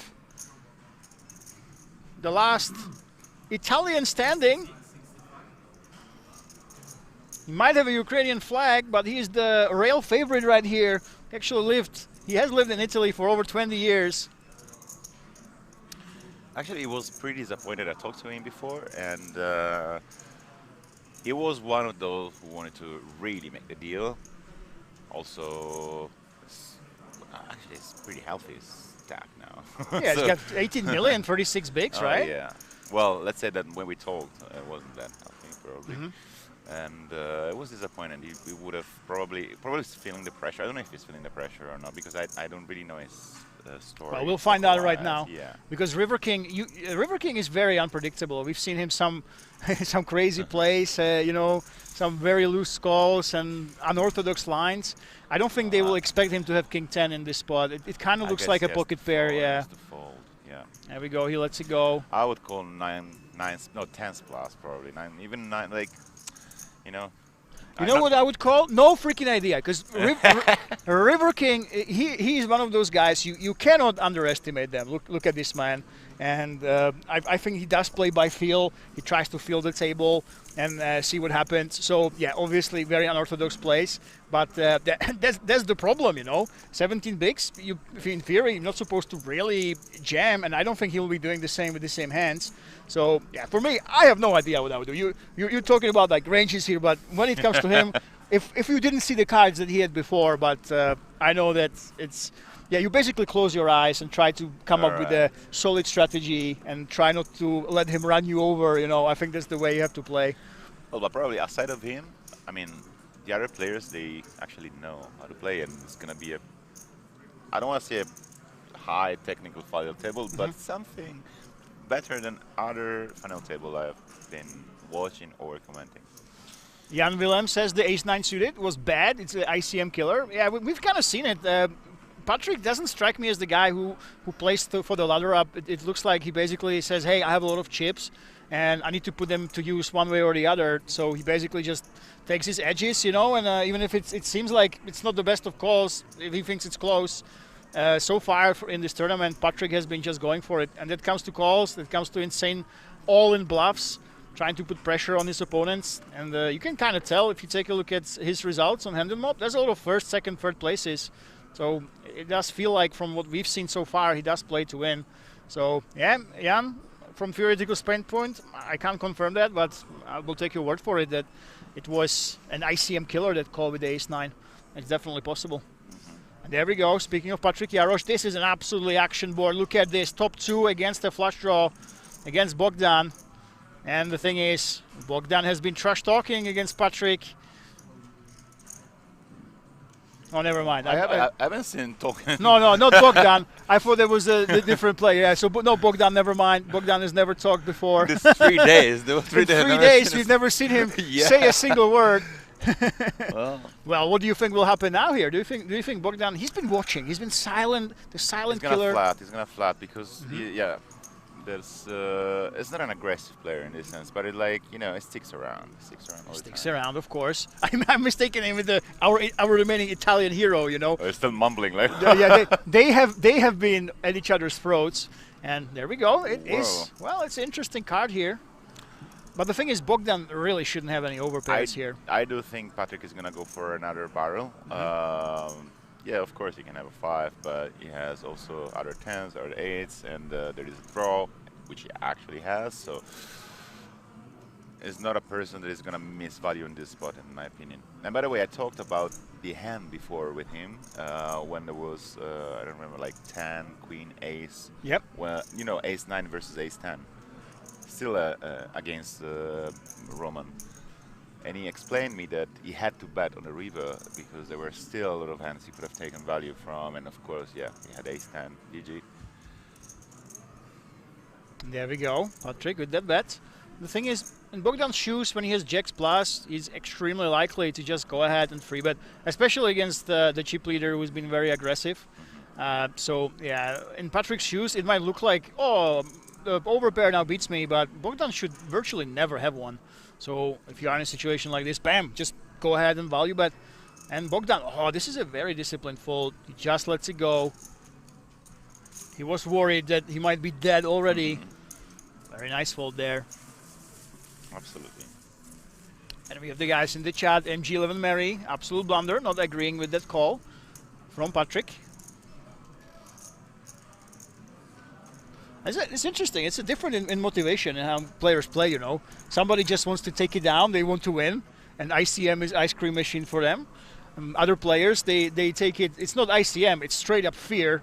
Because every single 1,000, it adds so many more multipliers to your buy-in, right? And it's if you compare it to your bankroll, it's just astronomical.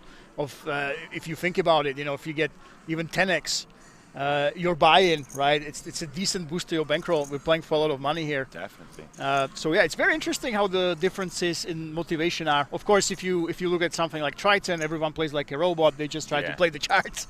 But yeah, that's the beauty of this.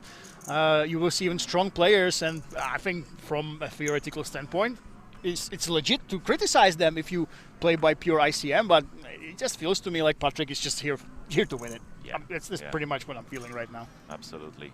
That ace-9 call from Patrick is insane ACM clear. I maybe missed that hand, but the hand I was talking about, it was not at the final table. It was like ace-9 raise, and like dynamic was hijack versus cutoff, and Patrick and Bogdan were involved. Wow, look at this, the respect fold here from the Romanian. Well, he has a stack for which he doesn't have to put himself in trouble. Yeah, he doesn't have to. Queen 9 is still a strong hand, but yeah, that's the thing. When you are up against Patrick, who is in position, and it seems like he doesn't care anymore. He's just, listen, guys, I'm going to put on pressure. I'm going to win this thing, right? Yeah, then you basically just go ahead. Listen, I know you might be over-aggressive in some spots. I'm going to even fold a hand like Queen 9 off in the big blind. And usually it's just 100% fold, 100% call there, sorry. And by the way, Bert, folks, I'm out. Good at work tomorrow. What is that? What is this work? Are you asking me if today is tomorrow already? No, what is the work thing? I don't. I don't know. Where is Some our moderator Bird has to go to something called sorry, I was work. watching the wrong chat. Okay. Folks, I'm gonna go to work. I mean, whatever that is. Well, enjoy it. And Patrick again. Come on, make the early hours with us. And Bogdan, will he play back with the 9 deuce?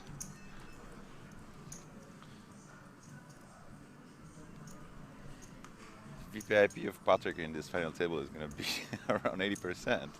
Or at least he has opened every single hand since I'm here. So Yeah, well, it's interesting. There's still a lot of play to go. I'm curious to see if he actually goes ahead and chips down a little bit, if he'll be playing the same way. And oh my god, these two guys that played the hand of the tournament against each other, absolutely insane. Air against air hands are... C-bet is pretty standard here. At it according again. to strategy. Well, what do you think River King will do? I told you, I cannot predict anything here. We have seen some crazy plays from him. This time, waves the white flag. Easy. Iduk says, hello guys, will you stream till end of final table? Yes, we are streaming until we have the winner. So, we will have that winner. Even if they make a deal, they have to leave at least 10% up top.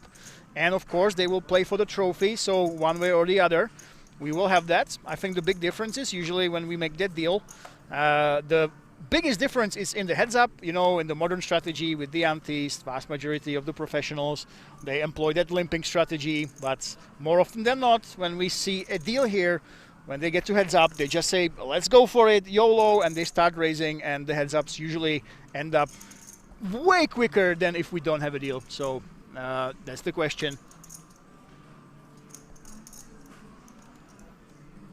And we know that two of these guys, they looked at the numbers, they disagreed.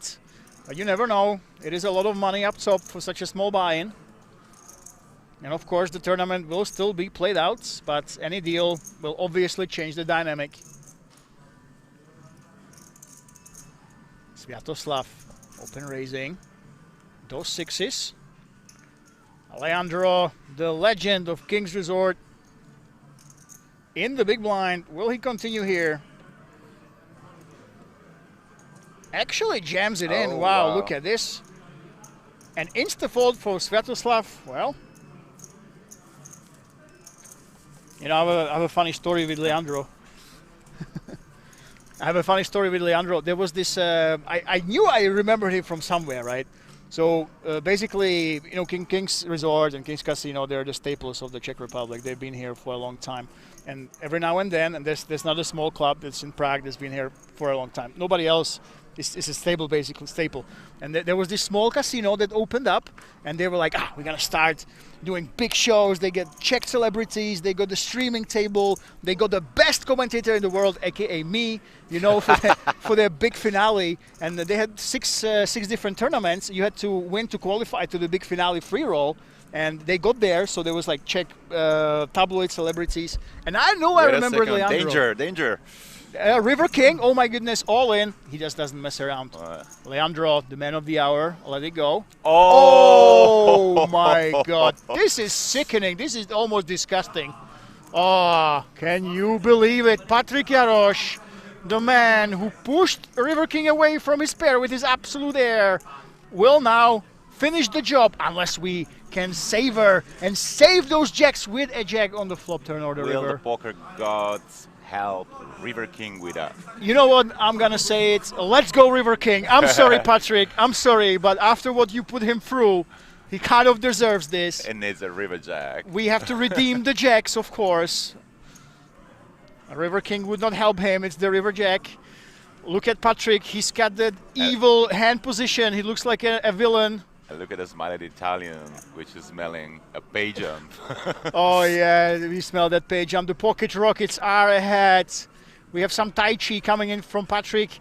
So far, so good. Can it be the jack? And it's only one out. One jack was folded. Yeah. One card and one card only remaining the deck to save River King. Can he get there on the river? Well. No, he cannot, but Patrick gets there with the top trips. Well done, River King. I absolutely love his performance. I love these players. They don't play like the robots. They don't play like those GTO wizards that live in a basement, but he put up a show. You never know what he can do, and we need these players on our final tables, guys. You know, some people in the chat are saying, oh, why do you have these unorthodox players? He's on the older side. We need this in poker, all right? We need diversity. We need somebody who brings a different style. And, well, we lost a really entertaining player, but this man remains. And I'm going to say it. Patrick, I mean, he kind of feels like the villain of the table. You know, he's dressed in black. He's like the Darth Vader right here, bullying everybody. He actually cares a lot about winning the tournament. I don't think it's gonna like make a big difference in his bankroll, or I don't know about it, but he cares because I have seen him pretty determined, and so far, like, you know. It is a big deal. I can tell you already that the Czech media, everyone in Czech media, they're posting, they are watching this stream right now. MacGyver says no trips, that was a set. You are correct. MacGyver man, you get a gold star. There was no trips, that was a set. Yes, of course. But I can tell you the Czech media, they are posting updates right now. The Czech community is watching, obviously. And they want this man to win. That's and let's great. See. Exactly. But you know what? I have to go ahead and cheer for the underdogs. Leandro Gaone, you know, let's go. Romanians, I mean, Romanians, we know they're strong. They win so much. They can't stop winning. Oh, by the way, I was talking to all the Romanian guys, and there is a possibility we're going to see a Romanian tournament. No way, Romanian tournament. They won't organize it. No, what's the point? What's the point of a Romanian tournament? Every tournament at King's Resort is a Romanian tournament. Exactly. Oh my goodness. We have at least 1 or 2 players from Romania at every single final table. Why would you want to bring even more Romanians to King's Resort? Come on. Pasi the Boss says, Patrick was silent for a while, now he's yapping again. I think he kind of has the table talk. He goes with the dynamics, right? He's winning, opens up a little bit, and if it's a tough run, he goes a little bit more quiet. Yeah, it's very interesting. 5-handed is very nice because there is a lot of action, plus icing pressure, plus a very aggressive player, so the ingredients are... Yeah, here we go. And Leandro, the King's legend, right here. From Belgium. I was talking French, baby. I don't want to, you know, brag anything. It's just... Oh, you speak French? Wow, yeah. wow. Oh my goodness. Your rounders should give you a race. Action. And Sviatoslav with the ace-queen. I don't think there's any getting away from this.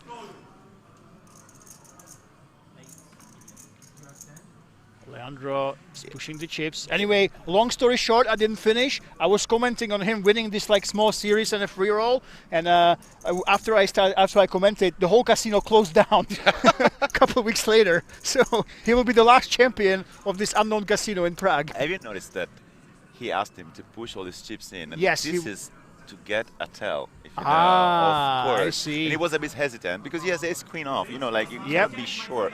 If you can get an extra information, even a small detail like that can make a difference. And there we go, guys. 5 remaining. We can be down to 4 unless Leandro, the silent assassin from Belgium, the legend of King's Resort. He's been winning tournaments for over 10 years here at His smile King's. tells everything.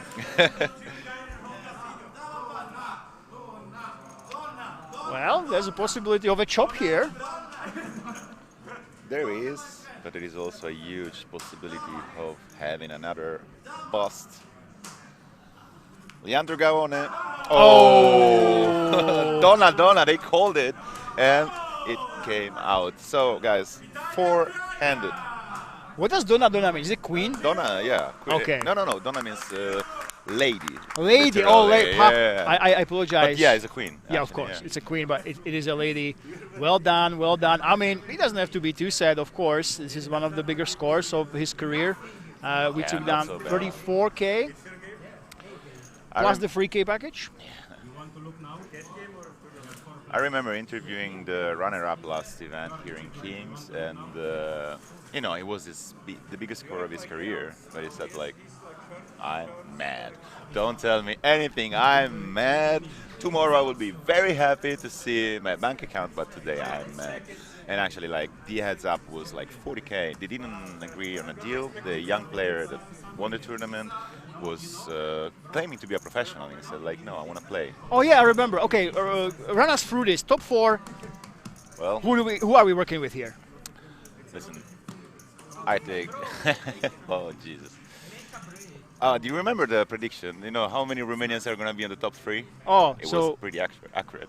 Oh, okay, I see. So half of the Romanians, guys, we're up to 50% Romanians right here.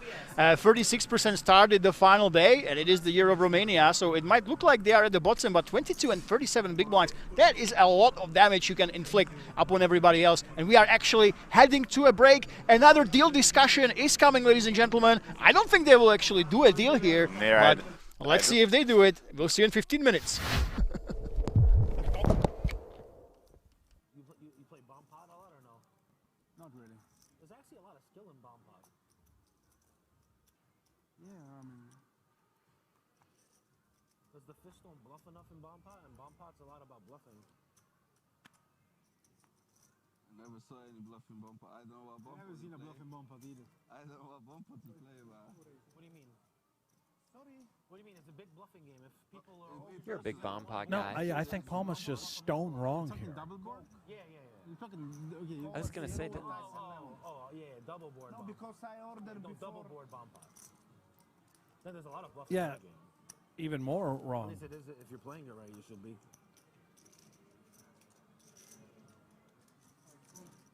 Well, he's going to get a seat in any double board bomb pound gate he wants. Particularly when all the cards are out already. Like, there's a lot of bluffing. People can only win on one board a lot of the time. So it's hard to call all-ins when you can only win one board. Yeah, maybe. I haven't been playing much.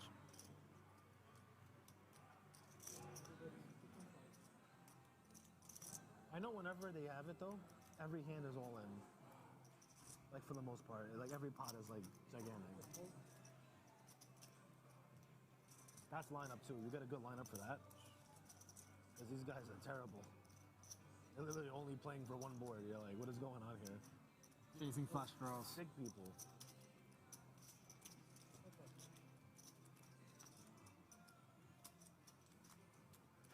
And now turning full is Runkin. Oh.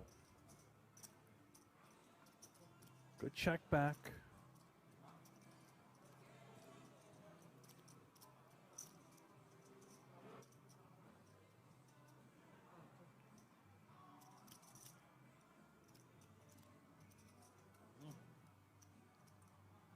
Six.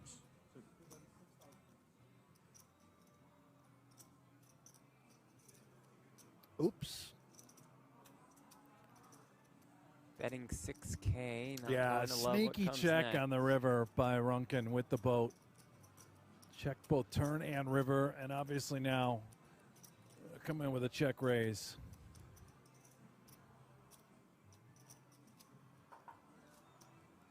Thank you.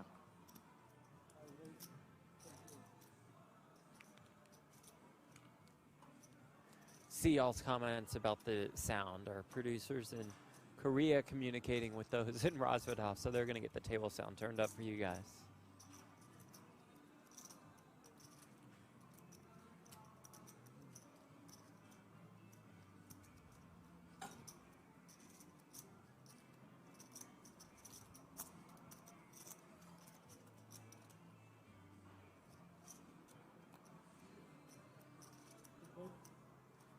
Show.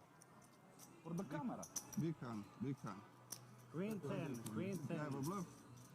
You have Why green not? 10? Yeah. What do you have? You have green 10. What do you have?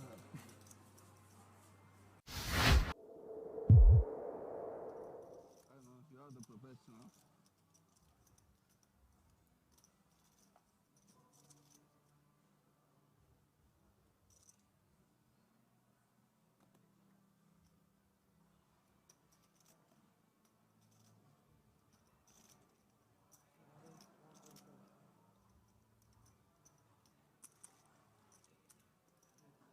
Ooh, 2 kings. And just quickly calling does not put in the 3-bet.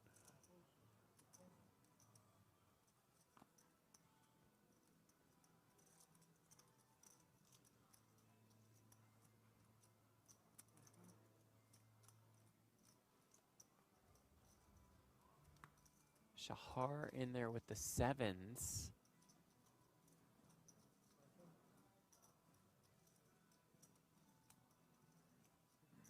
No respect. Unbelievable. American under the Suarez gun. calls 8-5. American under the gun. Well, you have these others too. I don't know, but you have a little something. Ace 5-3. Palm out, flops Mufasa.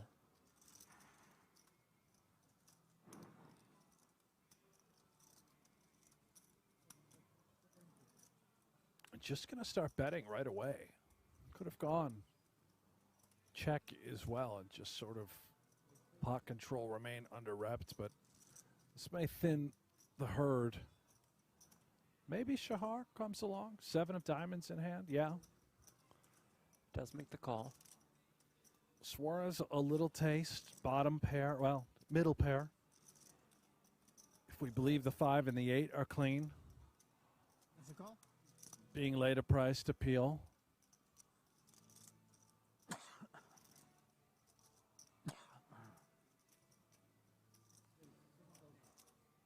Oh. Whoa. Or just shoot it up. To 7K. Did not see this one coming.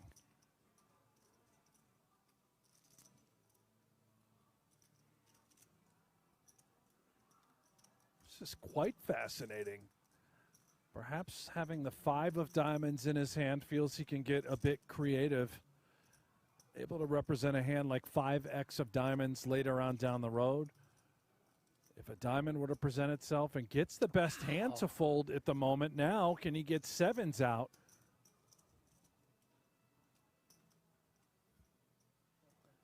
Wow. Yes, he can. Bravo, Anton Suarez.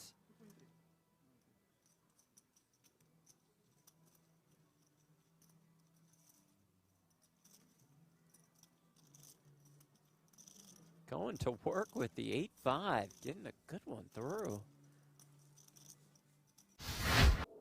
Put up as many graphics for us as he wants. Vidal finished 5th here at the 25K GG Millions. It'd be great if he went back to another graphic momentarily that just says, Jeff Platt is an asshole.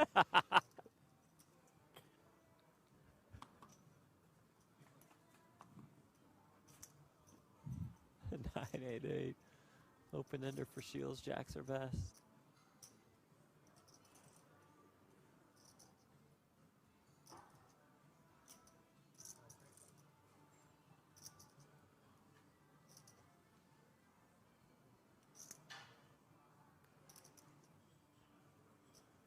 Nice to see Apocalypse still with us in the chat, by the way. Oh, yeah, what's he have to say? He's just letting everyone, a lot of qualifiers from Kings. Also informing folks that there's another Twitch stream. There is. Yes. But it's the exact same stream. Same one. But yeah, watch us wherever you want. Doesn't matter to us. But if you are here with us on YouTube, on the World Series of Poker YouTube channel, click that thumbs up. Yeah. The like. Do the same on all the Kings channels too.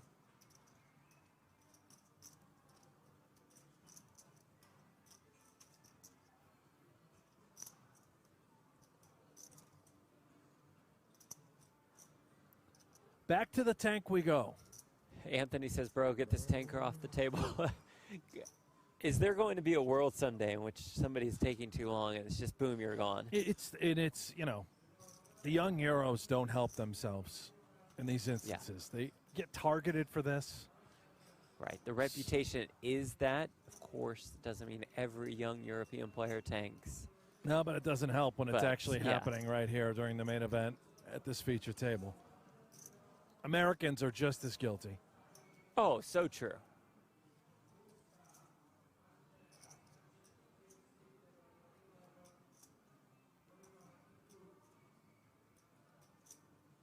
I don't really think Shields has been that bad. Anyway. He really hasn't been that bad. Yeah. Going for a big bluff, stepping into it, though. Kruger cannot fold this hand. I don't think. It's an under-the-gun open. You've got 2 jacks. You know, if you've got an 8, bless you. If you've got queens plus, pay him the money.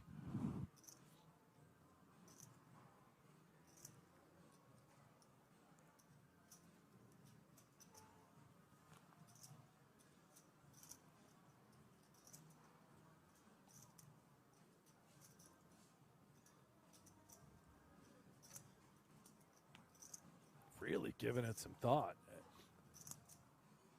Maybe worried about 9's full.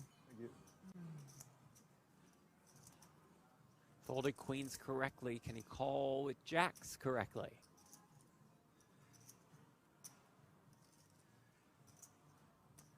To your point, just not many 8s exist. There is that call. Kruger will show down the winner to drag a pot of 63K. Glad I didn't have 10s.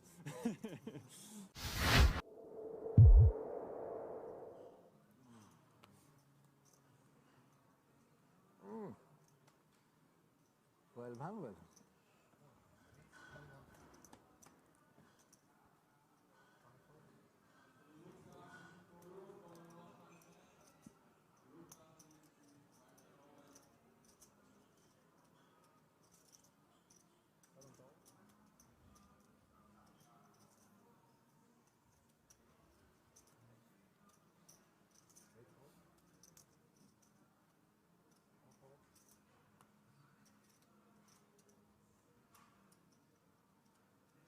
Isildur, ace queen.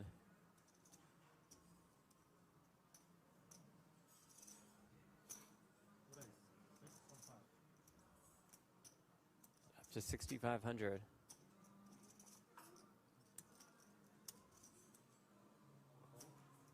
Oh.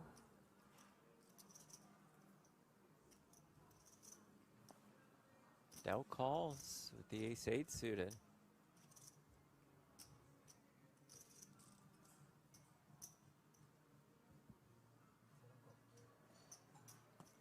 Maybe I get my money back. Volkic in there. This guy's great.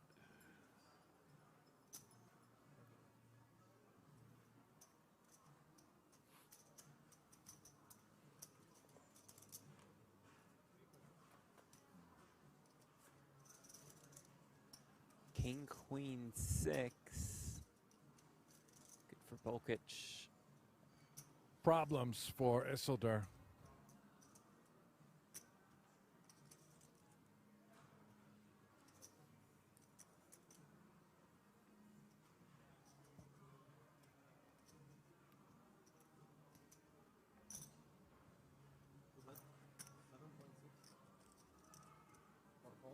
What you playing?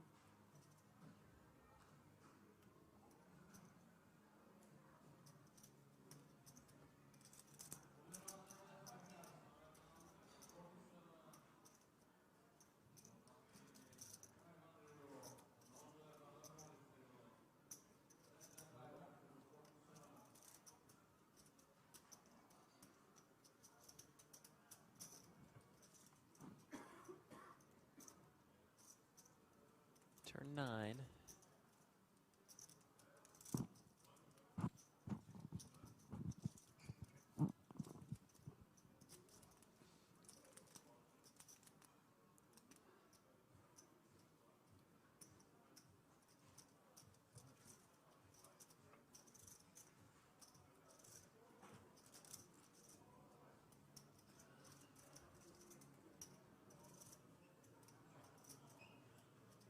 Victor just hoping this goes check. I'm curious if Volkic is going to try and get a little value for that king. He does. And it is so small. 5,600.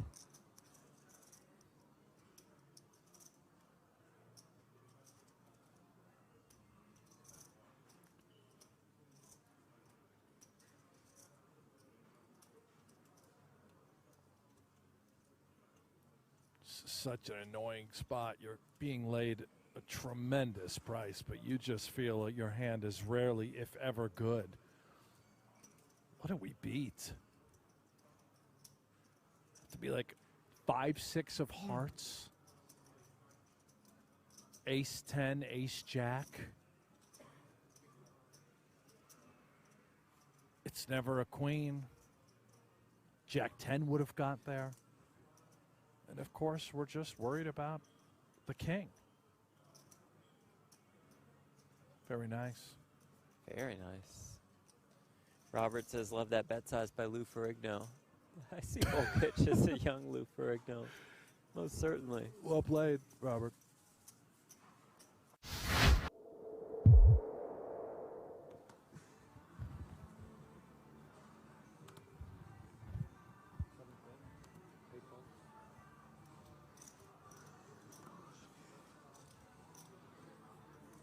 Lonnie's living right.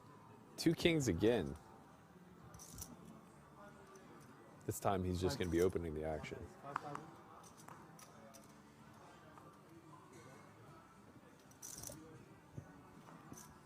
Nothing brewing. Hello. Check Goodbye. that. Goodbye. Yeah. It sure feels like that, unless, of course, improvements can be found for Thomas Eshon. His full clip emptied. Granted, low caliber ammunition. Sitting 37K deep coming in. Sposato's Jack 10 folding. I thought I heard call, even though I saw the cards go. I think it was Elani. I see. 4, 5, 6, 7. So we saw the fold and heard the call all at the same time, but it wasn't passing Sposato's lips, rather predictably Elani's, as Ace King and 2 kings collide. But it's not a sweat, I don't know. And the ace high board, along with the spade, is an all Eshon affair. Tremendous resilience. Nearly flopped him dead. King just got to fade a single king of hearts.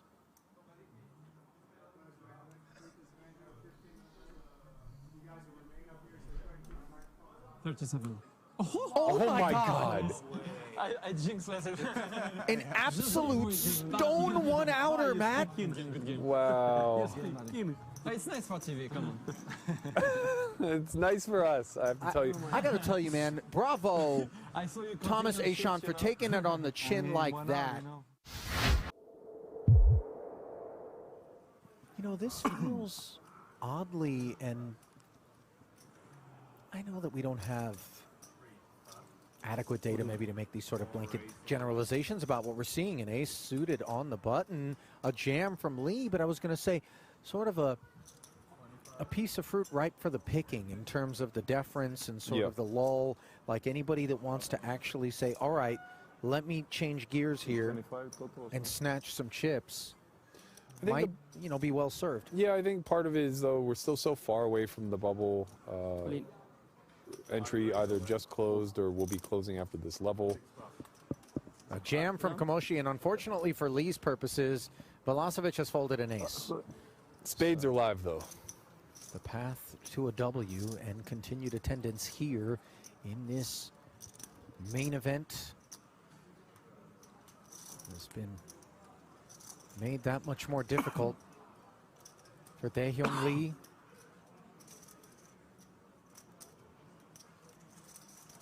$136K pot.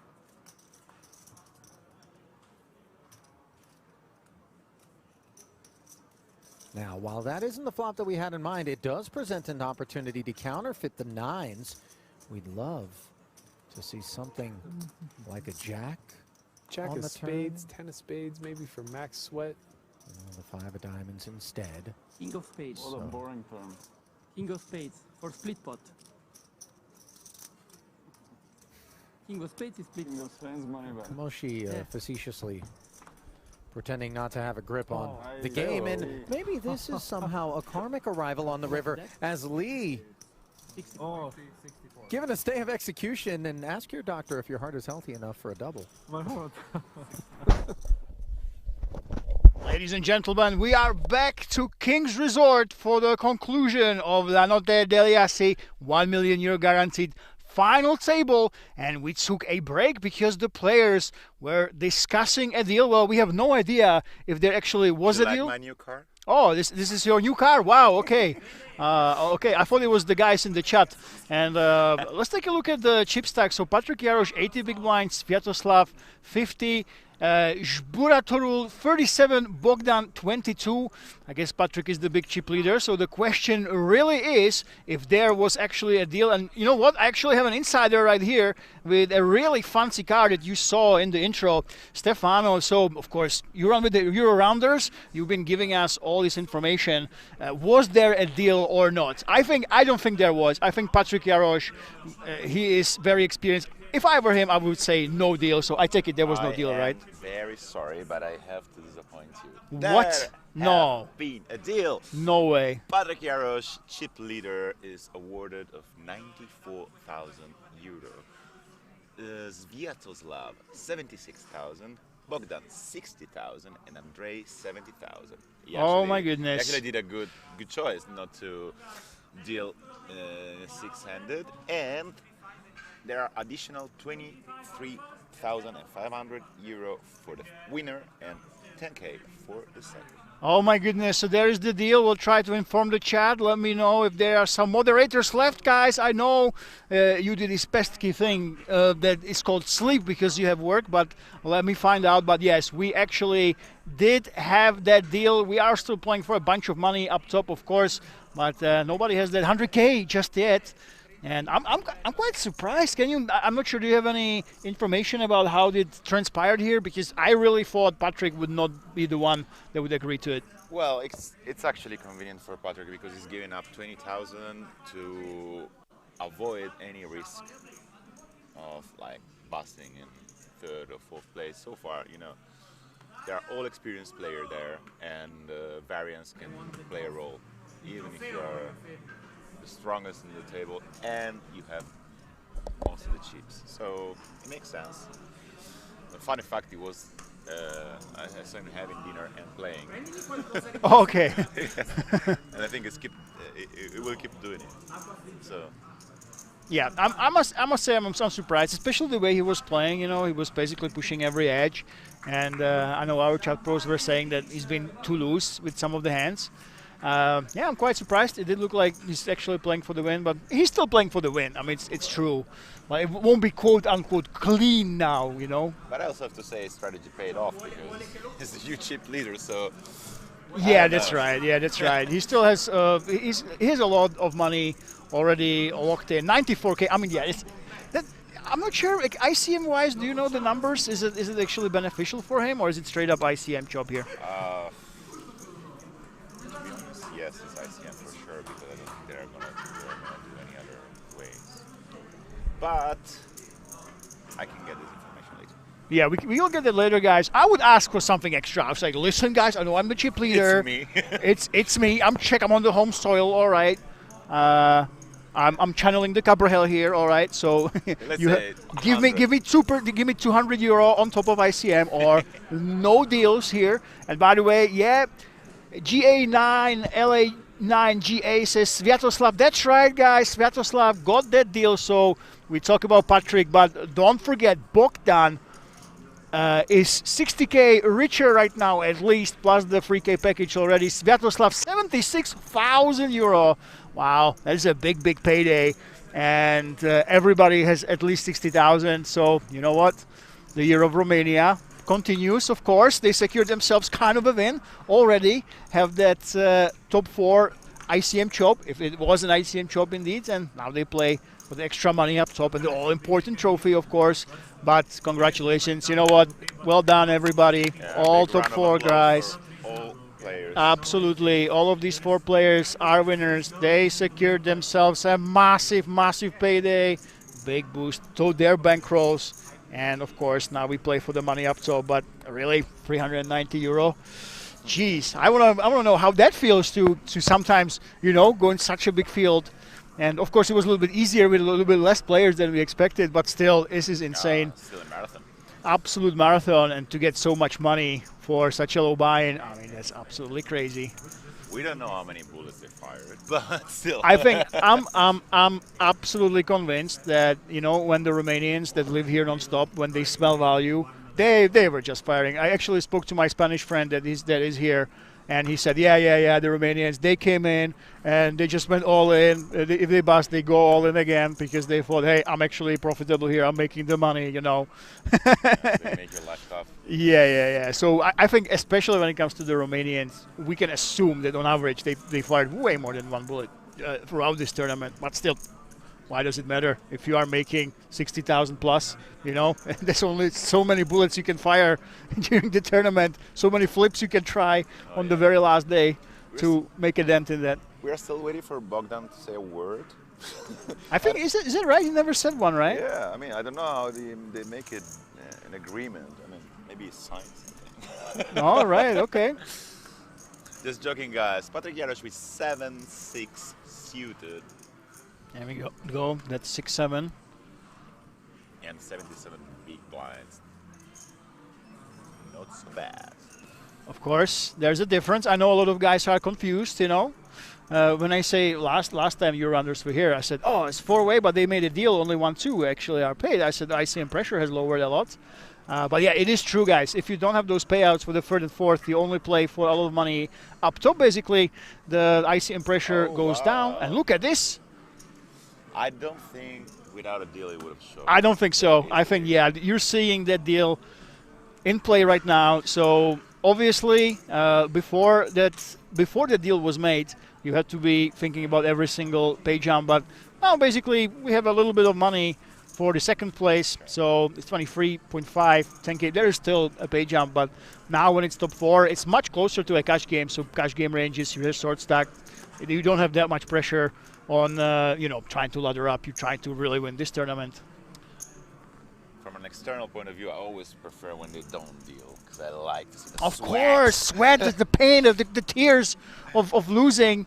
You know, I don't even care that sometimes the first time I was commenting here, it was a 6-hour heads up. We did not allow deal, by the way, at Kings. Do you remember those times? Yeah, of course. Yeah, you remember? I think you must have experienced some as well, right? Yes. So no deals. Making 5 a.m. here. Yeah. My first commentary for Kings Resort, literally 2 years ago, 4 days removed, we had a 6-hour heads up, 5 or 6 hour heads up. They were sleeping at the table. For both of them, it was huge money. They were sleeping literally like this, limping every hand. It was an absolute war of attrition. But I think one of those heads ups are why we allow deals now. Because 6 hours, 2 guys playing against each other, I mean, it's tough. And look at this. Was bagging. Oh my God, action time, especially after that deal. Patrik. Oh yeah. Open raised. Reminder that, yeah, we do say under the gun. I'm not sure he's going to see bet. In fact, he does not. Wow, he actually checks back. Very interesting. It makes a lot of sense not to see bet in this board because it has value and it's going to just like face some raises that they're going to be hard to call after, even though you have top pair. And yeah, let's see the delay. Well, Sviatoslav check back is kind of interesting. He definitely had the option to be aggressive here. Now he just wants to play basically passively, just go for that call. Yeah. And I'm quite surprised. Of course, Patrik Jarosz, he opened, a looser hand than he should be opening, especially now. Now he can't be as loose as he could have been before, but yeah. Nice line from Patrik, really nice line. It didn't make a huge pot for no reason, and now he can easily value bet his king. Or even check back in case, but yeah, we like it. I don't think it's the type. And Sviatoslav, he can be looser than before the deal. He can just be calling a lot on the button than he could have before. A non-polarized bet or a polarized bet? Oh, wow. Loading the gun here. Yeah. See. 4 million. You're basically saying that I have something or I have nothing, right? I really like it because, yeah, it's going to find a lot of zero calls in case. I mean, whether you put 2 million or 4 million with a... Yeah, you're basically saying I have a 6 or I have nothing. Yeah. And it's tough to have 6 when you opened in the cutoff effectively. No, what do you think? Sviatoslav. Let's go. Oi. No. We haven't seen too many of these hero calls against the polarizing bets today, have we? No. In fact, no. I mean, he is the pro there. I'm here commenting, but and he had no value. But how about he would have put like 1.5 million and the guy actually had a 10? And yeah, No, it's interesting. This is a very advanced play. Yes. Basically, you are in a situation where it looks like you can have only super strong hands or nothing. So you do use that big bet sizing, and you do something that the absolute nerds, sorry chat, call it a value merge. You know, you add in hands that will surprise your opponent. So it looks like you only have the nuts, you have the 6 or nothing, but you try to mislead your opponent. You actually add in some thin value bet hands, like that king, for example. So it's just a very, very advanced play, and basically you're trying to level your opponent into calling you too much and thinking that you can't have those thin value bets where you look that you only have strong hands or nothing, but in reality you don't. But they're not biting today. Only one hand was biting. Our king on the river, man, you know, our river king. He has been finding those bluff catches, but everybody else, I think they just say, whatever, you bet big, I fold, I don't care. Plus, we see the cards, but from an external point of view, I mean, from the player's point of view, it's always going to face like big bets, and it's hard to read it. Yeah. Yeah, especially when when you put in that king that you don't expect to be there in the first place, you know. Well, so what do we think? How will the deal and the fact that ICM doesn't really play that much of a role anymore because the next 2 places are not paid? How will it change? Who do you think it favors? For sure, not. I mean, Patrick would have been more favored without a deal, of course, because he's totally capable to apply a lot of pressure. I would say that the flying man could be the one that benefits the most. He's right here.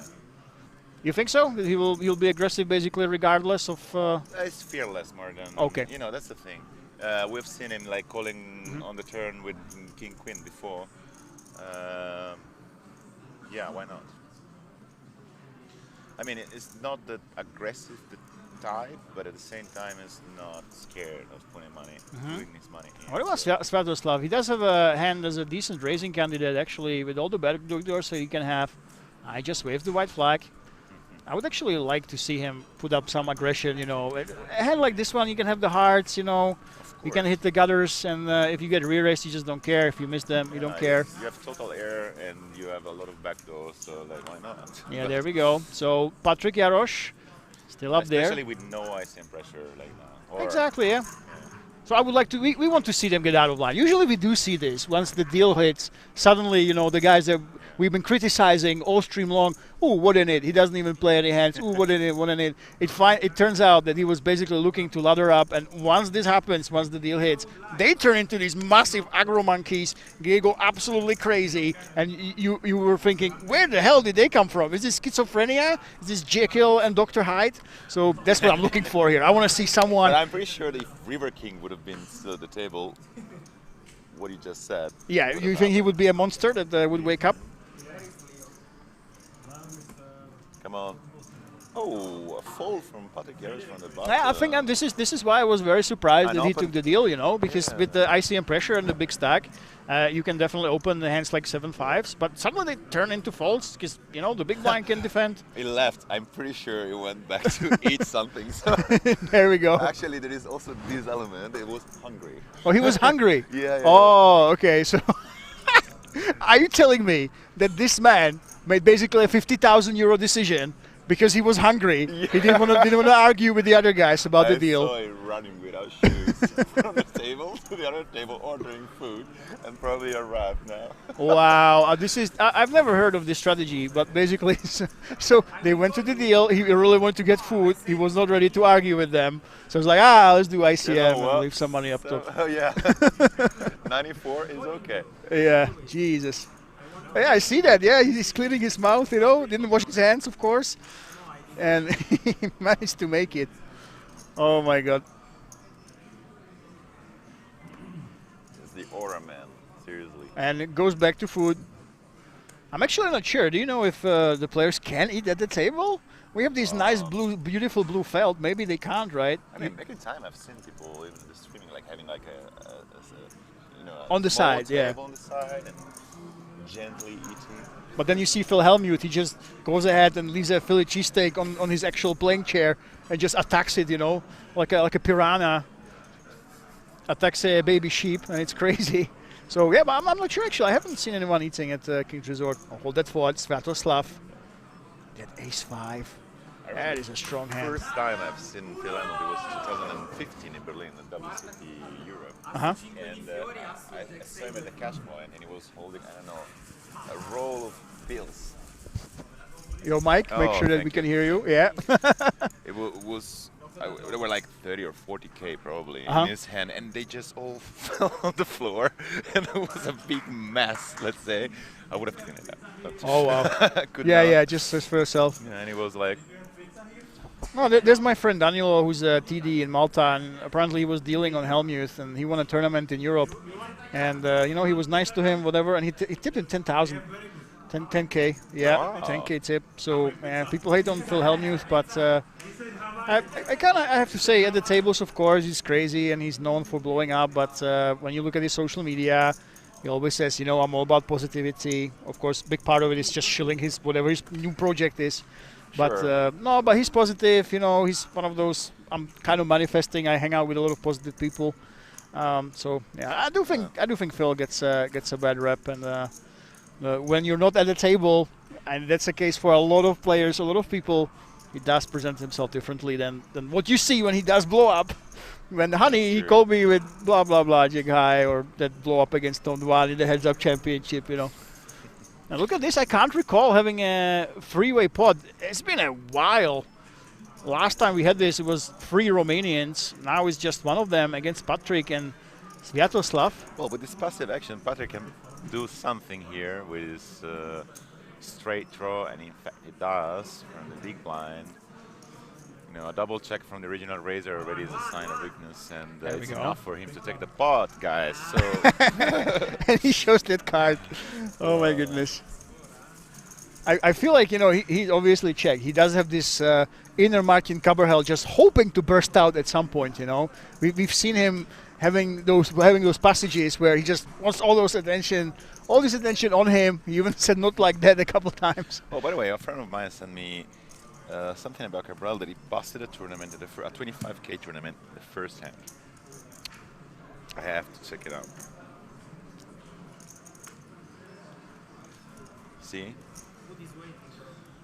First hand of the 25K high roller on the WSOP.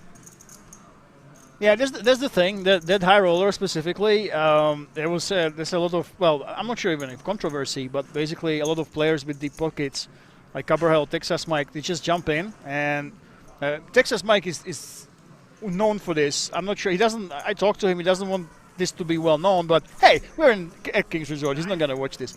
But yeah, basically, so Texas Mike, I'm not sure how he got this money, but he plays cash games for millions, basically. Yeah. And his strategy for tournaments, if there's a rebuy, he goes all in with any 2. Like, if it's a rebuy, first hand, any 2, he goes all in, just rebuys until he doubles up, and then he starts playing the tournament, basically.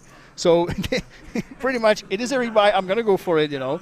And the thing is, it was very interesting, because some players are saying, oh, this is amazing, so much value for everybody. But there were actually people, and a lot of people that are saying, this is unfair, this is why you should stop these rebuys, because it's unfair on the others. I guess they talk about, you know, winning the tournament in the end. For me, I've been playing poker for a long time. If somebody wants to give us free equity and free money, I mean, why wouldn't we take it, right? Yeah. Thing is, like, you can buy in for less. So if you're gonna, you know, if you're not ready to face this kind of opponents. And in this sense, I would not say anything to Martin, because, you know, everyone is free to do whatever. Yeah. Once you buy in, you know, like, I think so. you have to accept it. Don't hate the player, hate the game. And Patrick takes it down and leaves the table yet again.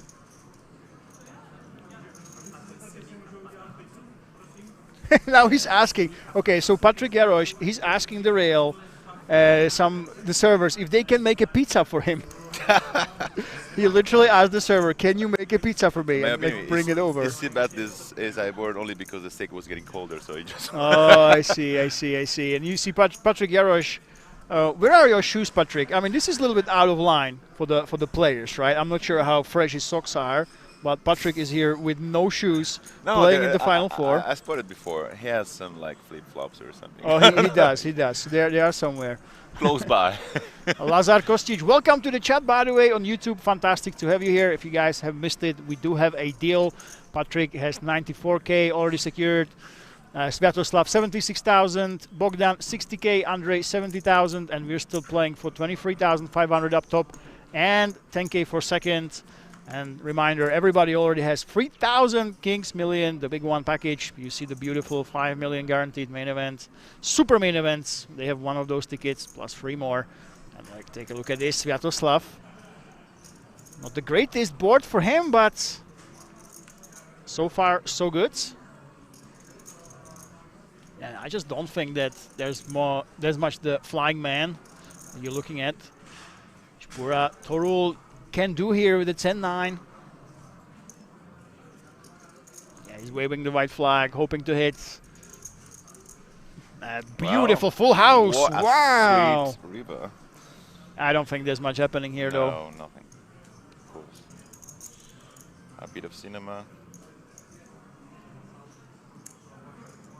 Might as well. Goes for a reasonably big sizing here. Hoping that the Romanian hero has some sort of a pair. I haven't no seen dice. Sviatoslav risking anything. Well, he's now Italian, right? Is this typical? Well, I actually have no idea. You know, there's a lot of Italians, and I don't want to be rude, but compared to the Romanians, for example, compared to the amounts of buy-ins that they bring in, it doesn't feel like they go as deep. You know, so how would you describe an average Italian player? No, I mean, I do still play sometimes on the .it, and I can tell you that like they really play mostly value. Okay. That's the thing. Okay, so even though they're stunning now, most of especially the good players are like, you know, but the average Italian player is quite tight. You cannot really describe it with one word, but yeah, I know you might get you know, you might get deported. You might get deported from Italy and fired by the Euro rounders. Just if you say the Italians are tight, you know, we're trying to run a business here and try to say to the poker rooms, hey, oh come on, we're gonna splash around, you know. Not even tight. They stick around actually, but like the thing is, not aggressive. They don't bluff. They don't bluff. Okay, so the bluffing is not that common. Yeah, it makes sense. Don't tell to Musa or Romanians. Don't give them those secrets. Well, of I course. mean, poker is a game in which you have to bluff. No, you know what happens in Italy? Like when you bluff an Italian, you know, like when you're playing small clubs especially, and two Italians are one against each other, and you bluff them. This is like kind of a lack of respect. Really? They get angry? Yeah, like that. Oh my God. Actually, it's part of the game. You need to balance your ranges, man. So they play really unbalanced. So is this why Sviatoslav has 9 high and he's just checking because it's rude? Yeah, Italy to go ahead and bluff, basically. You know, friendly pot, amigo. Well, he does have the pair, to be fair, in this situation, you know. So let's see. On. What is this? Check. Well, Patrick is actually this. Sviatoslav actually finds it fold. That was straight up a block bet. I don't think it was, and it was calling him. I don't think Better was folding. And he basically takes it down. Yeah, it was a sad day when there was this big side that is not so big anymore. You know, EPT's coming, you know. We can mention that actually. What am I talking about? Of course, we can mention Poker Stars because King's Casino, they are coming. But that was a very, very sad day when the Italians left the global pool. Let me tell you, the Italians and the Spanish, guys, we were not happy as players grinding every day for 10, 12 hours when they took away from us those Spanish and those Italians. And there we go, Sviatoslav in the small blinds. Definitely should be playing this bad boy. I have to say we have a few Italians which are very, very good. And number one, of course, is Enrico Camosci. He's everywhere, that man. He plays all the big tournaments, even the biggest EPT, the 250K I think buy-in. He just won on GG Poker 1.7 million. Oh yeah, I saw that. 10K. Oh wow. What a score. It was the highest score for an Italian ever recorded. Yeah, online. Really? Wow. Yeah. Only 2 other players have made 1 million plus. And these are like Mustafa Kanit and Gianluca Speranza. Mustafa is Italian? Yes, he's totally Italian, but he has origins from Morocco. Yeah, that's what I thought. Yeah, but you know, it's totally Italian, the way he is. By the way, this is beautiful. Mika Kersting 25 says, Patrick busted me yesterday, so I'm happy to see him here now. Well, that's nice. Great sportsmanship. Yeah. You know, a lot of the players, they would say, I want this guy to get out of the tournament, but at least you will have a story, you know, if he actually manages to take it down. Now look at this, Sviatoslav. He will be facing another value bet from Bogdan. Bogdan doesn't say much, covers that neck. The reason I don't think he's gonna call again. Not against Bogdan, even though he probably. could. Oh yes, finally! Oh, bravo! Why do you say bravo? Decides to because I go want to for see it. action, not because. Okay, okay, there we go. You should be biased, you That's know, it, towards the half Italian right here. But finally decides to go for it, but he's on the wrong end of things. I'm on the show side, let's say. There we go. That's the content creator in you. I love it. Well, Bogdan, can you actually find a thin value bet here on the river? Well, come on, he's even blocking some straights with his 9. Yeah, he is. Why not? Very interesting. King 9. Any king is calling you an 8. Might think about it, actually. There we go. It is blind against blind, guys. It's tough to make pairs. Yeah. Very tough to make top pairs. Well, this small size might even induce Sviatoslav. It's at least to have 4.5. a It's pretty healthy. But yeah, the reminder, because we made that deal, guys, the sizings, if you do have ICM, and you make the same sizing without the ICM, where it's much weaker, actually a bigger size now would accomplish the same as a smaller size before. So there we go. It's different. So you can go with bigger sizes if you actually don't have that pressure on you. And let's see what happens here. I'm gonna give it a thought for sure. There we go. But yeah. Finds that fold. You cannot deny its roots. So. Of the tight Italian. Oh man. No, nice fold, nice fold. By the way, shouts out to all the Czech fans watching. If you are from the Czech Republic, let us know. I know I've seen it. Poker Živě and all the others, they have been reporting on this. There's quite a lot of buzz about Patrick being deep. Let us know in the chat if you are around, if you are watching, if you can understand us, that is, I know. How is Italy and English, by the way? I think the Italian players, they try, but you know, some of them, they do sometimes struggle to communicate in English. Yeah. How would you describe it?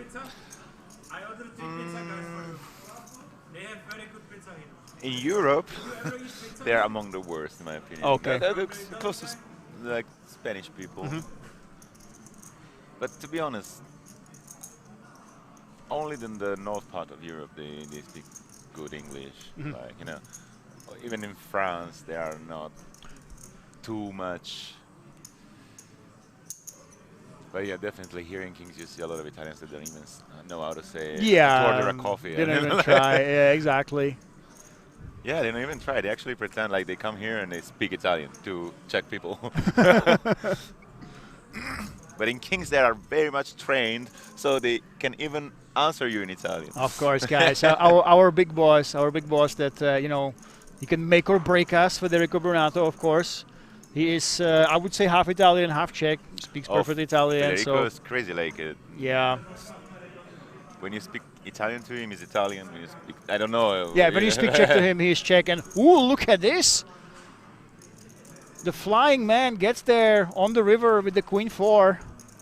Now the question is, Sviatoslav, does he want to have some ideas of getting me off it? I think because it's button against the big blind, Sviatoslav is likely to just check back. Yeah, yeah. There we go. Yeah, for the Czech people, I know a lot of them will be watching right now. It's more about the shyness, you know. You have these teachers, and everyone is taught English, and they watch the English shows, and they are on TikTok and that Instagram. You don't have really much Italian. Yeah, you have some Czech subculture.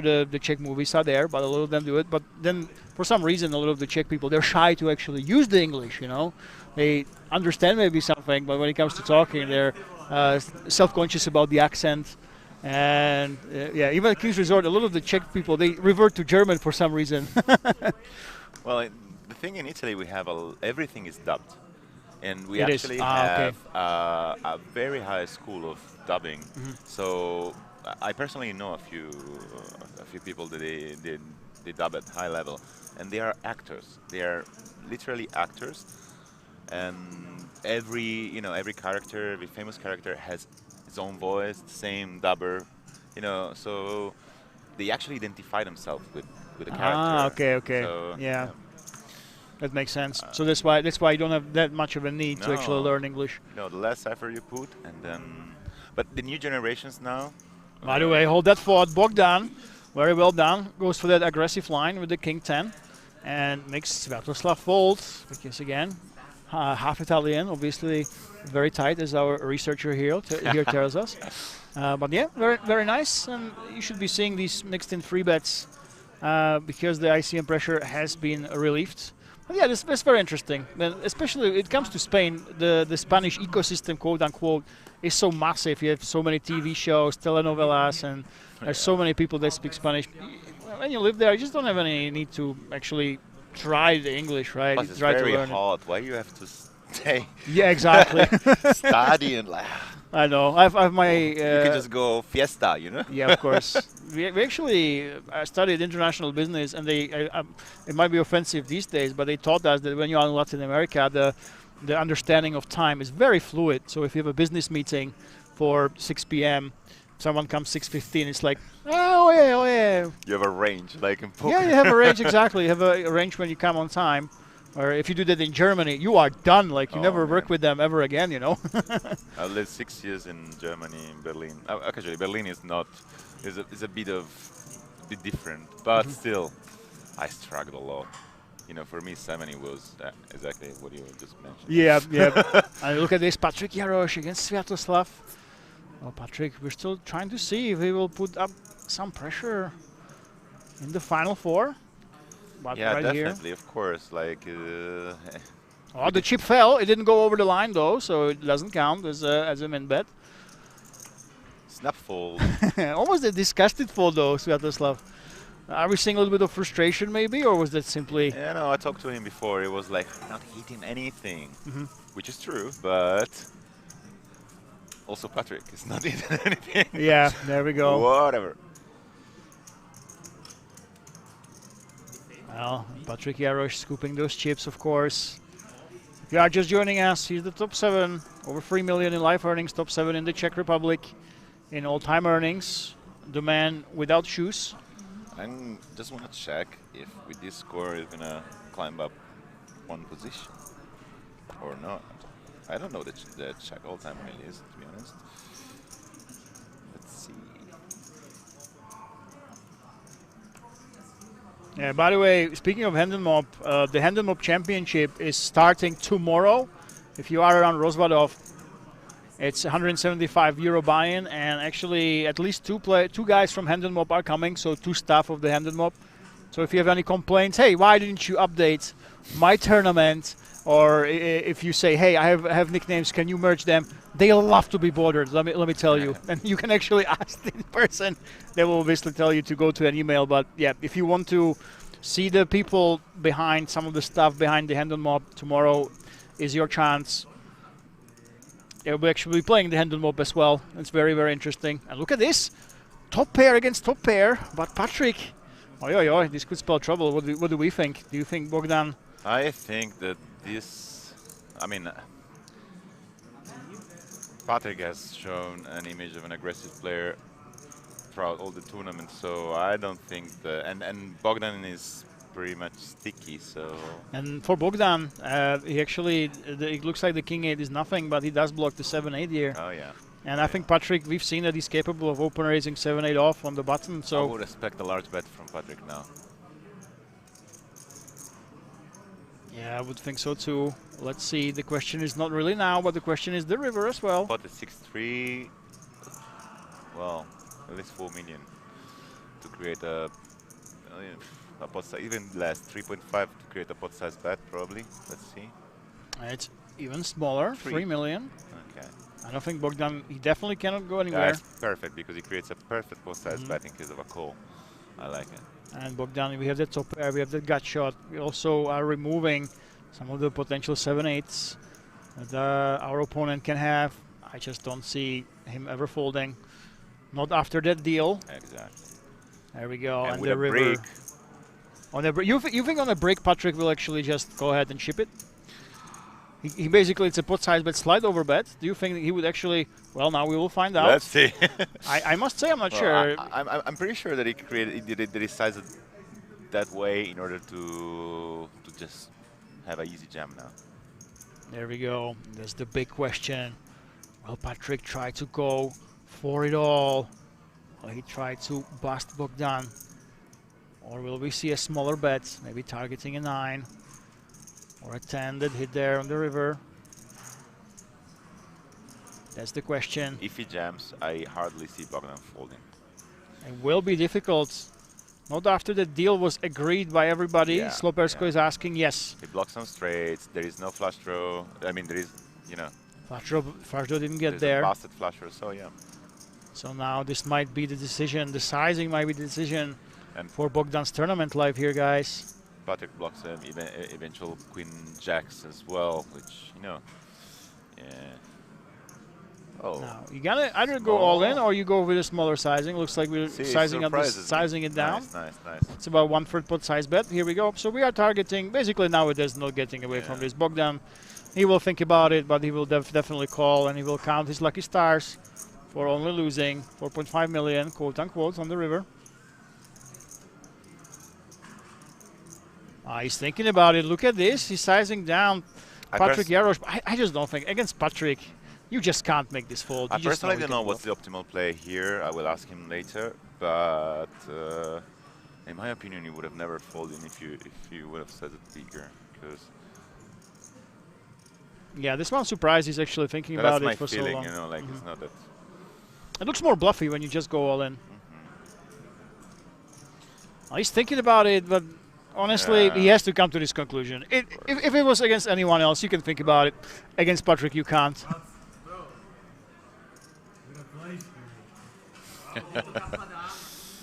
It's hard to swallow this for Bogdan.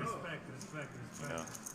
Why is he congratulating him? Explain that. I'm a little bit lost here. Me too.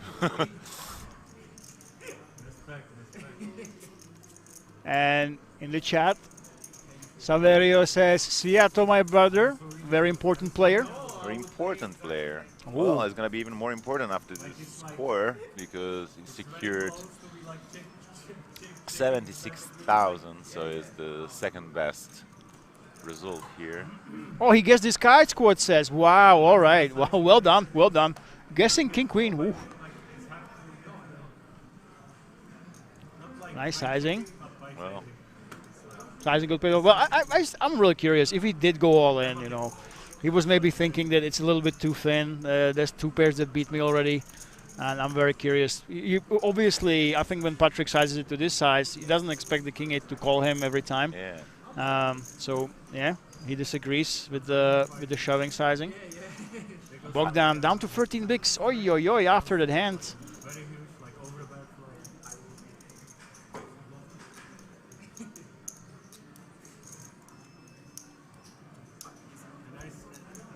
Decides to actually raise, leaving behind 11 bigs. I think the 6s, it's go time here. You're blind against blind. There's a lot of dead money. You really, really want to go for this. There we go. Oh, some action. No. All in from the 6s. I was distracted, to be honest, but you know, phones are constantly distracting me. There we go. She's a Darth Rider 23. Patrick is a more high-stakes cash game player, and when I asked him why he plays sometimes these small tournaments, he replied, sometimes you need to secure your confidence in poker. What an answer. Wow, wow, perfect information. Let me tell you guys, the best players in the world, the best tournaments players in the world, whether it's Niklas Asted, Lena, or Blaž Žeriav, who turned $20 into $1 million, and now he's one of the best players all around in the world. Still Slovenian, best Slovenian player. There's one thing they have in common, and obviously Patrick Jarosz is one of them. All these guys, they made some huge scores, and the next day you see them playing €100 tournaments online. You see them playing these small tournaments. They don't care. They don't care. So first-time chatter, Darth Rider, very, very good point, and this is kind of what I would expect from someone who keeps having so much fun like Patrick, right? We're playing for 140K, now it's 110K, of course, after the deal. But you will see that a lot of the players are saying, oh, why do I run so bad, and, I hate poker, yada, yada. But there are some type of players that they kind of feel it like a level down when they when they reach a certain level and they end up playing like a small tournament. But to be fair, the more edge you have, the better. No, so sometimes you can just play. Plus, it's not nuts, you know, like it's 140K. I don't know for you guys, but it's still a decent amount of money. Yeah, but honestly, I don't think that when Nicolas Asted goes third in the World Series, you know, when he plays a €100 tournament the next day, I don't think he's thinking about an edge. He's basically thinking, hey, I like poker. I just play the game, right? It's a game for me. I like playing the game. It's entertaining. I don't care what the buy-in is. He always tries to do his best. Maybe try some new lines when he plays these smaller buy-ins. But this is what the really top players, they have this in common. It's poker. I'm a robot. I play poker. I enjoy it. You know, I don't care what the buy-in is. It just means it gets me into different situations. And look at this. Patrick Jarosz actually goes ahead and puts Sviatoslav potentially all in. And the ace deuce, I actually do think this should be a call here. Even for 16 bigs against Patrick Jarosz. There we go. Oh. There's that call. You didn't see that coming, but blind against blind. It's tough to make hands here. The worst ace. I'm winning this one. Come on, bro. Guys, how do you call this? Donna. Donna. Ace in the floor. I can't fold against you. Donna. I can't fold, no? Donna means a lady, I learned today, so we're calling for that queen. Ace in the floor. Four. I mean, backdoor straight. Ace four. Ace or four, bro. This is eight. Ace or four, bro. This is eight. Ace or four. Girl's playing a good vibe. To be honest, like I don't mind who's gonna win.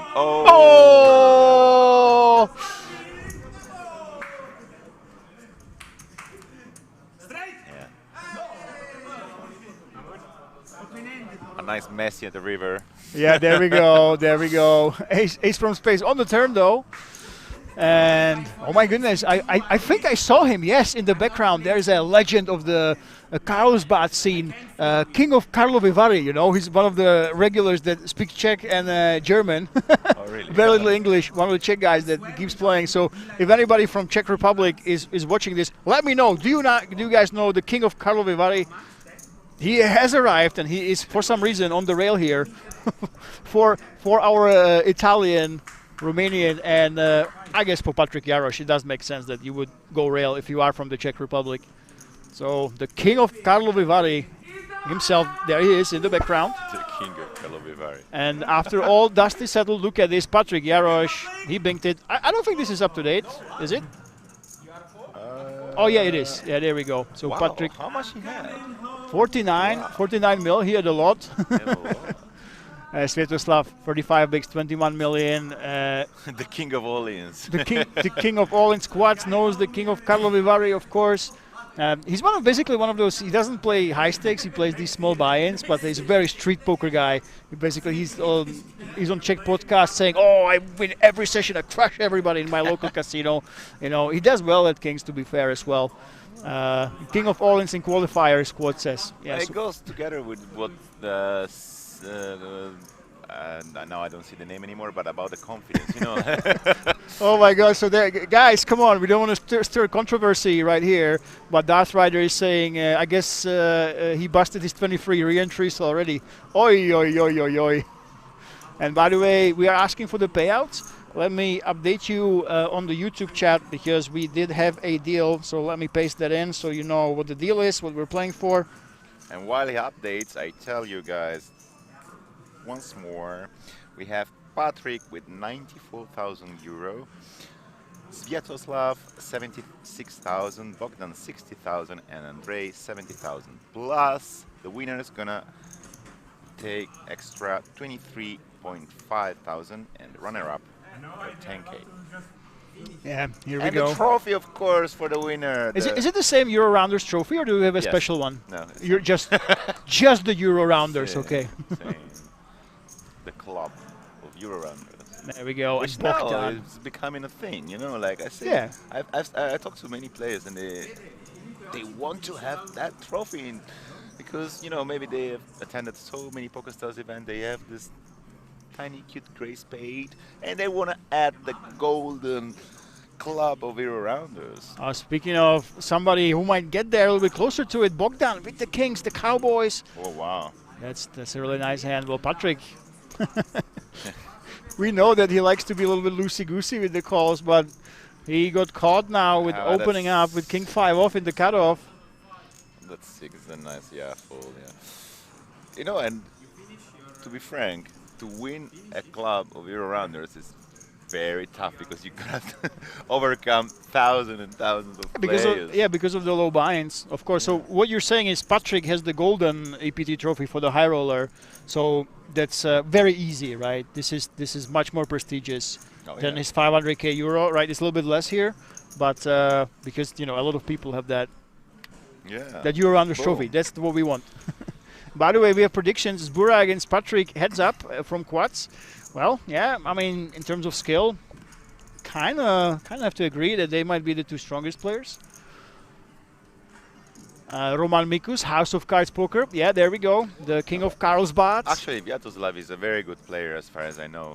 Thing is, maybe because he's a cash gamer, and I don't know how much he's used to play this type of final tables, but I've seen him, pretty conservative in a way. I'm not saying he played bad. I'm just saying, like, for sure he didn't pick any weird line or anything. Yeah, it's a lot about the switching gears, especially when these deals come into place and guys say you're checking for the payouts.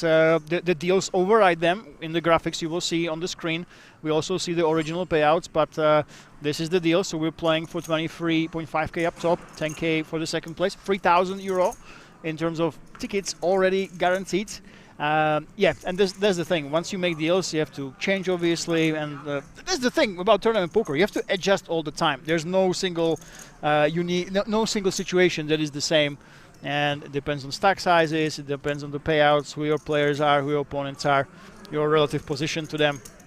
It's very important to be able to switch gears. And what we're saying is that Sviatoslav can't switch gears as fast as the others. Is that what you're saying, basically, here, if I understand it correctly? Kinda, yeah. Okay, wow, you actually went there. I can't believe you agreed with me. Poor Sviatoslav. But now is the question. After Patrick decides... Wasn't another queen? Oh, yeah. He decides to put control. Bets. Sviatoslav gets out of the way. Getting tired, though, because, like... Patrick... I think he's still waiting for his pizza, right? We didn't see it arrive just yet. There's no pizza day here in Kings. No pizza day. And he literally asked them, hey, can you make a pizza for me? Which seems like an absurd request. But the thing is, when you are a regular here, he plays a lot of cash games, as everyone was saying. Obviously, it is in our interest to keep Patrick happy and keep playing here. And speaking of Patrick, a huge chip leader, wow, over 50 million. I don't remember Zbura playing a single hand in the last half an hour, but maybe I think he's been just carded. There was nothing that stands out that he would be folding too much, but... Do we have a break? Looks like, huh? Looks like it. We're heading into a quick break, guys. Of course, nothing major, but I think Patrick was asking for that food for so long. The pizza arrived. They finally decided, hey, the pizza is here. I don't want to be running away from the table non-stop. So, it looks like we're heading to a break. I take this break to check out the buffet. Okay, go check out the buffet. Get us some backroom info. Yes, of course. Try to find out if they're happy. Maybe from the rail, if they were happy about the deal or not. That's what I'm curious about. I will give as much information as possible. So, okay, guys. See you in a while. See you in a while. Looks like we do have a break.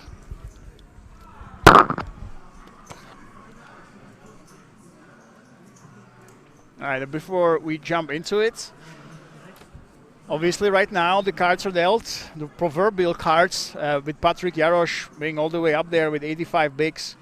It is his tournament to lose, really. First and second place, only play. I would really like to see the other players, the other three, really go after it. They should ramp up the variance. You are not losing anything now. If you're fourth or third, it literally does not matter. There's no difference financially. So I would love to see, especially the two Romanians, try to go after it, try to double up as soon as possible, loosen up their ranges, try to risk it a little bit more. Because that's the purpose of making a deal, right? You secure that money, and then You can simply go for it. You can be aggressive. That's exactly what I would like to see from these players. And if you enjoyed the action, Kings Resort never sleeps. Tomorrow we have the Hand and Mob Championship. We actually had the biggest Hand and Mob Championship in history of Hand and Mobs here last year. This year we're making it a little bit shorter. I think we shortened it by 2 days. It's not on the weekend, but there is still 50K guaranteed.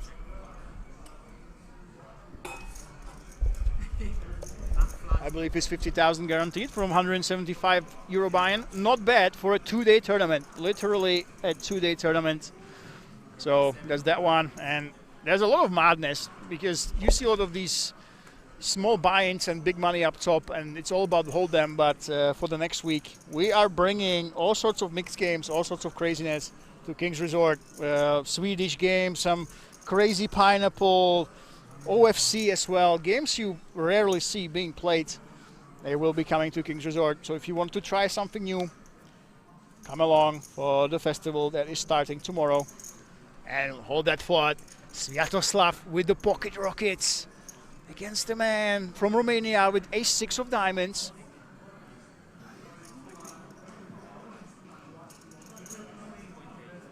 How will he play this? There is that free bet from the small blind against the cutoff. And Bogdan Roman in the big with the freeze.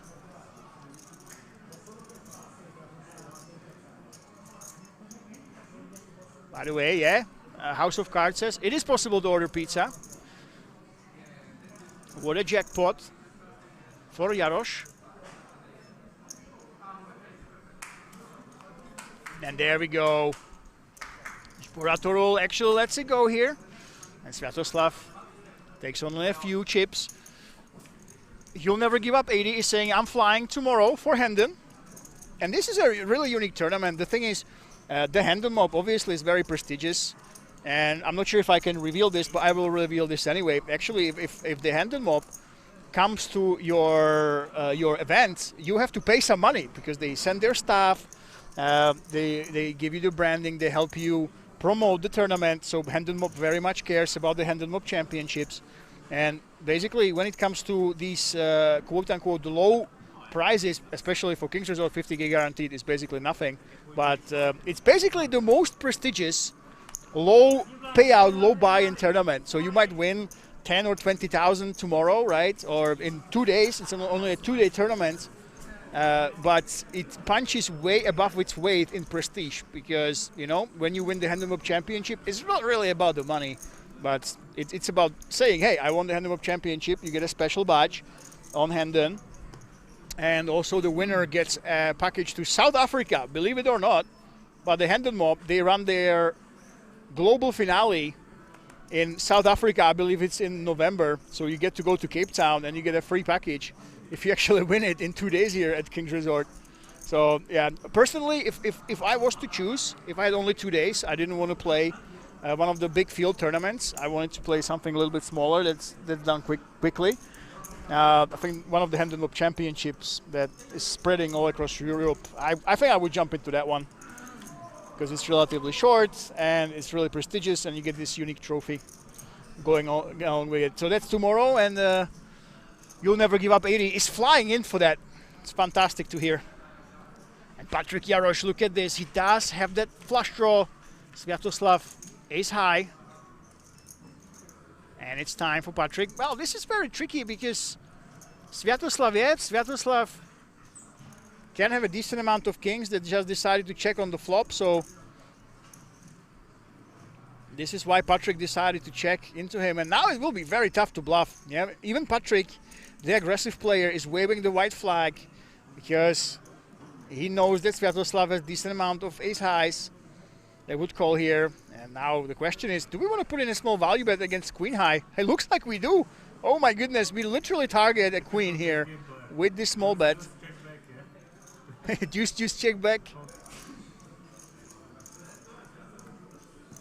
Patrick is poking fun at Sviatoslav.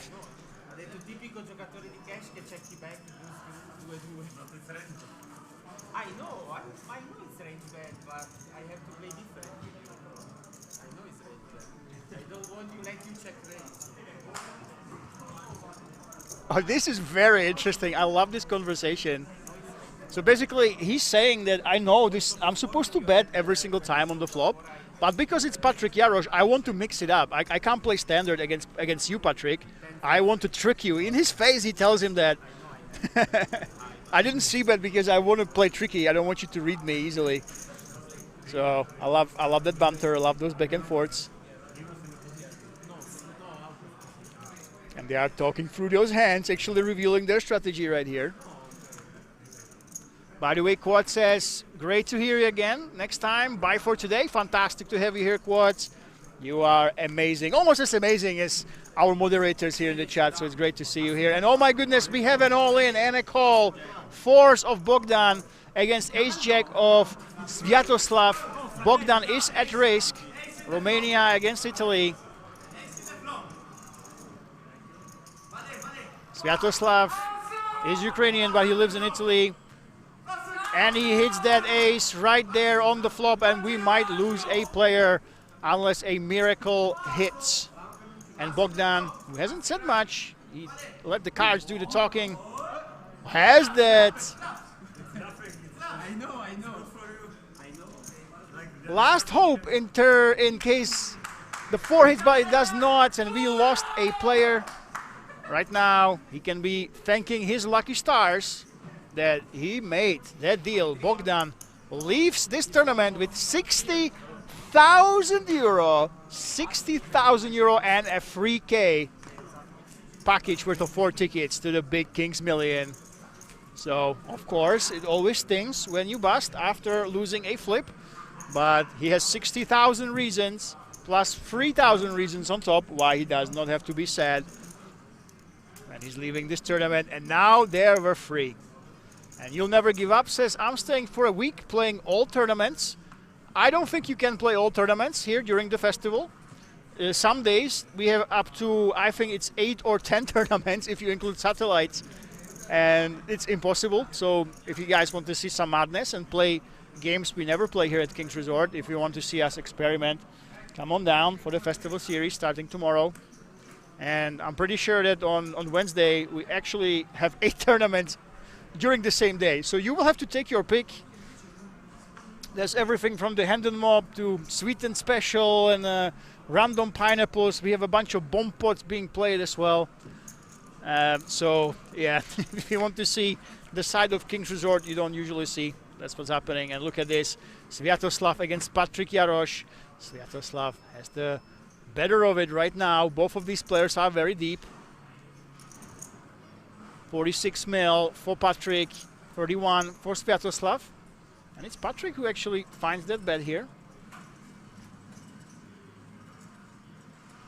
1.5 million is the price of poker.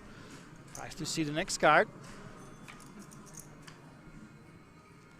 And it is an ace. Well, I'm very curious to see if Patrick will decide that he wants to continue of telling the story of maybe I see bet with hands like ace, king, ace, jack. And now I hit one of them.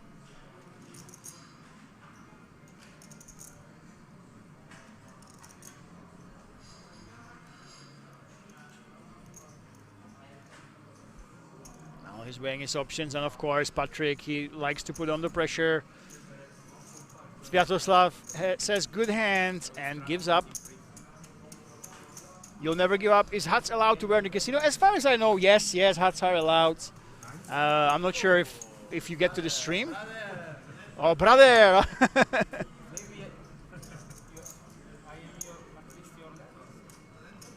I love the banter, the back and forth. These guys have been needling each other all night long, but it's very much in a good jest. I love to see it. Both having a good time. Yeah, so hats you can wear. Actually, there will be a bunch of hats being brought in.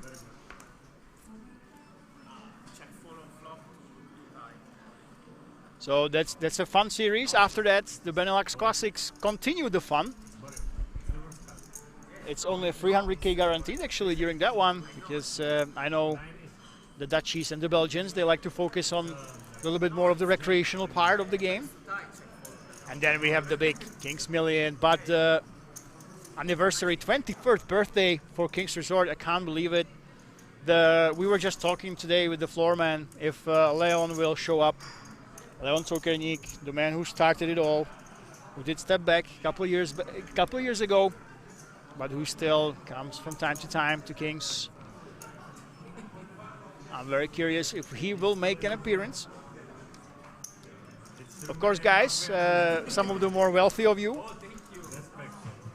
I have to tell you, we have the helipad here, so if you want to come by helicopter, for example, to the 23rd Kings anniversary, you absolutely can do that. We are ready for you here.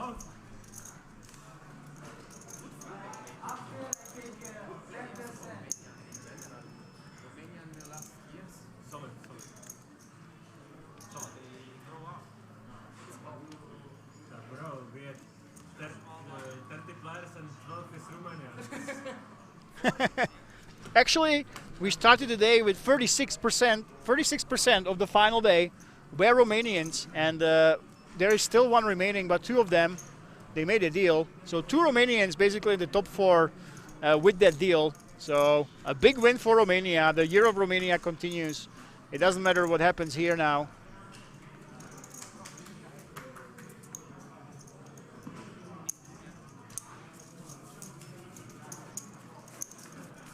Buratorul, 12 bigs only.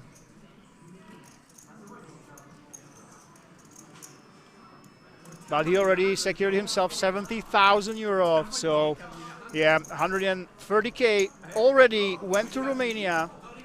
And 2 packages worth of those tickets. Actually, there was more. We had more players even. So, another massive, massive score for Romania. Big win when it comes to money. Nobody can take it away from them. You are looking at a man who has a 70,000 euro payday plus that package on top. So there's not much risking right now. You can simply go for it. Let's see if he will do that. He really has to. He has to put on pressure, the Romanian. He can't just let these two guys run him over. He will have to take risks. Now again, there is actually a pay jump because of the deal. You can scroll up in the chat, guys, to see what the actual deal was. But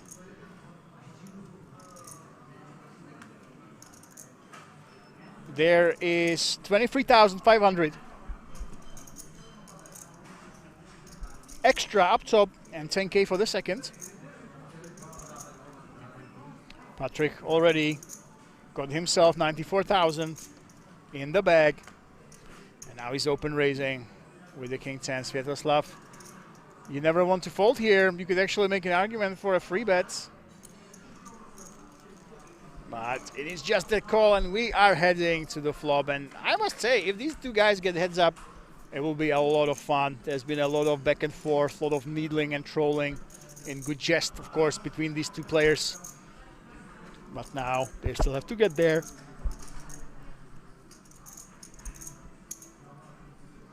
Patrick goes for that C-bet. He does have that heart. And Sviatoslav knows that Patrick can be very aggressive. You're not just calling on the flop, but you have to know that you will face pressure on future streets if Patrick does have a draw or air. You'll never give up. Interesting with second place bonus. Yeah, I think it's interesting. The winner takes all. Basically, it takes away the pressure completely. So they did a 10K, and I really like it. I like it when the players are creative. They don't just do the boring. Oh, let's do 10% up top.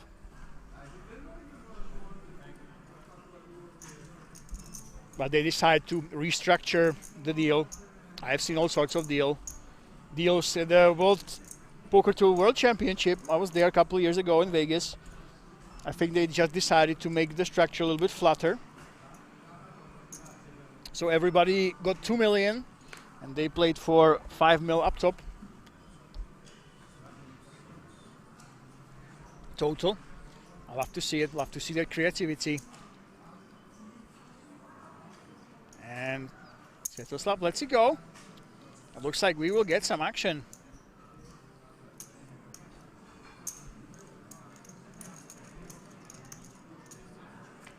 Andre calling in the big blind with the jack free.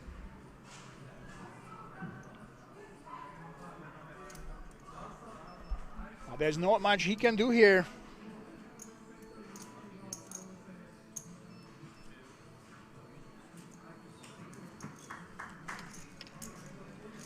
As Patrick Jarosz takes it down, and the Romanian is now down to 8.7 big blinds.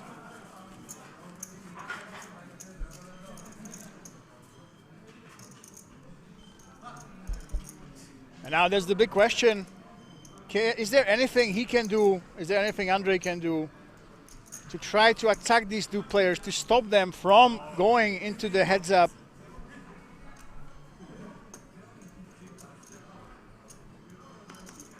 Or will this be the Ukraine/Italy against the Czech Republic?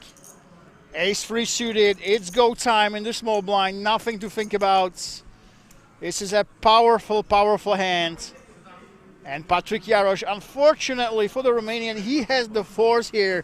Oi, oi, oi, oi, oi, Andre needs a lot of help. The flying man, Spuratorul, needs an ace, or he will go home with, in effect, 73,000 euros. It is a blank. We are still looking for that ace. 3 are still in the deck. 17% chance to stay alive and try to break these two players from just facing each other heads up. It's not looking good right now.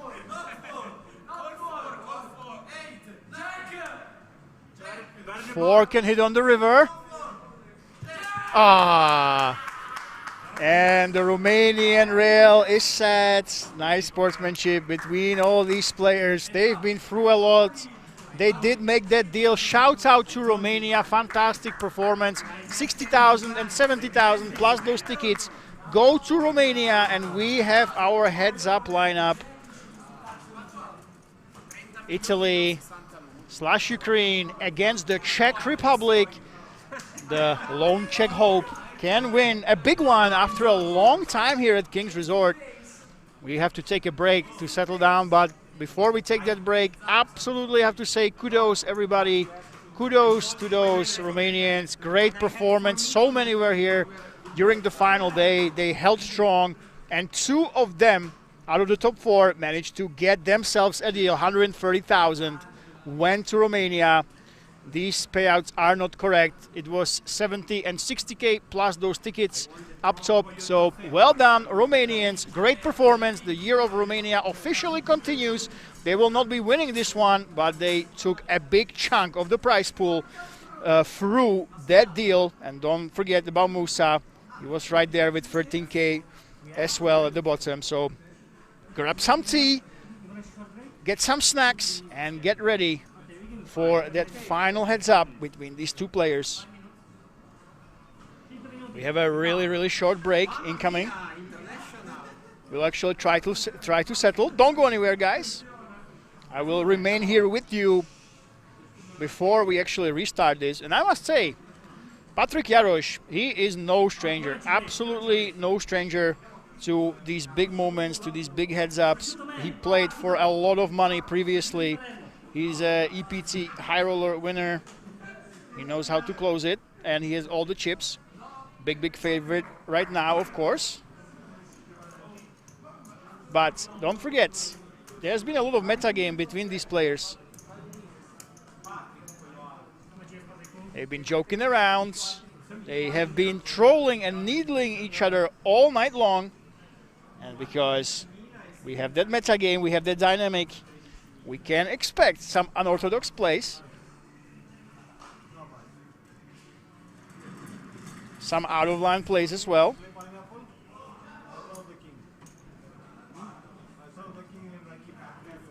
By the way, if this is correct, I tried to find Sviatoslav on Handed Mob.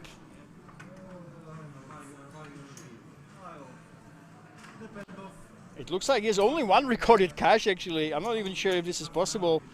It was in Rozvadov in 2021, 400 euro. So if that is actually accurate, this is a huge score for him. And you can see that 4 minutes remaining until we have that winner. I'll see you in 4 minutes, guys. those multi-way dynamics change things a bit, I think. Let me ask you something. You ever been in that spot where maybe you did have that thought, but then as you observed the brewing reaction from your opponent to that prospect, you pulled up lane? Yeah, probably in my younger days when I didn't have much else to go off of other than my ability to read the room and, you know, try to guess correctly. Now I think I would just fight the urge, even if my instincts told me something was awry. Yeah. And we're going to have a fight on our hands here as yet again Cowboys have mounted up, this time for the surging Stetsura. And Sposato with ace-king of diamonds. We know what direction he's headed. Fourth or fifth time Stetsato's had kings. Wow. Who the hell is Stetsado? What did I say? Stetsado. I'm like, is that the love child of? Yes, exactly. That's precisely what happened. Is Sposato and Stetsura. Well, by the way, something else has happened as we're giggling through the surnames. Pocket Queens is a not funny development for a rather deep stacked Ilani. This is hell. And honestly, as good as he's been and as aggressive as he's been able to pick up chips, there may be an argument here for just like getting out of harm's way, but you know, it's still queens. And I imagine we're gonna 4-bet here. It's just a matter of how much. These two trains are heading towards one another on the same track. I think ultimately it just comes down to not a matter of who gets stacked, but like who gets out of the way. Is it the ace-king suited that ends up folding? Is it the queens that ends up folding? Not sure. Yeah, this isn't going to be a 3-train collision. I don't think so. Yeah, I don't think so. But so 2 bets became 3. 3 became 4, and the man who started things isn't done with them. 5 bets to 75,000. if they are reading it all into body language and things of that nature, we might not see a flop. How so? The degree at which that 75K went in for a 5-bet with no thought whatsoever kind of indicates to me we might be against the blade here. Well, listen, Sposato's knife's fairly sharp under normal circumstances, but a very dulling effect brought on by the 4 and 5 bet behind his 3-bet.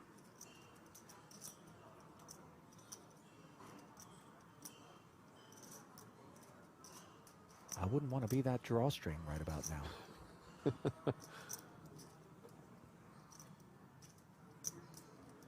Yeah, I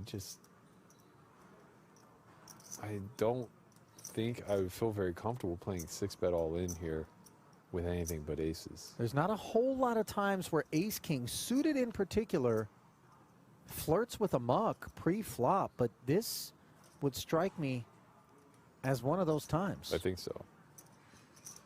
I think so. Again, the speed at which Stetsura put in the 5-bet with what didn't really appear to be much thought. It's a great laydown. Fantastic decision there. And honestly, again, I wouldn't be shocked if we just don't even see a flop. Small re-raise, though. I mean, just another 37.5 to see what's what. Yeah. I don't want to make light of it, and obviously you play 124 effective from here, sub 1 SPR, so things could get expensive independent of board textures that would maybe leave us worried. And is the decision more for all than for some as it stands? Yes, it is. Great. My goodness. Bravo, Ron Ilani. And he shows it. He shows the kings. And Sposato before him. And by the way, it's not as though we can critique Stetsura's choice to 5-bet here. No, of course not. Of course not. Aí, Lucas, there's TV table. 30 minutes.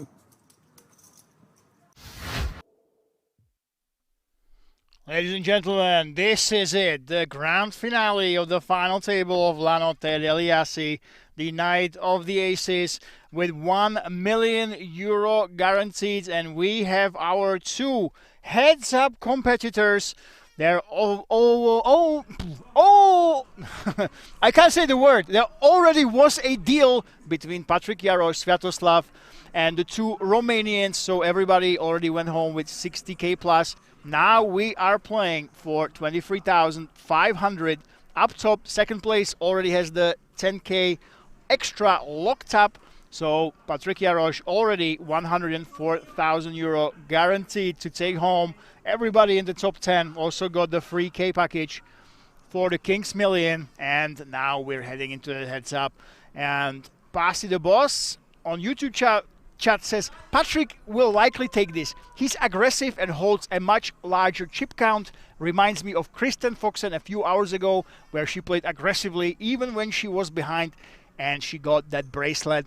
Yeah, if you guys don't know, Kristen Foxen won the big high roller, and Zdeněk Žižka, another Czech hero, was actually 6th last night, only hours removed.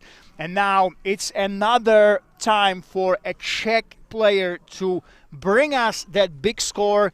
It's not really anymore about the money. Second place, 10K guaranteed. First on top of what they already agreed to deal for, and the 23,500 is up top. So effectively, we are playing for 13.5K extra on top of what everybody has already secured. But now it is about that all-important trophy. It's been quite a long time since a Czech player has taken down a big tournament here at King's Resort. I know a lot of the Czech players and fans are watching. So it's really not about the money. Both of these players have a lot in the pocket right now already. 86,000 for Sviatoslav, 104,000 already in the bag for Patrick. Now it's about that pride, that 13,500 up top. It won't matter as much, but to get that title, that is the most important thing. As we were saying before, the Euro Rounders trophy is starting to get really, really prestigious. When you go to an EPT, there are a lot of those space that you get during a single festival. But here we only give them out for these big events. And as Stefano said, who does all the social media and the coverage for Euro Rounders, a lot of the guys are saying, hey, the Euro Rounders trophy, this is the one I really, really want to have. I want to have it in my trophy cabinet. And there it is. The floor just brought in that beautiful trophy. You can see a corner of it at the bottom of the screen. That's the beauty we are playing for. You only can see the two corners. But yeah, this golden trophy is starting to be more and more prestigious on the European scene. And here we go, Patrick Jarosz.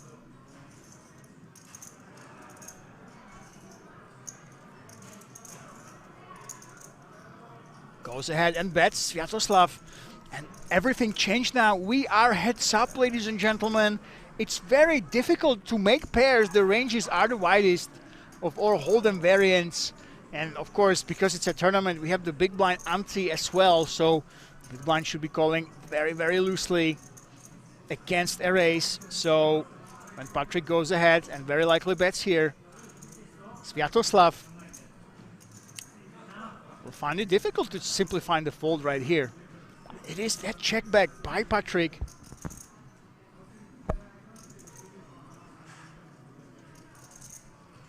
And Sviatoslav can actually think about putting in a bet here.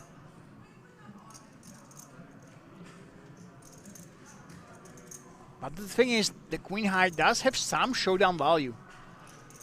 In a heads-up match, it's reasonable to think that your opponent might be giving up. Sviatoslav is loading the gun. 8 million in the middle. We're grabbing those yellows. Those are really big. Is that 6 of them? 6.6 million. A big bet on the river. And I think Patrick, he kind of still, he has to call after checking back. We would expect him to go ahead and bet that king. Now that he checks back, I think his plan all along was to simply call a bet like this. But now, is he giving Sviatoslav credit for bluffing frequently enough to still make that call? By the way, behind him you can see Stefano. There's the time bank. So our co-commentator is running around with that camera, with that phone, trying to give you content. You can go to Euro Rounders to see and find out. And there is that inevitable call. And the rich get richer. Patrick Jarosz with that sneaky check back. He did have top pair, no kicker, of course.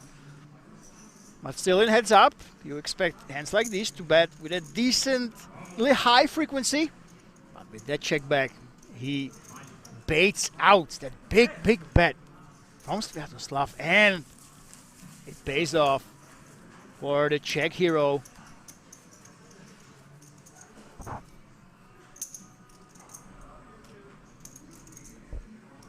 You'll never give up, told us before the break. They don't raise the big stack, just calling, bet strategy.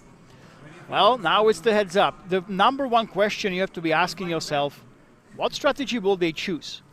And oh my goodness, look at this Sviatoslav. He just lost a big pot after a failed bluff. Now he has ace-king, the big slick.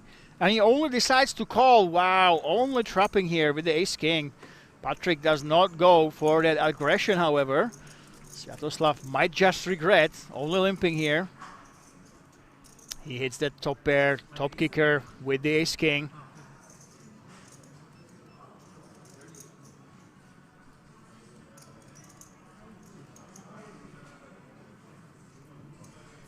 That will be all she wrote for this hand. And Patrick Jarosz is the overwhelming favorite right now to take this one down. If you add the deal money already made, Patrick has already made 104,000 euro plus that package. And Sviatoslav has 86,000 euros plus that package secured. In effect, they only play for 13.5k up top because they agreed for the 10k second place. And Patrick goes with that limping strategy. This is the thing that you want to see. In theory, because of the big blind ante, you are meant to be limping quite a bit. Seeing a lot of flops. A lot of the players here at King's Resort, though, they don't care. They still go aggressive.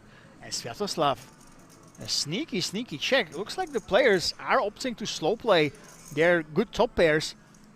Sviatoslav is no exception. Well, for Patrick, we have that gutter, we have the backdoor spade draw. It will be very tempting to bet, and he does just that.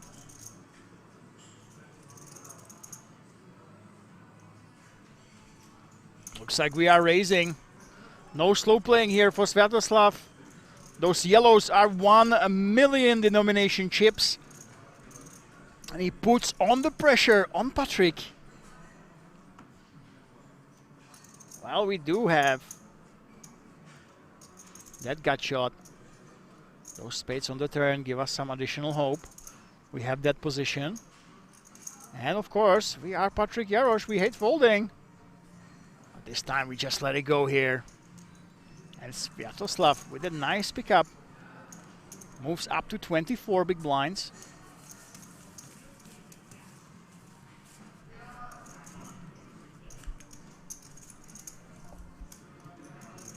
He has deployed that limping strategy. I will be curious to see if he will maybe try to increase the variance, start raising a little bit more frequently. Don't do what the theory says, that with those great odds, because of the big blind ante, you're supposed to be limping quite a bit. You're getting an absolutely fantastic price. And it's not easy to make your opponent fold a lot of hands.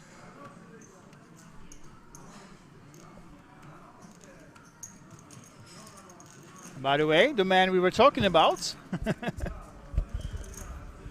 is back. Yeah, here I am. We totally saw you taking pictures of these players. Oh, really? That's yes, why. Sorry, but I had to do something, because the thing is, I'm also editing the video and the interview and stuff. So I thought that was a nice moment to take a few. Of course, of course, that was absolutely perfect. And yeah, you know what? During the festival when we were coming, there's such an overkill. But hold that thought. Look at this. Patrick Jarosz actually going for that bet. Sviatoslav lets it go. Wow, that's crazy. Yeah, the festival is just coming. There's a lot of people making content. There's a pro photographer. There's me that does everything, basically. We have a guy making videos and another guy editing them, believe it or not. There's actually a dedicated blogger. Basically what you do, but we need 6 people to do the same thing, you know? Or we need 6 hands. Oh, you need 6... exactly, no, guys. Exactly. Where is the genealogy, you know, where we can change and progress humanity a little bit faster so we can get 6 hands. By the way, there is roughly 10 minutes delay and not half an hour anymore since the heads up started. So. Oh really? 10-minute delay? Oh wow!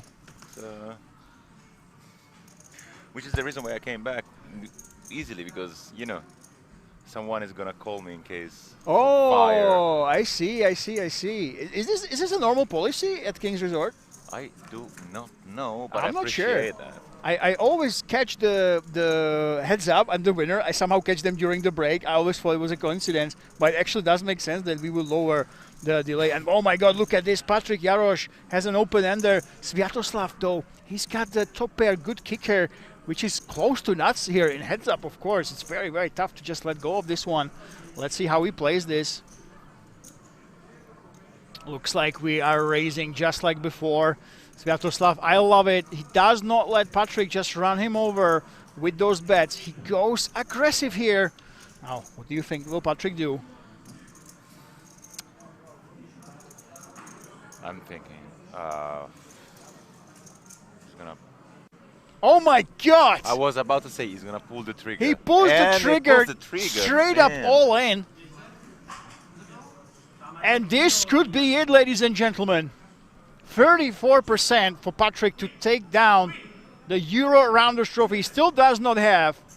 He has a lot of other trophies. He's won in the US. He's won the EPT High Roller. This one might be in his hands right now. That is a miss. And it used any 7 seals the deal. Is this the end of tonight's €1 million guaranteed main event?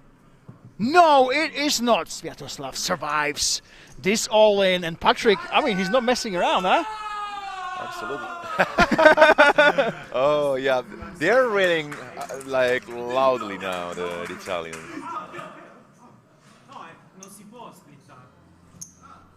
It looks like there was like 50 people on the rail, but these 2 guys, they can make enough ruckus. The left guy is the one that I interviewed yesterday that he made like 54. And oh, and right, it was the second tournament he ever played. So he satellites in and he made a lot of money relative to obviously what he's used to. Well, now we have a match. It was almost all over, but heartbreak for all the Czech fans and obviously the Ukraine/Italy fans. They have to be very, very happy. Now we have a game of poker ahead of us. We were saying, hey, this can be over very, very quickly. But now, this is the first double up that he just needed. And it's just anybody's game. Now, do we still favor Patrick, though, here? Would you say he's still the favorite, as the chat believes? To be frank, now that the stack sizes are more or less the same, or am I wrong? I you know, any regular against any other regular in this. Sorry, my English is going lower. In this setup, I understand. Yeah, if it's like a reg, you have a little variance. 55, 45. You know, it's not like. So okay, I would say that Patrick is still having a bit of an advantage, and not only because of the stack size, because of his experience and stuff, but I spoke with the Italians before, and he's actually one of the best cash gamers we have in Italy so far. So is it true he only has 1 tournament score? Is it possible? Is that his actual handle mob? Let me check. Yeah, I checked it. Sviatoslav only has 1 €400 score from years back, so he's a hardcore cash game grinder. And of course, guys, especially if you play cash games online for the longest time, the only way to get action is to start tables. To start tables, you have to play quite a bit of heads up. So the cash game players, even if they play ring, they are surprisingly experienced when it comes to heads up play. And one thing that I really like, Sviatoslav, it feels like he has changed his strategy and he's aggressive. Oh, that's right. Yeah, he only has 1 cash, so his second cash ever. And he already got himself 86,000 euro. That's not bad. That's not bad for your second cash, huh? Very nice improvement from the 471 euro. Yeah, so this big time cash game pro has 1 score. That's the thing, you can actually have aliases. It's tough to believe, you know. You're the researcher for us, you should tell us. But yeah, if really the scores are complete, 1 400 euro score. Well, tomorrow we can ask the Endomop guys if they actually have updated this score.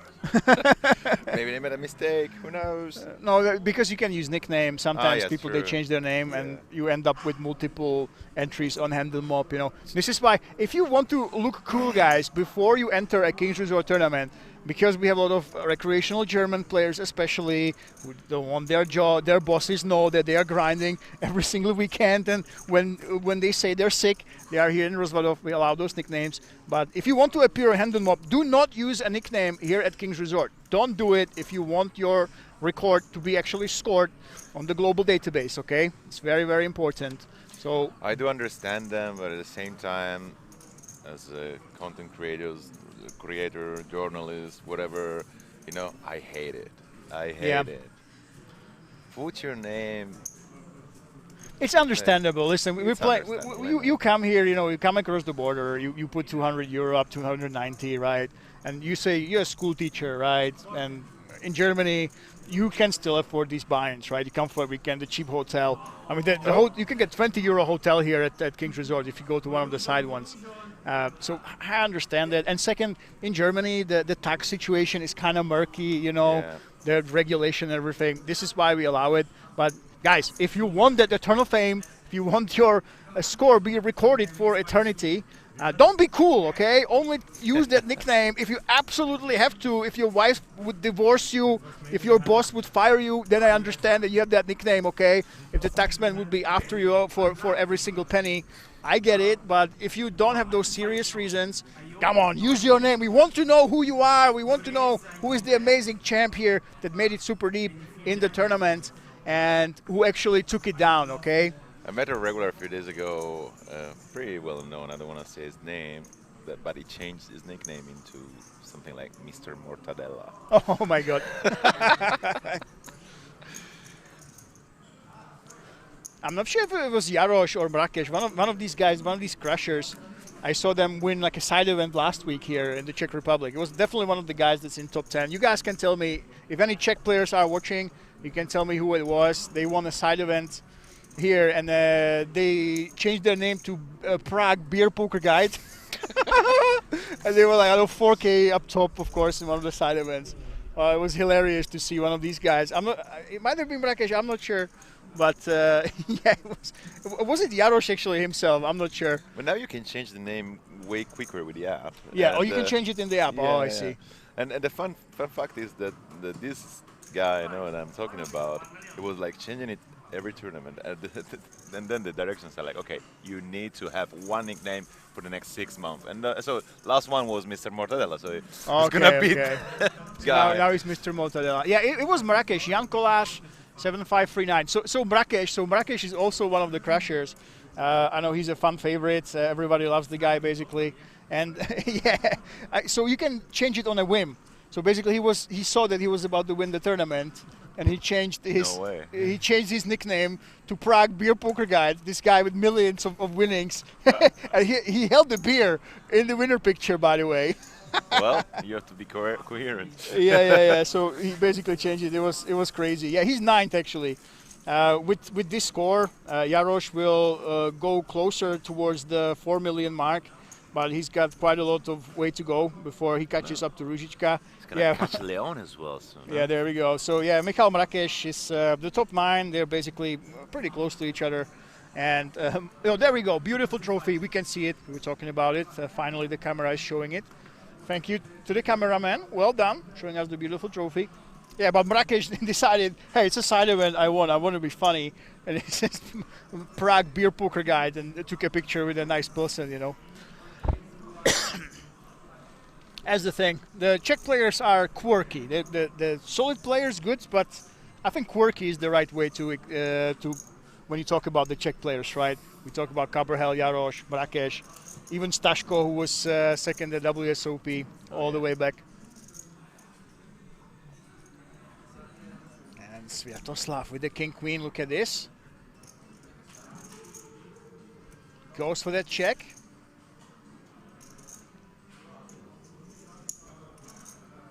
.5 mil is the bet from Patrick.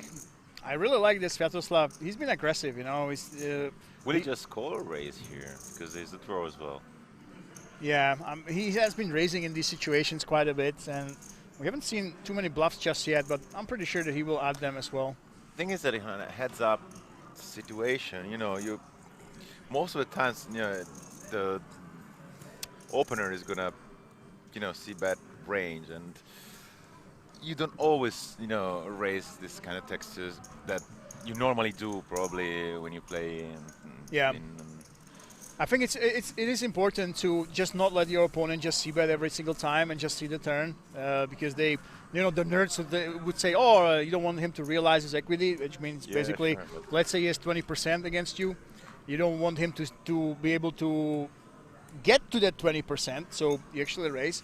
And I kind of suspect, because, you know, he has one cash, 400 euro in his life, but you say he plays cash games. I'm pretty sure that he will be a lot more comfortable in a heads-up match than when he plays 300 or 400 in a tournament, because, yeah, in cash games, there's no ICM. Basically, what you see is what you get, and every chip is basically equal to the euro. In effect, 13.5k up top. So, yeah, it does feel like he really is now in his element. He's not taking as much time as when we were 5-6-handed. I wouldn't mind seeing a check from him this time. Let's see what he does here. You imagined wrong. There we go. 1.5 mil is the c-bet. You're never gonna take value. I think the issue is with the king queen, is that it's just way too strong. It's basically the nuts now. So you want to go ahead, stack off those queens. You don't really need protection there. I don't know. No, it's straight up value. Like in heads up, you're thinking, hey, you can get 2 streets from a 5, potentially from a deuce as well on the little runouts. That's how the heads up basically changes. Everything's looser. That's why, you know, when I play a tournament and I suddenly get heads up, oh god damn it, how am I supposed to play this thing? I have no idea, because it's a completely different game. Like, you can't compare 3-handed, 4-handed, and you get the heads up. Well, I'm a spin and go regular since a while, so I do play a lot of it. Oh, okay. And 3-handed, but you know, stack sizes are different, because here they're playing 50 bigs or 40 bigs deep. And I heard that spin and goes are only a complete lottery. Is that true? Actually, I mean, I even made a video on YouTube about this discipline for another client I work for, but it's in Italian, so maybe you can translate it with the automatic translation, which is on YouTube. And yes, it's not that it's complete gambling. There is still, you know, the edge is so much flatter than in the past, because the format is changed, and there is this dynamic buy. I'm speaking about Poker Stars, because there is also iPoker, which is a tiny bit more technical, let's say. You play 25 bigs deep no matter what. Ah, okay. While Poker Stars is like 15 bigs for the like 2x and 3x, and you get 20 bigs only 4x plus. Plus the length of the blind, you know, it's different, but still. In the past, you could, let's say, a good regular was having a ROI around 3-4% at the tables. Now you have almost 0 ROI, and you only win from breakback.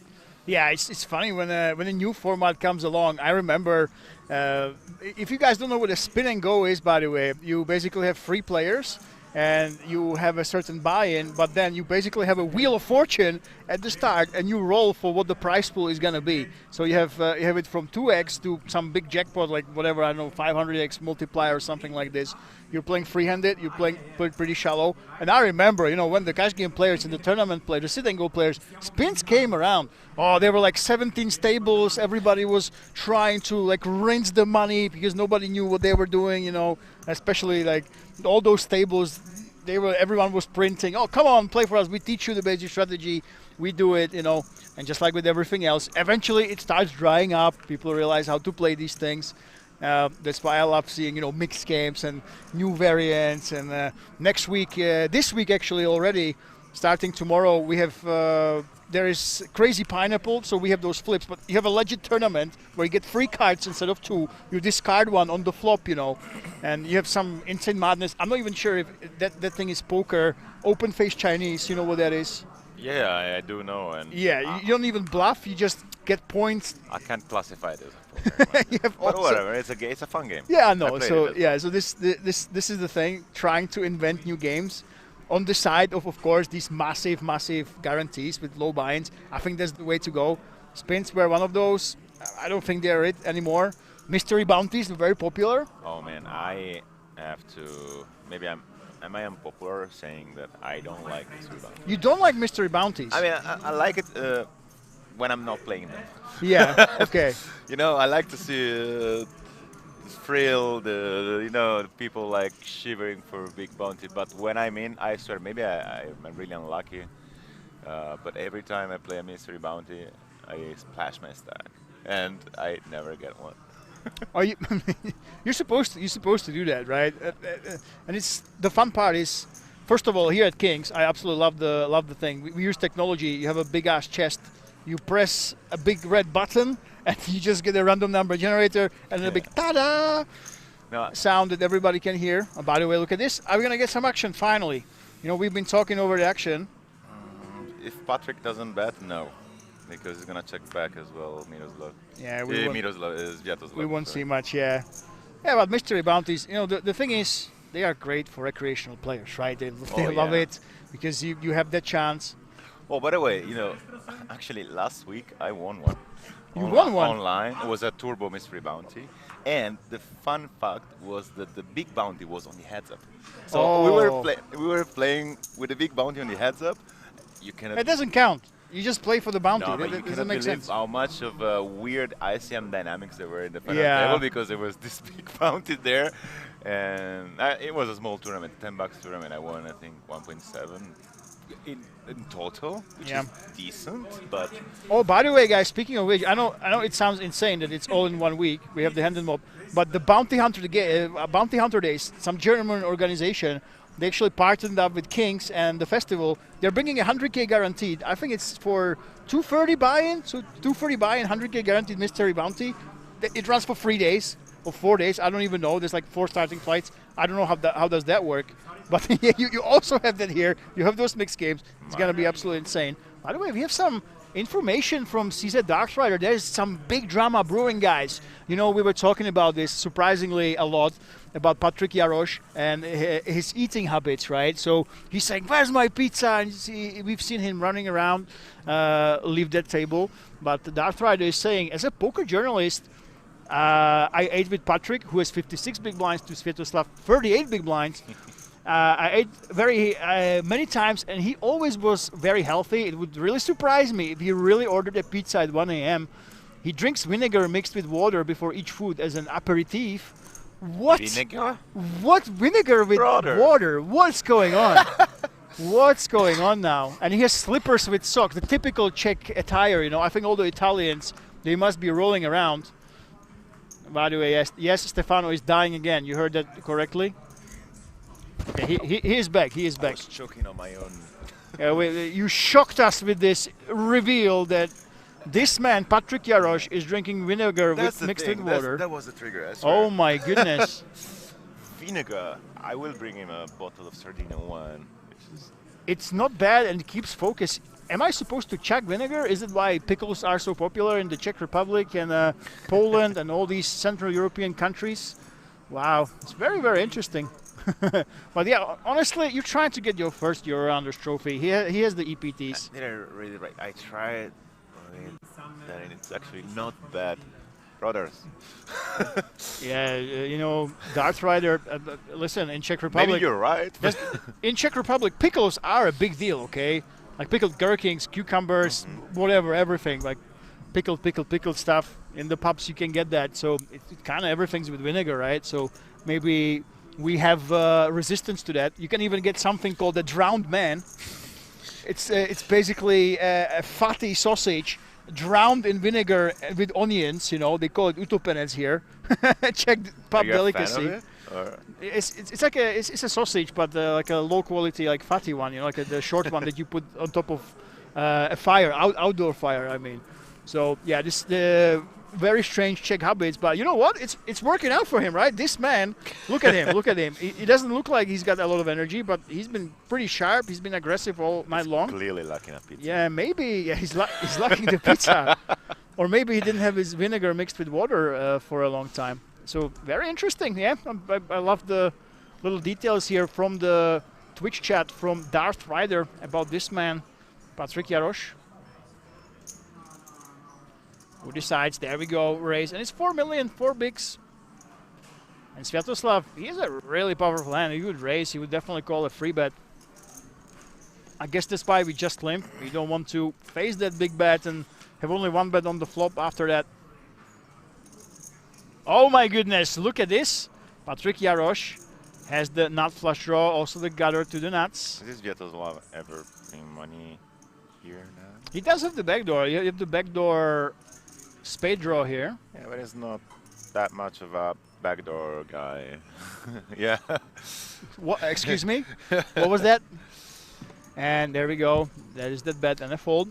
It was from the doors, the backdoor, man. No. I was wrong, of course. So we have that C bets, and we give up.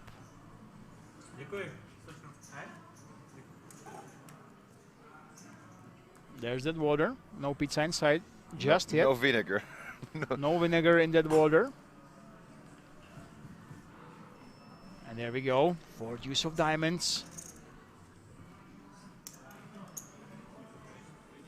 That's a raising hand. Yeah, interesting that he goes with that min raise. When you go for a min raise, the big blind, because of the odds, because of the big ante, they can pretty much call 60, 70+% of hands. That's why you see Sviatoslav just go ahead and peel here. Most of the players, when they have a limping strategy, they either limp or raise big. But Patrick decides, hey, I'm just gonna be your min raising here. That makes totally sense because they're still deep, you know, and plus the opponent is not aggressive, so you know most of the times with a C bet is gonna scoop the pot down. So yeah, and look at that. My opinion is gonna fire another one. Well, it's very interesting with a hand like this. I think you might have an argument for betting now and on the river as well. Well, you have nothing with 4 deuce, and this card is basically by scary. not connecting, you basically make it more likely that your opponent can have those draws. Nice, well done. well guessed, by the way. You know what? I take Patrick because I am not liking this passive attitude from the Italian player in this heads up. You know, you can definitely do something. We rarely have seen turns here with the action.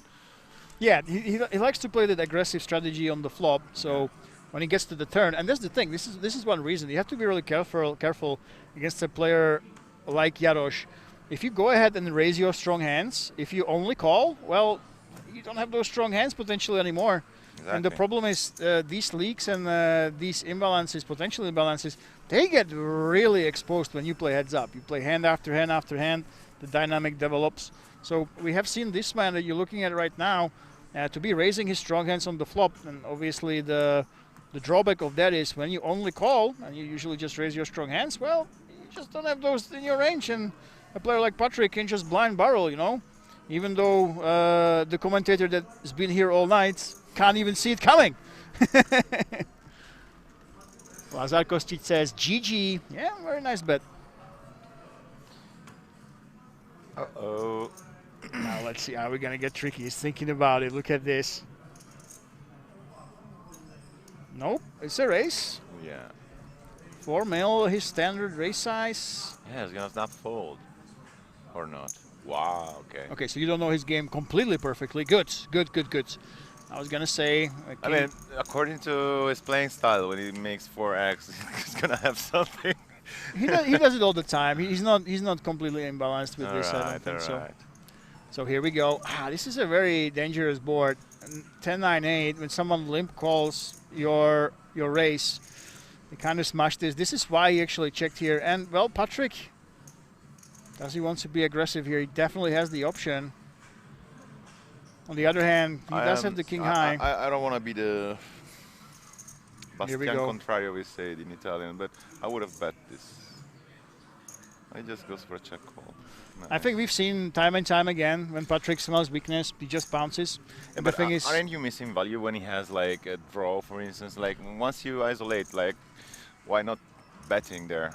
Okay, now he has king 3, but like this is a pretty wet board on which you can take a lot of value. I want to sound like a nerd, but it's what we call nut advantage is nothing to do with squirrels. But when you go ahead and raise here, you know, your opponent can connect with a lot more of those nutted hands. Like, for example, 6-7, you shouldn't have in Sviatoslav's shoes. That's why basically people go for those checks on these boards. Simple as you take a look at this, basically the curve. If you look in your solver, you will see that the top is very lopsided towards one player. That's why you see those aces. And it's a nice bluff catcher, that's the thing. When you have your aces yourself, you're not worried about the other ace high checking back because you take out half of them. So, yeah, that's why I'm not too surprised. But let's see what he does now. But now, because of that, I think Patrick will kind of expect Sviatoslav to hit here a decent amount of the time, though.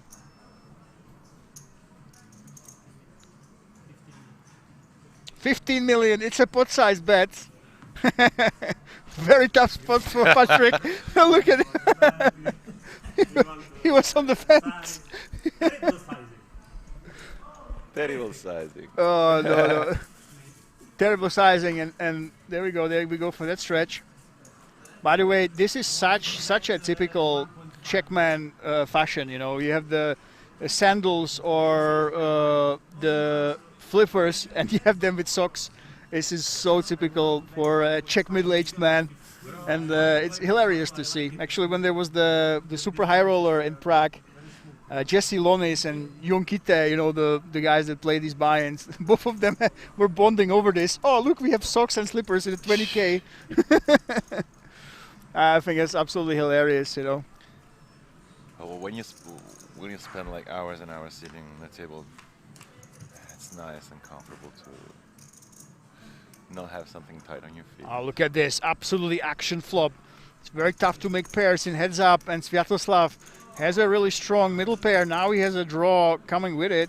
Patrick Jarosz now also with an open ender. Should I stop bet here or not? Nah. I think yes, Patrick's going for it. Of course he is. Yeah, you kind of have to with a hand like this one. Put the pressure on those ace highs. And Sviatoslav. I want to see an 8 of clubs. That would be brutal. Yeah, but we like the Can it be the 8 of clubs on the river? Well, it is a 9. So close. Well, Patrick can actually fire another one here.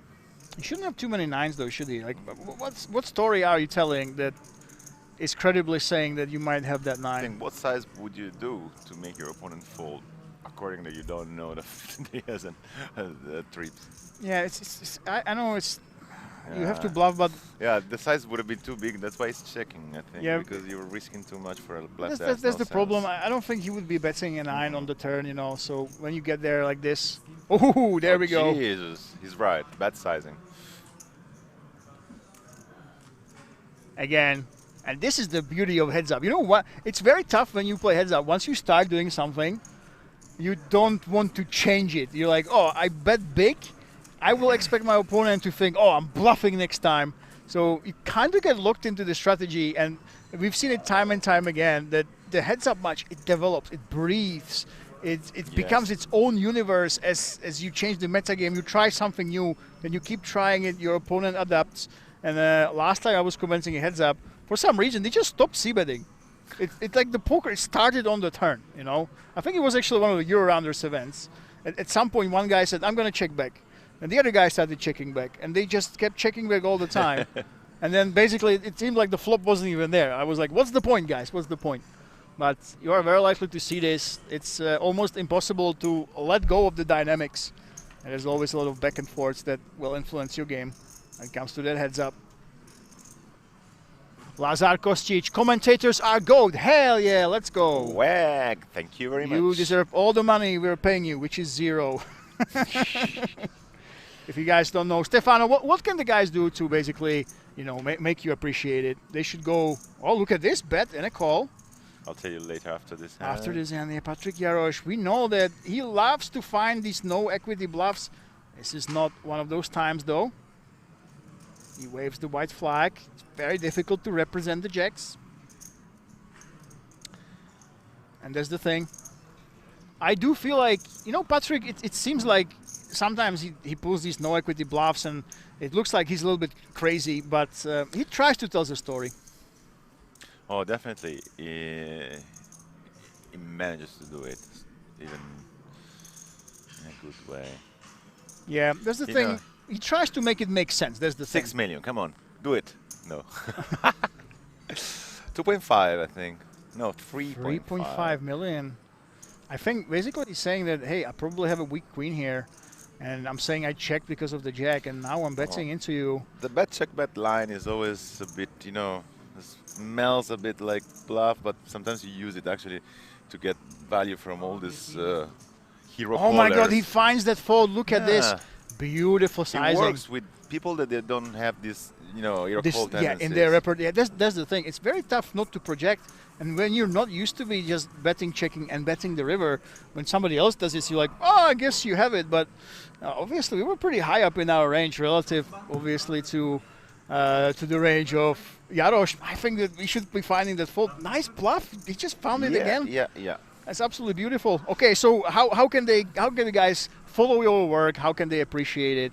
Because obviously you get paid nothing here, so we have to do something for you. All right. So I mean, if you're Italian, you can follow my personal profile, Bronze D. I do reels about poker every Friday. I speak about something that happened in the poker world. I also do some videos on YouTube for the channel is called Under the Guns. So pretty easy to remember. Follow either my page or Under the Guns channel. And that's about some contents I do on Instagram and YouTube. With Euro Rounders, instead, you can find me live more or less once per month. And I do also have to speak about EVBets, which is another company I collaborate with. And I do write articles the old-fashioned way. Oh, yeah. Here we go. Yeah. And of course, guys, Euro Rounders, they are absolutely carrying King's Resort. You have to follow all those accounts and go to that website, read the blogs. If you want to know how we got here today, go to Euro Rounders website, scroll down, click on today's event's name, and you will see what was the story, how did we arrive at these two here, and look at this. We do host a tournament with this EVBet and the Euro Rounders. Is a collaboration between them. It's the Pirates Poker Treasure. Oh yeah, that was a great one. It was won by the Romanian here. Of course it was, you know. Yeah. No surprise. That is a mystery bounty, by the way. Pirates Poker Treasure. I want to point out. Oh yeah. I remember the lack of enthusiasm of the last 100K winner. Like another day at the office. Oh yes, 100K, cool. Well, I don't remember, 2 editions ago, instead, the guy was pretty excited, and the very first one, it was like a 75 years old man who won it, and he didn't even realize it. Oh yeah, if it wasn't the Pirates, wasn't it the Polish guy, Mielon, who won it? No, that was 70K, right? Yeah, that was 2 editions ago, but the very first one was an Italian, which was actually already pretty wealthy, so it really changes the life. Oh, okay. How much is first place, by the way? Good question, because we did have a deal, Lazar Kostic, so it will be different for both of these players, and I can take a look at the exact numbers for you. So because of the deal, Patrick Jarosz has now, if we account for the 10K already secured, you know, for the second place. So 94,000 he got already, and if he wins this, he will get plus 23,500. And our second player, 76,000 already in the bag. So he will be basically at 100,000, you know. So that's what you're looking at. So Patrick Jarosz, he got the better end of that deal, securing himself 94K, and Sviatoslav got 76K, and we're playing for 23,500 up top, and second place gets 10K. So it depends who you ask, but well, with the package over 100,000 will go to both of these players if they win, with Patrick already having that in the bag, basically. Definitely not the worst weekend of their life. Of course, you know, people are asking, why is Patrick playing these low buy-ins? Yeah. Hey guys, 100,000 euro plus already in the bag. I mean, he's not going to complain, right, about having to play these. I wouldn't. Yeah, so there was a deal, and if you're wondering how come we don't have any Romanians in the final heads up, you're maybe shocked. Know that in the final four, 2 of them got a deal. Let's see if it does another. Yes, this is a perfect card to do another bet line. And it's gonna. I don't know if he's gonna find a hero call here. Jaslov is not the type as far as I've seen, but depending on the size. It's not even a hero call. I think you just have to call here, depending on the sizing. Patrick, yeah, if Patrick pulls out just like 3 million, there is a chance he can find this hero call. Do you see him in leading? Nah. You might think his hand is strong enough, actually. Yeah, it's leading. He will think that Patrick would bet with the 10x. No. So we just go for it, and Patrick Snap will just find the of full course. call. Yeah, there we go. Yeah, I do think that if Patrick bets with the 9, you kind of have to call it heads up. It's just tough to make pairs, you know. It's very difficult. To be honest, I make pairs. don't like the bet on the river. I would have preferred the check call because you're just cutting off all the hands that you know already beat.